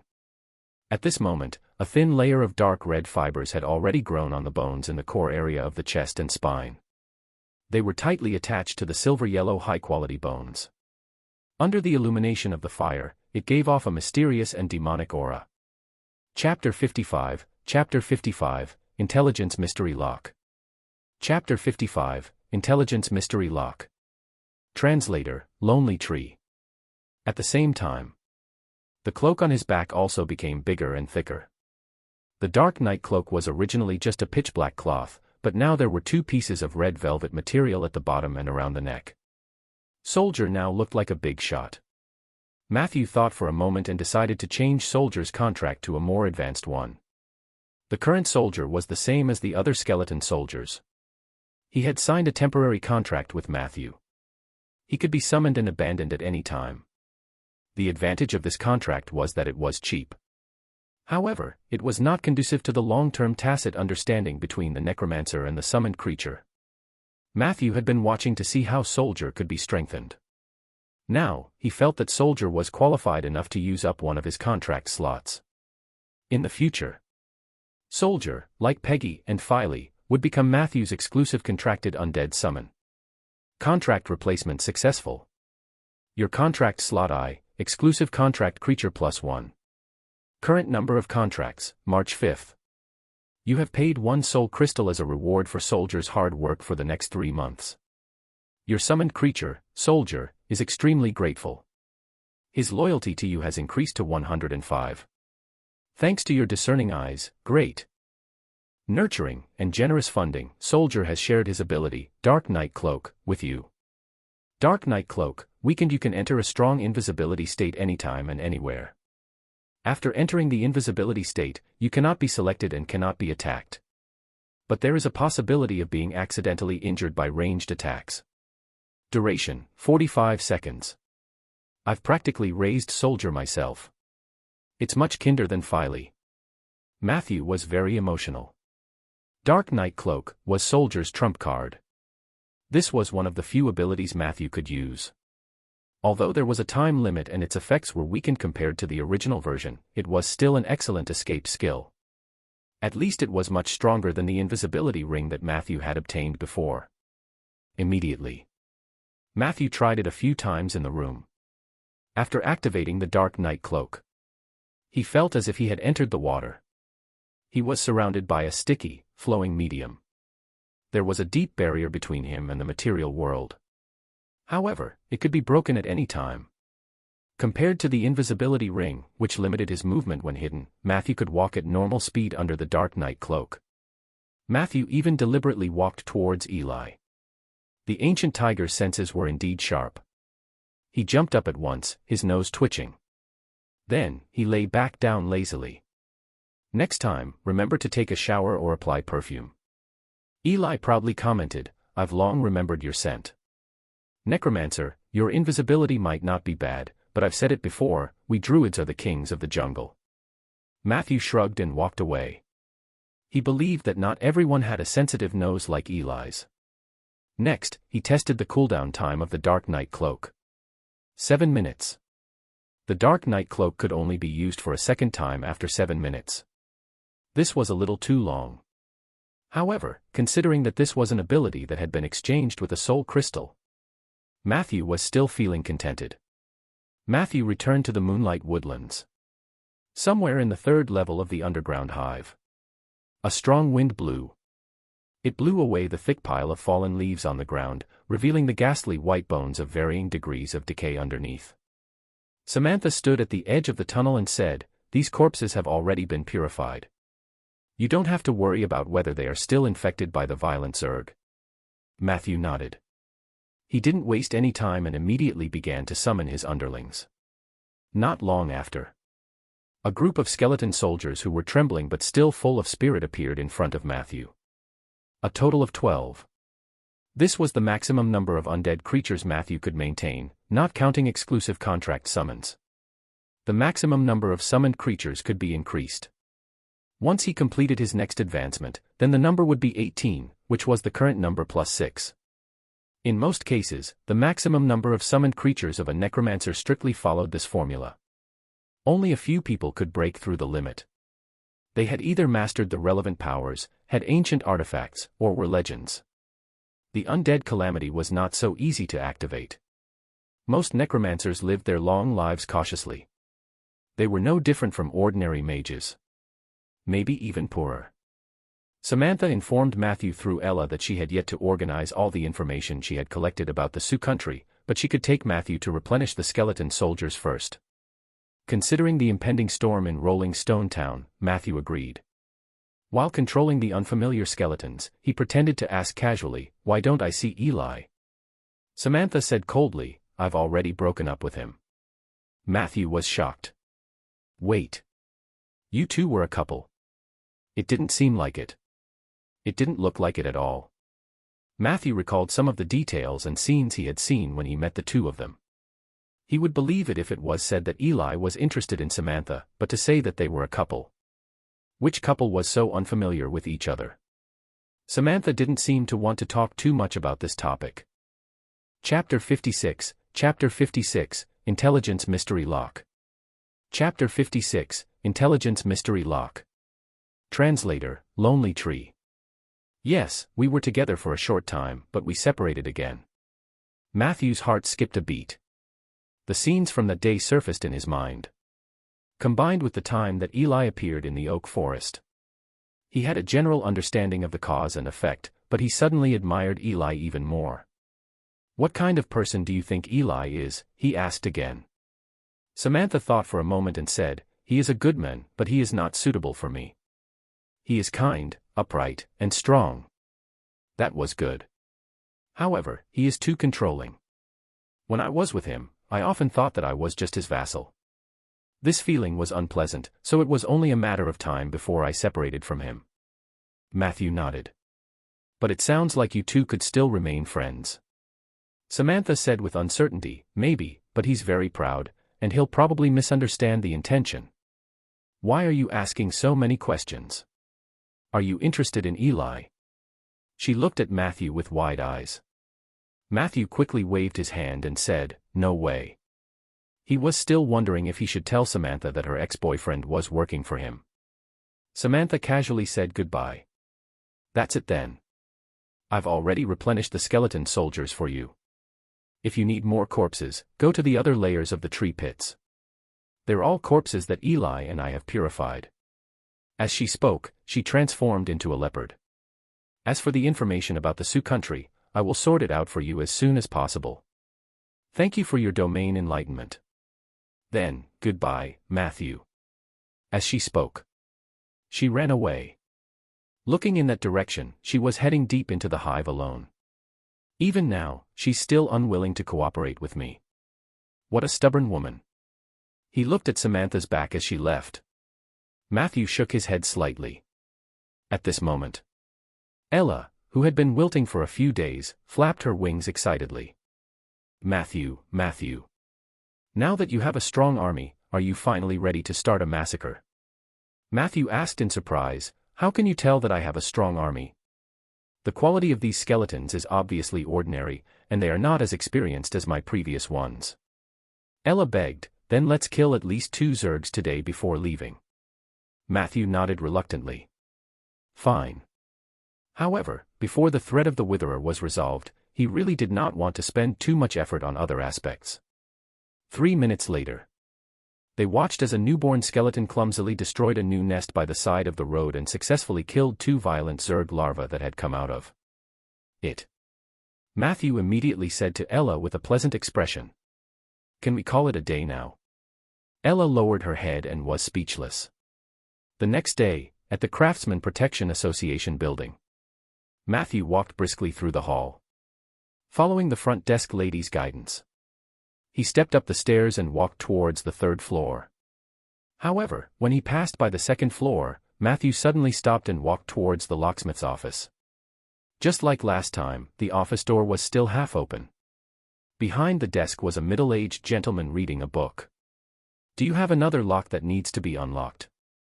This time, Richard did not hide it. He had already cast his gaze on Matthew before he approached the door. No, I'm here to look for a blacksmith, so I came to see you since I was passing by. Matthew said with a smile. As he spoke, he took out some fruits from the bags in his hand and placed them on the table. The person in front of him was a rogue of the 5th tier or above. It was definitely not wrong to have a good relationship with him. Richard sneered. You don't have to do that. I've seen too many things when I was young. Some fruits can't buy me over.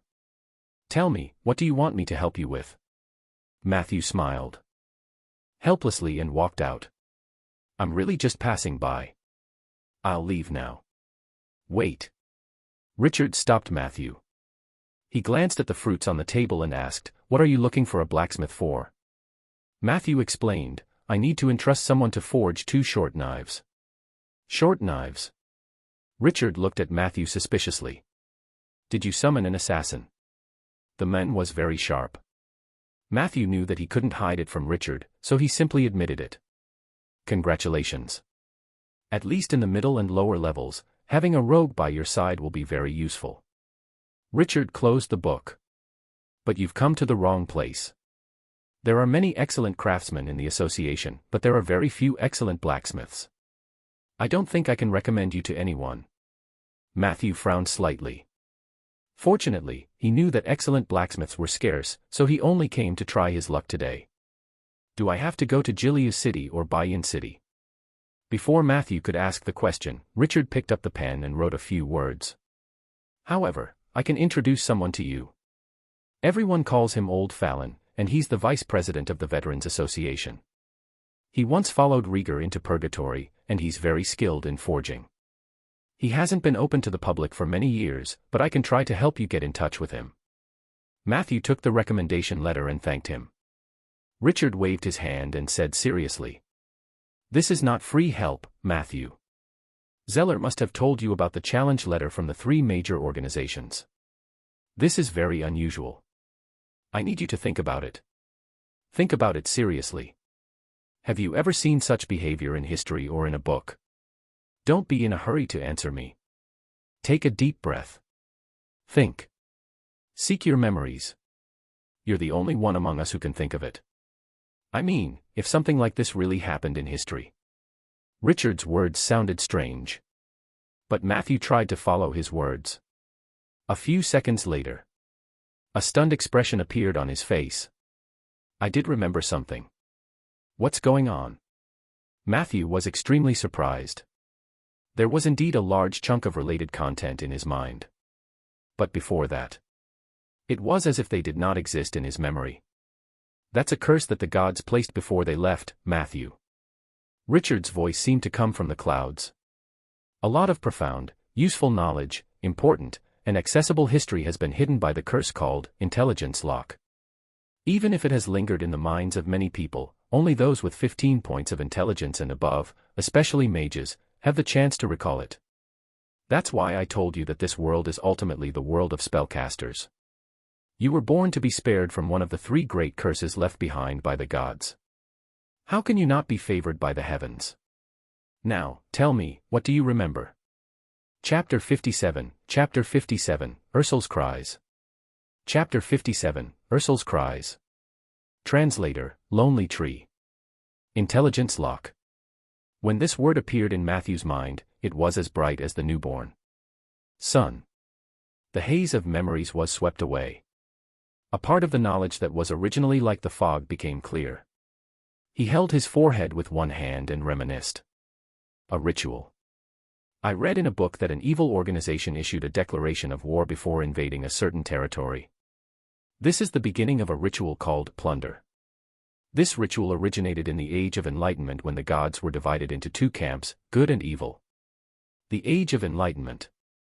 It was an era when the gods dominated the human world with their own power. At that time, the internal conflicts among the gods were very serious.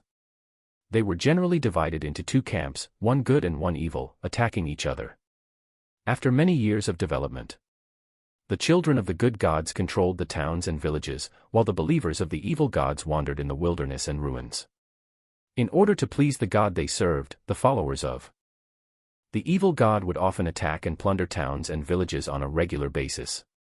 Before this, they would hold a grand activation ceremony which included spreading fear, that is, spreading a declaration of war to the target town and creating a large number of rumors of impending disaster. Through this action, they would have the opportunity to disrupt the situation in the target town in advance, which would reduce the resistance to their subsequent attacks. Even if they could not achieve this goal perfectly, they could still gain the favor of the god they believed in through the ritual itself. This would allow them to obtain stronger evil power. So, the act of issuing a letter of challenge is not only the beginning of the plundering ritual but also a part of the activation ritual. Richard asked seriously. Matthew nodded. If they are indeed imitating the believers of the evil god in the Age of Enlightenment, then there is a high chance that they will do two more things to complement the activation ritual completely. The first was to create an iconic event. The impact of this event must be great, and the outcome must be tragic. It would be best if it could be linked to something that the residents of the town were familiar with. Then, they would publicize the tragedy of this case, spreading panic. Once this was done, the activation ceremony was officially completed. In the Age of Enlightenment, the evil gods would bestow a large number of divine blessings at this stage as a reward, and also to pave the way for the subsequent official plundering ritual. Richard said approvingly, "Look, I knew you could do it. This information is a big help. I'll go straight to Zeller and tell him about this." Matthew thought for a moment. If the intelligence lock really exists, won't you soon forget about this too? Richard smiled peacefully. Theoretically, yes, but that's something that happened in a higher dimension. If we deliberately remember these things, we won't forget them in the short term. The curse of the gods isn't that powerful. The terrifying thing about it is that it's pervasive. Besides, if something leaves a deep impression on you, so deep that you will never forget it, then the curse will not be able to do anything to you. It's like I shouldn't have remembered the intelligence lock, but I knew it existed because I have a deep impression of it. Matthew nodded thoughtfully. He noticed that when Richard said these words, although its tone was very calm, there was always a strange look in its eyes. This was exactly the same as when he said, "This world is ultimately the world of spellcasters." Matthew guessed that this retired rogue had a story that he could not forget. There was a high chance that this story was related to the spellcaster and the intelligence lock. The two of them then exchanged some secrets that might be hidden behind the plundering ritual. Richard believed that the actions of the three major organizations were not just imitating the ritual. They would definitely be able to draw strength from the activation ritual.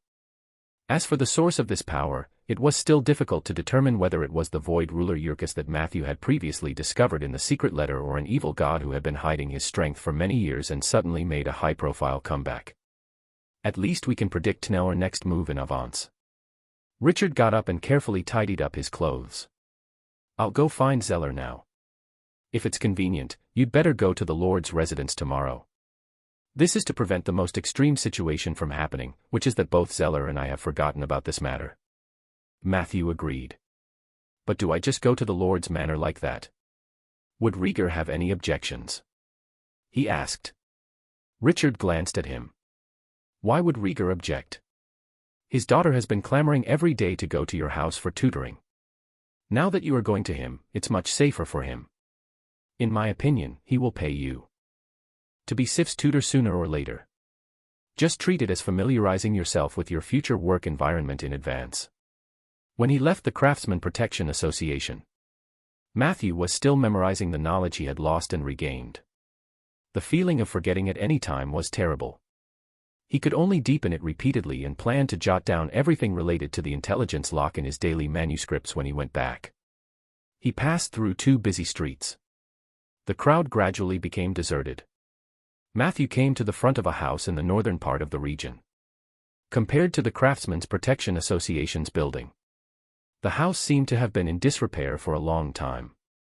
Perhaps because it had been in a fire, the walls of the facade were covered in black spots. Chapter 58, Ursul's Reprimand. Chapter 58, Ursul's Reprimand.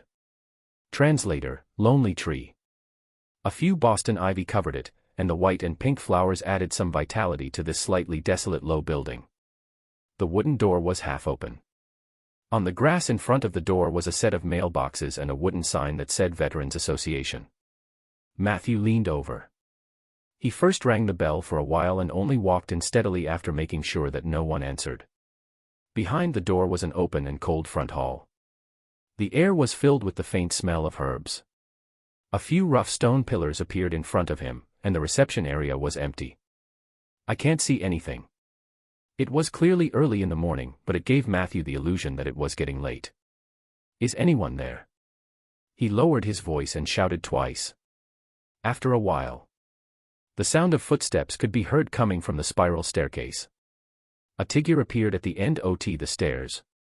The man had a head full of white hair and was old, but his pace was fast and steady. He was very tall and had to hold the handrail to maintain his balance when he went down the stairs, but his back was always straight, and his posture was perfect. "I'm old Fallon. Who are you looking for?" The old man came in front of Matthew and sized him up with his turbid eyes. His tone was neither servile nor overbearing. Matthew immediately showed Richard's recommendation letter. "My name is Matthew. I'm here to look for you. My friend needs a pair of weapons." Old Fallon took the letter silently. Then he opened the wooden door to the maximum, allowing more sunlight to seep in. Then, he took out a monocle wrapped in layers of blue velvet from his shirt pocket and began to read carefully. "Mr. Matthew." Old Fallon meticulously put away the monocle and said in a very formal tone, "I'm already very old. I'm afraid I don't have the strength to forge a new weapon for your friend." Matthew had actually given up hope the moment he saw old Fallon. He looked at least 70 years old. Indeed, he did not seem to be at the age where he could start forging at any time. "However, I had collected many weapons when I was young. For Richard's sake, I am willing to sell one of them to you." Old Fallon continued, "The current problem is that I need to know your friend's profession, usage requirements, and various habits. It would be best if he could come here in person and let me see his hands. Otherwise, it will be difficult for me to choose a suitable weapon for him." Matthew thought for a moment and reminded, "My friend, he is not human." Old Fallon's expression did not change. "That changes nothing." Matthew nodded. The old man in front of him had also fought his way out of purgatory with rigor. He definitely had some knowledge and experience, so he naturally wouldn't make a fuss out of it. Hence, he thought for a moment and summoned Soldier. The light of the contract flashed. A skeleton hidden under a dark red cloak appeared silently. "Skeleton. Can you order him to walk a few steps for me?" Old Fallon's eyes lit up with surprise. Matthew ordered Soldier to cooperate. The latter subconsciously twisted his hips as he walked. Old Fallon couldn't help but laugh. "Is it actually the blade dancer? This is the first time I've seen a dead spirit retain the skills of a blade dancer. It's unbelievable." Matthew was delighted. He knew that he had met an expert today, so he hurriedly asked, "Are you familiar with the profession of blade dancer?" Old Fallon thought about it. "I'm not familiar with it. I just had a good time with an understanding blade dancer. Unfortunately, we didn't end up together." As he spoke, he seemed to see the curiosity in Matthew's eyes, so he took the initiative to add, "The blade dancer is a special profession in the Thousand Sails archipelago. The dancers there perfectly combine dance and sword techniques, creating an incredible way of killing. Most of the time, the blade dancers were female, but their leader was most likely a male. In my memory, the leader of the blade dancer was close to the tier of legendary power. The blade dancer had extremely strong assassination abilities. They were one of the two most terrifying rogue advancements in the Endless Ocean." Matthew asked curiously, "What about the other one?" "Ninja." A strange syllable came out of Old Fallon's throat. Just like the sword dancer, the ninjas were created by the islanders to protect themselves. In the past few decades, you could see many sword dancers and ninjas in Gem City and Dragon Bay.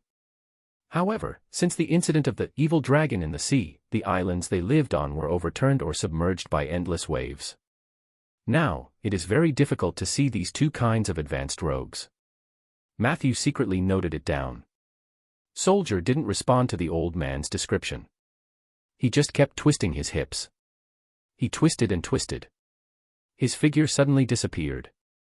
If Matthew hadn't given the order to reveal himself in time, he would have twisted himself away to oblivion. He shows a very deep soul instinct. He must have been a very outstanding blade dancer when he was alive. He might even be someone I knew. Old Fallon's eyes were filled with emotion. With Matthew's help, he grabbed Soldier's hands and examined them.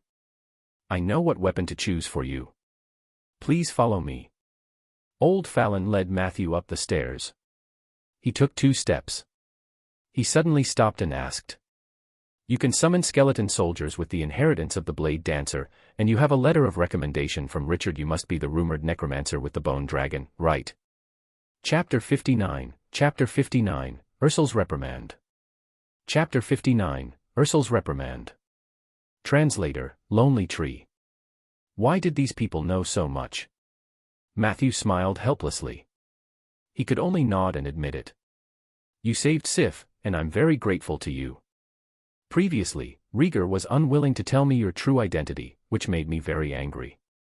Old Fallon said seriously. Come on, child. I have a gift for you. Matthew followed Old Fallon up to the 3rd floor. When they passed by the 2nd floor, the smell of herbs suddenly thickened. There were many rooms on the 2nd floor. The smell came from these rooms. Matthew glanced at them and vaguely saw a few figures lying on rattan chairs. They were all survivors of the snake hunt. At that time, more than 200 night servants went to Winter Snake Valley with us. In the end, less than 50 people survived. More than 30 of them died less than 5 years after they settled in Rolling Stone Town. These are the remaining 20 people. Old Fallon explained. The poison fog of the Purgatory Viper is very terrifying. They only touched the edge of the poison fog and were already left with a permanent illness. Fortunately, Rieger was a good person and was willing to spend money to support them. These herbs were not helpful for their illness and could even be addictive, but they could more or less relieve some pain. As they spoke, Matthew also heard a few helpless and suppressed wails from behind the doors. He hesitated and said, even the great mage Ronan can't do anything about it. Old Fallon glanced at him. Ronan is a good person, but he doesn't necessarily care about everything. As they spoke, they came to the 3rd floor. Old Fallon led them to an empty conference room to wait. Then, he left. About 20 minutes later, the sound of wooden planks trembling could be heard from the stairs. Matthew looked over. Old Fallon walked in with 2 heavy boxes, one big and one small. Matthew was about to step forward. However, he was stopped by the other party's gaze. Don't worry. I'm not that old yet. He placed the 2 boxes on the ground, and then opened the copper lock on one of them.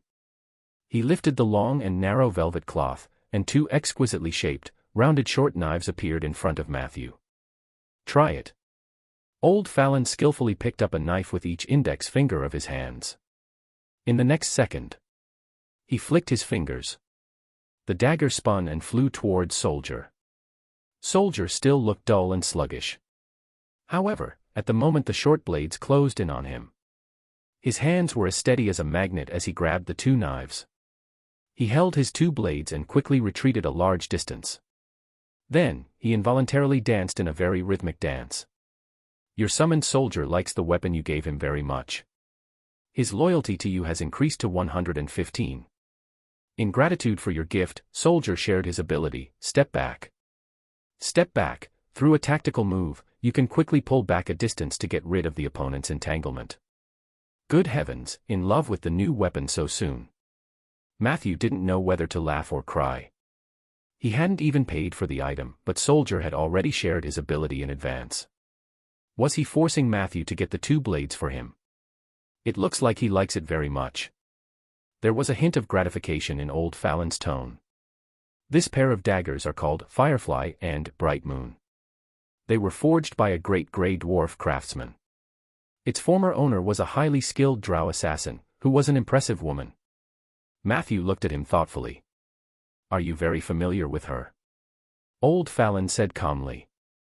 I can't say that we're familiar with each other. We just had some good times together. Unfortunately, we didn't end up together. Matthew felt that these words were extremely familiar. Old Farron continued. Firefly and Bright Moon themselves don't have any particularly outstanding enchantment effects, but their quality and sharpness are excellent enough. In the hands of the right person, their lethality is not inferior to that of a semi-divine weapon. In terms of abilities, Firefly could increase the time of stealth and the speed of attack. Bright Moon, on the other hand, would provide a large amount of additional damage when an attack combo was in effect. In short, they are the best daggers in my hands. If it weren't for Richard's introduction and the fact that you saved Sif, I wouldn't sell them to you. Matthew suddenly had a toothache. Old Fallon had already said that he would sell and not gift the weapon to him. Then this pair of daggers would definitely not be cheap. As expected.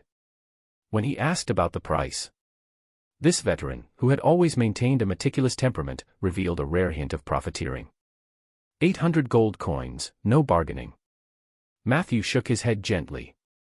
This price was too high, far beyond what he could afford. He had a budget of 200 gold. The difference between the two was 3 times. You can also rent it. Old Fallon suggested. I know that the price is a little high, but a rogue's weapon is no cheaper than a mage's weapon. It's not easy to find such a weapon on the market, let alone in Rolling Stone Town. You might not even be able to find a weapon of the same quality in Gilia City or Bayan City. If you want to rent it, you only need to pay 10 coins per month, but you need to pay the first 2 years' rent in advance. You can pay the rest slowly. I also need collateral like title deed or real estate. Matthew quietly pulled the pair of short knives from Soldier's hands. I still need to think about it. He put the knife back into the box. There's no hurry. You have plenty of time to think. Old Fallon smiled apologetically.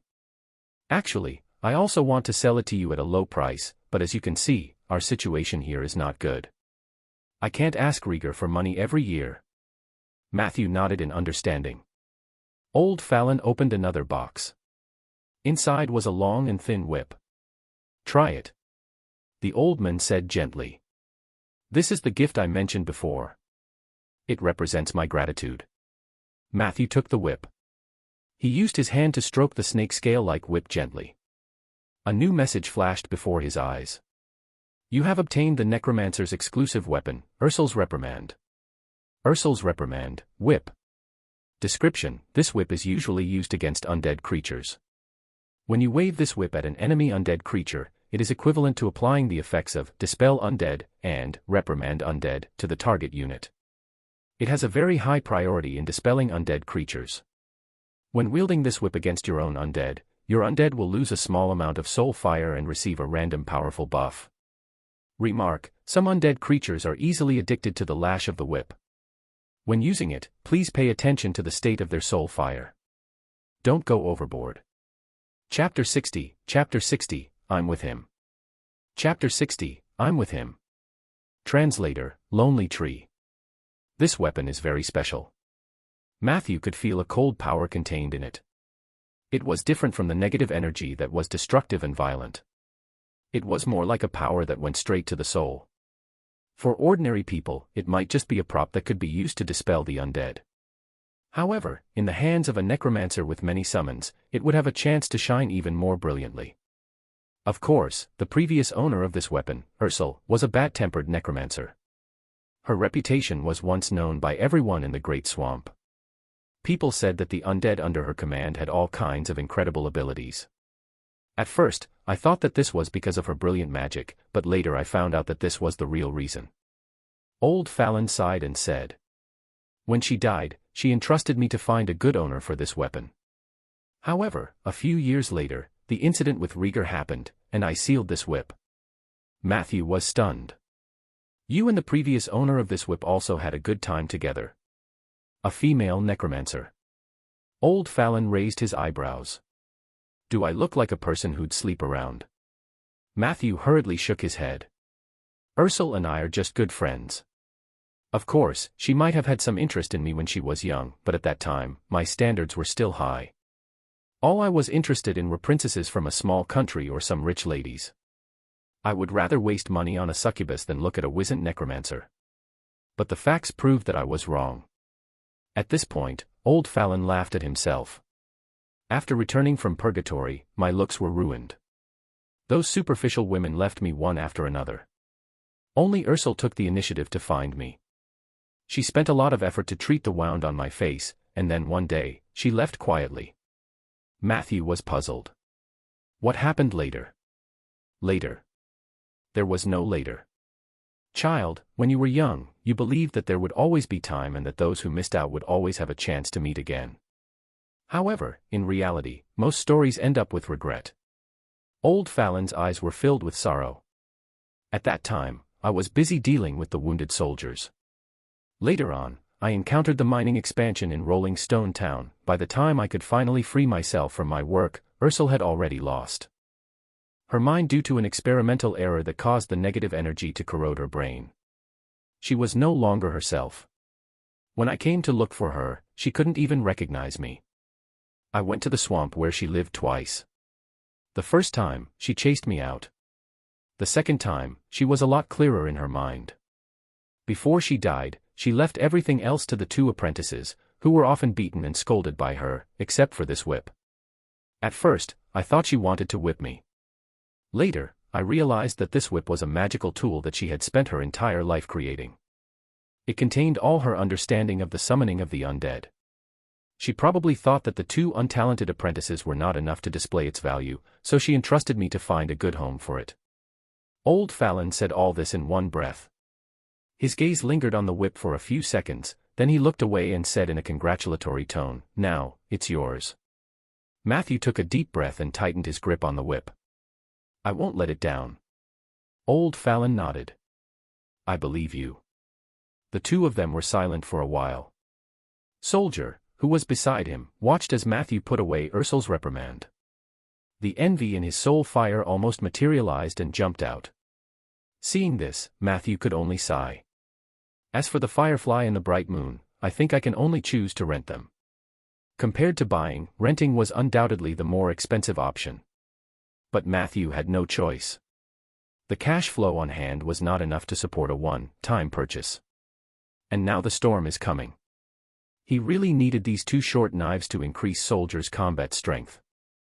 After weighing the pros and cons, he could only use the title deed that he had just obtained as collateral. After a series of procedures, Matthew walked out of the veterans' building tiredly.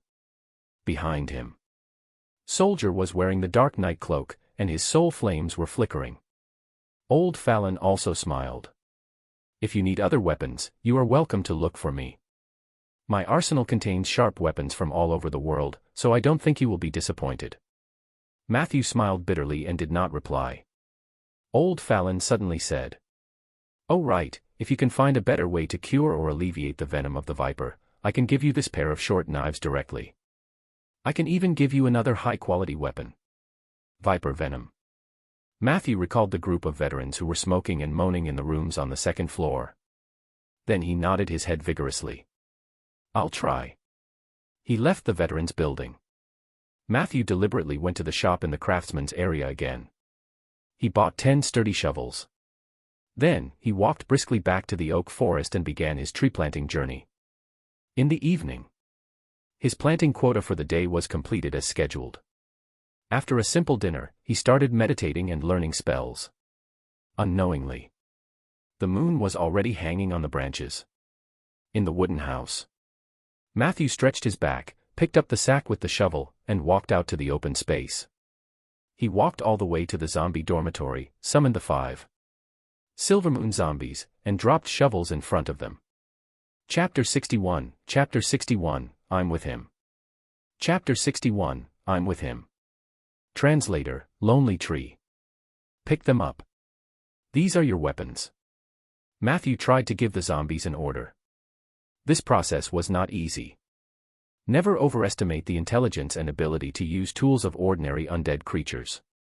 It was much more difficult to instruct them to adapt to a complicated tool like a shovel than to learn how to operate an excavator. Fortunately, Matthew was very patient. Like a kindergarten worker, he taught the little zombies slowly. It took him nearly an hour to teach the zombies how to grip the shovel correctly.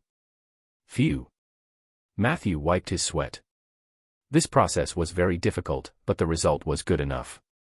Zombies have meat, so it's different.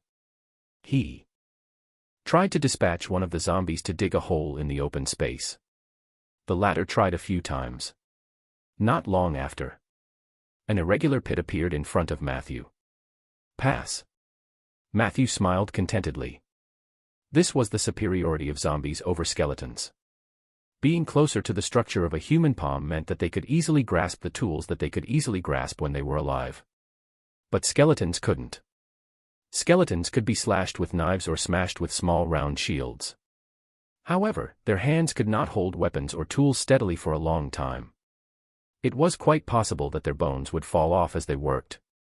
This was also an important reason why Matthew had never let the undead creatures participate in his work. But now, things were different. He could command the Silvermoon zombies to dig holes, which would greatly increase the efficiency of planting trees. In the future, I can focus more on site selection, transplantation, and maintenance. Matthew led the zombies all the way to the northwest. Very quickly. On the barren land under the moonlight, there was a group of figures who worked tirelessly. I never thought zombies could do this kind of work. Eli appeared silently. He looked at the zombies with a complicated expression. They don't look like evil creatures at all. They look more like a group of farmers. Matthew smiled and said, "Undead creatures are not evil in the first place. It's just that for other life forms, their existence is too different, so it will cause people to panic and reject them subconsciously." Eli frowned. He obviously didn't agree with Matthew. However, he did not refute him. Instead, he took the initiative to change the topic. "It seems peaceful these few days, but the evil hasn't gone far. I can sense their existence. Witherers." Matthew's expression became serious. Eli nodded vigorously. "They're really cunning and patient. They've been watching from the shadows, which gives me a bad feeling. Perhaps we should try to change our strategy. Waiting for them to attack is too passive." Matthew muttered. "If we want to draw the snake out of its hole, we need to make more preparations." Eli said confidently, "As long as they dare to show themselves, they will definitely not be my match. As for preparations, haven't you done a lot these past few days? There were magic traps everywhere outside the small wooden house. I almost stepped on them." Matthew spread his hands. "Those are just warning spells, and it's hard to say if they'll be of much use. The important thing is that once we choose to lure them, we must wipe them out." Eli loosened his muscles. "I'm ready." Matthew had been thinking about this for the past few days. Since Eli's fighting spirit was surging, he was not afraid. He thought for a while and agreed. "How about this? We'll hide in the moonlight woodlands tonight. I'll instruct the oak tree fairies to be on the watch. If the witherers make any strange movements, we'll come back immediately. Wait for me over there. I'll get Ella to open the door for you." Eli agreed. Not long after, Matthew summoned Ella to bring Eli to the moonlight woodlands first. And Matthew wanted to find Lulu and explain the matter. The witherers destroyed the trees very quickly. If they wanted to minimize the losses, the oak fairies' vigilance was crucial. Moonlight woodlands. The fourth level of the hive. Eli wandered around idly. The unique scenery and style here made him feel a little disappointed. He still remembered. The last time he was here, he was still fighting alongside Samantha. But now, when he thought of that cold, exquisite, confident, and independent face, he felt unbearable pain in his heart. Damn it. I shouldn't have come to this damn place. Eli kicked the rock in displeasure. Bang. The rock flew far away and smashed into the wall, creating a deep dent. The echo could not stop for a long time. Eli touched his forehead. The pain didn't ease, but it deepened. Every time he thought of Samantha, it was as if a large piece of his heart was suddenly missing. This feeling of emptiness was torturous. What is she doing now? Will she also regret saying those words to me?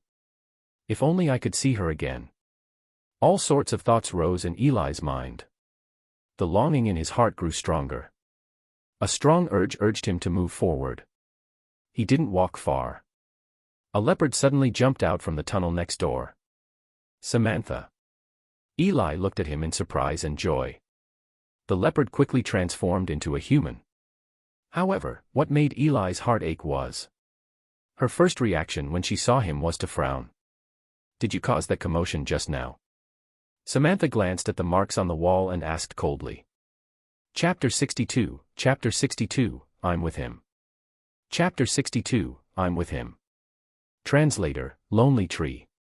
Eli was stunned.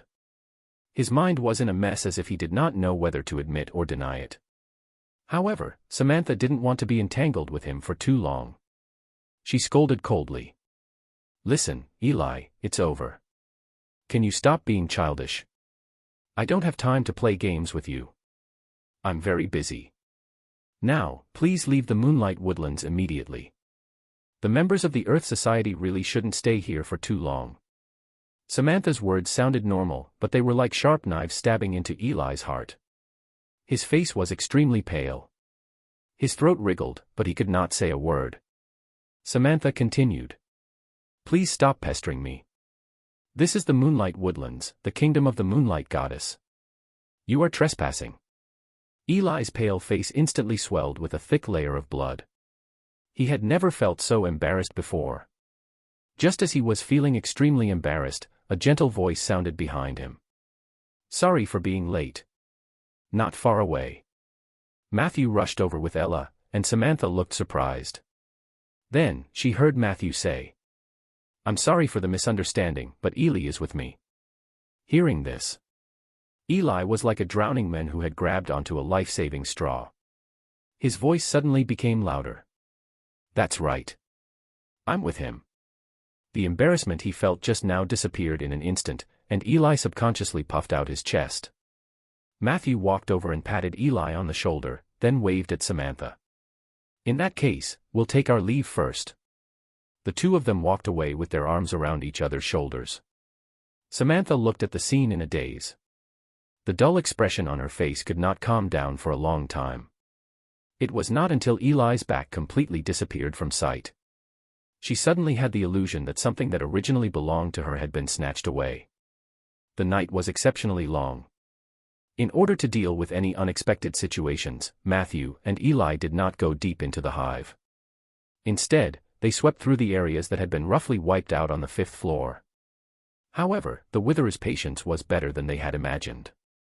Not only did they not gain anything by daybreak, it was the same for several nights. The Witherer didn't move. The oak forest was calm. Matthew could only announce that his plan to lure the snake out of the cave had failed. Eli then proposed a plan to actively track them. He wanted to use his tracking ability to find the Witherers and wipe them out in one fell swoop. Unfortunately, he was a shapeshifter who was more inclined to fight head-on rather than a wilderness master who was better at tracking. Every Witherer was a true master of anti-tracking. Matthew was afraid of being lured away, so he did not dare to act rashly. Just like that, the Witherers became a thorn in Matthew's heart. To pull it out, Matthew went to look for Zeller to ask him for divination. However, Zeller said that he had divined too many times recently. He needed to slow down to ensure the accuracy. Matthew could only helplessly put this matter on hold. Fortunately, he was very patient. Just treat it as a breath-holding competition with them. Let's see who can have the last laugh. Just like that, a few days of seemingly peaceful but actually turbulent days passed. 3 nights later. Matthew's living room. Ding dong ding dong. Someone rang the bell. Before Matthew could get up to open the door, a gust of wind came out of the kitchen and headed straight for the front door. "Is Sif here? I remember that today is the day you and she agreed to make up for the missed lessons." Peggy asked happily as she opened the door. Matthew nodded helplessly.